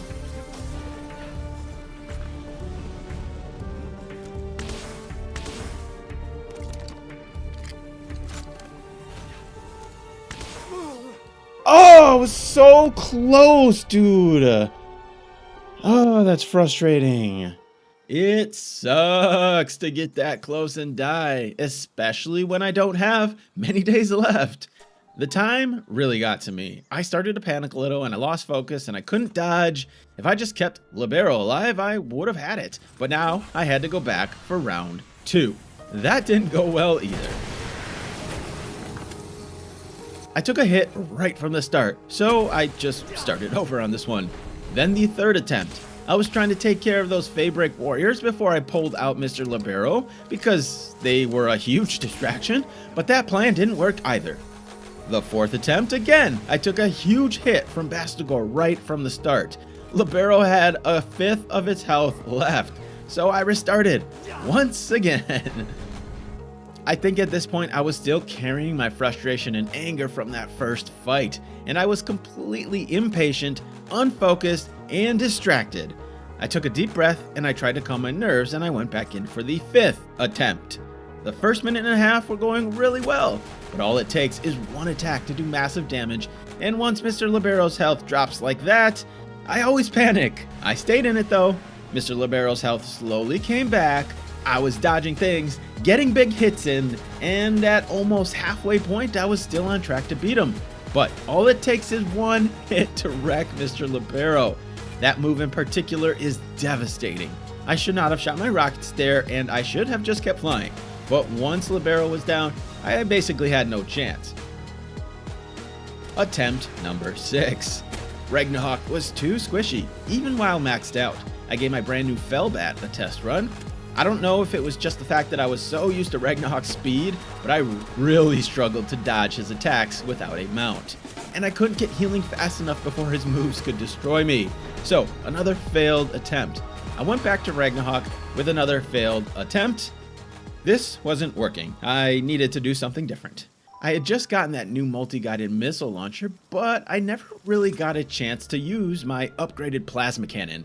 Seeing as how I didn't really have many other ways to try something different for this fight, I went in using that this time instead of the multi-guided missile. Right from the start, it felt so much better. It was the same as before. The time it takes to fire 4 missiles is too long and makes me way too vulnerable. But with this plasma cannon, I can basically keep moving the entire time, dodge all of his attacks, occasionally stopping for a split second and popping off crazy big damage with those 2 headshots. I took very little damage this whole fight, and it was so much easier using the cannon than the missile launcher. Oh my god, I'm so close. Okay, we can do this. I can get this. I can get this. Just focus. So close. We got this. Here we go. Whoa, whoa, whoa. Okay, we can dodge this. We can dodge this. We're good. We're good. We're good. Just patience. Patience. Attack. Attack. Don't miss my shots. Okay, we're good. My turn. My turn. Okay, your turn.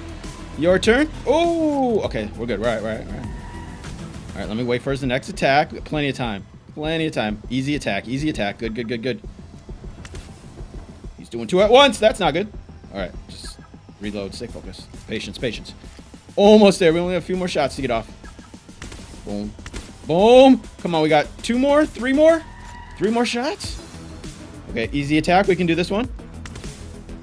1 more headshot. 1 more shot even. Not even a headshot. We got this. We got this. We got this. Oh, I missed. Oh, we got it.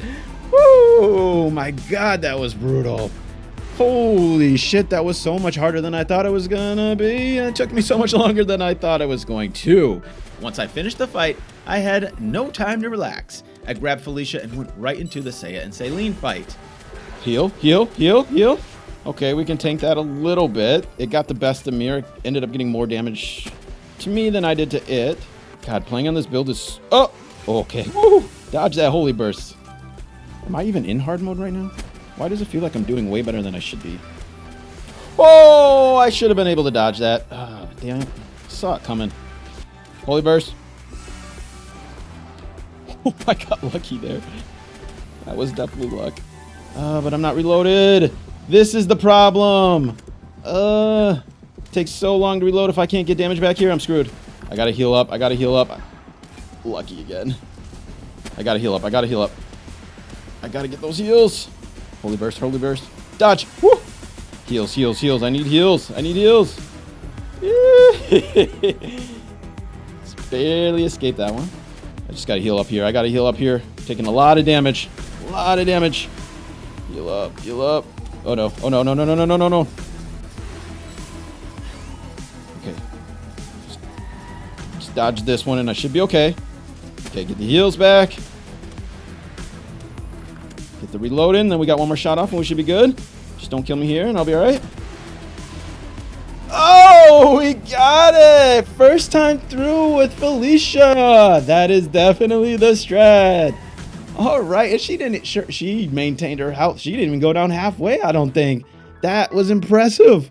I was less impressed with myself and more impressed with Felicia 2.0. There it was, all hard mode towers completed. Now, onto the big bad himself, Xenolord. There was still more work to do though. I got myself the Yakumo I was after with infinite stamina, runner, eternal engine, and swift. Then I made my way up north to capture some Frostallions to start getting those passives on 1. I needed a lot more souls, but I wasn't going to get them fast enough. So my alternative method was to take the souls from the pals that I already had, and I had a lot. My Anubis, Yormantides, and Salines. I had a ton of them maxed out. And thanks to the new gold mine, this is actually doable because it's really expensive. It costs 165,000 gold to get them back from the previous cap of 30%. But I had like 50 pals with that. So 50 times 165,000, yeah, that's like over 8 million gold. So a gold mine is the only way. It only took 2 captures of Frostallion to start getting those rainbow traits, so I started combining them. I was getting impatient, and time was running out. I wasn't ready for this fight, but something inside me told me I was. I had 20 Bastigors, up to level 60. 19 of them were fully condensed, but only 6 of them had souls in them. They had at least 3 good passives, mixed between Serenity, Diamond Body, Legend, Burly Body, Musclehead, and some others like Dragon Killer. And they had very mid-ranged IVs. I had my Gobfins, and then the same partial Frostallion as I had before. Yes, and get on our Frostallion right away. She's running away from me. No, no, see, she's doing the thing. Okay, let's go. I'm gonna get up in the air right away and just keep our movement up. Just launch these rockets. Spam them. They're doing good damage, I like it so far. I'm just waiting to see how much damage he does on them. That'll be the real question. I can't even see what's going on, honestly. This is crazy. Ooh, okay. Oh, okay. We can dodge that. We can stay right there in the middle. That's nice. They're actually all getting wrecked, and they're all going to die right here, aren't they? They're all going to die right here. Yeah, they got wrecked. This isn't good. This isn't going as well as I thought it would. I thought they'd have a little more survivability. Ooh, that's not what I wanted to do. Okay, while Frostallion gets a little health here, we're going to go to the repel box. Swap a few out. I tried to organize these as best I could, but it was kind of hard. I honestly can't even tell what's going on. I have no idea what's going on. I'm just flying back and forth, firing away. Okay, that's the move that just destroys it, though. Oh, well, okay, now I'm screwed. See, I wasn't really paying attention. There's just too much going on right now. We got to swap a few of these guys out, too. Let me try to get some Yormantides or Salines out, I guess. Okay, I just got to keep doing damage here, though. So I don't know how much Saline's going to do. Pretty sure they all got taken out right away. All right, well, I more than halfway, and time is good. So let me just try to keep Frostallion alive. Try to manage the Pell Box a little bit here. When I did the trial run, they did about 300k health before they all got wiped, so I'm hoping they can do a little bit here. Xenovaders. Oh, wow. Okay, that was an unexpected. I did not know this existed. What? I didn't know this was a thing. How do I deal with this? Okay, well, yeah, this is over. I'm totally screwed. I don't even have a Frostallion anymore. What? Oh my god, I didn't know this was a thing. How am I supposed to deal with that now? I didn't know he called on his little alien buddies. All right, we might have to go back to the drawing board because this... Well, I don't have a Frostallion anyway, so pretty much there's no way I can do this. Let me just try to... Where are you at? Where are you at, Felicia? Yeah, no, there's no way. Okay, so how do I deal with those Xenovaders now? Yup, so hindsight is 2020, but foresight should have been 2020. Only 6 of those Bastigors having souls in them? What the hell was I expecting? Especially because I didn't even know about the Xenovaders. The first time I did that fight, I didn't do enough damage to get them to spawn in. And I didn't notice in that second fight until the second wave of them. The first wave, there was so much going on that I didn't even notice them there on the ground. I was so overwhelmed with everything else, and they died quick enough that I didn't even notice. I put my head down and I got back to work these last few days so that I could actually do it the right way. I caught a Frostallion with Swift and I began improving that. I had my gold farm working at maximum so I could buy back the souls from all my pals, and I cleared out every single one. I had Belenoirs, Palladius, a bunch of random pals sold out, and I stole all of their souls like the devil himself. Every last one. I also added more Anubis to the breeding farms to even further increase the souls collection. I was mostly set on Bastigors by now because I had so many eggs in storage, and condensing wasn't the problem, it was the souls. The next 2 days were just a relentless grind to get as many Bastigors maxed out as I could. Okay, there I was, day 100. But wait a minute, I'm supposed to fight Xenolord Ultra. I haven't even gotten the first one done. Well, funny story, if you've seen any of my other videos, you already know this tale. I'm really bad at time management. I get distracted by everything. Didn't you see the first 15 days where I literally did nothing except check out the new stuff? Yes, this is my problem. But that doesn't mean I just quit. I'm still going to take that beast down, Xenolord Ultra. First though, I have to make my way through the regular version. And with 20 maxed out Bastigors, I was feeling pretty good. Here's the lineup. 20 Bastigors fully condensed and fully sold. They had a mix of the same passives as before. I had another 5 Bastigors leveled up to level 60. They were partially condensed and partially sold as backups. Frostallion with Legend, Swift, Eternal Engine as the important ones, and souls into health and defense. A backup Frostallion with similar stats. Once I fed them their Mammoris curry, it was time for the fight. Alright team, stop mining, let's get to the fight, huh? That would be nice. I suppose I should probably start firing off rockets right away, just because time is always an issue. Oh wow, that was a lot. That was a lot that they just did, holy crap. I can't even tell what's going on. They're doing really nice damage though, I like this. They're taking a good bit of damage too though. They're a third of their health gone, but so is he, so that's good. Let me just keep firing away. He's not even... Oh, crap. They're starting to take some damage. Yeah, a lot of them are starting to get wrecked.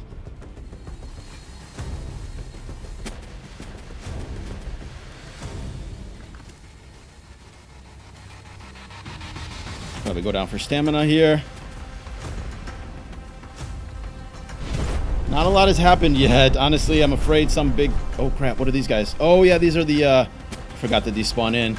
Okay, this is what got me last time. That threw me off a lot. I gotta try to take care of these guys. I'll let Xeno or my Bastigors keep fighting. And I'll try to take care of these guys. Because I cannot lose Frostallion. That's the biggest thing. I could finish this fight on myself without my Bastigors, probably. As long as I have a Frostallion. So let's just focus on these guys here. I'm not even paying attention to what's going on over there at the other fight. I'm just trying to not get hit by these guys and try to take them out. Looks like a lot of them are down. A lot of them are major injury. They're still doing all right, I think. All right, we got those guys taken care of. Now we got to get focused back on Xenolord, and he's past half health, and my guys are doing pretty well. So I think this is actually going really well. This is actually going really well, but let's not speak too soon here. I might actually drop down. Yeah, let me take this. Whoa, that was really nice. Let me take down and see if I can... Oh, there's only one down. Wow, we got this. We definitely got this. Let me swap him out, though, just to keep a full lineup. Tried to stay organized. Still takes so long to scroll over. All right, another one went down. Let me just try to regroup here. Oh, more of those guys spawn in. Okay. That's all right. We're doing really well so far. This is looking good. This is looking good. Frostallion's doing okay. Let me just try to reload and take my time. Catch my breath a little bit here. Those Xenovaders are super annoying. There's just so much stuff on the field right now. Oh my god. Okay, we're looking good. We're looking good. I just gotta get rid of these Xenovaders, man. There's some with full health still. That's fine. Looks like a lot of my Bastigons are down. Bastigors, whatever they're called.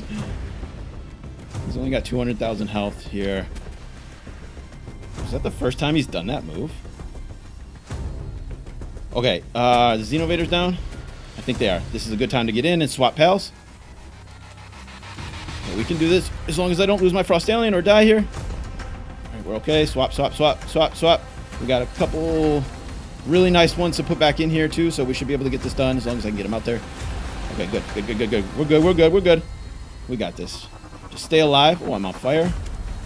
Fire, that's not good. That's not good. It's all right. We're not on fire anymore. We're all right. Oh, we got this, baby. Let's go. All right. Super squad of overpowered Bastigors. Absolutely dominated. I barely even, well, I shouldn't say I barely lost any. I lost a good chunk of them, but I did better than I thought I was going to. Now that I was past the 100-day mark, I didn't care as much about time. I wanted to fully prepare myself going into the next fight and actually give myself a decent chance. So in order to properly prepare, I had to look up about how many Bastigors I would need. Turns out, not that many, because every which way I looked, there seemed to be a new strategy. Pal pods. Apparently these new pods are the way to go. One team should do the trick, because they can continuously get healed over and over. I knew I didn't want to have to breed 2 or 3 times as many Bastigors, so this was definitely the way I planned to go. In order for this to work, you need a pal that can quickly carry your other pals to the pod. You need a medic. A lot of people recommended Blasmet Rio because he's resistant to fire, so I went ahead with that. Fortunately, I had at least one female Blasmet Rio, so I just paired it up with one of my males, and I started breeding for a medic Blasmet Rio. Another thing that has been holding me back is the number of bases. I always intended to keep 15 base pals at base, but a long time ago in the Blasmet Rio saga, I allowed myself more bases to sort of counteract that. But I still didn't have the max number of 10 unlocked. I had to build the advanced sphere assembly line first to do so, and I needed another breeding base, so I got that done, and the other things I needed to give myself 10 bases. Now that I had 10 bases, I had to do some remodeling and restructuring. I took down some bases and I swapped them out for other things. Specifically, I needed a viewing cage base. You can store 40 pals in each one of these, and they don't take up room in your inventory, so this is the best way to give myself more space. That is until the crossplay update arrives with more storage, but we aren't there yet. As soon as I had a couple eggs from Blasmet, I hatched them and I slowly kept filling in my breeding farm. And then I spent a whole lot of time remodeling my main base. There's a lot of other stuff I could be doing, but like I said, my pace really slowed down after day 100. Besides, I had Anubis eggs, Bastigor eggs, and Blasmet Rio eggs all cooking at my farms, so it wasn't really a waste of time. I was just kind of waiting for more eggs to hatch. The expeditions have been amazing for resources. I try to run them every 7.5 minutes or however long they take to complete. But possibly the most important thing I started using them for was getting those extra large training manuals. You get them from the Moonflower secret hideout, which requires you to beat Seiya and Saline on hard mode. Not an easy thing to do. But once you do, man oh man, this just might be the best way to level up your pals. If you have the team, it only takes 7 to 8 minutes to complete, and you can get up to 10 XL training manuals. Before, I was using the oil rig, but this is definitely becoming my go-to method for leveling my pals. I started running this expedition literally every 8 minutes. I set a timer on my phone, and when it went off, I dropped whatever I was doing to come back and run this thing again and again and again. More time had passed. That meant more Blasmet Rio eggs. I started combining the passives Dragon Killer, Nimble, Burly Body, and Hard Skin, because that's all I had for usable passives, and I didn't want to breed out better ones, honestly. I figured it would be easier to make multiple Blasmet Rios as backups rather than trying to perfect one. But if any new passives did come along, I added them in if I could, like Runner, which I got fairly early on. I was definitely hyper-focused on breeding and making sure those expeditions were constantly running, but I tried to get a few other things done as well. I also made it a point to complete as many research projects as possible to get that additional 2% attack and defense from as many of the projects that I could. Besides that, it was mostly breeding, swapping those better versions constantly to try and get better and better pals. I was getting a little impatient though. The Plasmid Rios were not giving me what I needed. I ended up just settling with 2 usable passage for each, like runner or something for defense. But I got the 3 medics I was planning on using. I leveled and sold them, and then I started condensing them, and I almost had them fully ready to go by the end of day 112. I realized that in the first fight, all my Bastigors still had a ground type move. I meant to change it, but I forgot. Luckily, it didn't matter. But it only made sense to change it now. Every little bit of damage helps, and having that ice advantage felt like it was going to be necessary, so I swapped the ground moves out for another ice move. The final preparations were underway. I began setting up my Palpods with no specific strategy in mind. I only knew to use them. I had no idea what was the best position to put them in, or how this was going to go at all. I just figured keep them spread out on the outside where they are less likely to get hit all at once. I finished dumping all my souls into my Bastigors. Then I meticulously organized them so it's easier to manage during the fight. This is the final lineup. 23 Bastigors, fully condensed, max souls, level 60. I had a wide combination of passives: Diamond Body, Burly Body, Legend, Serenity, Musclehead, Dragon Killer, Ice Emperor, but almost all of them had 4, with just a couple of them having only 3. I had 2 more Bastigors. I don't know why, I guess I did it just to fill up a full page on my PAL box, but they're not very strong. And then 3 Plasmid Rio medics, fully condensed, fully sold, and runner or nimble combined with Burly Body. Then my 2 Frostallions, who had Swift, Legend, and Eternal Engine, and of course my Gobfins. I fed all the pals the Mammoris Curry and gave Plasmid Rio and Frostallion the Galeclaw food for defense. I was finally ready for Ultra. Alright guys, let's start attacking. I guess I can too. I just want to get as much damage off as soon as possible. Oh, he has 2 million health. That's a lot. I didn't realize it went up by that much.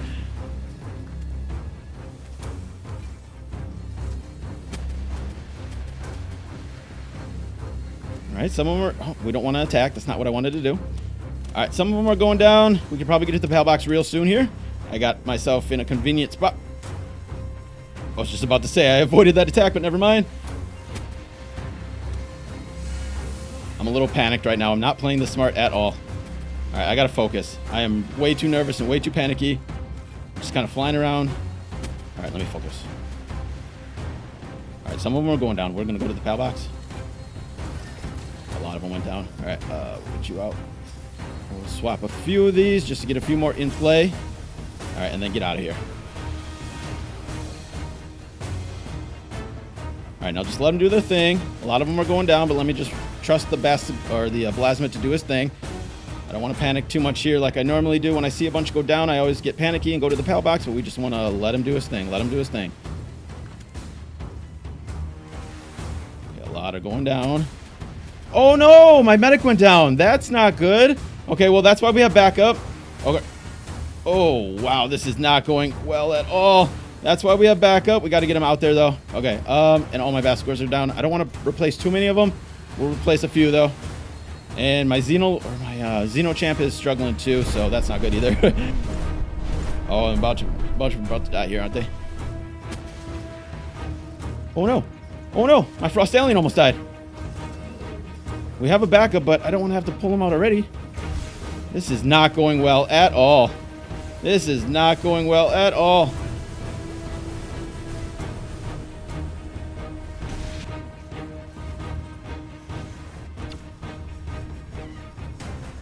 I gotta get rid of those Xenovaders.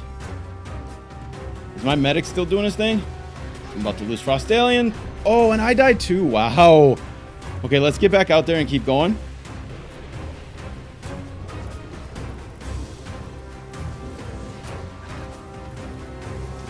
Alright, I gotta get out of here. I gotta get out of here.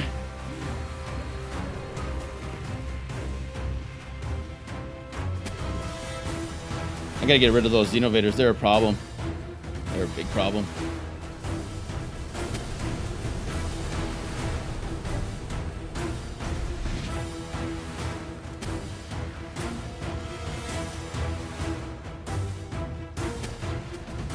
I feel like I'm doing no damage.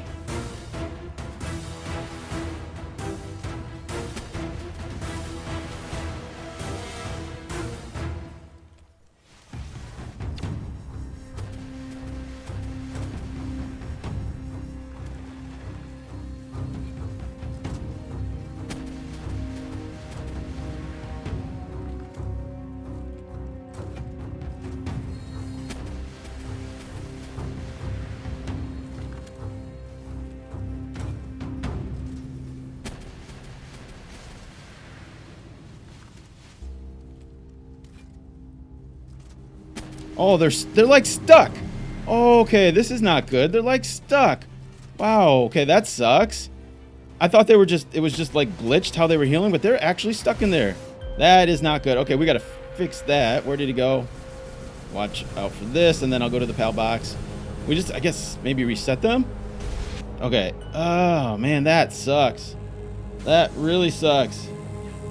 Okay, okay, what do we want to do here? And our medic is down, so we'll get number 3 in here. This is not what we want at all. Oh, this is not going well at all. We got to get a couple of these broken guys. We'll get a medic out here, too, just so he can get healed. Hopefully, he gets picked up and healed, too. Look, there's... What? I don't know what to do about this. So if I do that and then go like that, is he... Yeah, now he's back. Okay, that sucked. All right, well, if I don't get it this time, I know what to do to try to fix that, but that sucks. And I'm just not even doing that much damage. It's already past 5 minutes, and we're not doing nearly enough damage.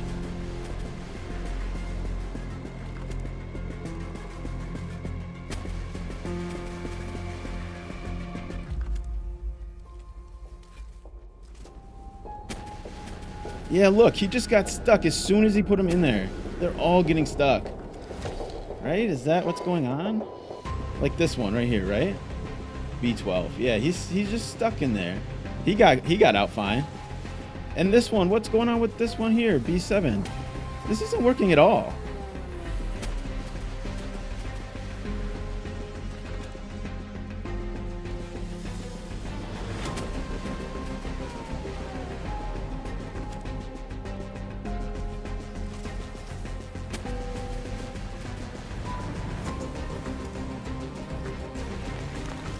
This isn't working at all.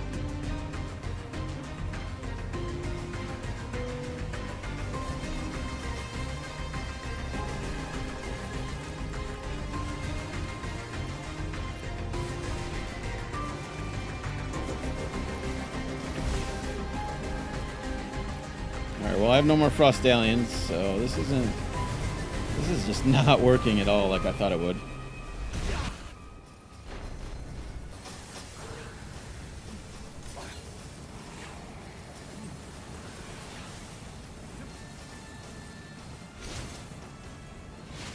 He's been in here the whole time. He's just... he's not doing anything because they're all stuck in the freaking... Oh, that's lame. Alright, well, I don't even know how to handle this, though. Like, that's the problem.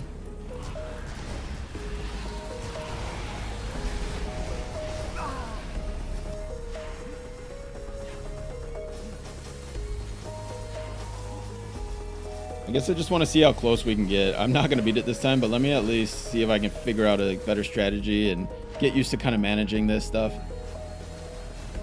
How is he hungry? And maybe I want to have go 2 Plasma Rios. Yeah, I'm just going to do a little testing here for the rest of this and just kind of see what's going on. Oh, he just got blown out. That doesn't make sense. He was in the thing, so they can die in the thing too. I'm not really sure how this is working. Like, what's up with this one now? So he got put back in. So it heals so quickly, but watch, I think. So do they come out when they're full health? I'm not really sure how this works. So yeah, why is he not coming out? It's like they're staying in the things and then just not coming out. This is really weird. This is not working at all like I thought it would. Not like it's supposed to. Not like everybody said it was going to work for me. It is not working for me. Oh, that is unfortunate. That's really unfortunate. I thought this was going to be way easier. It is as hard as it's ever been. Look at that. I'm not even halfway. Oh, man. It's annoying. Look, they're all just... Look, every time they get stuck, it's not even like a... And he's just doing his move inside the PAL box? Yeah, that really sucks. So, how do I make this not happen? Frost Alien's back. Huh. So what do I do about this? Look, they're just like... He's stuck in there. He's full health. Look, he's full health, but he's like dead. What the heck? Let me get to B2 quick and see if that one... See what happens here if I do this. B2 is this one. Back out like that. I died so I can't see. Great. But he did drop and he did start attacking right away, it looked like. Wow, okay, that is a huge problem. So this strategy might not work for me. Like, what is this? Why is this one, it's just dead? Like, I don't understand what's going on here with this. Sorry, let me pull B17 out. These are definitely super bugged, which is unfortunate. So if we pull B17 and then just drop him, is he good to go? He is. So yeah, he was just bugged. They're totally bugged. They're totally bugged. I lost most of those too. I guess I kind of expected that. They're pretty fragile. I had enough resources to give it another try. Hexalite wasn't the problem. I was actually running out of PAL fluids. But this time, I tried grouping the PAL pods up, because even though they got stuck, they were still attacking. So I thought this might help with the problem. This time, I started the fight with 2 Blasmate Rios from the start. But this fight started off even worse. After just 1 minute, Xenolord was annihilating all my pals faster than they could be healed. And being grouped up like that seemed no good when he did his laser attack and took out everyone, including both of my medics. He was doing so much more damage than I could to him. My DPS was way too low. Probably because most of my Bascors spent most of their time dead on the ground. I think not having as many healing pods was a big issue. And since the ones in there were still getting stuck, that meant half of my army couldn't even attempt to heal. Then, add the fact that 2 of my 15 spots were taken up by 2 Blasmate Rios, I just did not have nearly enough damage output. At the 6-minute mark, I hadn't even done a quarter damage and the Xenovaders once again destroyed my Frostallion. It was already over at this point, but I kept fighting. At the 4-minute mark, I had barely done any more damage. My DPS was dwindling because my Bastigors were constantly dead. And I was losing PAL pods just as quickly as I was losing Bastigors. Without even making it a quarter of the way through, I just gave up since I couldn't even get his health past 1,000,000. When thinking back on that fight, it was probably the lack of PAL pods being the reason that the second attempt went worse than the first one. Grouping those pods up like that meant they all took so much damage at the same time, and not having enough meant my Bastigors couldn't all get healed. Of course, I'm still blaming it all on the buggy nature of those PAL pods. I thought this was going to be easy. I thought it was going to be an automatic win. Just sit back and watch the medics do their thing. And who knows, maybe if the pods weren't bugged, it would be. But the fact is, they are, which means I cannot coast in this fight. It's still going to take a lot of managing my PAL box, and going to have to do it strategically too.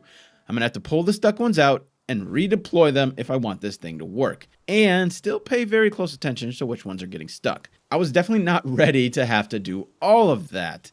So my first thought was that the strategy of using the PAL pods was out, and the only other way to go from here, well, more Bastigors. It wasn't just more, though.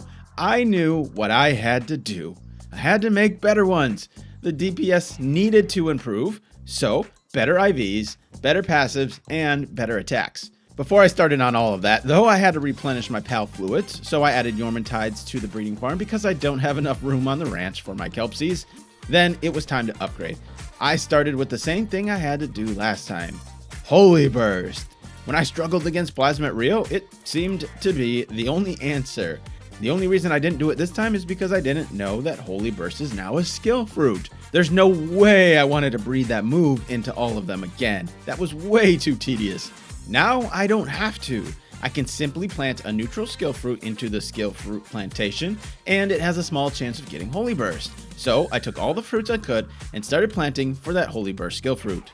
Then I brought my one and only Demon God Bastigor to the farm, and I started working on putting that passive into my lineup. And then of course I got back into the extremely tedious process of matching Bastigors together to get those perfect combinations. To speed things up even more, I converted 3 more of my bases into breeding farms. I now have 6. 6 of my 10 bases are for breeding.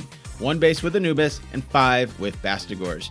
When my first skill fruit tree grew, I got the fruits and I continued planting more. I used Airblade because it's another really good move. I was planning on potentially adding both Airblade and Holy Burst to all of them, so it was a good one to stock up on.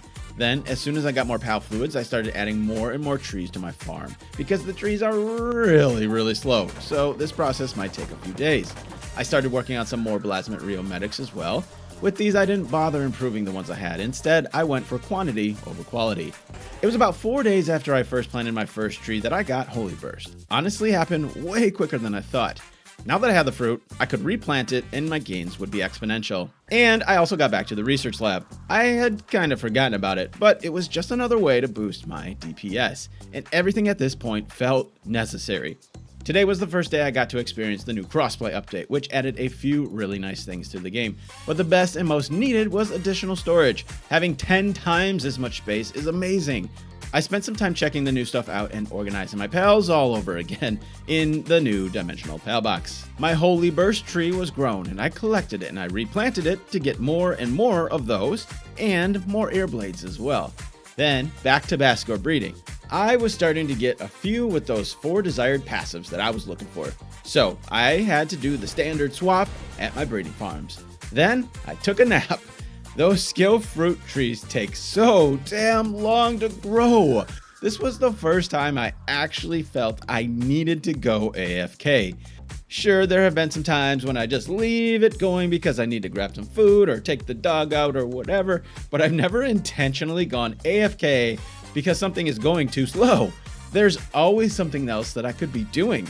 But now I was so close to the end, I just needed more Bastigor eggs and more Holy Burst skill fruits. So AFK was the answer for me. In total, I probably only spent about 4 hours AFK, not all right in this moment here, but throughout these last rounds of preparation, and it was mostly just for those Holy Burst fruits. But I added them into the total days spent anyways, so it still counts as my days in game. After a few more days of the standard grind, I had my army almost ready. I had a couple more things left to do before I was prepared. I had to capture some Swee to finish off the research lab, ice research. I did all but the planting research, so a 16% boost in attack and defense for all my base pals. The planting required too many revival potions for me to want to farm for that extra 2%, so I just left that one out. I had the last few rounds of dumping souls into my Bastigors now that I had enough, and thanks to going AFK, I had a ton of Holy Burst and Air Blade, and I had started assigning them to my Bastigors. And then the last bit of leveling to get my armies ready. I had 2 armies for this. Instead of just taking my previous army and upgrading, I went with 2. Even though I do intend to give the Palpod method another try, just in case it wasn't gonna work, I prepared with another army. So yeah, that's 15 more Bastigors that I created. But my new army was much stronger. I focused heavily on attack power, so most of the new ones have 100 attack IV, and they all have Serenity, Legend, Musclehead, and Demon God, except one has Ferocious. Compared to the old ones, which mostly had Diamond Body or Burly Body and only 2 of the attack boosting passives. I also swapped out a few of the old ones who did not have Serenity. So now all of my 30 Bastigors have Serenity on them, they have Holy Burst, and they have Air Blade. It was the final day of preparation. I just had to organize my teams for the fight and set up my arena, which both of these things took an entire day. I couldn't help myself. I went back to the Palpod strategy. It just seems so necessary without having a 50 pal army, which I didn't have yet. I was only up to 30 and I really did not want to fail again or grind more. I wanted to try something different though. Instead of risking my medics getting taken out, I thought, why not just have a separate healing base? So I put down a bunch of Palpods at a separate base where I intended to have a bunch of low-level Jetragons be my medics. And then right nearby at the base of the cliff, I put the actual raid base. I still put 4 pods down here and I was going to be adding 2 medics to this base as well. I was going to force this damn Palpod strategy to work for me, whether the game wanted it to or not. I had 1 more multi-guided missile launcher to craft, then I was set. This was my team. Team 1, 15 Bastigors with perfect passives. They had Musclehead, Legend, Demon God, and Serenity. Level 60, fully condensed. They had maximum souls in health, attack, and defense, and they all had 100 attack IVs with mixed health and defense IVs. Then I had my backup team, 15 more Bastigors. It was the same army as before with slight adjustments. They were all level 60 and fully condensed, max souls in the same important areas. They had a wide mix of passives. They were mostly focused on defense, so a lot of them had burly body and diamond body. Most of them have at least 3 solid passives though, and the IVs are completely random, so a pretty mixed bag of Bastigors. All 30 of these Bastigors though, I have put Holy Burst and Airblade on, and then I kept their Glacial Impact. And then also, all 30 now have Serenity. A few of the ones in my backup army did not before, so I replaced them to make sure every single one of my Bastigors now has Serenity. I have 4 fully condensed Plasmid Real Medics with Runner and Burly Body, Souls in Health and Defense. I have 5 base level Jetragons, no boosting for the recovery base, and 2 Frostallions with Ice Emperor, Eternal Engine, Legend, and Swift. They have souls in health and defense and are fully condensed. The time was now. Oh wow, here goes nothing. A moment of truth. Let's do this.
All right, let's see if this works. Hopefully we can get him healed up in time. That first part didn't go as well as I thought it was going to. See if we can get some gets dropped and healed. Fight's still going on, so that's what we like. We're doing the Holy Burst and Airblade. I like to see those numbers down there. Are they getting healed? Are they getting healed? Sort of. Looks like they are. Let's bring them back. All right, now let's pop back down there. All right, we lost the medic. See if we can't freeze him again, too.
What the fuck is the Xenolord doing here?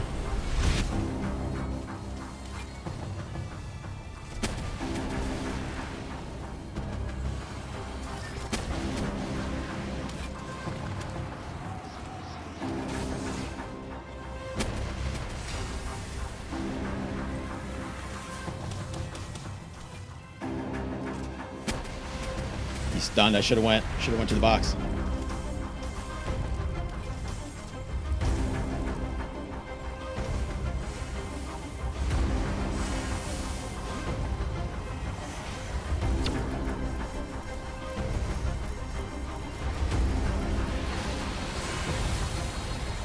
All right, we're going over to the other base. Oh my god, I can't even focus. This is so much going on right now. All right, drop, drop, drop. Let's get all these guys healed up. These are all my good ones. No, I can't even tell. I can't even tell who's who. I'm so disorganized. Everything's messed up. Let's just watch the heals. Just watch the heals. Be patient here. Healed, healed, healed. It looks like everyone is healed. All right, we'll get them back in the fight here. All right, so I need to make it back to the PAL box.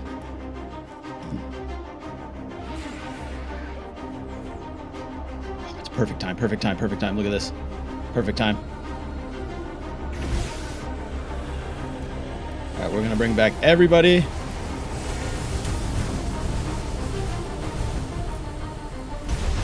Ooh, that hurt.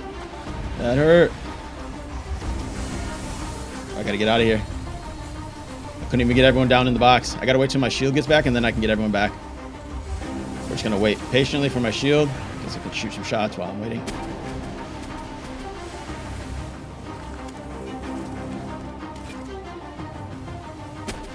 All right, time is looking good. I haven't said a fucking word because I'm so goddamn nervous this whole fucking fight. Everything is looking good so far, though. I think we can pull this off as long as I continue to stay focused, manage my shield, pay attention to how many guys are on the field, and then just keep healing everybody. We need a medic back out there, though. We'll drop that one and switch that one, and perfect. We only got one medic out there. That's okay. I need to heal up. Ooh, I got lucky with that beam slicer dodge. All right, here we go. Everyone's doing work. We're looking pretty good. Everyone is fully healed. Oh, Xenovader's back. Okay, but they got mostly smoked. Let me take care of them, actually. Let me focus on them. Ooh, there's a lot of them. Holy shit, there's so many. All right, I got to focus on the Xenovaders, and then we should be good in this fight. All right, one at a time. That was my problem before. I was shooting way... Ooh, too many rockets. Okay, we got to figure this out, though. I got to get rid of these Xenovaders, and then I can make a move. I got 4 minutes. Let me just stay focused here, pay attention to what's going on. I can't get rid of these freaking Xenovaders, dude. They're so annoying. My shots aren't going towards them. Okay, this is frustrating now. I'm so close to. I want to get this so bad. I want this so bad. Looks like I still got some pods, so I don't think I have a medic out there. I got to get rid of these Xenovaders. Okay. Man. These Xenovaders are absolutely the worst part of this for me. I can't get rid of them. It's taking so long just to get rid of these stupid Xenovaders, dude. Okay, we got to go heal up now. No, no, no. Okay, we got to get some guys out there. Ooh, this is not looking good. Not a lot left. We're going to go to our other base. All right, we got to get some guys healed up real quick.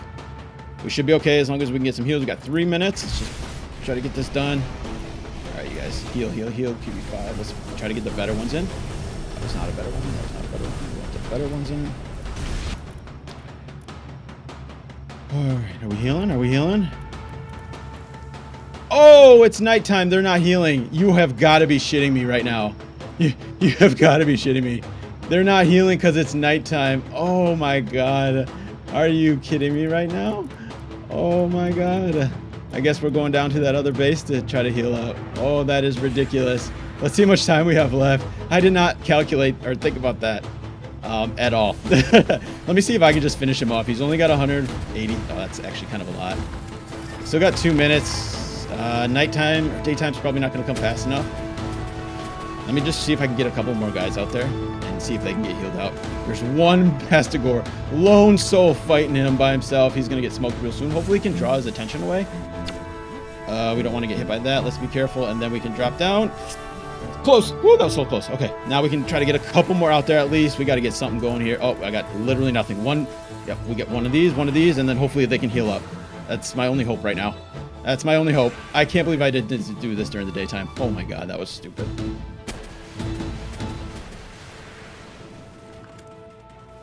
He is getting healed. He is getting healed. We can do this together, maybe? I only do like 9,000 damage. Or like 12,000 damage. That's not very good. We'll see. We got a minute. We got a minute. That one guy is hanging in there. He's about to get destroyed though, right?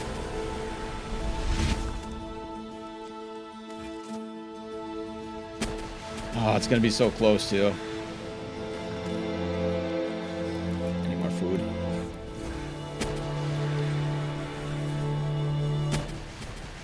How did that miss? That sucks.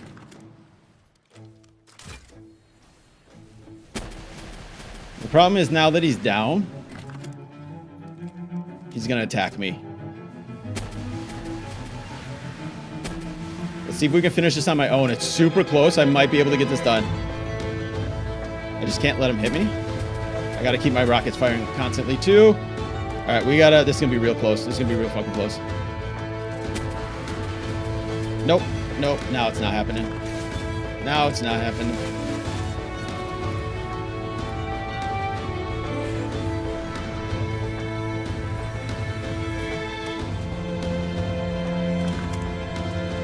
So close too. So close. Oh my god. Oh my god. Oh my god. Come on, come on. Please, please, please, please, please. 5 seconds. Yes! We got it! I didn't think I was gonna make it. Holy shit! Woo! Oh my god. I did not think I was gonna get that there. That little stupid blunder by doing it at nighttime. I definitely would have got it if I did it during the day. Look at these fools all up here sleep. Oh, now they want to wake up. Cool. Oh my god, I'm so happy though. That took so much longer than I thought it was going to. And I was so nervous. I just wanted to get it done. Are Palpod's cheesing? I don't know. That was still freaking hard as heck. I don't even care if you consider it cheesing. That was so hard. Oh my god, it took so much time anyways. I couldn't imagine trying to do it without the Palpods, but Jesus Christ. We did it. Success. Well, I did it. But was it legit? Well, I'll leave that up to you to decide. I personally feel these Palpods are a perfectly reasonable way to do this fight. In fact, I feel like the devs added these in here specifically because of how ridiculous the Blasphemous Real grind was. A lot of people upset with how much time had to be committed for such a little reward. So this just feels like a more doable method for most people. Because if you haven't tried this fight yourself, even with the pods, it's no easy feat. You still have to spend hours upon hours building at least one army, and I still don't even think it would have been possible without breeding an army as strong as mine was. So to call it cheese to me is a bit unfair. The Palpods might be OP, but with how hard they make these raids, it kind of feels necessary and honestly makes it a little more fair. I have a ton of spare Bastigors and eggs, so I'm pretty dead set on continuing my trials, and hopefully even being able to take him down without any Palpods.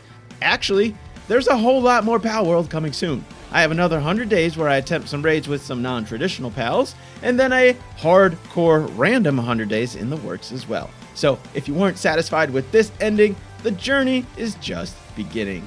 I'll see you soon, friends. Thank you so much for watching. I love you all. Welcome to Hardcore Random. You're probably familiar with Hardcore. That's one life, permadeath. That includes your pals. None of this getting knocked out nonsense. Nah, man, they dead. But that's not the real challenge. The randomizer makes any pal spawn anywhere, and that's at their proper level. So right when you walk out of the starting area, there could be a level 55 or something waiting there to one-shot you and end your journey before it even gets started. To make things worse, I'm doing this on 100% default settings. 1 times XP, 2-hour egg incubation, 4 bases, 15 pals. Yes, everything default. I have given myself 100 hours in total to attempt to complete my goals. Goal number 1, just survive 100 days. That's 50 hours in real life of not dying. I'll be doing this based on 30 minutes in real life day cycles, regardless of if I sleep in game.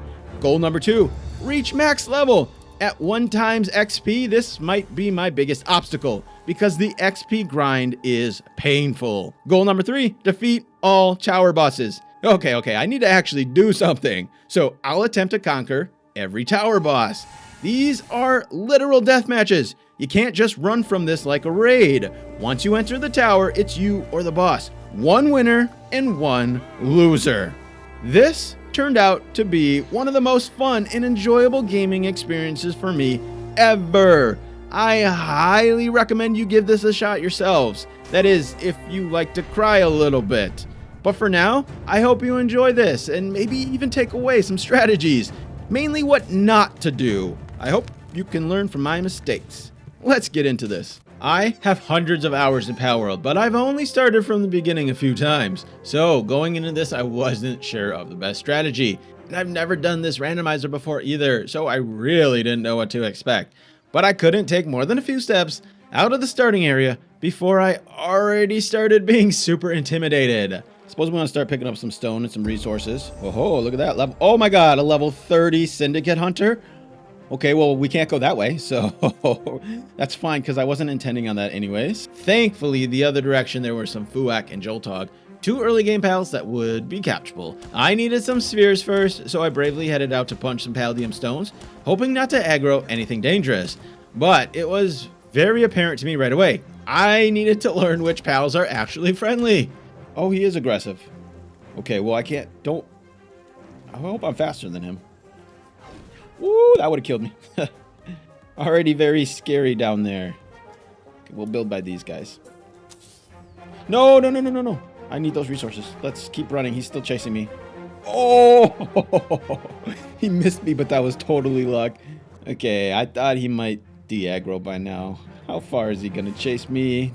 And while trying to sort out a minor bug that confused me a little bit, I also learned very quickly, you just can't stand around, because out of nowhere, a Phalaris Aqua just happened to spawn right out in the front area. With way too many scary things right outside the front, I decided to put my base back up in the back ruins area.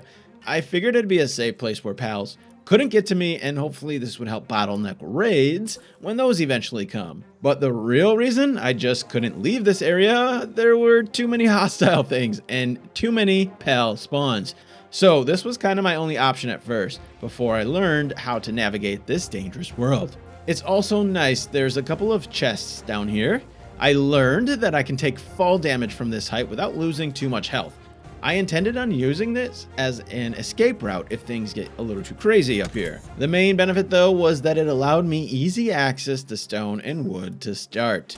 So I got to work farming the nearby nodes so that I could get my basic tools. My first set of armor was #1 priority, but in order to get that, I would need wool. So once I crafted a couple of spheres, I pushed out into the world to do some hunting. What I'm going to do is I'm going to sprint towards the next fast travel point, and then I can just fast travel back towards my base. So I'm making a run for it. Here we go. Hopefully nothing dangerous gets me. I should be able to outrun everything with the slide. So those serpents are definitely hostile. These guys are hostile. I didn't think they were hostile. Oh crap. Okay, let's keep moving. I don't have a slide. I'm running uphill. I need to go down. I need to go downhill. Oh crap, those guys are hostile too. This was maybe a bad idea. Okay, that's what we needed. Mozzarina, level 10. That could be really helpful. Look at that, nice slide. No stamina cost. You're friendly. And we'll just slide past all these guys. Cryolink's Terror. We do not want to run into him. No! The tree! Are you kidding me right now? Are you kidding me? Okay. Oh, he didn't attack me. What was that? Are they friendly? I thought they were hostile. Oh my god. This is not going well. I thought I was going to make a better slide, but this is what the area I was looking for. I can slide all the way down. Okay. Slide past all this stuff. All right, we're safe over here. Nothing is aggroed on us, so we can actually just look around a little bit. Maybe get some trees. Oh, no. No. Oh my god, I thought he was attacking me. I just dropped all that wood. Whatever, I can get it back again. I just discarded that wood so I wasn't overweight. He was beelining for me. That was so scary. What was that? Why was he coming this way so fast? Dang, he just really wanted to say hi. That was terrifying. I was not expecting so many spawns. There's pretty much no area in the starter spot where it's safe, unless you get lucky and have a bunch of friendly pals spawn. I did not. But seeing as how I didn't really know any better since it was my very first run, I crafted a couple of spheres and I went back out searching desperately for a pal that could give me wool. Oh. Oh, let's stay away from that. Oh. Oh, that was his move. Okay, we want this. Oh, here's some berries. 598 coin. That was nice. That's really nice. Let's get as many berries as we can before we get attacked. Is he friendly? I don't know if he's friendly. Let's not find out. They look so friendly. All of them look friendly, honestly. Most pals look friendly.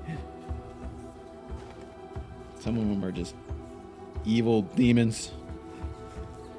He's not friendly. Yep, no, he's not friendly. Oh, and he's got so much range on his attack. Let's get out of here. No! No! I didn't even know that attack. I thought it was just one, and then, but it follows you and it's multiple. Well, first death. Wow. Wow. Marsan Deluxe, not friendly. On the next run, I was greeted with a level 45 Catris Ignis right at my entrance. Another terrifyingly unfriendly pal. But I started the same by putting my base in the back and getting those basic resources. I was a little concerned when I had some visitors. So we'll go back down to that same fast travel as last time, try to get the, Oh, okay. What are they doing down here? I didn't think pals would come down here. Okay, that concerns me a little bit. These ones were friendly, but my concept of putting the base back here so that pals couldn't reach it was kind of busted. I'd worry about that later, though. I needed to make some progress. So I stepped out into the world once again, seeing if there was something that I could get. Prickster is dangerous, but Gumos is not. Maybe if I can sneak around him. That's sketchy, but maybe I can sneak around him. Then I could just get berries right there. Although I still need that fast travel. Just for moving around purposes. And level 13, 12, I probably won't be able to capture those either. So let me just get the stone here. There was a tree right by that fast travel. So just stay on track here. Let me try to go back down. Same thing as before. Same thing as before. Just try to find a good line though. That way I can just slide right past those serpents. Serpent terras, I think. Because they will kill me. I think Wyvern should be safe. Raindrick's dangerous though. Something's attacking me. The music kicking in. That time it actually helped me, that little bounce. Dire Howls, I think, are safe. So it should be okay. Something's attacking me.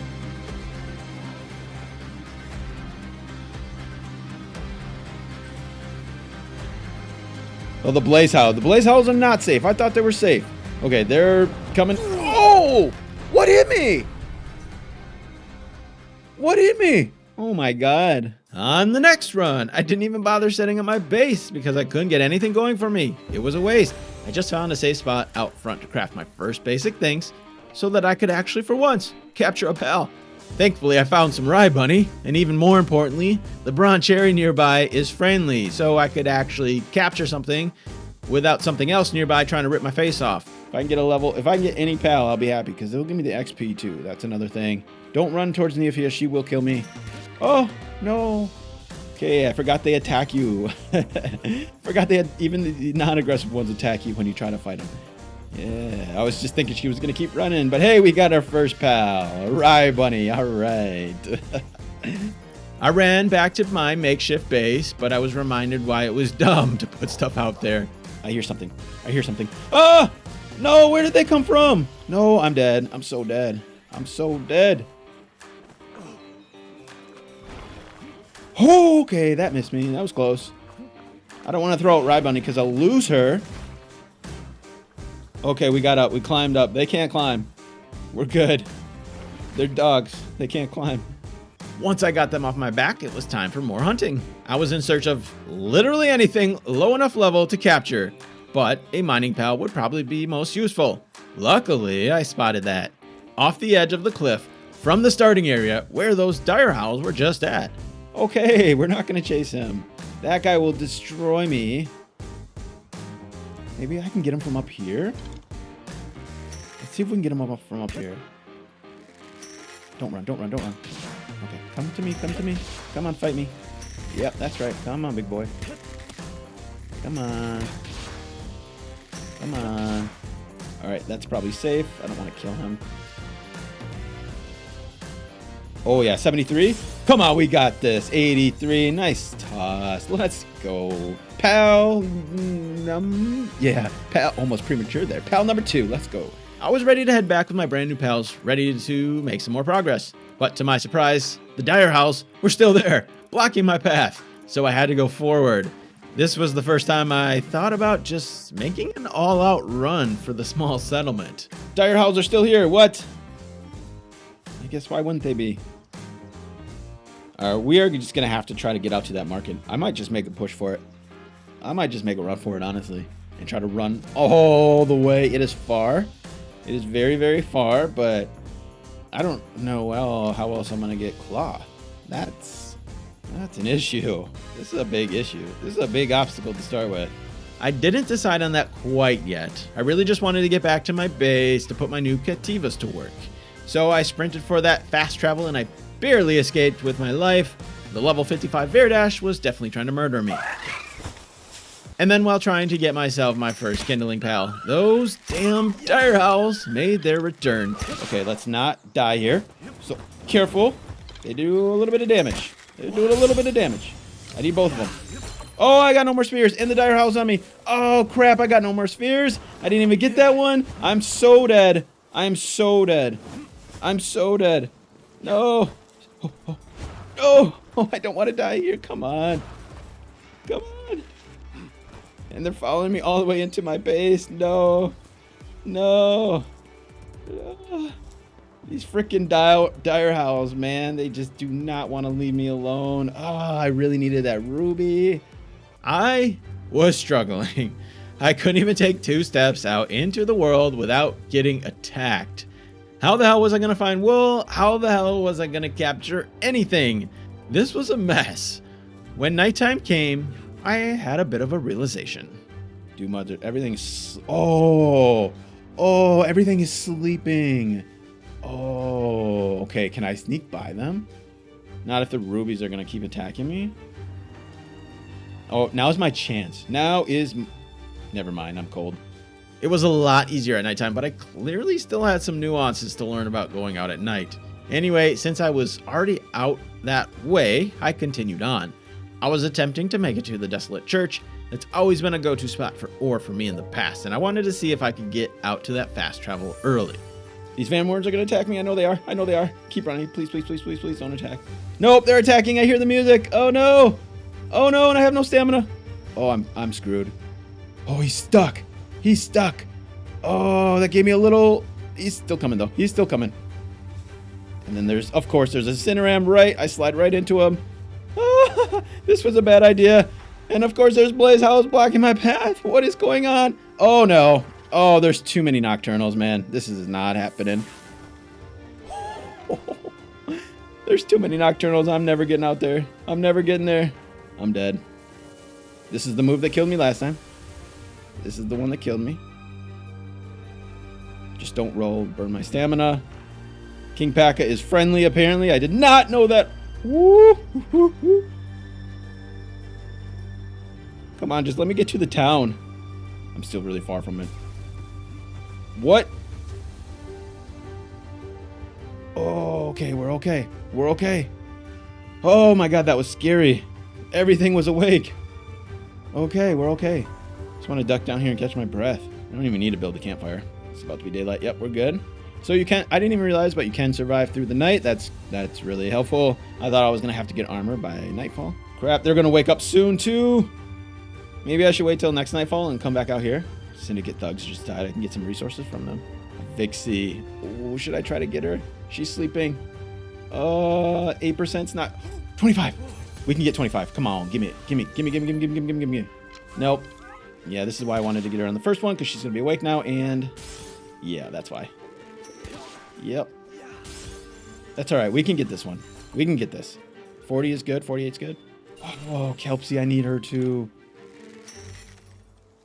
Risky.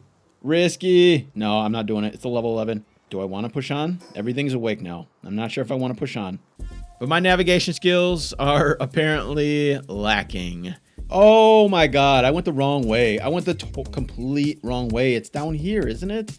Yeah, I went the complete wrong way. Well, at least there's a fast travel up here. Okay, we gotta backtrack. This did me no good, except waste a lot of time here. Luckily, though, it wasn't a total waste. I got more Cativa, and then it was time to head home. and set up my base, which I apparently didn't do yet. I started the grind getting wood and stone, but quickly was reminded how underpowered I really am when trying to take on these level 10 woolly pops. All right, please be low level, please be low level. 15, 14, that might be a little high. Nah, I'm not gonna be able to kill them. And he's not going to either. Look at him smiling at me. What are you smiling at? Ugh, these guys are just too strong. Even level 14 is too strong. I'm not going to be able to get them. Avoid that at all costs. This. I need this. I need cloth. I should have attacked him. Now I can't get the stone and wood that I was going to get down there. Oh, put myself in a terrible spot. That's all right. I can get this wood here. I still need stone though. Okay. They are attacking me. No, don't attack me. I want to be friends. I didn't mean to shoot you with a bow. I'm sorry. No, please don't. Please don't. Oh, it did the thing. Since when do woolly pops have freaking insane range on their attacks? No! Oh my god, that would have killed me. Okay, let's get out of here, please. I just don't want to... No! Oh my god, I have 2 health. Please get out of the range. Please get out of the range. I was so close. After that close call, I attempt to get the much needed armor from the wandering merchant in my base, but I didn't have the gold for wool or enough things to even sell to be able to buy it. I was super broke. Then, not 30 seconds later, that didn't even matter anymore. Just stone. I could go farm like 200 stone, but she's not going to be here by the time I get back. That's the problem. I guess let me just go run. I don't know how long these people stay in your base, but let me just go run if I can farm some stone and some wood and just try to get like 200 gold's worth of resources so I can get another bit of whatever wool. Okay. I don't even need to. Look at that. Look at that. I can take my time though. She should run away from me. We got to get more spheres. So I can take my time on this. One more. Good. 100%. That's what we like to see. Awesome stuff here. So lucky that these spawned in. Now we can actually start making some progress. Let me go right back to my base and not do another single thing until I get my armor crafted. Just from capturing them, I had the wool and immediately I got my armor crafted. Finally, some protection. Then after a little more farming, I got the shield crafted too. And those 2 things were huge. Now I could actually go out and not get one shot by basically everything. Even though I knew nighttime had its benefits, I was still not fully understanding of how essential it is.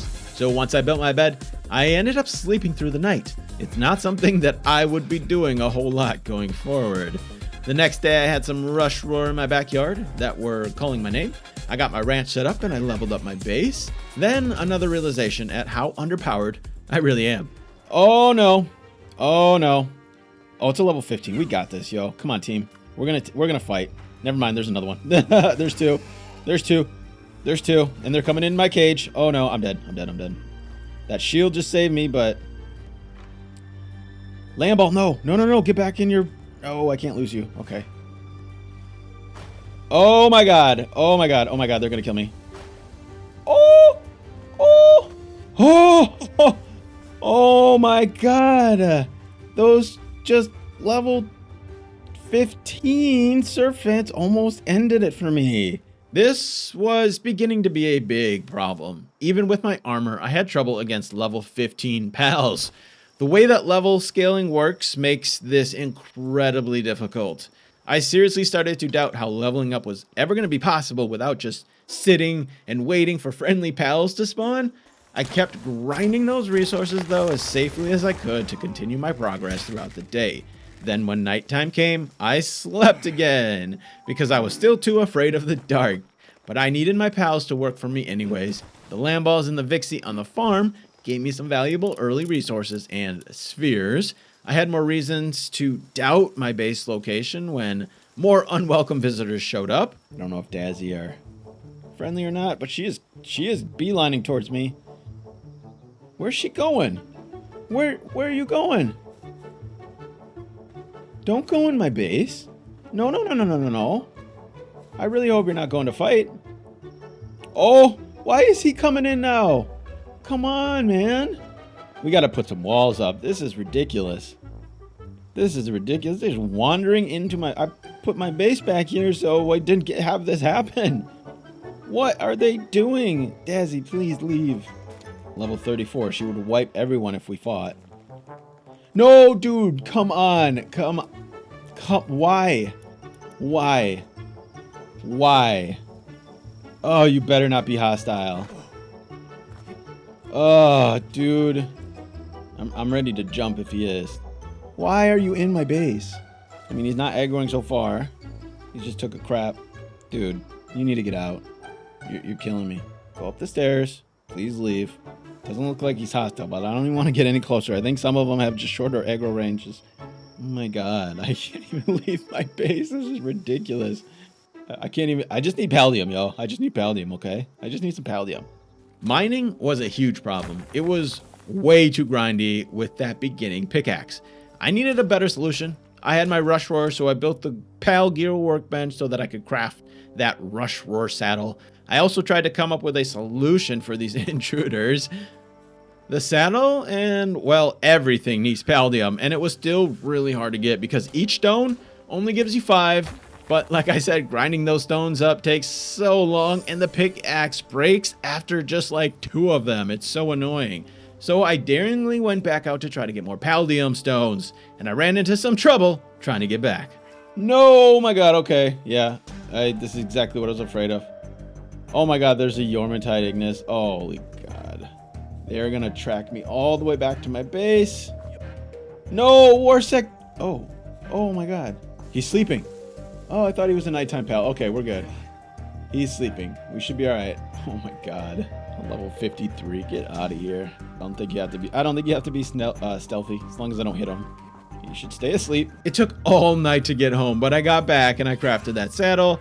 Then I had a chance to test out my new blockade, and shortly after that, I tested out my Rush Roar. If it's low enough... Alright, time to test. It's a level 14. It works for the Dire Owl. Oh, no. Okay, let's not do that. Okay, great. This is awesome. Now I'm stuck down here. That was not fun. Yeah, so that's definitely not going to work for me, especially out in the daytime. I decided to head back home, but once again I ran into some trouble with some dangerous pals, blocking my path to safety. Yep, there it is. I got too close. No. Oh, what is it? Oh my god, into Dire Hall. Oh my god. Oh, and they're coming from both ways. Oh no. Oh crap, I'm screwed. The Neophias, I didn't know they could get up that way. This thing is so slow.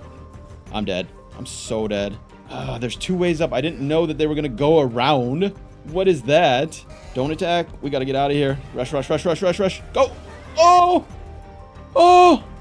Well, thanks, buddy, for taking the hit for me. Oh, my God. I lost my first pal. Those Neophias, why do they have to be up there? I'm just trying to get back to my base. Do I make a run for the fast travel? I should have been a little more patient. I should have waited till they started walking the other way or something. I can't even get back to my base. I gotta do something. Get off there, otherwise they're gonna get me. So let me just keep moving. Let's try to go around the back way again. Oh my god.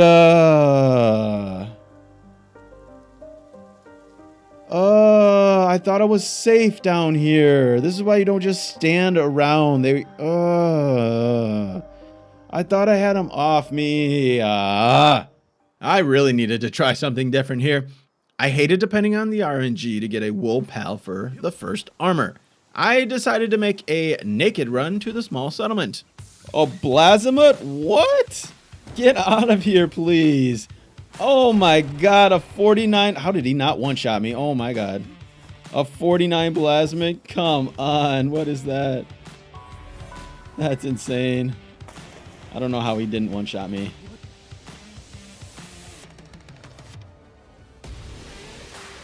Get out of here. Oh, how did he hit me? That's the same way I died as last time. I literally just paused somewhere I thought I was safe. I obviously didn't care as much this time, but You literally cannot pause for a second. You are actually never safe. Okay, I was lost at this point. I really didn't know what to do. Doing a naked run out to the settlement felt impossible with such low stamina. I went back to just trying to start out in these back ruins because I didn't know how else to go about it. But with bad RNG spawns in my backyard and not understanding still which pals are dangerous, I thought I had some friendly dogs back there, but they were anything but. Well, I kind of have to find out if these Rayhounds are friendly because I can't really go any other direction. So it's either they're friendly or I'm dead. No? You're gonna attack? Oh, they're attacking. I did not want to drop down. I did not want to drop down. I'm dead. How did that not hit me? Oh, yeah, I fucked that one up. Oh, man. All right, well, get it over with. Get it over with.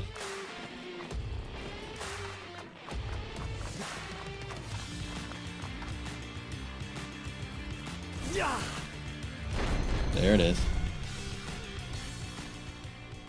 After dying a number of times already, I was getting the sense of how much harder this was going to be than I anticipated.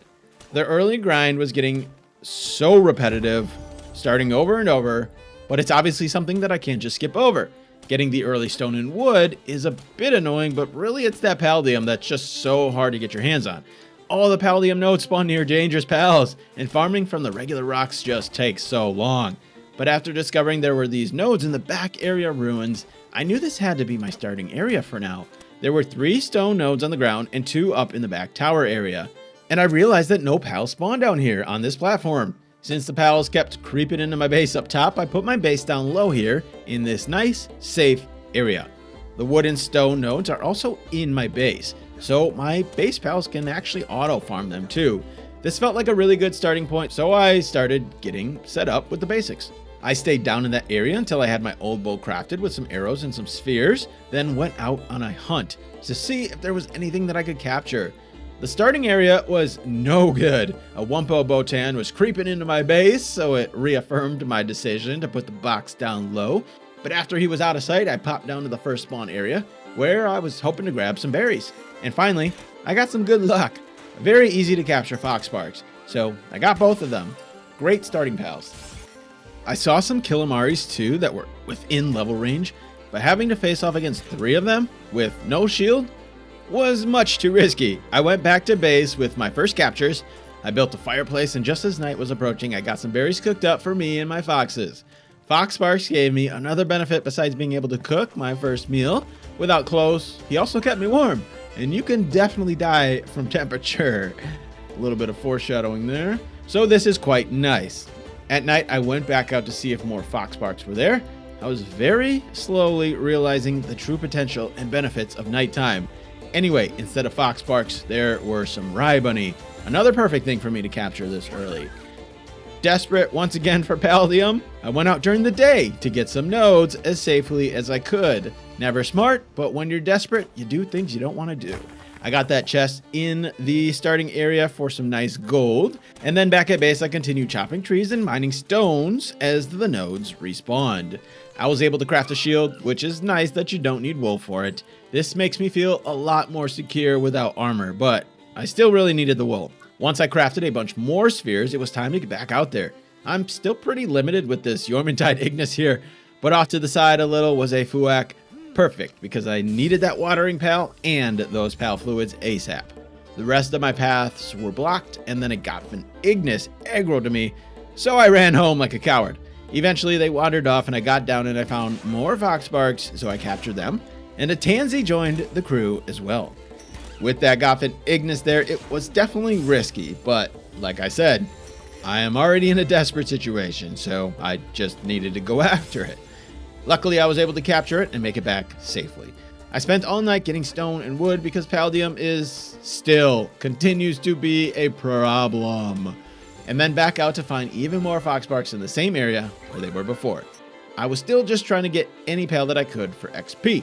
When I went back to base, I had some Jolt Hogs in my backyard. That helped me get up another level. And just as I was about to craft my stone pit, I had my first raid. but it was so much less exciting and underwhelming than I thought it would be.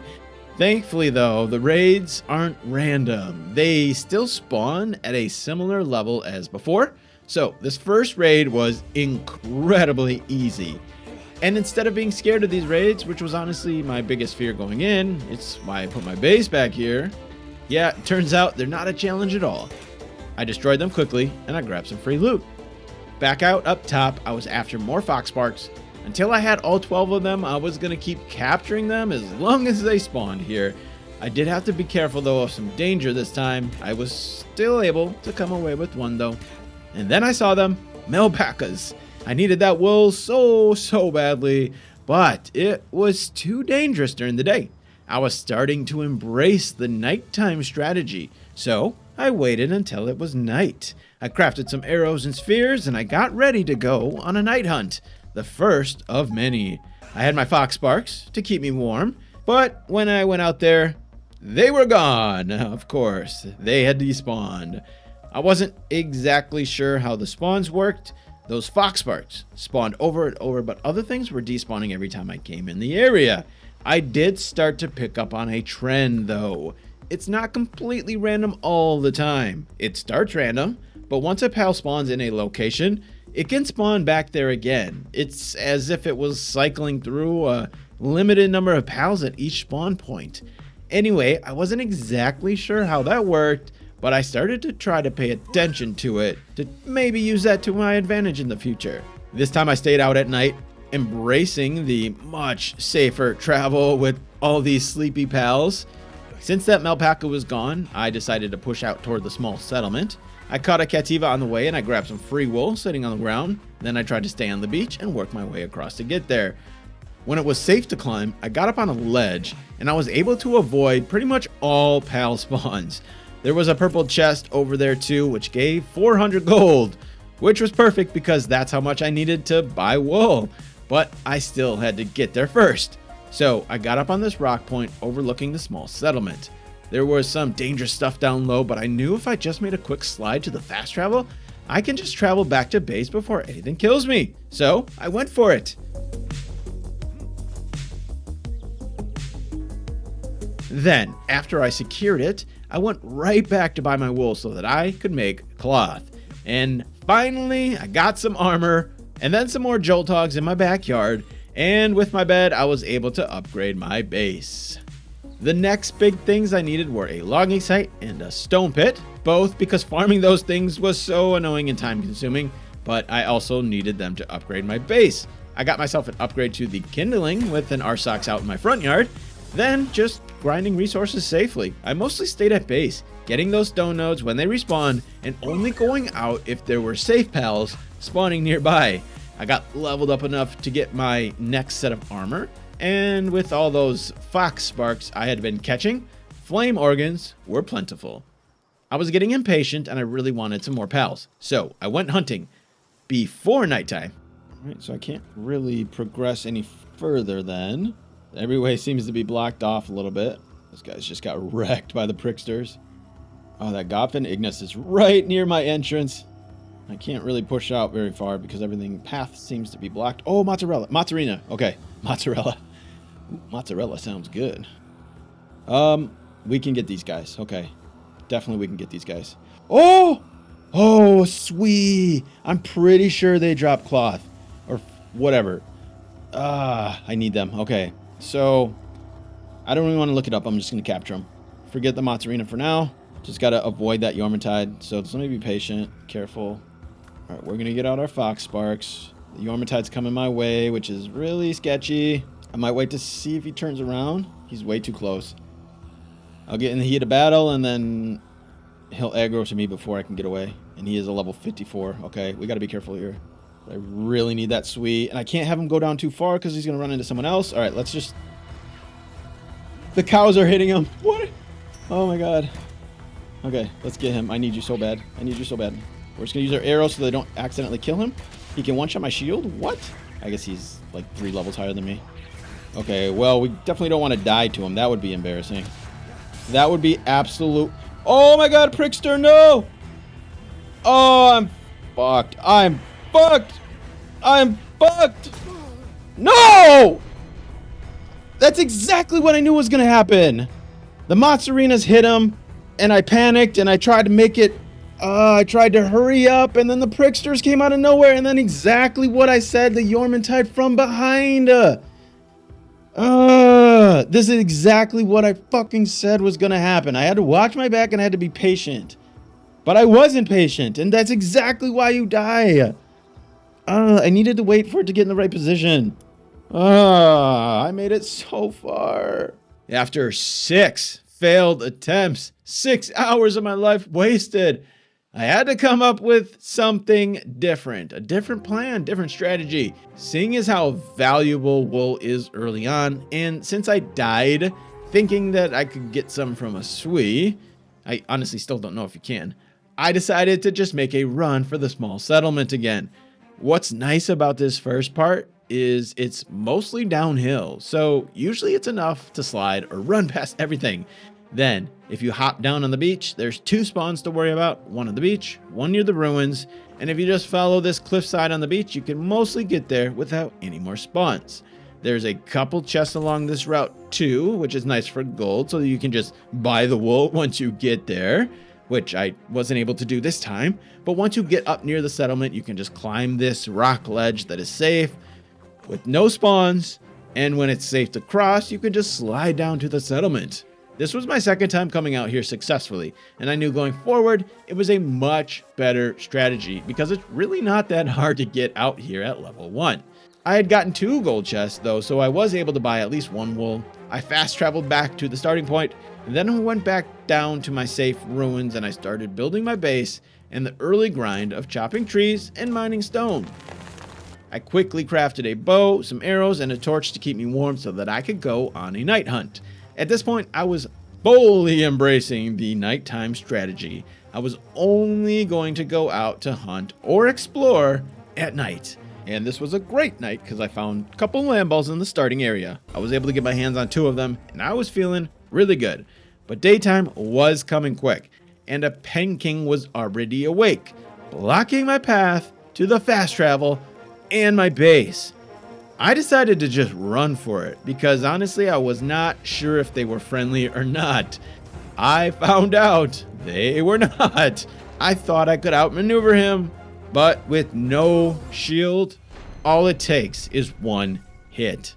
I was locked into my strategy of going to the town first, so I did that.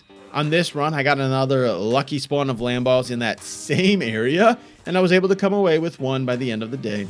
Right at the start of day 2, I could actually get some things done. I put my bed up, then I got the resources to build a ranch, and I put a land ball to work. Another thing I found the settlement useful for was wood.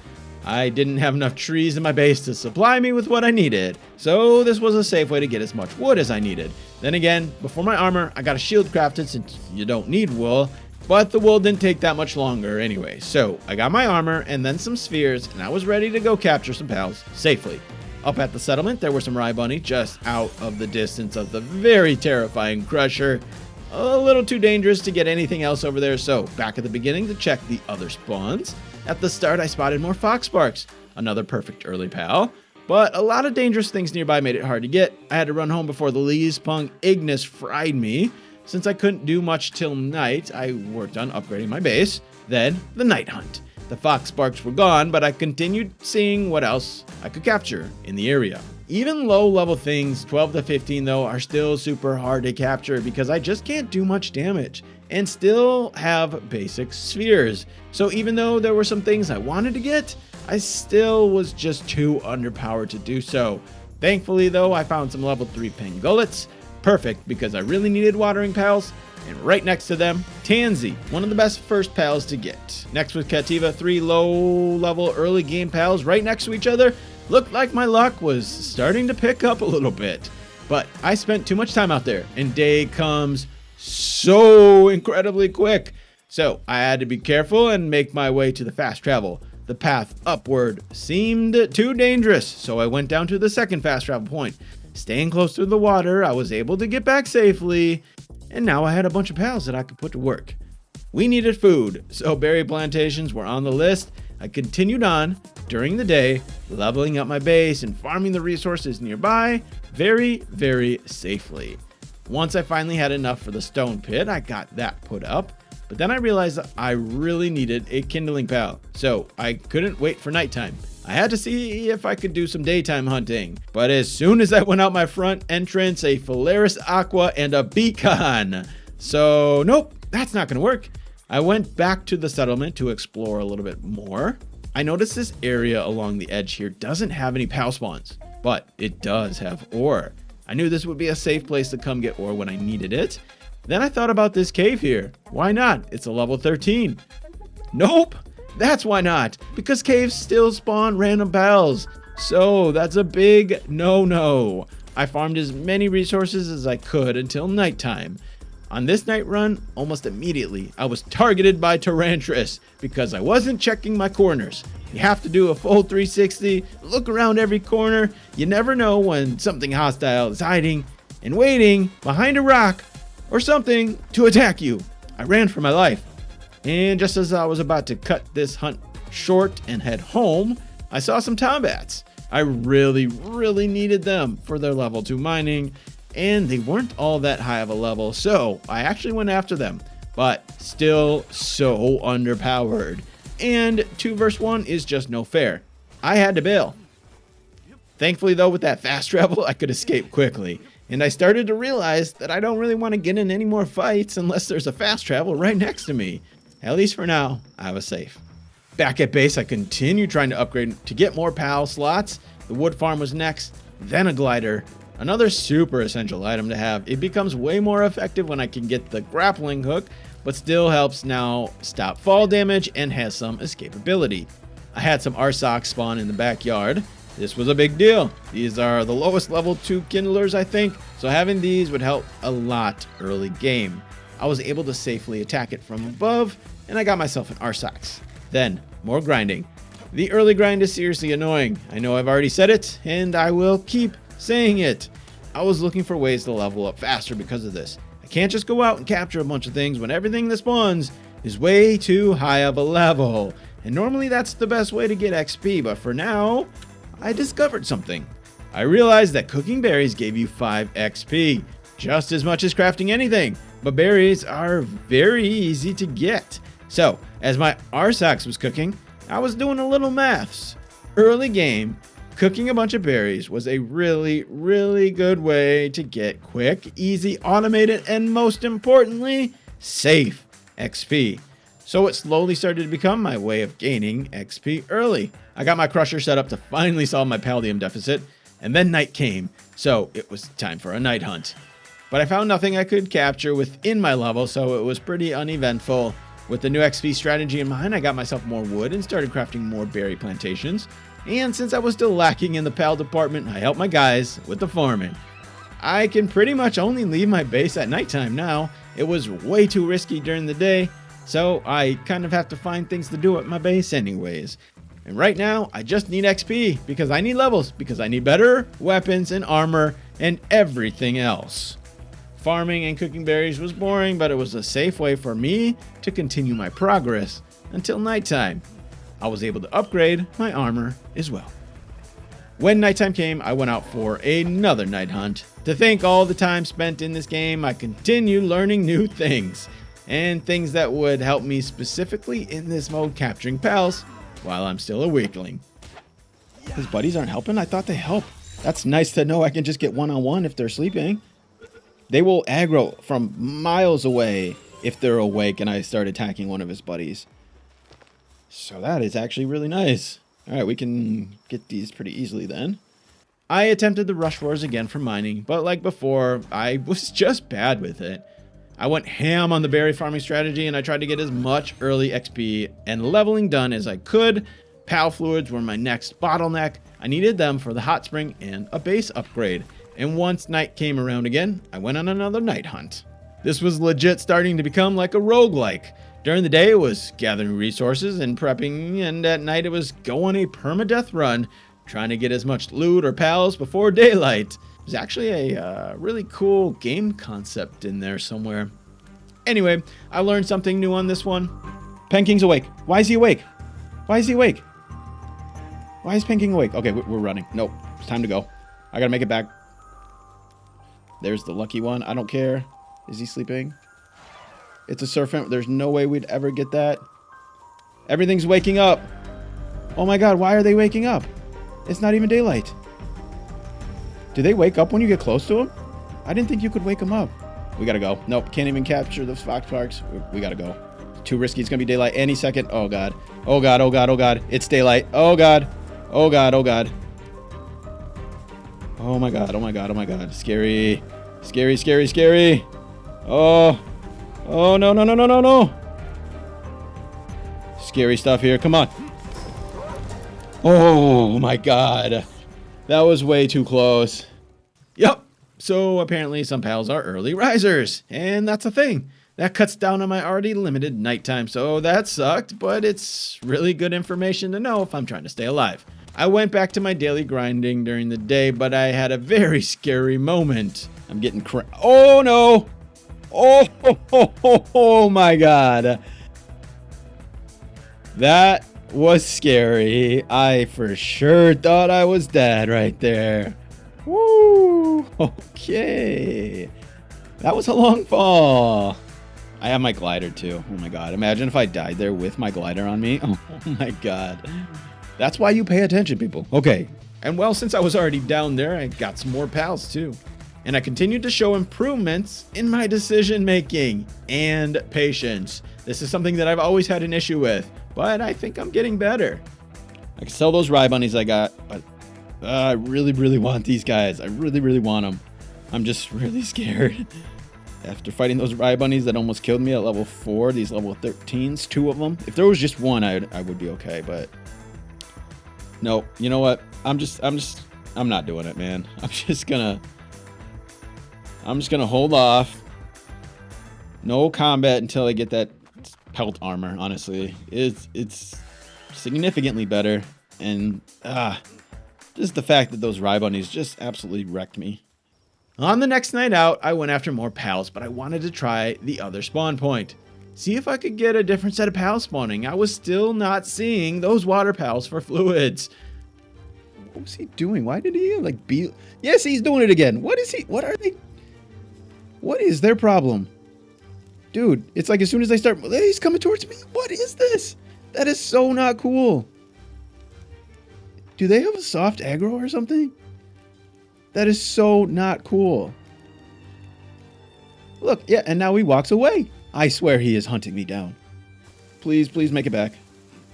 He's right there, walking in the water. What is that, dude? What the heck? Why was he just...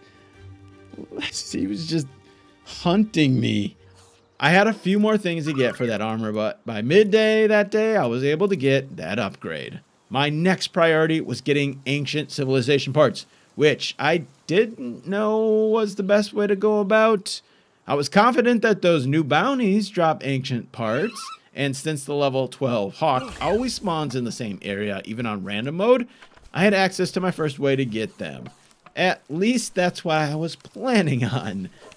The next night run had me capturing some useful pals. The dinosums are so valuable that I had to risk going out when daytime was coming. I was in need of better wood choppers and better planters for berries. Then, after getting those melpacas, I decided to give them a try. Another pal I've never used other than for its wool. And let's just say, not a fan. Way too slow, too fragile. This thing is much better suited for farm work. I crafted a crossbow, and when night came around, I used it as an opportunity to travel the bounty. Something's fighting over there. We gotta be careful. So we should be able to climb up like right here, though. So we'll actually go up just a little bit more. Maybe that's not smart. Maybe I just play it really safe and go to the other side here, just to avoid whatever's going on over there. All right, we can do this. Let's do this. Let's get this. I really need this. I really needed to drop the civilization parts, though. Let's hope that is the case. We're just gonna do some... Oh, that just missed. And how did I miss that shot? What? Okay, it's just out of range. That's scary. I gotta watch my back. 25 damage. Oh, no, there's no way we can do this. It's gotta be all the pals. I did like no damage to him. This damage, or this weapon is so weak.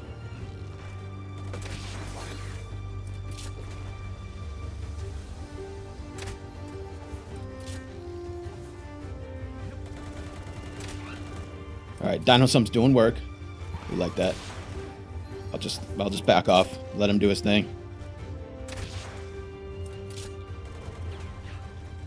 Good. Yeah. Hopefully he shoots at me. That's nice.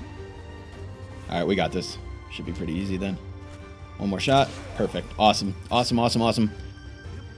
All right, did we get what we needed? Oh, no, we didn't. We got it. No, we didn't. No. Oh, see, what is this? Where is she? What? Like, where did she come from even? And we didn't even get what we needed. And my stamina. Wow, that glider is so bad. Thank God I got to jump off that bridge. Otherwise, I would have been screwed. So I don't know why I thought that I could get that from the bounty. I swear I read that somewhere you could. I probably was just so desperate for it that I tried to wish it into existence. But the alternative, my next thought at least, was caves. Okay, these guys are friendly. But they are high level. So yeah, there's high level stuff spawning in the caves.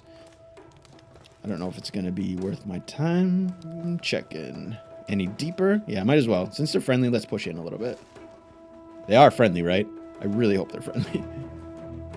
Catrus is not friendly, though. See? There we go. They're already our first obstacle. Can't really go much further than this. So yeah, getting those ancient civilization parts is going to be an absolute nightmare. I don't know what I'm going to do about that. So yeah, exploring and finding a fightable alpha pal was pretty much the only option at this point. I got some more tansies on the way home, and I started planning out a way to get more fast travels and more map opened up. My progress was solid, and I was starting to need more and more ore. So I spent a little time farming the ore in the safe zones near the settlement. I nearly escaped some super aggressive ore search. I learned that the spot is only semi-safe. The pals, if they are up top, they can still aggro to you. So that was something that I'd have to remember for future farming. But there's still 3 other nodes here to harvest safely, so even if that one is unavailable, I can still get more than I can carry. I knew I'd need more ore eventually, so my go-to spot in the past was always the Desolate Church. A ton of ore right near fast travel in what I thought to be a fairly safe area. So at nighttime, instead of going on a hunt, I pushed up toward the church with my Malpaca. And since it took most of the night to get there, I unlocked it and came right back home. So now it was time to see what spawns there during the day, and if it's actually a safe place to get ore. Right here, those Grizzbolts were nearby, so we'll just have to be safe. Be careful, make sure, quick look around. Metal Merchant, that's it, no one else has spawned. We're safe. Okay, that was close. He's not going to attack me, as long as we don't attack him. Is there anything we can even get from him? I have 5 dog coins. Okay, so we can get this at least. I hear something walking around out there. There's Grizzbolt. See, I thought this area was safe, but you know what we can do is we can at least climb. Jolthawks, I can definitely get those. I definitely want to get those. Give me some. I don't think I have any electric pals, so that'd be really good. What's fighting? Shadowbeak. Oh my god. Oh my god. Oh, we're getting the fuck out of here. Oh my god. Oh, okay. That area is not safe. Wow. Oh my god, that scared the life out of me. Oh, wow. Yep, so Desolate Church is no longer an option for me. Never going back there. For now, I just kept using these safe nodes near the settlement, where no pals spawn. Then I had just my second raid since starting these challenges. Oh my god, okay. Alright, this is only my second raid, and the first time was really easy, so... Do I want to put my pals away? Or do I want to keep them out? I don't know. Decisions. I should be safe. Last time the guys couldn't get down, but I don't know... if they're flyers, no, dire house. Okay. Oh, thank God. They're level 3, 4.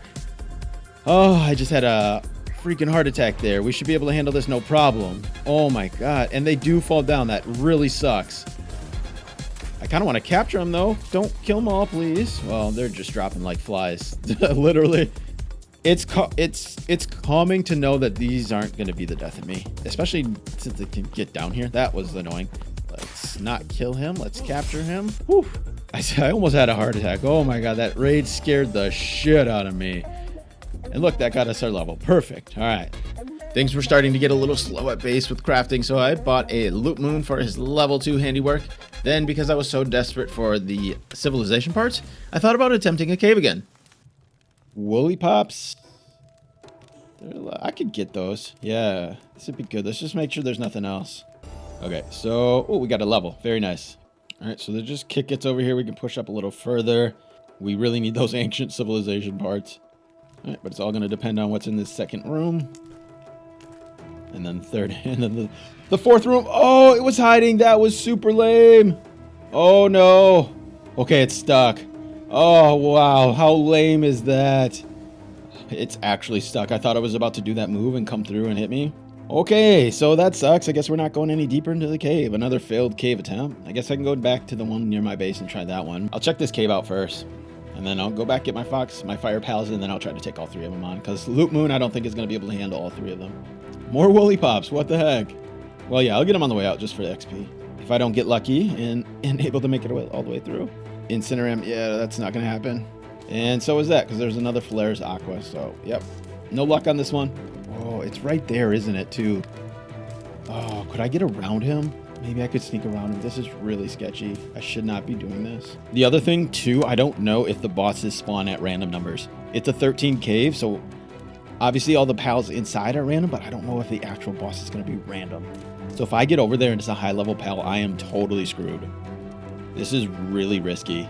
Oh, my God. Please don't aggro with me. Just stay all the way up against this wall. Turn you back. I'm going to wait. Playing this like stealth actually works. Okay, we're just going to go for it. Back his turn.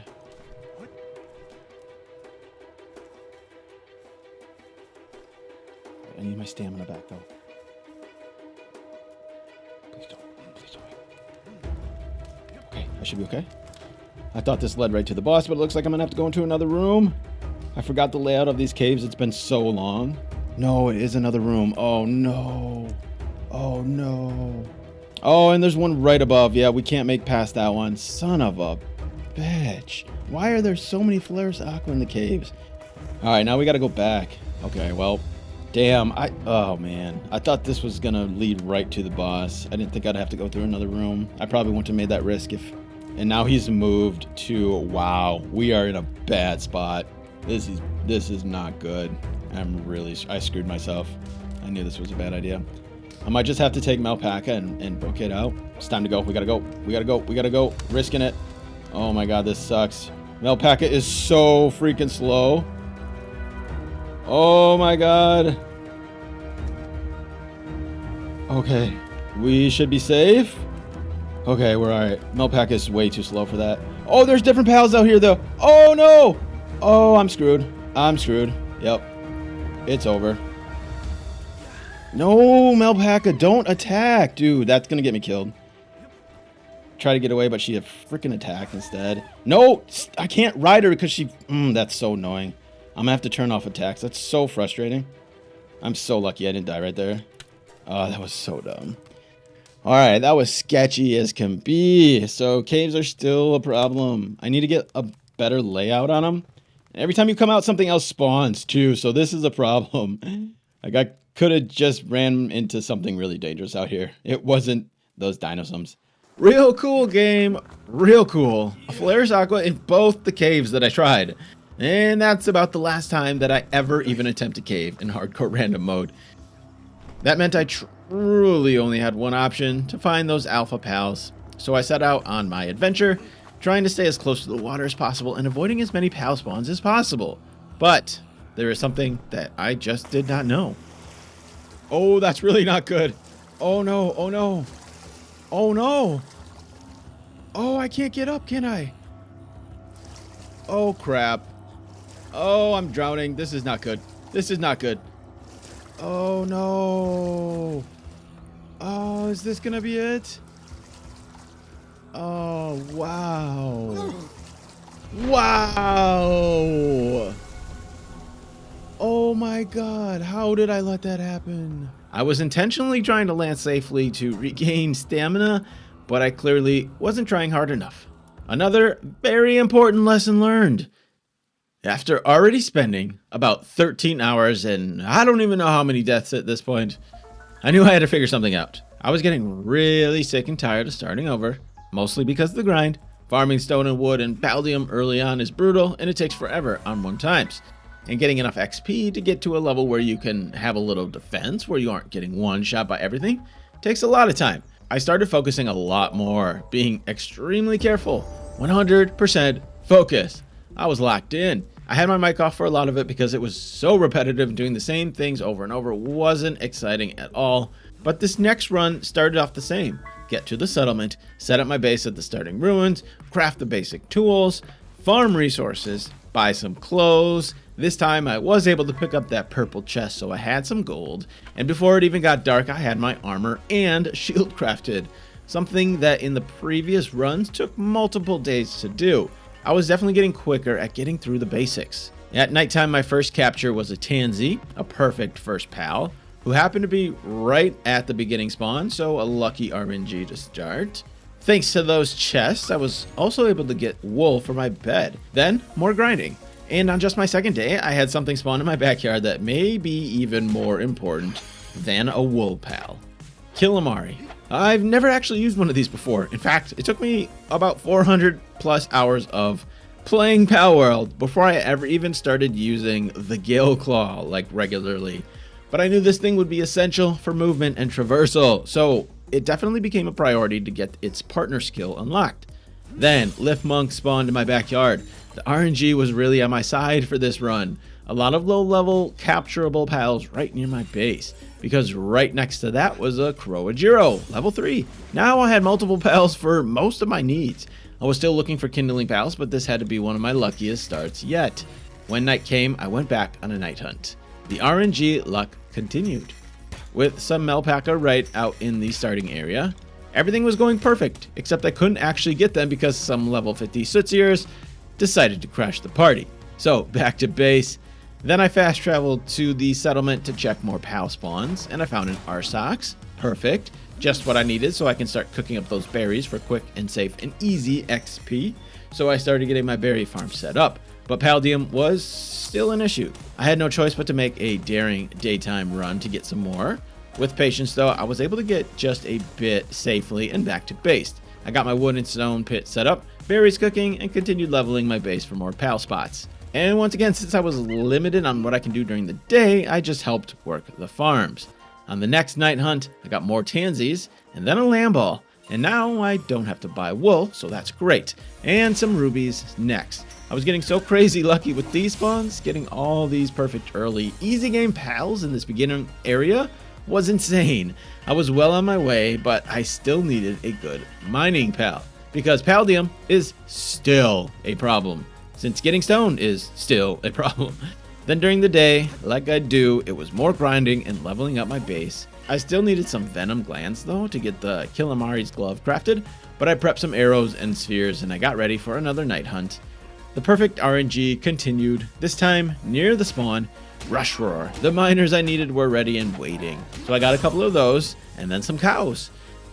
It'll be a while before I need cakes, but having this early on will help keep my pals fed with something other than berries, and well, I just still needed XP. And that was it. Nighttime is so short, you can really only do so much. I ended up going to the merchant to try and purchase those venom glands, and I sold off some of my cows since I really don't need that milk right now, and I got just enough to buy what I actually do need right now. Then back to base to craft it. But I was hit with another raid. This time, Toko Toko. After the other raids, I wasn't worried about this one. 2 level 5 Toko Tokos, I basically just ignored them, and they ended up despawning. I crafted Killamari gloves, and then I continued working the base until nighttime. This night hunt brought me a Celeray and a Fuwak, both things in that early spawn area. I'm just having the absolute best luck with these random spawns ever on this run. So having that Killamari was even better than I thought. Not only is it a million times better than the glider, I didn't know it has like a slight upward lift when you activate it. This was so surprising and helpful for traversal. I also didn't realize how much stamina it gives you, but it feels like you could fly forever with this thing, and it probably became my new #1 most important pal for this hardcore mode. I think it might be the most important pal for survivability, especially once you get the grappling hook. As good as the movement is though, it didn't stop me from focusing on trying to get a Nightwing. I really wanted that flyer, but the level 50 Faebreak Warrior annihilated the one that I was trying to go after. No chance I was going down there. At least I knew there was a spawn there, which meant that at some point it should spawn again. I upgraded to the Pelt Armor after buying some resources, then found myself again at a stopping point. I needed pal fluids to upgrade my base yet again, so I reluctantly butchered a few of my water pals to get that hot spring. I'd much rather keep all these pals since I don't have that many, but getting those base upgrades for extra pal slots is kind of priority right now. As long as I keep a couple of waterers for now, I'll be okay because I desperately need them for watering berry plantations and crushing stone to Paldium. At night, the Nightwing was back and everything else was sleepy, so I went after it. Now that I had them, I had to get level 15 though to unlock the saddle. I was only at 12, so a lot of XP was still needed. Back to the berry farm. Once I got one level, I got myself the crossbow crafted, a much needed upgrade for weaponry. Another Nightwing showed up down on the beach, so I got my third and more XP. On my next night hunt, I got a Gumoss, more Arsox, and another level. Now, I was just one away from that Nightwing saddle. A Dinosum showed up in my backyard, another much needed upgrade to lumbering and planting. I was short on leather, so I had to use the merchant and sell off a few more pals to get some more leather. I was able to capture even more Arsox. These things are just everywhere on this one. And on the next night hunt, Melpaca, the same ones as before that I couldn't capture, but they were back now. And while out there, it gave me just enough to get that level 15. But before going back, there was more XP to be captured, more Nightwings. I still had 12 to capture, so I might as well get some backups of these while I'm here. And back home, I got that saddle crafted immediately and a much needed monitoring stand. Then finally, I was airborne. The whole world just became a whole lot safer, a whole lot more open. The Nightwing is absolutely essential for traversal, despite how slow it is, because it can get you up in the air and give you a good view of dangerous pals hiding around a corner. But most importantly, I can now travel safely on water. No drowning anymore. And I can avoid every single pal spawn by staying out on the ocean. This is the absolute must-best, safest way to travel and explore while in hardcore random. It's slow as hell, but safety is priority, and the whole map just opened up to me. I took this nighttime to explore a little. Because of how slow Nightwing is, you still have to be really careful, and its stamina is super low as well, but nighttime is definitely still my best friend because of all this. I wanted to open up the map though a little and unlock some more of those fast travels. I grabbed some effigies too in the process as well because capturing things was kind of hard, and some new pals. And then I built an expedition center. I couldn't actually use it because I needed to defeat a tower, but I needed it to level up my base. Out near the settlement, I was able to get a Pen King, a big upgrade for level 2 mining and watering. Then up to take on Hawk for that bounty and more exploring to see what pals I could get my hands on. I felt way more confident exploring during the day, so I started doing that a little bit more so that I didn't have to stand around doing nothing at base all day waiting for nighttime. I got Pen King number 2, Incineram. When night did come, I saw the next super important pal that I needed. 3 sleepy Kelpsies just waiting to be caught. I had some dangerous stuff nearby that I had to be careful of. I caught one, but I really wanted more. The menacing was protecting them though. I tried to get it from a distance, a very risky play, especially since that menacing was hit by a Kelpsie. But desperate times call for desperate measures. Fortunately, I got it with no issues, but I should know by now that that's more risk than I usually want to be taking. My armor was broken, my pal team hungry, and daylight was coming, so it was definitely time to go home. I got Kelpsies on the farm, and I continued my daytime grind. I bought myself a loot moon for the level 2 handiwork, not realizing the Incineram I just caught has that as well. And when night came, I had another raid to deal with. The levels were still low, but I noticed more and more raiders were showing up. This one actually had me a bit concerned. They started doing more damage to my Nightwing than I was comfortable with. So unlike the raids before, this one I actually had to be careful with. But thanks to my cheeky base spot, it was really no major issue. It was a new day and I had some exploring to do. I took the long, slow, and safe journey across the water to unlock more fast travels and hopefully find myself an alpha pal I can fight. That's now #1 priority. Get those ancient civilization parts. But I needed a pal that I could actually take down. While out there, anything I could capture easily, I went after, but I was mostly focused on getting fast travels. When I saw an easy to capture level 5 Calamari, I made a terrible mistake. I accidentally hit one of the Rybunny Botan. Perfectly friendly pal, except you do not want to mess with a level 53 Rybunny. You definitely, absolutely do not want to mess with 3 of them. I was stuck. No Nightwing, deadly pals near that fast travel. I was trying to wait patiently for them to go away, to lose aggro, something. I was very panicked and not thinking clearly or paying full attention. I thought I was in the clear, but every time I went back up there, they were still aggroed, even though I couldn't see it in the indicator from where I was. I let my guard down for 2 seconds. I think I may have been changing the channel on my TV or something. Without even seeing them on my screen, they 2-shot me. One for the shield, and before I could get out of there, another one to die. I learned some very valuable, important lessons from this death. Number 1, don't fuck with Rybunny Botan. Number 2, there is no number 2. That's all you need to know. The start was the same. This run to the small settlement was getting pretty easy for me by now. I decided to switch things up with my base spot. Trees and stone farming was super annoying. I ended up putting my base up on this safe platform where there's more tree and stone spawns just across from the ruins. Thanks to the chest, I had my armor and shield crafted again before the first day was over. And on my first night, the first pals I got were Ruby and Chickapee. During the day while grinding, I was very pleased with my decision to put my base here. Having this wood and stone right here saves a ton of time grinding. On the next night, I got a Nightwing. Very lucky to get this early, but I needed a lot of XP before I could get the saddle. I was just happy though that a spawn was nearby. Galeclaw next and Capriti right after. The Capriti was nice because it drops berries on the farm, and since I don't have the farming pals all set up, it was a quick way to get that early XP from cooking them berries. The next night out, I caught a Loot Moon, Daydream, and Tombat. A little annoying though because all he wanted to do was pick up my eggs. I really needed it to mine stone, so I was once again looking to get to that level 15 ASAP. But this time, more for the monitoring stand than the Nightwing saddle. The next night out, I got that Malpaca for wool, and I continued trying to get back to where I was before I died. Base improvements, leveling up, and the occasional bounty kill for more gold. Except I got ahead of myself with that bounty. I went in underpowered, and I didn't use 5 pals that probably could have done the job. I just had to do it myself. And well,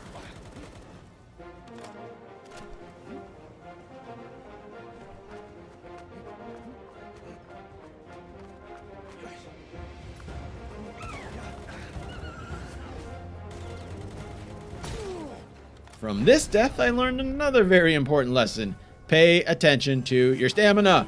I jumped off that ledge to get my shield back, but with not enough stamina, I didn't want to fall, and by the time I climbed up, I couldn't escape. I couldn't jump, I couldn't climb.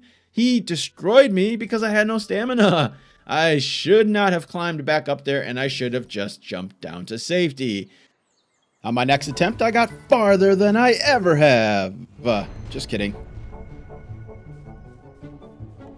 My next attempt, I started the same, except I ran into a Lamball on my way to the settlement, so I got a head start in the wool department, and my first night brought another wonderful RNG with Tansies, and Foxbarks, and Fuwak, and Rybunny in my backyard. Basically, I had all the beginner pals I needed before the end of the first day, but I had another lesson to be learned. Some pals are morning pals, and they wake up early, even though I should have already learned this. These Goffins were those pals. I thought I had another few seconds to get some Paldea, but I was wrong. They woke up, and I could not escape in time. I had another strong start on the next run. First day I had armor and shield, and my first pal to capture on my first night was a Malpaca. But the spawns in my backyard were much worse this time. These high-level vanworms are just about the worst thing to spawn back here because they're up high in the air, and they're probably more likely to aggro to my base pals. And me. And they're level 50. I stayed there for now, but I knew that this might be an issue. The next night out, a tansy and a cativa and a T-Fant, and I once again got back to building my berry farm to grind out that XP. I continued upgrades and grinding during the day and nighttime hunts. Spawns weren't great, so the next night out I was limited, but I got more tansies, and I was struggling to find kindling pals, so I just cooked some berries myself. The progress was real slow because of this. I didn't want to wait till nighttime. I decided to see if I could hunt some things during the day, and when I tried to get myself a swee, I was still a little underpowered, and I probably shouldn't have tried to fight two at once, because the freeze ability is just too devastating at this low of a level. I should have ran. I should have just ran. Why didn't I just run? Okay, let's do this one more time. Run to the small settlement, build my base in the ruins, craft some things, break some stones, buy some wool, make some clothes, chop some trees, capture some pals, chop more trees, break more stone, capture more pals, Vixie, Sparkit, Fox Sparks, farm some berries, level up the base. Getting to this point was pretty routine. I could basically do it with my eyes closed. I've done it so many times now. This run had great RNG though. These Melpaca kept spawning in my backyard, which is great for wool, but I can also keep capturing them and sell them for gold later. And there were more lower level things that I could capture to get that XP faster within my limited area of travel. And there also seemed to be more non-hostile things of the ones that were high level. After just a couple of days, I was off to pretty much my best start yet. I had all the pals I needed, watering, planting, kindling, mining, thanks to the depresso I got at night, and even had Vixies for those free spheres on the farm. And there were just a lot better spawns nearby. This run felt really good. I got a Toko from a raid, and a Hookrates just before the next night was over. Sadly, my Toko's life didn't last very long, because when they do their special ability, well, it's kamikaze. Save me, Toko. Save me! Oh, he's dead for good. Okay, well, I guess that makes sense. And just like that, I was back to having my pelt armor. I continued to reap the benefits of my backyard spawns. Just unbelievable amazing luck with what is spawning back here. I had a dino some next, and I really needed to speed up my berry farming, and then more lift monk to help with that and get XP. I was leveling so much faster now that I could actually capture the pals. This was all thanks to luck. I was feeling so good about this run, I got maybe a little overconfident when I decided to take on a much higher level Azeroth. It was nighttime, so I knew I could fight it 1 versus 1 safely. I got my best electric pal out, who was only a Sparkit, and let him fight. I cheesed him a little bit. He was getting the best of me, so I ran back to base, but when I came back, he was sleeping. I fully expected it to have despawned, but luckily he was asleep, and it gave me a little bit of an edge, but it was still a risky fight. Thankfully though, I did get him captured, and he was my first level 3 watering pal. This was much needed for Paldium. I was in need of weapon upgrades, so I got the crossbow. I also crafted a Fox Sparks harness, and then I went to face off against my most recent nemesis, Hawk. He killed me last time I was up here, but I had a much better lineup. This time I just let my pals do most of the work. And then another quick trip to this encampment for a free pal.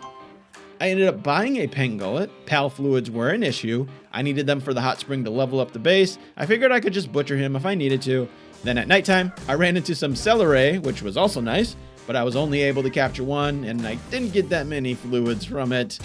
Then amazingly, the next morning, my backyard's glorious spawn treated me yet again. Kelpsies, the answer to my pal fluid shortage.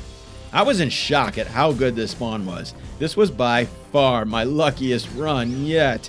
I captured myself some Kelpsies and some Tansies and Swee and tossed them on the farm for those fluids. And not much later I got the hot spring built and leveled up my base yet again. The berry XP strategy was still my go-to method. I used it to get myself up to level 15 safely, but after that it starts to slow down in terms of effectiveness. During my night hunt, I used Fox Sparks to help me get a Pen King, and then went to sell off a bunch of Melpacas. Currently, my best way to get gold, because they keep spawning over and over in my backyard, which is actually great. And my backyard gave me more Vixies, and some Rush Roar. This was insane. I didn't even need to go out at night. All this stuff just at my disposal in my backyard truly made the difference on this run. I set up my expedition station again to continue leveling my base. I upgraded to the Megasphere tier, caught myself a Nox and Jolt Hog at night, then back to base to get my best set of armor yet, the heat-resistant pelt armor. At this point, I think it was my best run so far. I still didn't have my Nightwing or my Killamari, two super important stepping stones, but the armor upgrades made me feel like I had never reached this level of progress. I had everything else I needed and I was feeling really good about this run. I got my monitor stand set up so that I could finally order my pals to do what I actually wanted them to do, and I went to kill Hawk again for another bounty. Then another Azerobe showed up, but this one came into my base, so a perfect opportunity to tame another level 3 Wanderer. I crafted Celeray's gloves since I didn't have a Killamari or a Gale Claw. Still so much better than the glider, but my movement abilities were only complete once I actually had the grappling hook. I needed ancient civilization parts, something I have not yet been able to do, because I can't do caves. They're just way too risky and scary with high level pals spawning in them. The only other option for me is to find an alpha pal, but exploring is really hard without a Nightwing. But then I noticed it, a level 11 sweeper alpha pal. Somewhat near my base, I could definitely make that trip on foot. At least that's what I was thinking. This was the first alpha pal in all my runs that was close enough within a level that I could actually fight. I knew that this was my first opportunity to get those ancient civilization parts. I just had to get out there. I captured a Hangyu even though I couldn't use its ability for a while. Celeray is going to have to do for now. But thanks to Celeray, it gave me some confidence to do some daytime exploring. I just focused on avoiding pal spawns, which at this point I had gotten pretty good at learning where things spawn in and where it's actually safe. But being able to clear gaps like this and travel safely is huge. I explored a little more to see if there were any more alpha pals within range, but I didn't find anything, so I went back once I got to a fast travel because now it was nighttime. I was going to be making my move. I fast traveled to that second fast travel point and I headed north. I went up along the cliff to this first skill fruit tree. There seemed to be a safe path that way up, but everything was sleeping, so I was safe anyways. Then it wasn't much further from there. A quick glide and I saw him. But daylight was quickly approaching, and I didn't want to fight all these sleepy things nearby, not to mention this wide-awake pirate Noct. So I got the fast travel and then I went home to wait for the next night, hoping the pirate would be gone by then. My perfect RNG continued when I found a Killamari lurking in my backyard, right near those kelpsies that were so helpful, and everything else that is amazingly spawning back here. I got the gloves for it crafted later in the day, and I just spent the rest of the day cooking berries for XP, because I was just waiting for nighttime so that I could make my push to the Alpha Sweeper. Am I safe? Am I safe? Looks like I'm okay. Schumer Nox, we gotta get out of here. Schumer Nox. They didn't aggro to me? I'm okay. I'm okay. I'm okay. Let's just be careful here. Ooh, there's some... Nope, we can't do it. Not tonight. Crap. Schumer there, and Schumer knocked at the bottom. Damn it. Alright, well, it's not happening tonight then. Schumer at the top of the stairs, Schumer knocked at the bottom of this stair. Just my luck. Or just my luck. The Schumer weren't even sleeping too. I thought the Schumer knocked were the only nocturnal ones, but it doesn't appear to be that way. They didn't aggro to me, so I might be okay. This is really risky, but we're going to try it anyways, just in case they spawned a little bit further away, or, I don't know. We're just going to try this one more time. God, if there was a way around them, though, I just don't want to risk it. Oh, they did. Oh, they did despawn. Okay, let's go. Okay, hopefully the ones at the top of the stairs are gone. The Schumer Noct are gone. I don't know if these ones are going to be gone. I can't see. I can't see. I can't see. Oh, they're sleeping. Okay, so they weren't. They were. They must have been sleeping before too. But all right, we're just gonna go for it. These guys will attack me, so I just gotta be careful around here. All right, they will aggro to me. I gotta stay away from them. All right, are we in the arena? Almost there. Just over this way. Okay, I see the sweeper. Oh no, there's a Ragnarok. Oh, he's sleeping. Okay. Okay. The Ragnarok is sleeping. Let's see if there's anything else. We might be able to get this. No pirate knocked. Sleeping. Liza B. Ooh, is she sleeping? She is. Okay. Oh, it's not like the one near my base, and she's actually sleeping. Okay. All right, we just got to make sure not to hit Ragnarok. We're going to start with our Fox Sparks and go... just try to do some damage right off the bat, I guess. Oh, yeah. Okay. We can just kill it like this. Let's go, let's go, let's go. Just don't wake anyone up. Don't wake anyone up. Come on, finish them off. Oh, we're safe. Let's go. Oh, we got 7 parts for that. I thought I was only going to get 1 and I was going to have to farm it. Oh my God, we're going home. Okay, okay. Don't celebrate yet. We still got to get back home. Oh my God, I'm so nervous now. Oh, I just want to get back so bad. Nothing here, nothing here. I should be able to glide down to safety. 7 parts. I was not expecting to get 7 parts. That's so clutch. Yes. Oh my God, we did it. Okay. Getting those ancient civilization parts was huge. It was the bottleneck I was facing and marked my furthest point of progress. Now I could craft a grappling hook and start getting into egg incubating. And a better shield too. I started with the grappling gun, and I just had enough parts to set up a few incubators as well. Then I tossed in the few eggs I had from collecting out in the wild while exploring, and had to patiently wait for my first round of non-boosted eggs. Thankfully, small eggs don't take that long, but now that I had this set up, I knew I'd be making it a point to grab every egg I can, and also actively going out and searching for them. I checked the 2 locations where I know they spawn. What's nice about the eggs is they always spawn in the same spot, so I can regularly farm these now once I know of the locations. Then a quick kill of Hawk for more bounty, since I was over there, and a new pal, Fuddler, I freed from his cage. And another egg. When I hatched them, nothing super useful, but it was free XP. I had 1 level to go for the breeding farm, so I was very focused on getting that. Once I could do that, I didn't have to depend on RNG to get pals I needed. I could just breed them. Well, that is, once I get my hands on some bees for honey. Just before the night I was scouting, there was an Eliza bee near the spawn entrance.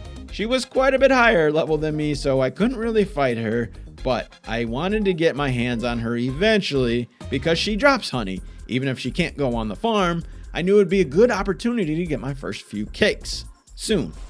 Once things went asleep, I did my normal night hunting.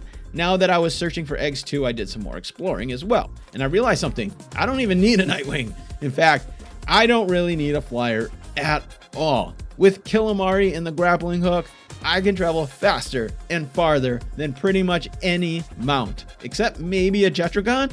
But seriously, this is the absolute best traversal method until maybe late game. I was set. I unlocked the Desolate Church and then went home because daylight was coming. During day, I got an Arsox out front and a Pedalia. Now that I had the grappling and gliding ability, I felt a lot safer exploring during daytime. So that's what I did, but only to a certain extent. I was still very careful. Then I had some new pals in the incubators, and eventually I got my breeding farm set up. I made a risky capture trying to get those Malcris, who were much higher level than me, but I really needed those ice organs, like desperately. The next base upgrade required a cooler box, and I didn't have enough for it. I was needing that extra pal slot too, because I was once again at a bottleneck. So I made a risky play to get these Malcris, who were much higher level than me, and I was able to capture one. I had some Pen Kings, but I didn't want to butcher them for their organs because I needed their level 2 mining more than I needed to upgrade my base. When nighttime hit, I went back out for another sweep of slaying to get more parts. Then I butchered my new kitty and a Pangullet to get just enough ice organs for my cooler box, and I upgraded. Now that I had easy access to civilization parts, I crafted more things. I got my upgraded shield made for better protection and a second grappling gun. I had to buy some wheat, and while at the settlement, I got my hands on a Godfin. Thanks to my guy Pen King, absolutely one of my favorite early game pals. Has level 2 suitability and is really strong. I used him for a lot of combat early on. Another reason I didn't want to sell him or butcher him for those ice organs. I got into the next tier of spheres, the Gigasphere, and kept upgrading my base. I had unlocked access to a second base, but I wasn't sure where to put it. I was tempted to put it back along the river where it's safe, and there's this one ore node that my pals could auto farm. But as I continued exploring, I found this lovely ore spot. I've never used this for ore. It was always the Desolate Church for me, so this was a surprising and perfect location. Next day I had more eggs going. Thanks to a simple fire, it's easy to cut the time in half for larger eggs. I kept up with capturing whatever pals spawned in my backyard, and it continued to bless me with perfect pals. But I made a nearly deadly mistake, and I learned another valuable lesson. Be careful with your spheres. If you hit the wrong target, you could piss off the wrong pal. A level 42 Lulu is not someone I wanted to mess with. Thanks to my newly crafted shield, I was able to take one hit at a time, but she had still almost wholly bursted my ass back to the beginning.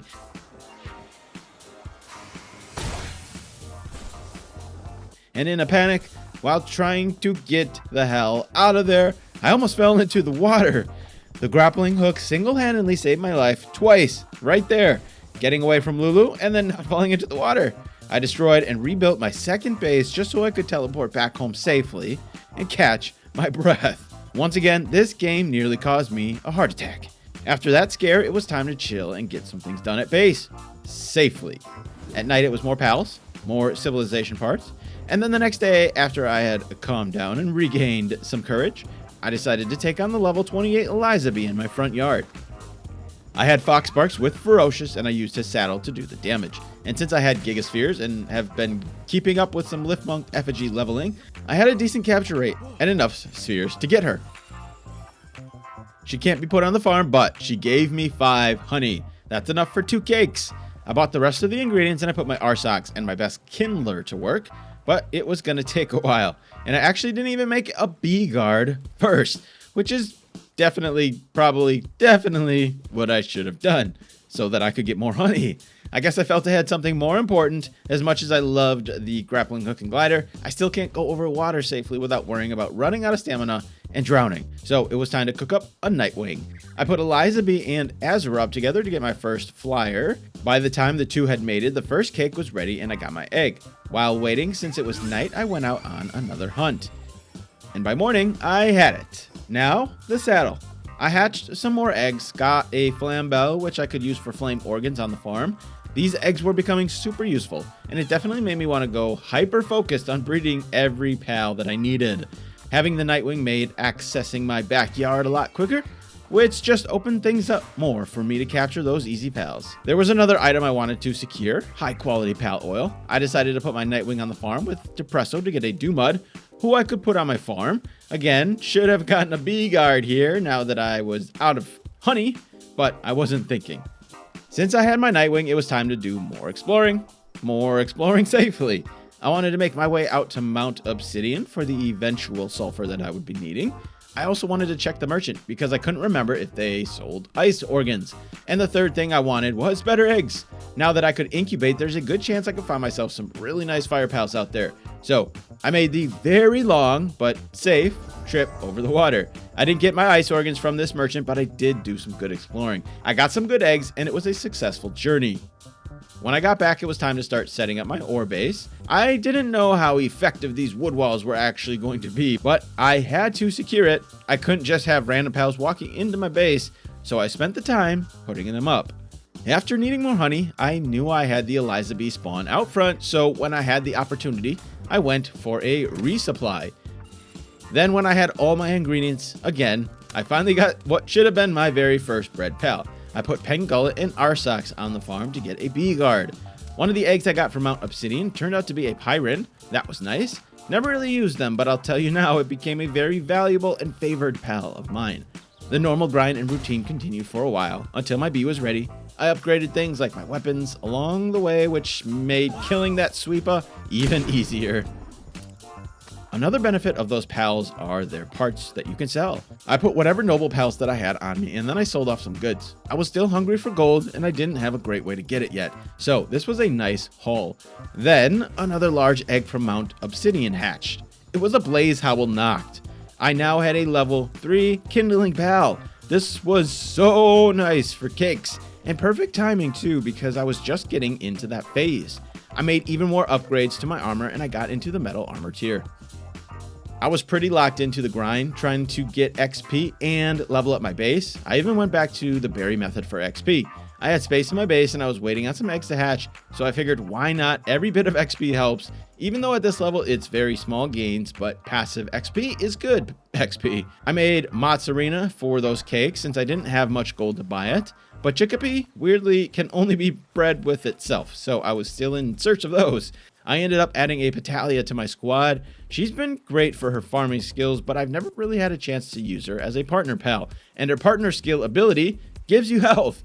Blessing of the Flower Spirit. In a situation where I'm desperate for health, she could potentially save my life, so she felt like a good pal to focus on and add to my team.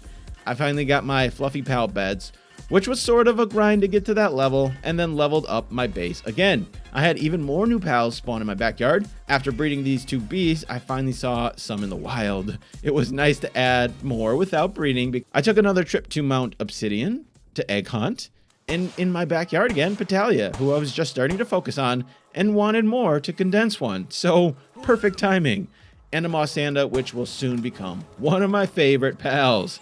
I'm telling you, this game is handing this run to me. If I don't make it to the end on this one, I might never get this lucky again. It was finally the day, my first tower.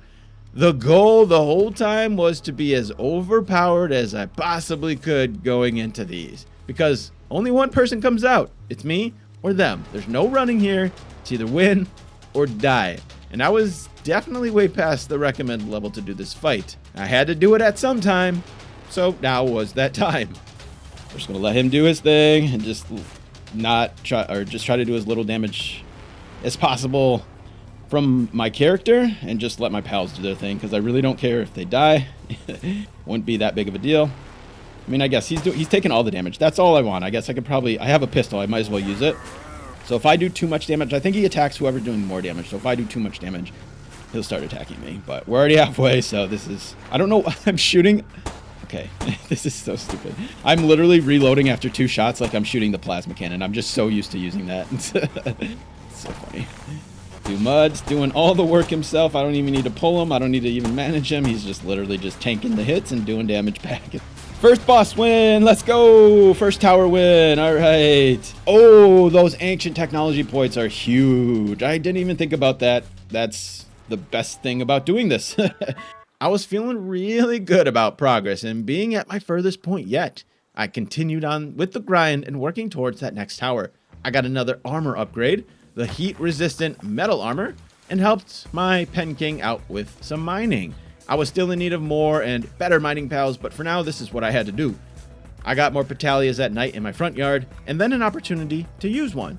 I was trying to capture this stronger than me Catras, and she was starting to do some work. But instead of running, I tested out Petalia's partner skill. It heals for 400 at level 1. That's almost a third of my current health. So she was a nice pal to have on the team for emergencies. But still, that fight, I should not have taken it. And I should have ran away. I definitely got a little lucky with this one by not dying. I put up my condenser, then more incubators. And finally, I got my hands on a Chickapea. Except I had to buy one because I still haven't seen one and you just can't breed them. But those eggs were running out and my gold supply was still lacking, so it was a much needed purchase. And as it goes with luck, I found some very shortly after out in the wild on my next run. But I needed more anyway, so I'm not mad about it. It's just funny how things work like that. Then I caught myself a couple of Grizzbolts and pushed out a little further into the day safely to get more fast travels unlocked, opting for my glider over Nightwing because it's just so much better. I got up a ways, but I headed back to check on some eggs. I had bred a Fellbat because recently I discovered her lifesteal partner effect, and she was really effective for me on my main save. So I had the idea of creating one of those that I could use because Petalia's ability would eventually be limited, so I wanted something to give me heals in combat. Then another pal I've never used before. I didn't have a whole lot for combat, so I was testing what I had, and I discovered one of my new favorite pals. I had no idea Mossanda's grenade launcher was so effective. It was the same knockdown as a rocket launcher or Jetragon's ability, for example, but you can craft his saddle really early on, at least relatively, and he is super effective early to mid-game pals to have. Also, a really good way to farm trees.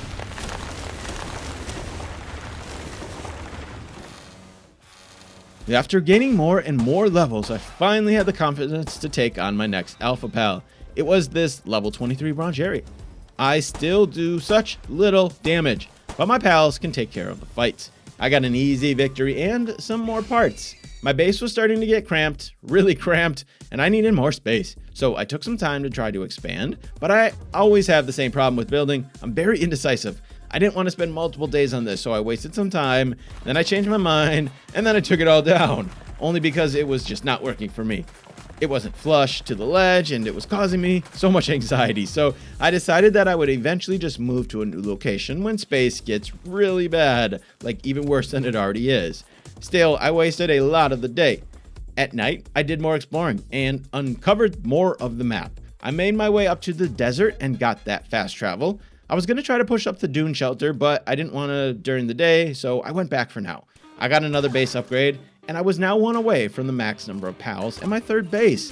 But the things I needed were far away, so I knew I would need a lot of XP grinding to get there. I had another raid. They were definitely starting to get harder. The levels were more comparable to mine, and they kept coming in bigger and bigger waves. I used my Mossanda to take care of things, but still, I was surprised by how much they were hitting me. I ran my first expedition now that I had the first tower beaten. I upgraded my grappling gun to the Mega, and at night, I made my way back to the desert. I was distracted by a meteor, though. I quickly wanted to capture those Xenovators since I didn't have any, and I got this worthless meteorite. I'm honestly still not sure what this stuff is even good for. Then I tried to push up further, but it was too cold at night. I had fox sparks to keep me warm, but luckily that meteor distracted me for just long enough that the day was on the horizon and it warmed me up anyways. I safely made my way up to the dune shelter, where I could now buy ice organs, which is exactly what I did next. Then I crafted some cold armor with it, and I was even able to level up my Fellbat to level 2 after catching a few in the wild in the desert. I was trying to get my way up to that alpha chillet spawn, so I explored some more, including another cave. And I don't like that this Blaze Howl's out here, because if I have to run for my life and leave, he could be sitting right at the exit. Alright, whatever, let's just go in and do this. Alright, I don't even think I need to do this, but I just kind of want to see if I can complete one. Because there's other ways to get these resources, so... Yep, see, that's where we run. I'm not even gonna look what level they're at. There's a Vanworm sitting at the... They're about to... They're level 50. That's why we don't do caves. That's exactly why we don't do caves. Oh my god, okay. That lasted real long. Thankfully, the Blaze Howl is gone. We got our Spark Kit spawned in, so that's good. I was in desperate need of better miners, so I put some pals on the breeding farm to make dig toys. Options were limited, so I grabbed what I could and I put what I had on the breeding farm for my first level 3 miner, because I was still mining ore manually. Then, at night, I wanted to continue my push towards Chillet, but I was stopped in my tracks. Oh my god, not safe. Oh my god. I don't know how he didn't aggro to me. Oh my god. That's... It didn't... Nothing... Oh my god. Holy crap. Oh, we're safe. I can breathe. I took a different route, but I kept running into dangerous things, and it took forever to get up there. When I did, well, I had to try and capture it. But I was not thorough in checking my surroundings. Oh no, Catris! Oh no, no, no, no, no! Oh no, no, no, no! Oh god, oh god, oh god! Oh god! Oh my god! Okay, I didn't even see them. We gotta run. Forget the Chillet, bro. Oh my god, I lost Nightwing. I don't even care. I just want to get the fuck out of here. Oh no. Oh no, oh no, don't run into anything bad either. Oh, we got the Griswold. I don't even care. Oh my god. Ooh, I think we're safe. No, we're never safe. We're never safe till we're back at base. Oh my god, okay. Let's just find the fast travel. This is the problem with losing your Nightwing. I have no way to get out of here. Oh my god, and I'm on flat land, so I can't even use my glider. Oh, my heart is racing. Okay, I'm safe up here for now. How do I get out of here? There's no... Wait a minute. Mossanda, you're slow, but it gives me a good view. When I'm on his back, I can see more.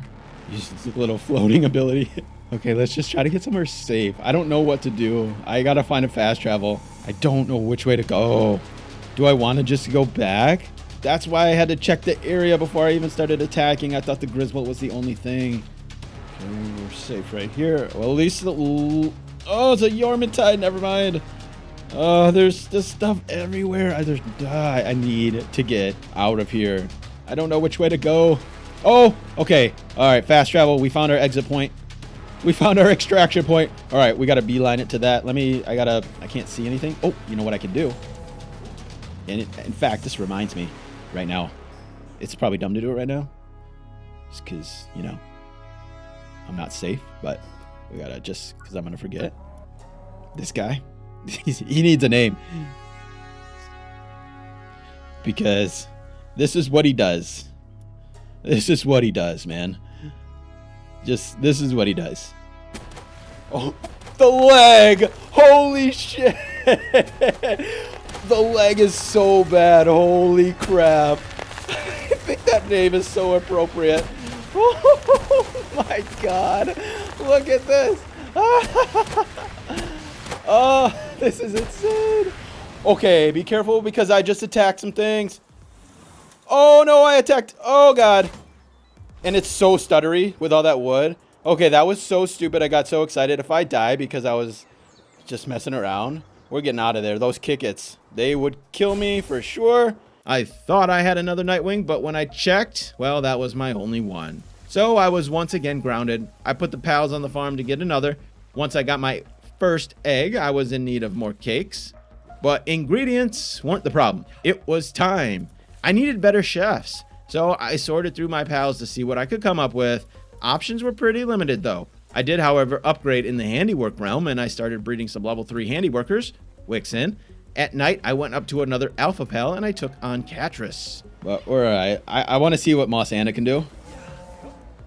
Yes, dude, I love this guy. I love Mossanda so much. Oh, I can't believe I never got to use him before. I'm just toying with Catris now. We're just messing. We're trolling her, bro. Come on, come on. Eat missiles! I love this thing, dude. Oh, it's so fun to use. Oh, it doesn't stun her. What? That's weird. Is that a thing? Your bosses can't get stunned? Let's see. This is easy. We're just toying with her. We'll try to capture her. I almost killed her, but I do want to capture her. Good job, deforestation. You did work. You did work. I'm so happy. He's so happy. I was sort of running into a bottleneck again. This time it was with leveling. I really wanted that Pyron saddle, the Giga grappling gun, and the weapons assembly, so it made me go back to my berry farming method. Even though it wasn't that efficient, I wanted to do some XP grinding safely. After that recent scare, I felt I needed a chill day of getting XP. So I set up my base with as many farms as I could, and I put the best pals for the job. With almost 2,000 berries, that'd be nearly 10,000 XP, and at the time that was close to a quarter of what I needed for my next level. Having a handgun makes life easier, at least in Palworld.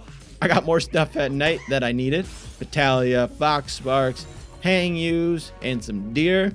That is until the Malchris decided to seek their revenge on me. I wasn't about to risk my life for some crystal kitties. I got the F out of there. I gave it T-Fance a test, but he only heals for 200, so Battalia was definitely the way to go in that department. My dig toys finally hatched, and then I realized I could have been using the Vanworm saddle all along. I hatched one from an egg on my first trip to Mount Obsidian, and I didn't even know I had it. So I made that saddle. I finished off my leveling with capturing pals in my backyard to get to that next level, and not much later my Wixens were ready. Now I had level 3 handiworkers who could double up as cookers. Then, after selling some more junk for gold, I could buy the rest of the ingredients I needed to get that Pyron saddle. That was my first time using a Pyron. Ever! I had no idea they were that fast. Like, they're as fast as Fanglope. That had to be one of the fastest ground mounts for sure. And I didn't even know about the partner ability changing your attack to fire, just like the Ragnarok does. He quickly became one of my new favorite pals. Mossanda, Killamari, Pyron, I was loving that I was discovering some new pals and their greatness. Then, after instantly falling in love, I saw the Noct, and I just couldn't say no. Breeding was so valuable, I had to ramp things up. I began the process of expanding my mine base and turned it into a breeding/mining base. It was so ugly, like so ugly. I couldn't stand it, but I was being practical and just trying not to waste time. I got as much done as I could quickly, so I could start breeding more and more. Mostly for levels and XP because I was already starting to feel that grind, and I knew it would only get worse. I went to the fast travel that I unlocked on Mount Obsidian to my sulfur spot. It's a pretty safe spot there. There's not really any danger here, so I wasn't paying much attention at the time. I've used this spot many times before, including when they never had a sulfur mine in the game. This becomes important later. But for now, I got what I could because I was chewing through that handgun ammo. I started moving my incubators over to my mining base and had it set up with some pals that I could get XP for. I haven't done it much since the beginning when I was afraid of nighttime, but I slept through the night. I was finally at a point where I needed my pals to be awake. I had so much going on at my bases, I didn't even need to leave it. Most importantly, my breeders. I can't have them sleeping when I need them, well, sleeping with each other. Once I put that high quality hot spring up, I knew it was time to move. Things were getting unbearable. But once I unlocked the next level, I'll have 3 bases and I can move all my stuff a lot easier. So I was kind of waiting on that. I literally just waited for eggs to hatch because I was in need of 1 more level. Certainly the easiest way to get XP, but not all that exciting. I got my level, I got the weapons assembly line unlocked, crafted, and then leveled up my base. So now the question becomes, where do I put my base? Well, I'm gonna need coal soon, and I won't have a coal mine for a long time, since I won't be doing that tower boss for a while longer. I went to where I've gone in the past, the Anubis statue at Mount Obsidian. It's a nice spot. There's a few egg spawns here, there's safe high ground, there's a skill fruit tree nearby, and it's got a view. It was a favorite spot of mine in the past, so why not? Also, I just got a nice supply drop. Not that that's a regular spawn here, but I was feeling good and feeling really lucky about this location. Alright, so let me just land, get this egg here, regain a little stamina too. Let's see, let's use this stamina elixir, might as well while we rest. How much does that bump it up? Oh, that's pretty significant. That's really significant, okay. That's a nice get, I'm glad I got that. We'll definitely have to try to get more of those supply drops just because that is super useful.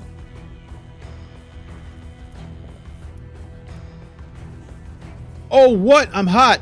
Oh my god. Okay, it's time to go. Time to go. Oh no. Oh, come on, please. Come on. Oh my god. This is gonna be so close. Oh my god. Oh, please, please, please. Anywhere, anywhere, anywhere to go. Come on. Oh, no! What? Oh my god! How? How did that just happen? Oh my god. No. I was in shock. I sat on that death screen in silence, forever, pondering. How was that even possible? I was just out there with the same armor, farming sulfur in the blistering heat right next to a freaking volcano. Did the temperature change each day? Was there something that I didn't know? It took me a full day in real life to figure out what happened. It was the vanworm. The fire pal gives off heat. That was the difference between this time and any other time I had been out there. I knew fox sparks and even pyron gave off heat, but they also glow. Vanworm doesn't glow. I guess I confused light with heat. Maybe I need to go back to school. But that was a tough loss. Considering I'll never have that much luck again with those pal spawns. Considering that was by far my furthest progress ever. Considering I had spent 44 hours so far with nothing to show for it. But wait, 44 hours, that wasn't 50 hours. That meant I could still make this happen in my goal of 100 hours. And I even had a 6-hour window for more failures. I picked my head back up and I got to work. Day 1. You know the drill. This time went a little different though. I just couldn't do that grind anymore. So I started at this platform area again because it truly is much easier to get wood and stone here. Like a lot easier. Continuing on, I got my Killamari very early as a priority.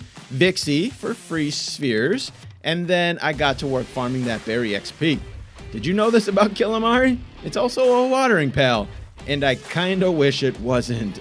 I got chickpeas much earlier on this time and were useful to double as food, but they also gave an early jump on cake production, a very early jump. It was kind of hard going back to the night runs. I had just started feeling very confident going out during the day, so being forced to wait until night again was annoying. At least I had a beautiful moonrise to watch. I got lucky early on also with some kelp seeds, which can often be a bottleneck, getting those pal fluids. It was not this time. I was more focused on leveling faster this time, so more capturing of pals and as much berry farming as early on as possible. My first raid brought some Lovander. I haven't even seen these yet, but I definitely wanted to capture them. They also have lifesteal. Because it was an early raid, it was low level and an easy capture. Also, this spot is perfect for raids. And down on the beach, I got my Nightwing 4 levels before I could use it. I was on a roll, and I was getting everything I needed, including that XP, a lot faster this time. My experience was clearly paying off, and I was being very efficient, trying to get back to where I just was. I was cruising through levels and capturing everything for XP. I had level 15 and the Nightwing saddle in my fastest time yet, but my real goal was the breeding farm at 19 to speed that up even more. I did not have the ice organ bottleneck this time because I caught some pengullets and penkings, and I even freed a Malchris from its cage. However, I did run into the ancient civilization problem. I had to find an alpha pal that I could defeat. I spent some days doing the same things before, getting eggs where I knew they spawned and setting up my second base. I had forgotten you can butcher alpha pals and get civilization parts that way, and I really can't remember doing it, but I realized I had 2, and it was definitely from butchering an alpha pal. So I set up my first incubator to hatch the eggs that I have been getting in the wild. I was level 19 too, but I didn't have any honey yet. I already had everything else, and I just got Mozzarina, so I built the farm anyways. Eventually, a night run. I found my first bee. But I was getting humbled by this thing, so I didn't get a chance to capture it. I still got some honey though. 2, enough for 1 cake. And you already know which pal I'm breeding first this time. I had a Univolt and a Cativa to put together to make a bee guard. And while I waited for my bee, I had to go find those civilization parts. My first good opportunity was a fellow Nightwing, level 18 alpha. I was a couple levels higher than it, so it should be easy. King accidentally killed it though, and I left there with no parts because, well, I forgot to pick them up off the ground. But I did get a Failbat right nearby as I was on my way back, which I planned to breed again. Then once Bee Guard was ready, I put her on the farm immediately for that honey. The next night, I had the realization that the parts were probably just on the ground and I didn't pick them up. To my joy, they were still there a full day later, and so was the Nightwing who spawned in again.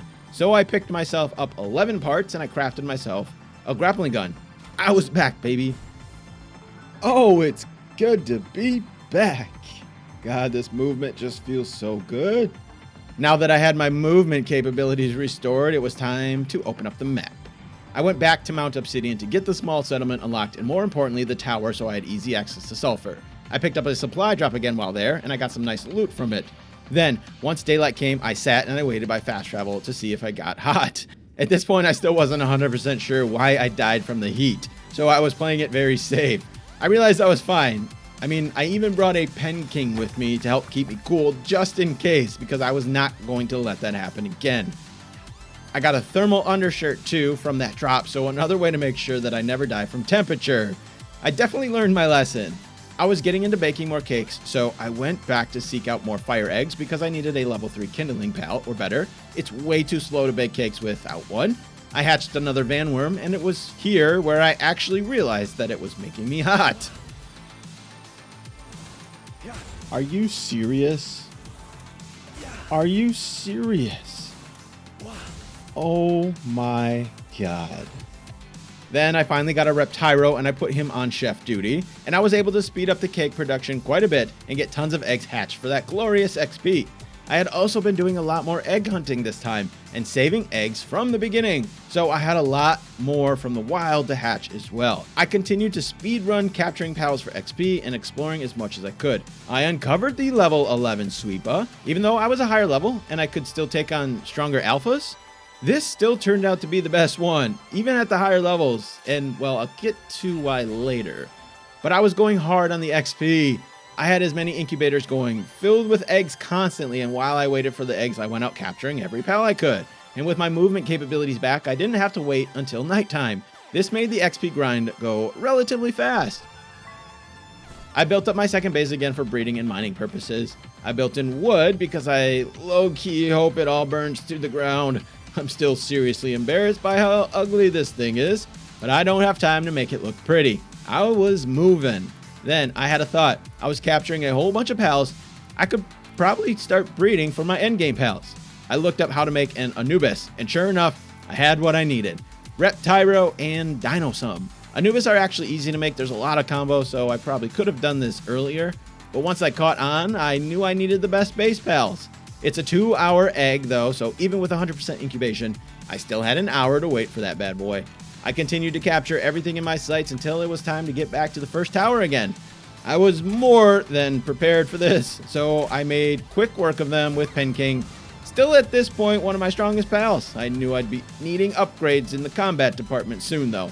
Once Anubis hatched, he joined the party immediately. Unfortunately, he had Hooligan, but still it's better than any handy worker that I have. I got my handgun back. I had my heat-resistant metal armor back. Even though I wasn't at the same level as I was before, I definitely felt like my progress was further along, and things were going really well. In fact, it was going so well, I decided to organize my base. Not something I have done in the past because I didn't want to waste time, and everything always felt temporary. But this is really the first time that I felt so good about my run that I was confident that I could make it to the end. So I invested time in organizing because I felt like I was going to be here for a little while. I finally got my Pyron saddle back for my new favorite ground mount. Then I needed more incubators, so that meant more parts. I had to find more alpha pals so I could get more each time before they respawn, but I noticed when I got the Penking, it only gave me 3. Then Gumos, only 1. This is when I started to notice the value of that level 11 Sweepa. After testing multiple alpha pals later on, I realized that Sweepa gives you more parts than pretty much everything that I came across, even the higher level alpha pals. So I never realized how lucky I was on that last run to run into a Sweepa, because on this run, it still became my best way to get ancient civilization parts. But I was working out a good route to be able to capture a bunch quickly for more parts, so that I could just spam my base with egg incubators and hurry this XP grind along. I hatched myself a beacon because I was looking for a better flyer, not named Vanworm, and I continued upgrading and expanding my base, as well as capturing more and more pals. I was definitely feeling the grindy nature of leveling up at this point, but I was making good time, and eventually I got my compound bow, something I was looking forward to last time, but I never got the chance. A weapon that I've never used ever, so I was excited to give it a try. I gave my Mossanda a slight upgrade at the condenser, and I was finally feeling fully back. I had my combat pals, I had my traversal pals, I was higher level than I had been, and I had my breeding game working strong. I just needed a bit more gold, but I wasn't that far away from the gold assembly line, so it was just an intense grind of leveling from here. I got my beacon saddle crafted for an upgrade in flight, and I was able to get into the next tier of metal and crafted my improved furnace, which meant I was going to need coal, and to get that coal I'd need better miners probably. Why not go after a level 4 miner? So I looked through the breeding combos and my pal box, and I came up with a plan. I put Grisbolt and Eliza B together to get myself a Nocklum, a level 4 miner who's actually breedable, and I had to start thinking about the endgame too. I wanted to make a squad of pals that I could use for every fight. I don't have time to breed individual pals or boost them specifically for each tower, so my thought was to use one of the strongest pals, Nocklum. His partner ability, Steel Reserve, does boosted damage and defense. I figured he'd be a really good all-around pal that I could use at my base and for combat. So I knew I'd be mass breeding these guys, but I had to get one first. I got them on the farm, waiting for the egg. Then I needed more of those level 3 kindlers because I was making more and more cakes. I put Mossanda Lux and Pyron together for a Ragnarok. I condensed my Killamari to give it a slight boost, but I'm not really sure. I couldn't tell much of a difference on level 1 versus level 2. Who cares though, level 1 is still so good. I took Beacon out for exploring. Way better than Nightwing, but still nothing compares to the Glide and Grapple. And, well, maybe Jetragon. I was on a hunt for a coal base. I checked a couple spots I know, but I settled on the famous coal and ore spot that from the beginning everybody had as a favorite or a best space spot because of the abundance of ore and coal. A good place that I could auto farm both resources since I won't be having those mining sites unlocked for quite a while. While waiting for my Nocklum miners to hatch, I made something out of the mining base. Then I added them to the base along with Mossanda to chop those trees. I still needed additional wood for things. And Hang You to help carry things, but Nocklum is a level 4 transporter as well. Once I have more, he can take over that duty too. He is super useful for so many things. I had a bunch of coal thanks to my dig toys, and I started smelting that refined ingot. More trips to Alpha Pals to get more civilization parts. Sweepa, still being the best. Battalia only gave me 2. I made a Fenglope saddle because as much as I love Pyron, having the double jump would make exploring a little bit easier, specifically for Faybreak, which I had every intention of going to. And there's no way I was going to risk bringing a flyer there. At night, I got Bushi Alpha, only 4 parts. So Sweepa, still the king. Bronze Cherry, 3 parts. All these parts were mostly going towards more incubators, but a few went to other things like this level 1 refined metal armor, which was a nice find from, well, I don't even remember where. A chest somewhere, probably while exploring. I was level 36. I had just gotten a big upgrade to my armor. I had some pretty strong fighting pals for my level. I think it was long overdue for that second tower fight. More than anything though, I needed the ore mining site, which is unlocked from defeating Lily and Lylene. So I went into that fight with my best team and plenty of handgun ammo and arrows. My Pyrin, giving me that fire damage change, was a nice addition. I started using the compound bow more and more, but I think the handgun still wins my favor. She did a surprising amount of damage to me, but overall it wasn't too much of a challenge. I ended up using Anubis just because he's always been so strong in fights, even without the elemental advantage, and I gave Green Bean, my Mossanda, a little action too. Overall, it was me who did the most damage. A reminder, I still need to improve my team if I'm going to be taking on those tougher towers, because this fight overall is still pretty easy. The other ones, not so much. I crafted my Azeroth saddle because I was getting ready to head to Faybreak. Oh, wait a minute. He's not floating. We're actually swimming. Okay, that scared me. We're not going to drown, are we? I don't see a stamina bar. Oh, he's on the ocean floor. What? Dude. Okay, I'd never used this guy on water before, but we're actually swimming. We're not floating on water. What? This is a submarine, not a boat. What are we doing? It's so slow too. Oh my god, this is gonna take so long. I mean, as long as we don't drown. That's the only thing I'm worried about. Am I gonna drown? I think this is bugged. I don't think it's supposed to be like this. Even that scared me. Okay, that meteor... No, meteorite, never mind. Not supply drop. We want a supply drop. Meteorites are kind of useless, I think. Oh, unless it's a saline. I really want a saline. It's a Xenolord. Ooh. Not what I wanted. Oh, he's doing a lot of damage to them. 33, we could get that. I don't need him. That's the thing. Well, I take that back. For pure quartz, he could be... Okay, this guy. Yeah, he could be good for coin. I'm supposed to go to Faybreak. I'm already getting distracted by things. You know what? Let's just do this. How many times am I gonna see these guys? You don't get to see them very often. So we'll just go for this. I already got Xenovaders. That way I can get this guy. And hopefully once I start going on Sakurajima, I can get a saline too. I don't know how well this fight is gonna go though. He's pretty strong. Just keep blasting him until I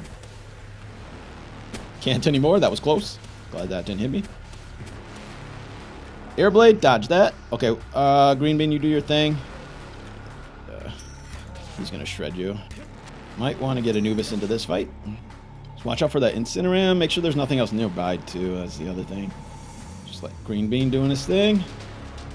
We'll just... Okay, well, I tried to dodge that. Just a little bit of damage. I want to capture him though, so make sure I don't just kill him. Oh, he just blocked me. Oh, dude, that sucked. Oh my god. Okay, we're out. We're out. We're out. We're out. We're out. We're out. Come on. Fuck. Fuck. Fuck.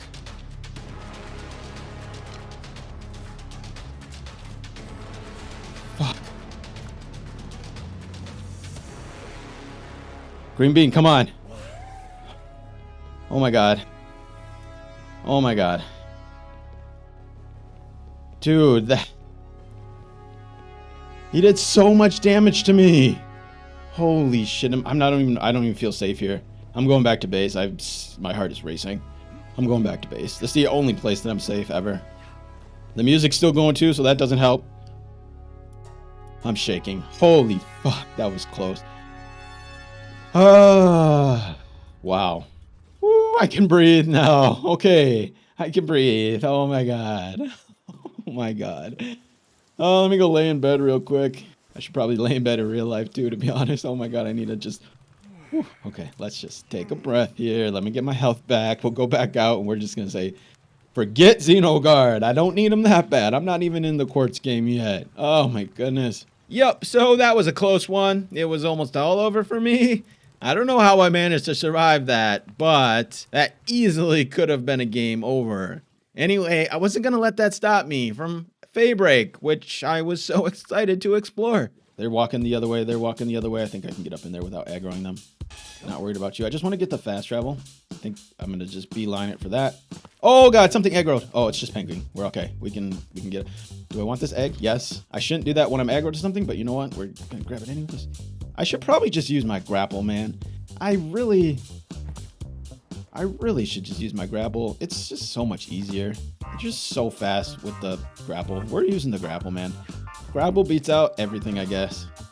Except Jetragon, maybe. All right, let's get to work here. Let's start. We already got 2 eggs. Look at that. Let's get 3 now. 3 eggs. Perfect. All right, so yeah, this is what we want. Let's see what kind of stuff we can get from this. This loot should be better than any other Gatling gun animal. Circuit boards, okay. Taking the time to do that. We're just out here to get loot. Energy cartridge. Then, once again, after so many countless tries, and after feeling stronger and being stronger than I have ever so far on these runs, I attempted another cave. Okay, caves I have to be nervous for and be very, very alert. Could be anything right at the entrance, so let me just be very, very careful going in here. Right, just know that I can turn back and run if I need to. So, all right, here we go. I really want to just be able to do one of these. I don't need them. There's nothing in here that I absolutely need, so it's really just more of a... Fuck, dude, why? Why? Dude, oh my God. This is why I don't do caves. Dude, holy... Oh my God. Okay, no, never again. I'm never going in a cave again. There was no reason. Every time I try to do cave, there's something level 50 something. Sent my ass running back home to safety. After that Xenolord experience in the cave thing, I was ready to stick around my base for a while. But as I was hatching eggs, I knew I needed an upgraded cake making. I needed the electric kitchen and the Yormantide Ignis, so both of those things became priorities because breeding was the only way to truly level up fast enough. However, in the short term, I only had 1 level to go to get that ore mining site number 2. I didn't even bother with the first one. My ore mining base was more than enough for my needs at the time, and that thing is pretty slow, so I skipped it and I waited until the level 2. My confidence was peaking. I was feeling pretty invincible. I started capturing more higher level pals like Suzaku, and really just not being afraid of things anymore. My character and pals finally had reached a level where I could fight a lot of stuff, which just further increased my ability to level up faster. Because in the end, this is what continues to be the hardest and grindiest thing. It is true. The 1 times XP is a pain in the ass. Nightmare hatched from my Faybreak egg. Getting those wild eggs continued to pay off. Things like Nightmare and Cryolink's Terra are both hard to get pals still for me, and breeding things like that isn't always possible, like the Chickapee. But the more pals I have in my pal box means the more pal combinations that I can breed with, so egg hunting continues to show its value beyond just the free XP. I continued grabbing every egg I could while out capturing pals. Once I had the level I needed, I eventually put up my ore mining site at my base, along with a bunch of Knocklims that I have been slowly hatching over time. My only initial fear of having a base over here was having high-level flyers come to me. But time and time again, this proved to be the ultimate starter spot. These flyers had no chance. Breeding and egg hatching was pretty much my main focus going forward because there were even more benefits. Also, it provides alpha pals occasionally, which you can then butcher for more of those civilization parts. Between that and farming Sweepa and Nightwing, I was able to repeatedly build more and more egg incubators, and I was going to need them. Selling those parts also gave me a good amount of gold because I still wasn't at that assembly line level to unlock it. I headed out to Sakurajima mostly for eggs and new pals that I could get from them, but also loot. Maybe I could get a supply to drop over here, and who knows, maybe I can capture myself a Saline, another one of my favorite pals. And what do you know? Not 5 minutes of being over there, I saw her. But here's the thing, after so many tries and so many hours, I've definitely learned my lesson. Do not take fights that are even questionably risky. A level 50 Saline and a 52 Cryolink's Terra nearby are 2 pals that I cannot and will not mess with right now. So if this was my 2nd, maybe 3rd run, I'd probably attempt to get it, but not this version of me, because I knew better. I moved on safely. I got some legendary spheres from chest, which was a nice touch. Otherwise, it was just a bunch of XP. I had just 2 levels to go for the much needed electric kitchen. So I went back to Sakurajima to try to grind that out. Then I saw a Shadowbeak. I was 6 levels lower than it, but I had 5 pals and a lot of ammo. I really wanted one, so I took the risk. This was a much less risky fight than against that Saline that I just saw, so I actually felt confident that I could, and I could just always grapple away. But like I said, I really wanted a Shadowbeak. I let my pals do their thing, and I used the high ground to take my advantage to get its health low. But I wasn't paying close enough attention, and he used his Divine Disaster Charge on my beacon before I could get it out of there. Its health was already low enough, I could just toss sphere after sphere until I got it. A fair trade-off for my beacon, but I still needed the saddle, which was 8 levels away. So I was going to be super focused on leveling because that's all I really wanted to get. For now, though, I switched to Ragnarok as my flyer. And since I was upgrading more and more with things, I needed quartz, so I went up north to farm some. Then I continued getting things crafted at my base and upgrades, expansions, and additions as I slowly crafted more spheres so that I could go on a mega capture spree, because at this point all I wanted to do was get to that level 47, well 49 because the rocket launcher.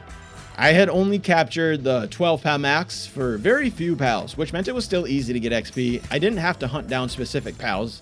I could still just capture pretty much everything. And at my current level, I'm able to capture most things in the wild, so XP is actually coming faster than ever. I also had my eggs going, so when I ran out of spheres, I'd just come back, hatch some eggs, and get more spheres. I also did some intentional exploring to get XP. When you discover a new area, you get a good bit of XP, so I was also using that. And between these 3 strategies and doing nothing but that, it still took forever. I upgraded a few things like my kitchen along the way, but mostly that is all I did for hours and hours, just leveling, grinding that XP. I had the occasional trip to Mount Obsidian too to collect fire eggs, hoping to get my hands on a Yormantide Ignis to speed up that cake baking, and I captured another Shadowbeak so that I could start breeding them. I had my bases mostly automated, so spending all this time capturing yielded me a lot of good resources when I finally took a break, thanks to my Knocklims. This is easily the most consecutive levels I grinded out without doing something different.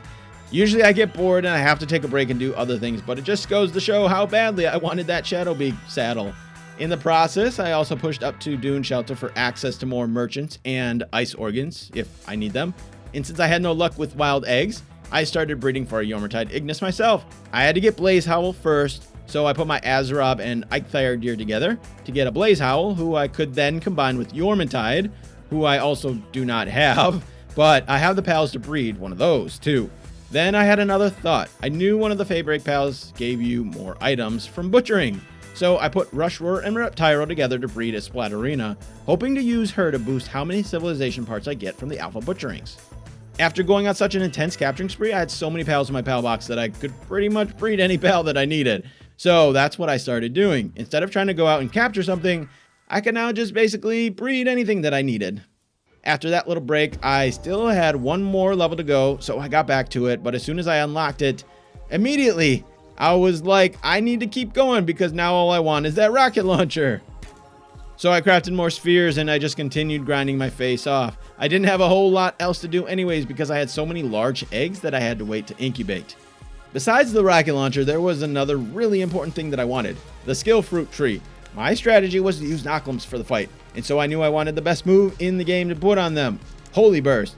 But I would need the skill fruit tree to get them, and it takes a while because it's about luck, so I wanted to get one of those planted ASAP. Another reason I just kept grinding that XP as much as I needed a break, because I was definitely tired of it, but I really needed those things to continue my progression. I got the level and some of my Yormantides finished not much later. I realized I didn't have a neutral skill fruit, so I had to go out to that skill fruit tree and find one. I had a bunch of fruits, but I was surprised that I didn't even have a single neutral one. Anyway, after checking 3 trees, I was only able to come away with one. Really weird how I had so few. And when you plant the neutral skill fruit, you have a small chance of getting Holy Burst. So having more of the neutrals planted would give me better chances. I only had the one, but it's better than none, so I started that process. Since I was getting all my other work pals upgraded, I bred myself an Orsurk with my Grisbolt and Relaxaurus, and then I got my Yormantide and Blazehowl together to get my first Yormantide Ignis. I tested out Splatterina, but she appeared to do nothing for me. I couldn't really tell because the only ones I knew how much they gave were Nightwing and Sweepa. But if it was more, it was only like one more, maybe. So for me, it just wasn't even worth it. Maybe if she's leveled up, she might be better, but I was disappointed in that because getting more of those parts was needed because I was definitely still in need of more incubators. I got my Shadowbeak saddle crafted, but I never knew this about him. He runs on the ground, which meant that he could drown if he runs out of stamina over water. As much as I wanted to use him, I was still afraid of drowning, so I ended up just sticking with my Ragnarok for now as my main flyer. A little disappointing. I finally put up the electric furnace so I could now get into Pal Metal tier, which I needed 100 of them because I desperately needed that gold assembly line. After so much capturing, I took a break from the XP grind even though I was just one away from the rocket launcher. I unlocked and crafted the assault rifle, which is another really powerful weapon, so that held me over because I needed a break from that XP grind. Instead, I focused on creating more space in my base, gathering some needed resources like quartz, and just hatching eggs for XP that way. With all my new pals, I had some swapping to do, like get my Yormantides on my main base, because watering those trees takes forever, even with 2 level 2 Azarobs on it. It wasn't enough. I got my gold assembly line and I finally had all the gold that I could ever need for my cake production. It's now able to increase exponentially. I know that another method people use to get gold is to craft legendary spheres, but I'm telling you now, it's way less efficient. With a few Noclums, mining ore, and a single Anubis, I can get more gold than I could ever possibly use without boosting any of my pals. I don't think I even crafted a single legendary sphere up to this point because of Pal Metal. I used my first 100 Pal Metal to craft the gold assembly line, and by that time, I already had enough ore to make a boatload of gold. So to me, I don't see the value in investing hours and hours boosting pals to make this legendary sphere farm, when as soon as you hit level 48, you can get access to as much gold as anyone really ever needs. And it takes way less resources with a few basic pals, because you just need ore, compared to ore, palladium, cement, etc. to craft those spheres. Anyway, that's my 2 cents on the best method for gold production. On just my second Yormantide Ignis, I got Artisan. Super lucky. I made him my main cake baker. And now that I had them, I could actually craft Pal Metal reasonably, so I could start actually making legendary spheres. I had to go out and get more neutral skill fruits because my tree only gave me 2 more, and I needed to speed that process up, but still had bad luck getting them. Neutral fruits don't seem to spawn as much. I picked up an assault rifle level 1 schematic from Sakurajima chest, a nice upgrade to the one I just crafted 5 minutes ago, and then I got that level and unlocked the rocket launcher and the large stone oven, which would help speed up cake production even more. After a little more sulfur farming, I got the rocket launcher and some rockets crafted. I got lucky with an egg and I hatched a demon god Azarob at one point. Not sure when it happened, but here I was attempting to transfer that to my combat pals, specifically my Shadowbeak and then Noclum, so I started working out a breeding path for that. First, I wanted it on my Felbat, so Azarob and Chicopee for that. I had been super locked into the grind for a while, and it was very repetitive. I decided to give something else a try. Level 16, guys. That's why I'm not worried about it. I'm level 49, so this is like, yeah, this is what I want. Pendant of Diligence.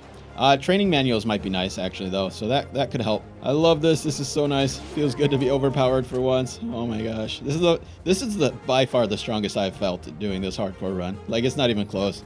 This is exactly what I like. Nice and easy. The rocket launchers feel so good to be back with this. Oh, it was so nice to be able to get this. Oops, didn't mean to do that. Okay, that could actually hurt. Okay, he's hurting me a little bit. He's not hurting me so much as it is overwhelming. It's just kind of, you get a little panicky when got a freaking Gatling gun spraying you down. Let's see, he gave me 165 XP. So, okay, XP is not worth it at all. Not like the other oil rig where the guys are so much higher level where you get actually pretty good XP. Oh my god, okay. So, course ammo.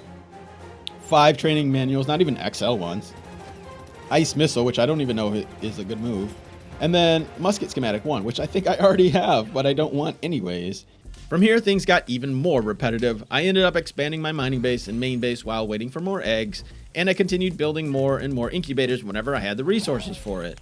After taking a few days to focus on building my team, my XP and leveling had come to a halt. So to keep pace, I got back out for a while to do some more level grinding. I finally had enough resources to craft a decent number of legendary spheres, so it made capturing just a bit quicker and easier, especially those higher level pals. And I was sort of needing that because I was slowly starting to get to the cap of 12 for all the lower level ones. Then back to hatching Noklums. I was able to get Demon God onto my Noklums with the Azerob and Suzaku Aqua. Suzaku Aqua I had to breed myself, but ever since capturing that Suzaku, that was easy enough to do. So now I was at a point of trying to combine Demon God with other things like Musclehead and Serenity so I could start getting those passives I needed on my fighting team.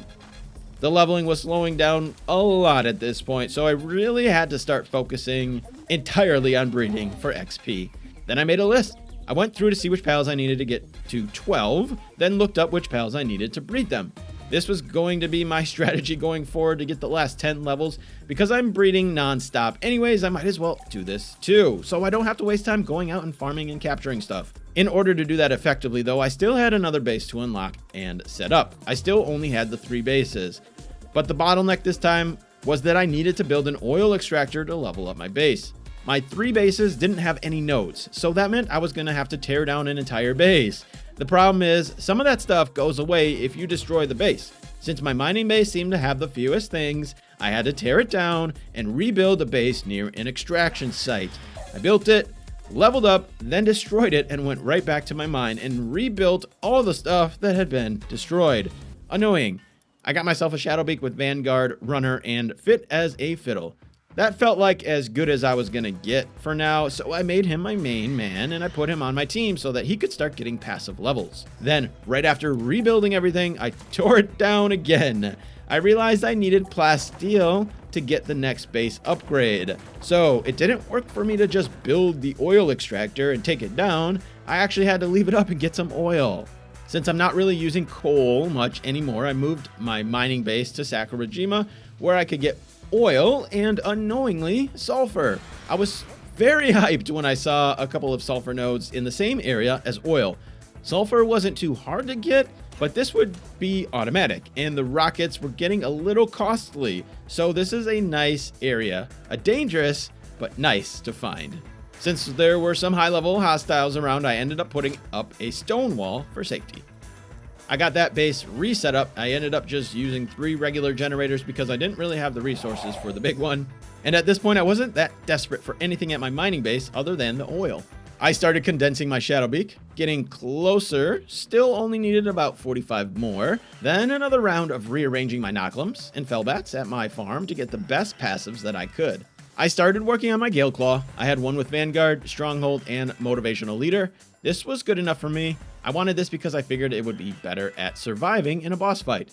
As much as I loved Killamari for exploring, I don't need that extra stamina in the boss tower, but I do want that extra speed. So the Gale Claw was something I put effort into getting a fully condensed one. I went back to the easy oil rig to see if I could get some levels, but it's just not worth it. It does no good for me anymore at level 50. I did, however, discover another way to get XP. Well, let's discover it and more so embrace it. I already knew this to be true. Killing higher level pals is a really good way to get XP. But up until getting the rocket launcher, that's kind of hard to do because, well, they're higher level than you. The rocket launcher makes it a quick, easy way to get a decent amount of XP.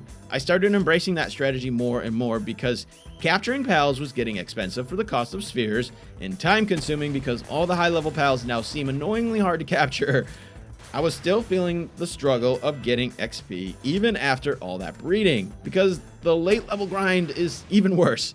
My Holy Burst trees, which had been running this whole time, were yielding lots of fruits. I definitely had enough by now. I made another trip to Faybreak so that I could get Night Sand for the double jump boots, something that I had been meaning to get a long time ago, but I just kept forgetting. And then back to my routine of grinding XP, capturing pals, and hatching eggs.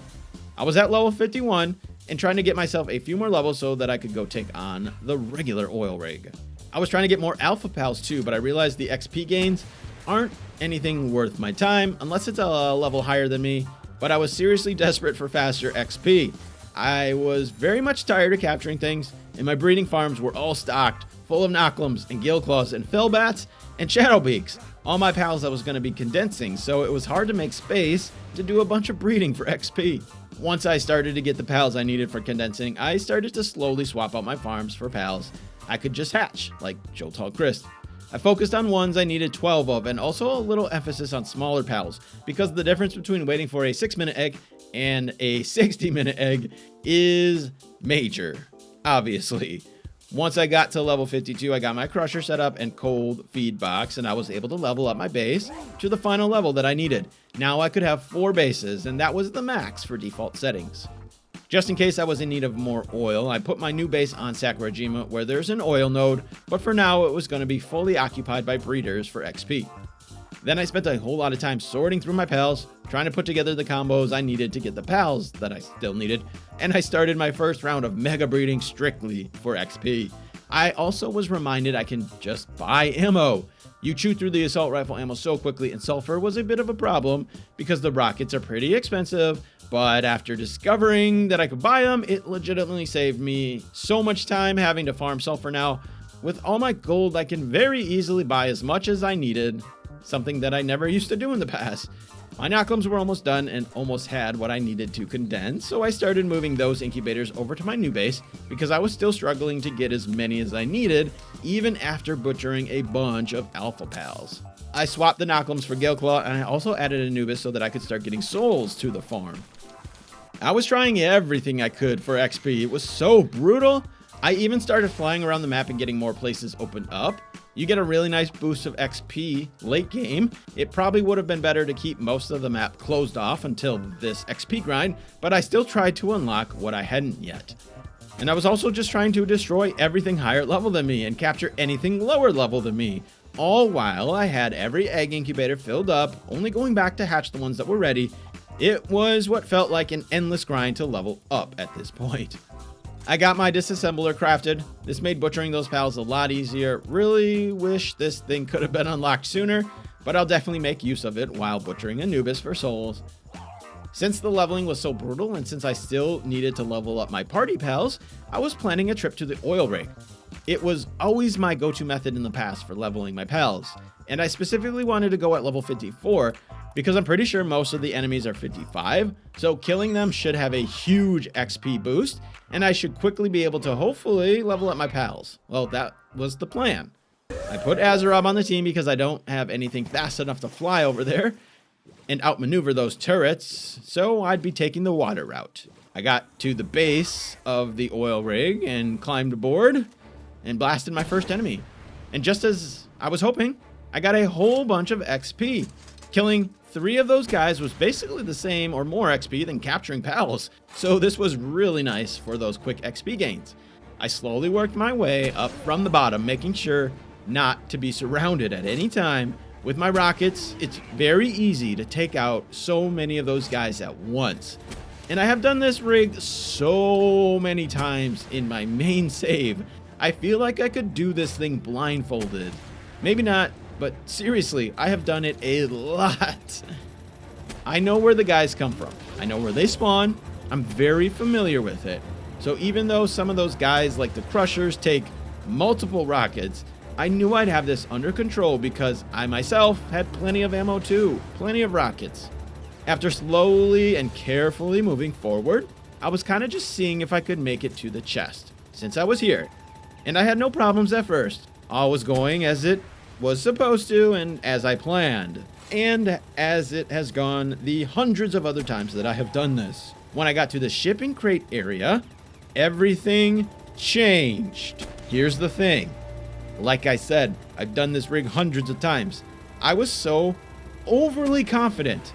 I didn't even have my mic on because I knew that there was a 0.0% chance of anything bad happening. It wasn't going to be exciting at all, so I didn't even bother recording it. Boy, was I wrong. I'm going to let this play out so you can see it before I break it down.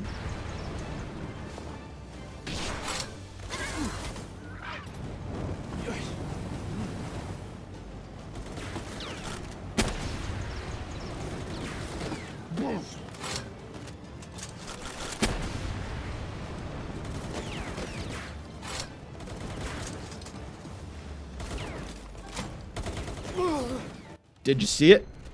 Did you see where I effed up? Let me break down how this happened. First, it started with my unnecessary need to find the chest. I wasn't really getting the XP I was hoping for, so I thought about just calling it quits, but I have FOMO, and I had to see what was in the chest, because I'm always desiring that quad missile launcher. So, mistake number one. I was already lacking focus because I was thinking about leaving. This was just a moment of me being like, well, let me just check around this corner and then I'll leave. But the real mistake was trying to do the quick reload with the rocket launcher. If you didn't know, you can animation cancel for a much quicker reload. And normally, it's not really that hard to do. I hate to blame it on my mouse, but I'm definitely going to blame it on my mouse. My mouse broke like a few days earlier, so I had switched to an older one with a really touchy scroll wheel. This made my ability to do the animation cancel much harder, and so I was really just not used to it. So instead of shooting another rocket, I was on my grappling gun. I did not want to grapple. Okay, but not the end of the world, right? Well, with my luck, it was the absolute worst spot that you could possibly grapple to. If you notice these 3 pipes in this shot, they were blocking me. I couldn't move left, I couldn't move right, and I couldn't move forward to drop down. I was legitimately stuck. If the grapple was to the left or to the right or even lower, it would not have propelled me into that pocket where I really got stuck. Then I started to panic. That was my next mistake, because to get down, all I really had to do was crouch. But while on fire and panicking, it's kind of hard to think clearly. Once I did get down, I was losing health rapidly and I was still on fire, so I made my next mistake. I ran when I should have just taken cover. I was on fire, losing health, and I didn't realize I had taken out the guy in this corner. I could have just stayed here and used my fell bat to heal. Or I didn't even need to heal. I could have just killed these guys off while staying around the corner. But again, I didn't remain calm, so my instinct was to run. And I just had too much fire damage already done to be able to escape. I sat there and rewound the video over and over and over, hoping that it was a bug or an issue with clipping, because if it was, I'd be perfectly okay with loading up an old save and just not even counting that death. I'm not one to let a game-breaking bug destroy my fun and my experiences. But after watching the video, it wasn't a bug, just bad design and incredibly, insanely bad luck by getting stuck right in that one tiny spot. The fact that I still had an opportunity to survive, even after getting unstuck, made me not be able to justify a restart. It was a real death. My run was over. And that was anticlimactic. Not even a good death reaction since I didn't have my mic on. It all came crumbling down in the most unexpected of times. Where do I go from here? Obviously, I couldn't restart because it's like 90 hours in, and there's not even enough time because 100 hours was my goal. I didn't even complete my goals of 100 days, though, let alone the other towers. So I was feeling like a big failure. This was crushing, but I had to know. I just had to know. All that work and time I put into my squad, were they even good enough to get me to my destination? I loaded up an autosave before my death so that I could at least test out my squad. They were all underpowered. My intentions originally were to bump them up to 30% boost from souls in health, attack, and defense. I barely got them up to 15 because that's all the souls I had. And since this was already a failure and just for testing, there's no way I was going to go waste my time doing all that farming. But this was my team: a Gale Claw, 2 Knocklums fully condensed, a Fellbat fully condensed, and a Shadowbeak fully condensed as well. Axel and Orsurk was first.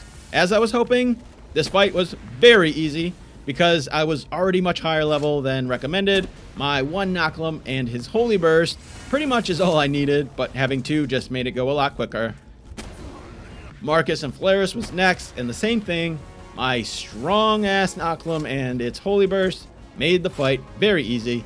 I didn't even need to do damage really, and I certainly didn't need my Gale Claw for maneuverability. Those two were easy. I assumed Victor and Shadowbeak were going to be as well. So I went into the Saya and Selene fight because I knew she'd be a little bit harder. And I was right. She wrecked my Noclums and me. There were some pretty obvious issues in hindsight, but I'll go over that in just a minute.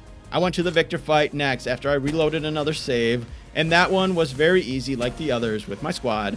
So I was curious why the Saya and Selene fight was so much harder and why my team failed so miserably.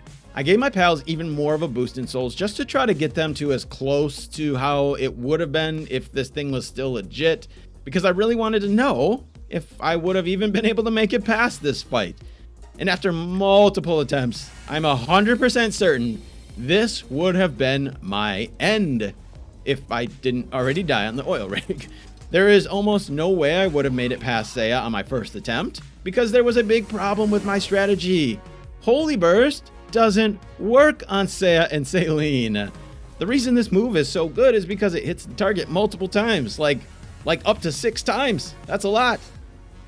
So with small targets, it's no better than like a lot of other moves because 9 out of 10 times it only hit her once. So I wasn't getting the value out of that special move, which essentially made my entire strategy of spamming Holy Burst on her completely useless. Second to that was since I was trying to Holy Burst spam, it meant I didn't get the full effect of my Noclums because I was constantly pulling them back and resetting their partner skill, which is a waste. Not that I could really do anything about it anyway, Saya was still able to destroy my Noclums even while their partner skill is active because she just hits so hard. I spent a lot of time withdrawing them just to keep them alive, and that obviously reset their skill.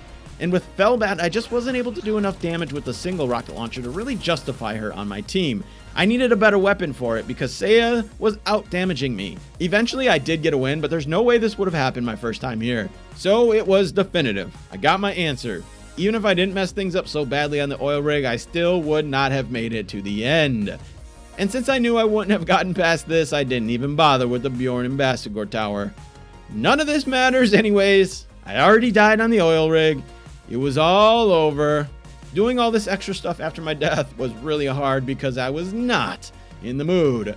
This was one of the most crushing things to ever happen to me in a game. Ever. I had trouble even editing this because it infuriated me so much while doing so. But after I had time to move on, it gave me an appreciation for it. Despite how it ended, it was one of the most enjoyable experiences ever. This mode completely changed how I played and appreciated this game. It felt like a true survival game in a sense. It felt like a roguelike with all those night runs. It felt like a Souls game with the dread that you feel at times. It made me so much more invested in my experience, and Palworld was already becoming one of my favorite games. But this game mode takes things to a whole nother level, and I highly recommend you give this a shot for yourselves. That is, if you can handle a little bit of pain. And who knows, you might just find your favorite new way to play Palworld. I know I found mine. In fact, I'm already deep into another round of attempting this challenge. Thank you all so much for being here. I hope you enjoyed it, and I can't wait to see you on the next one.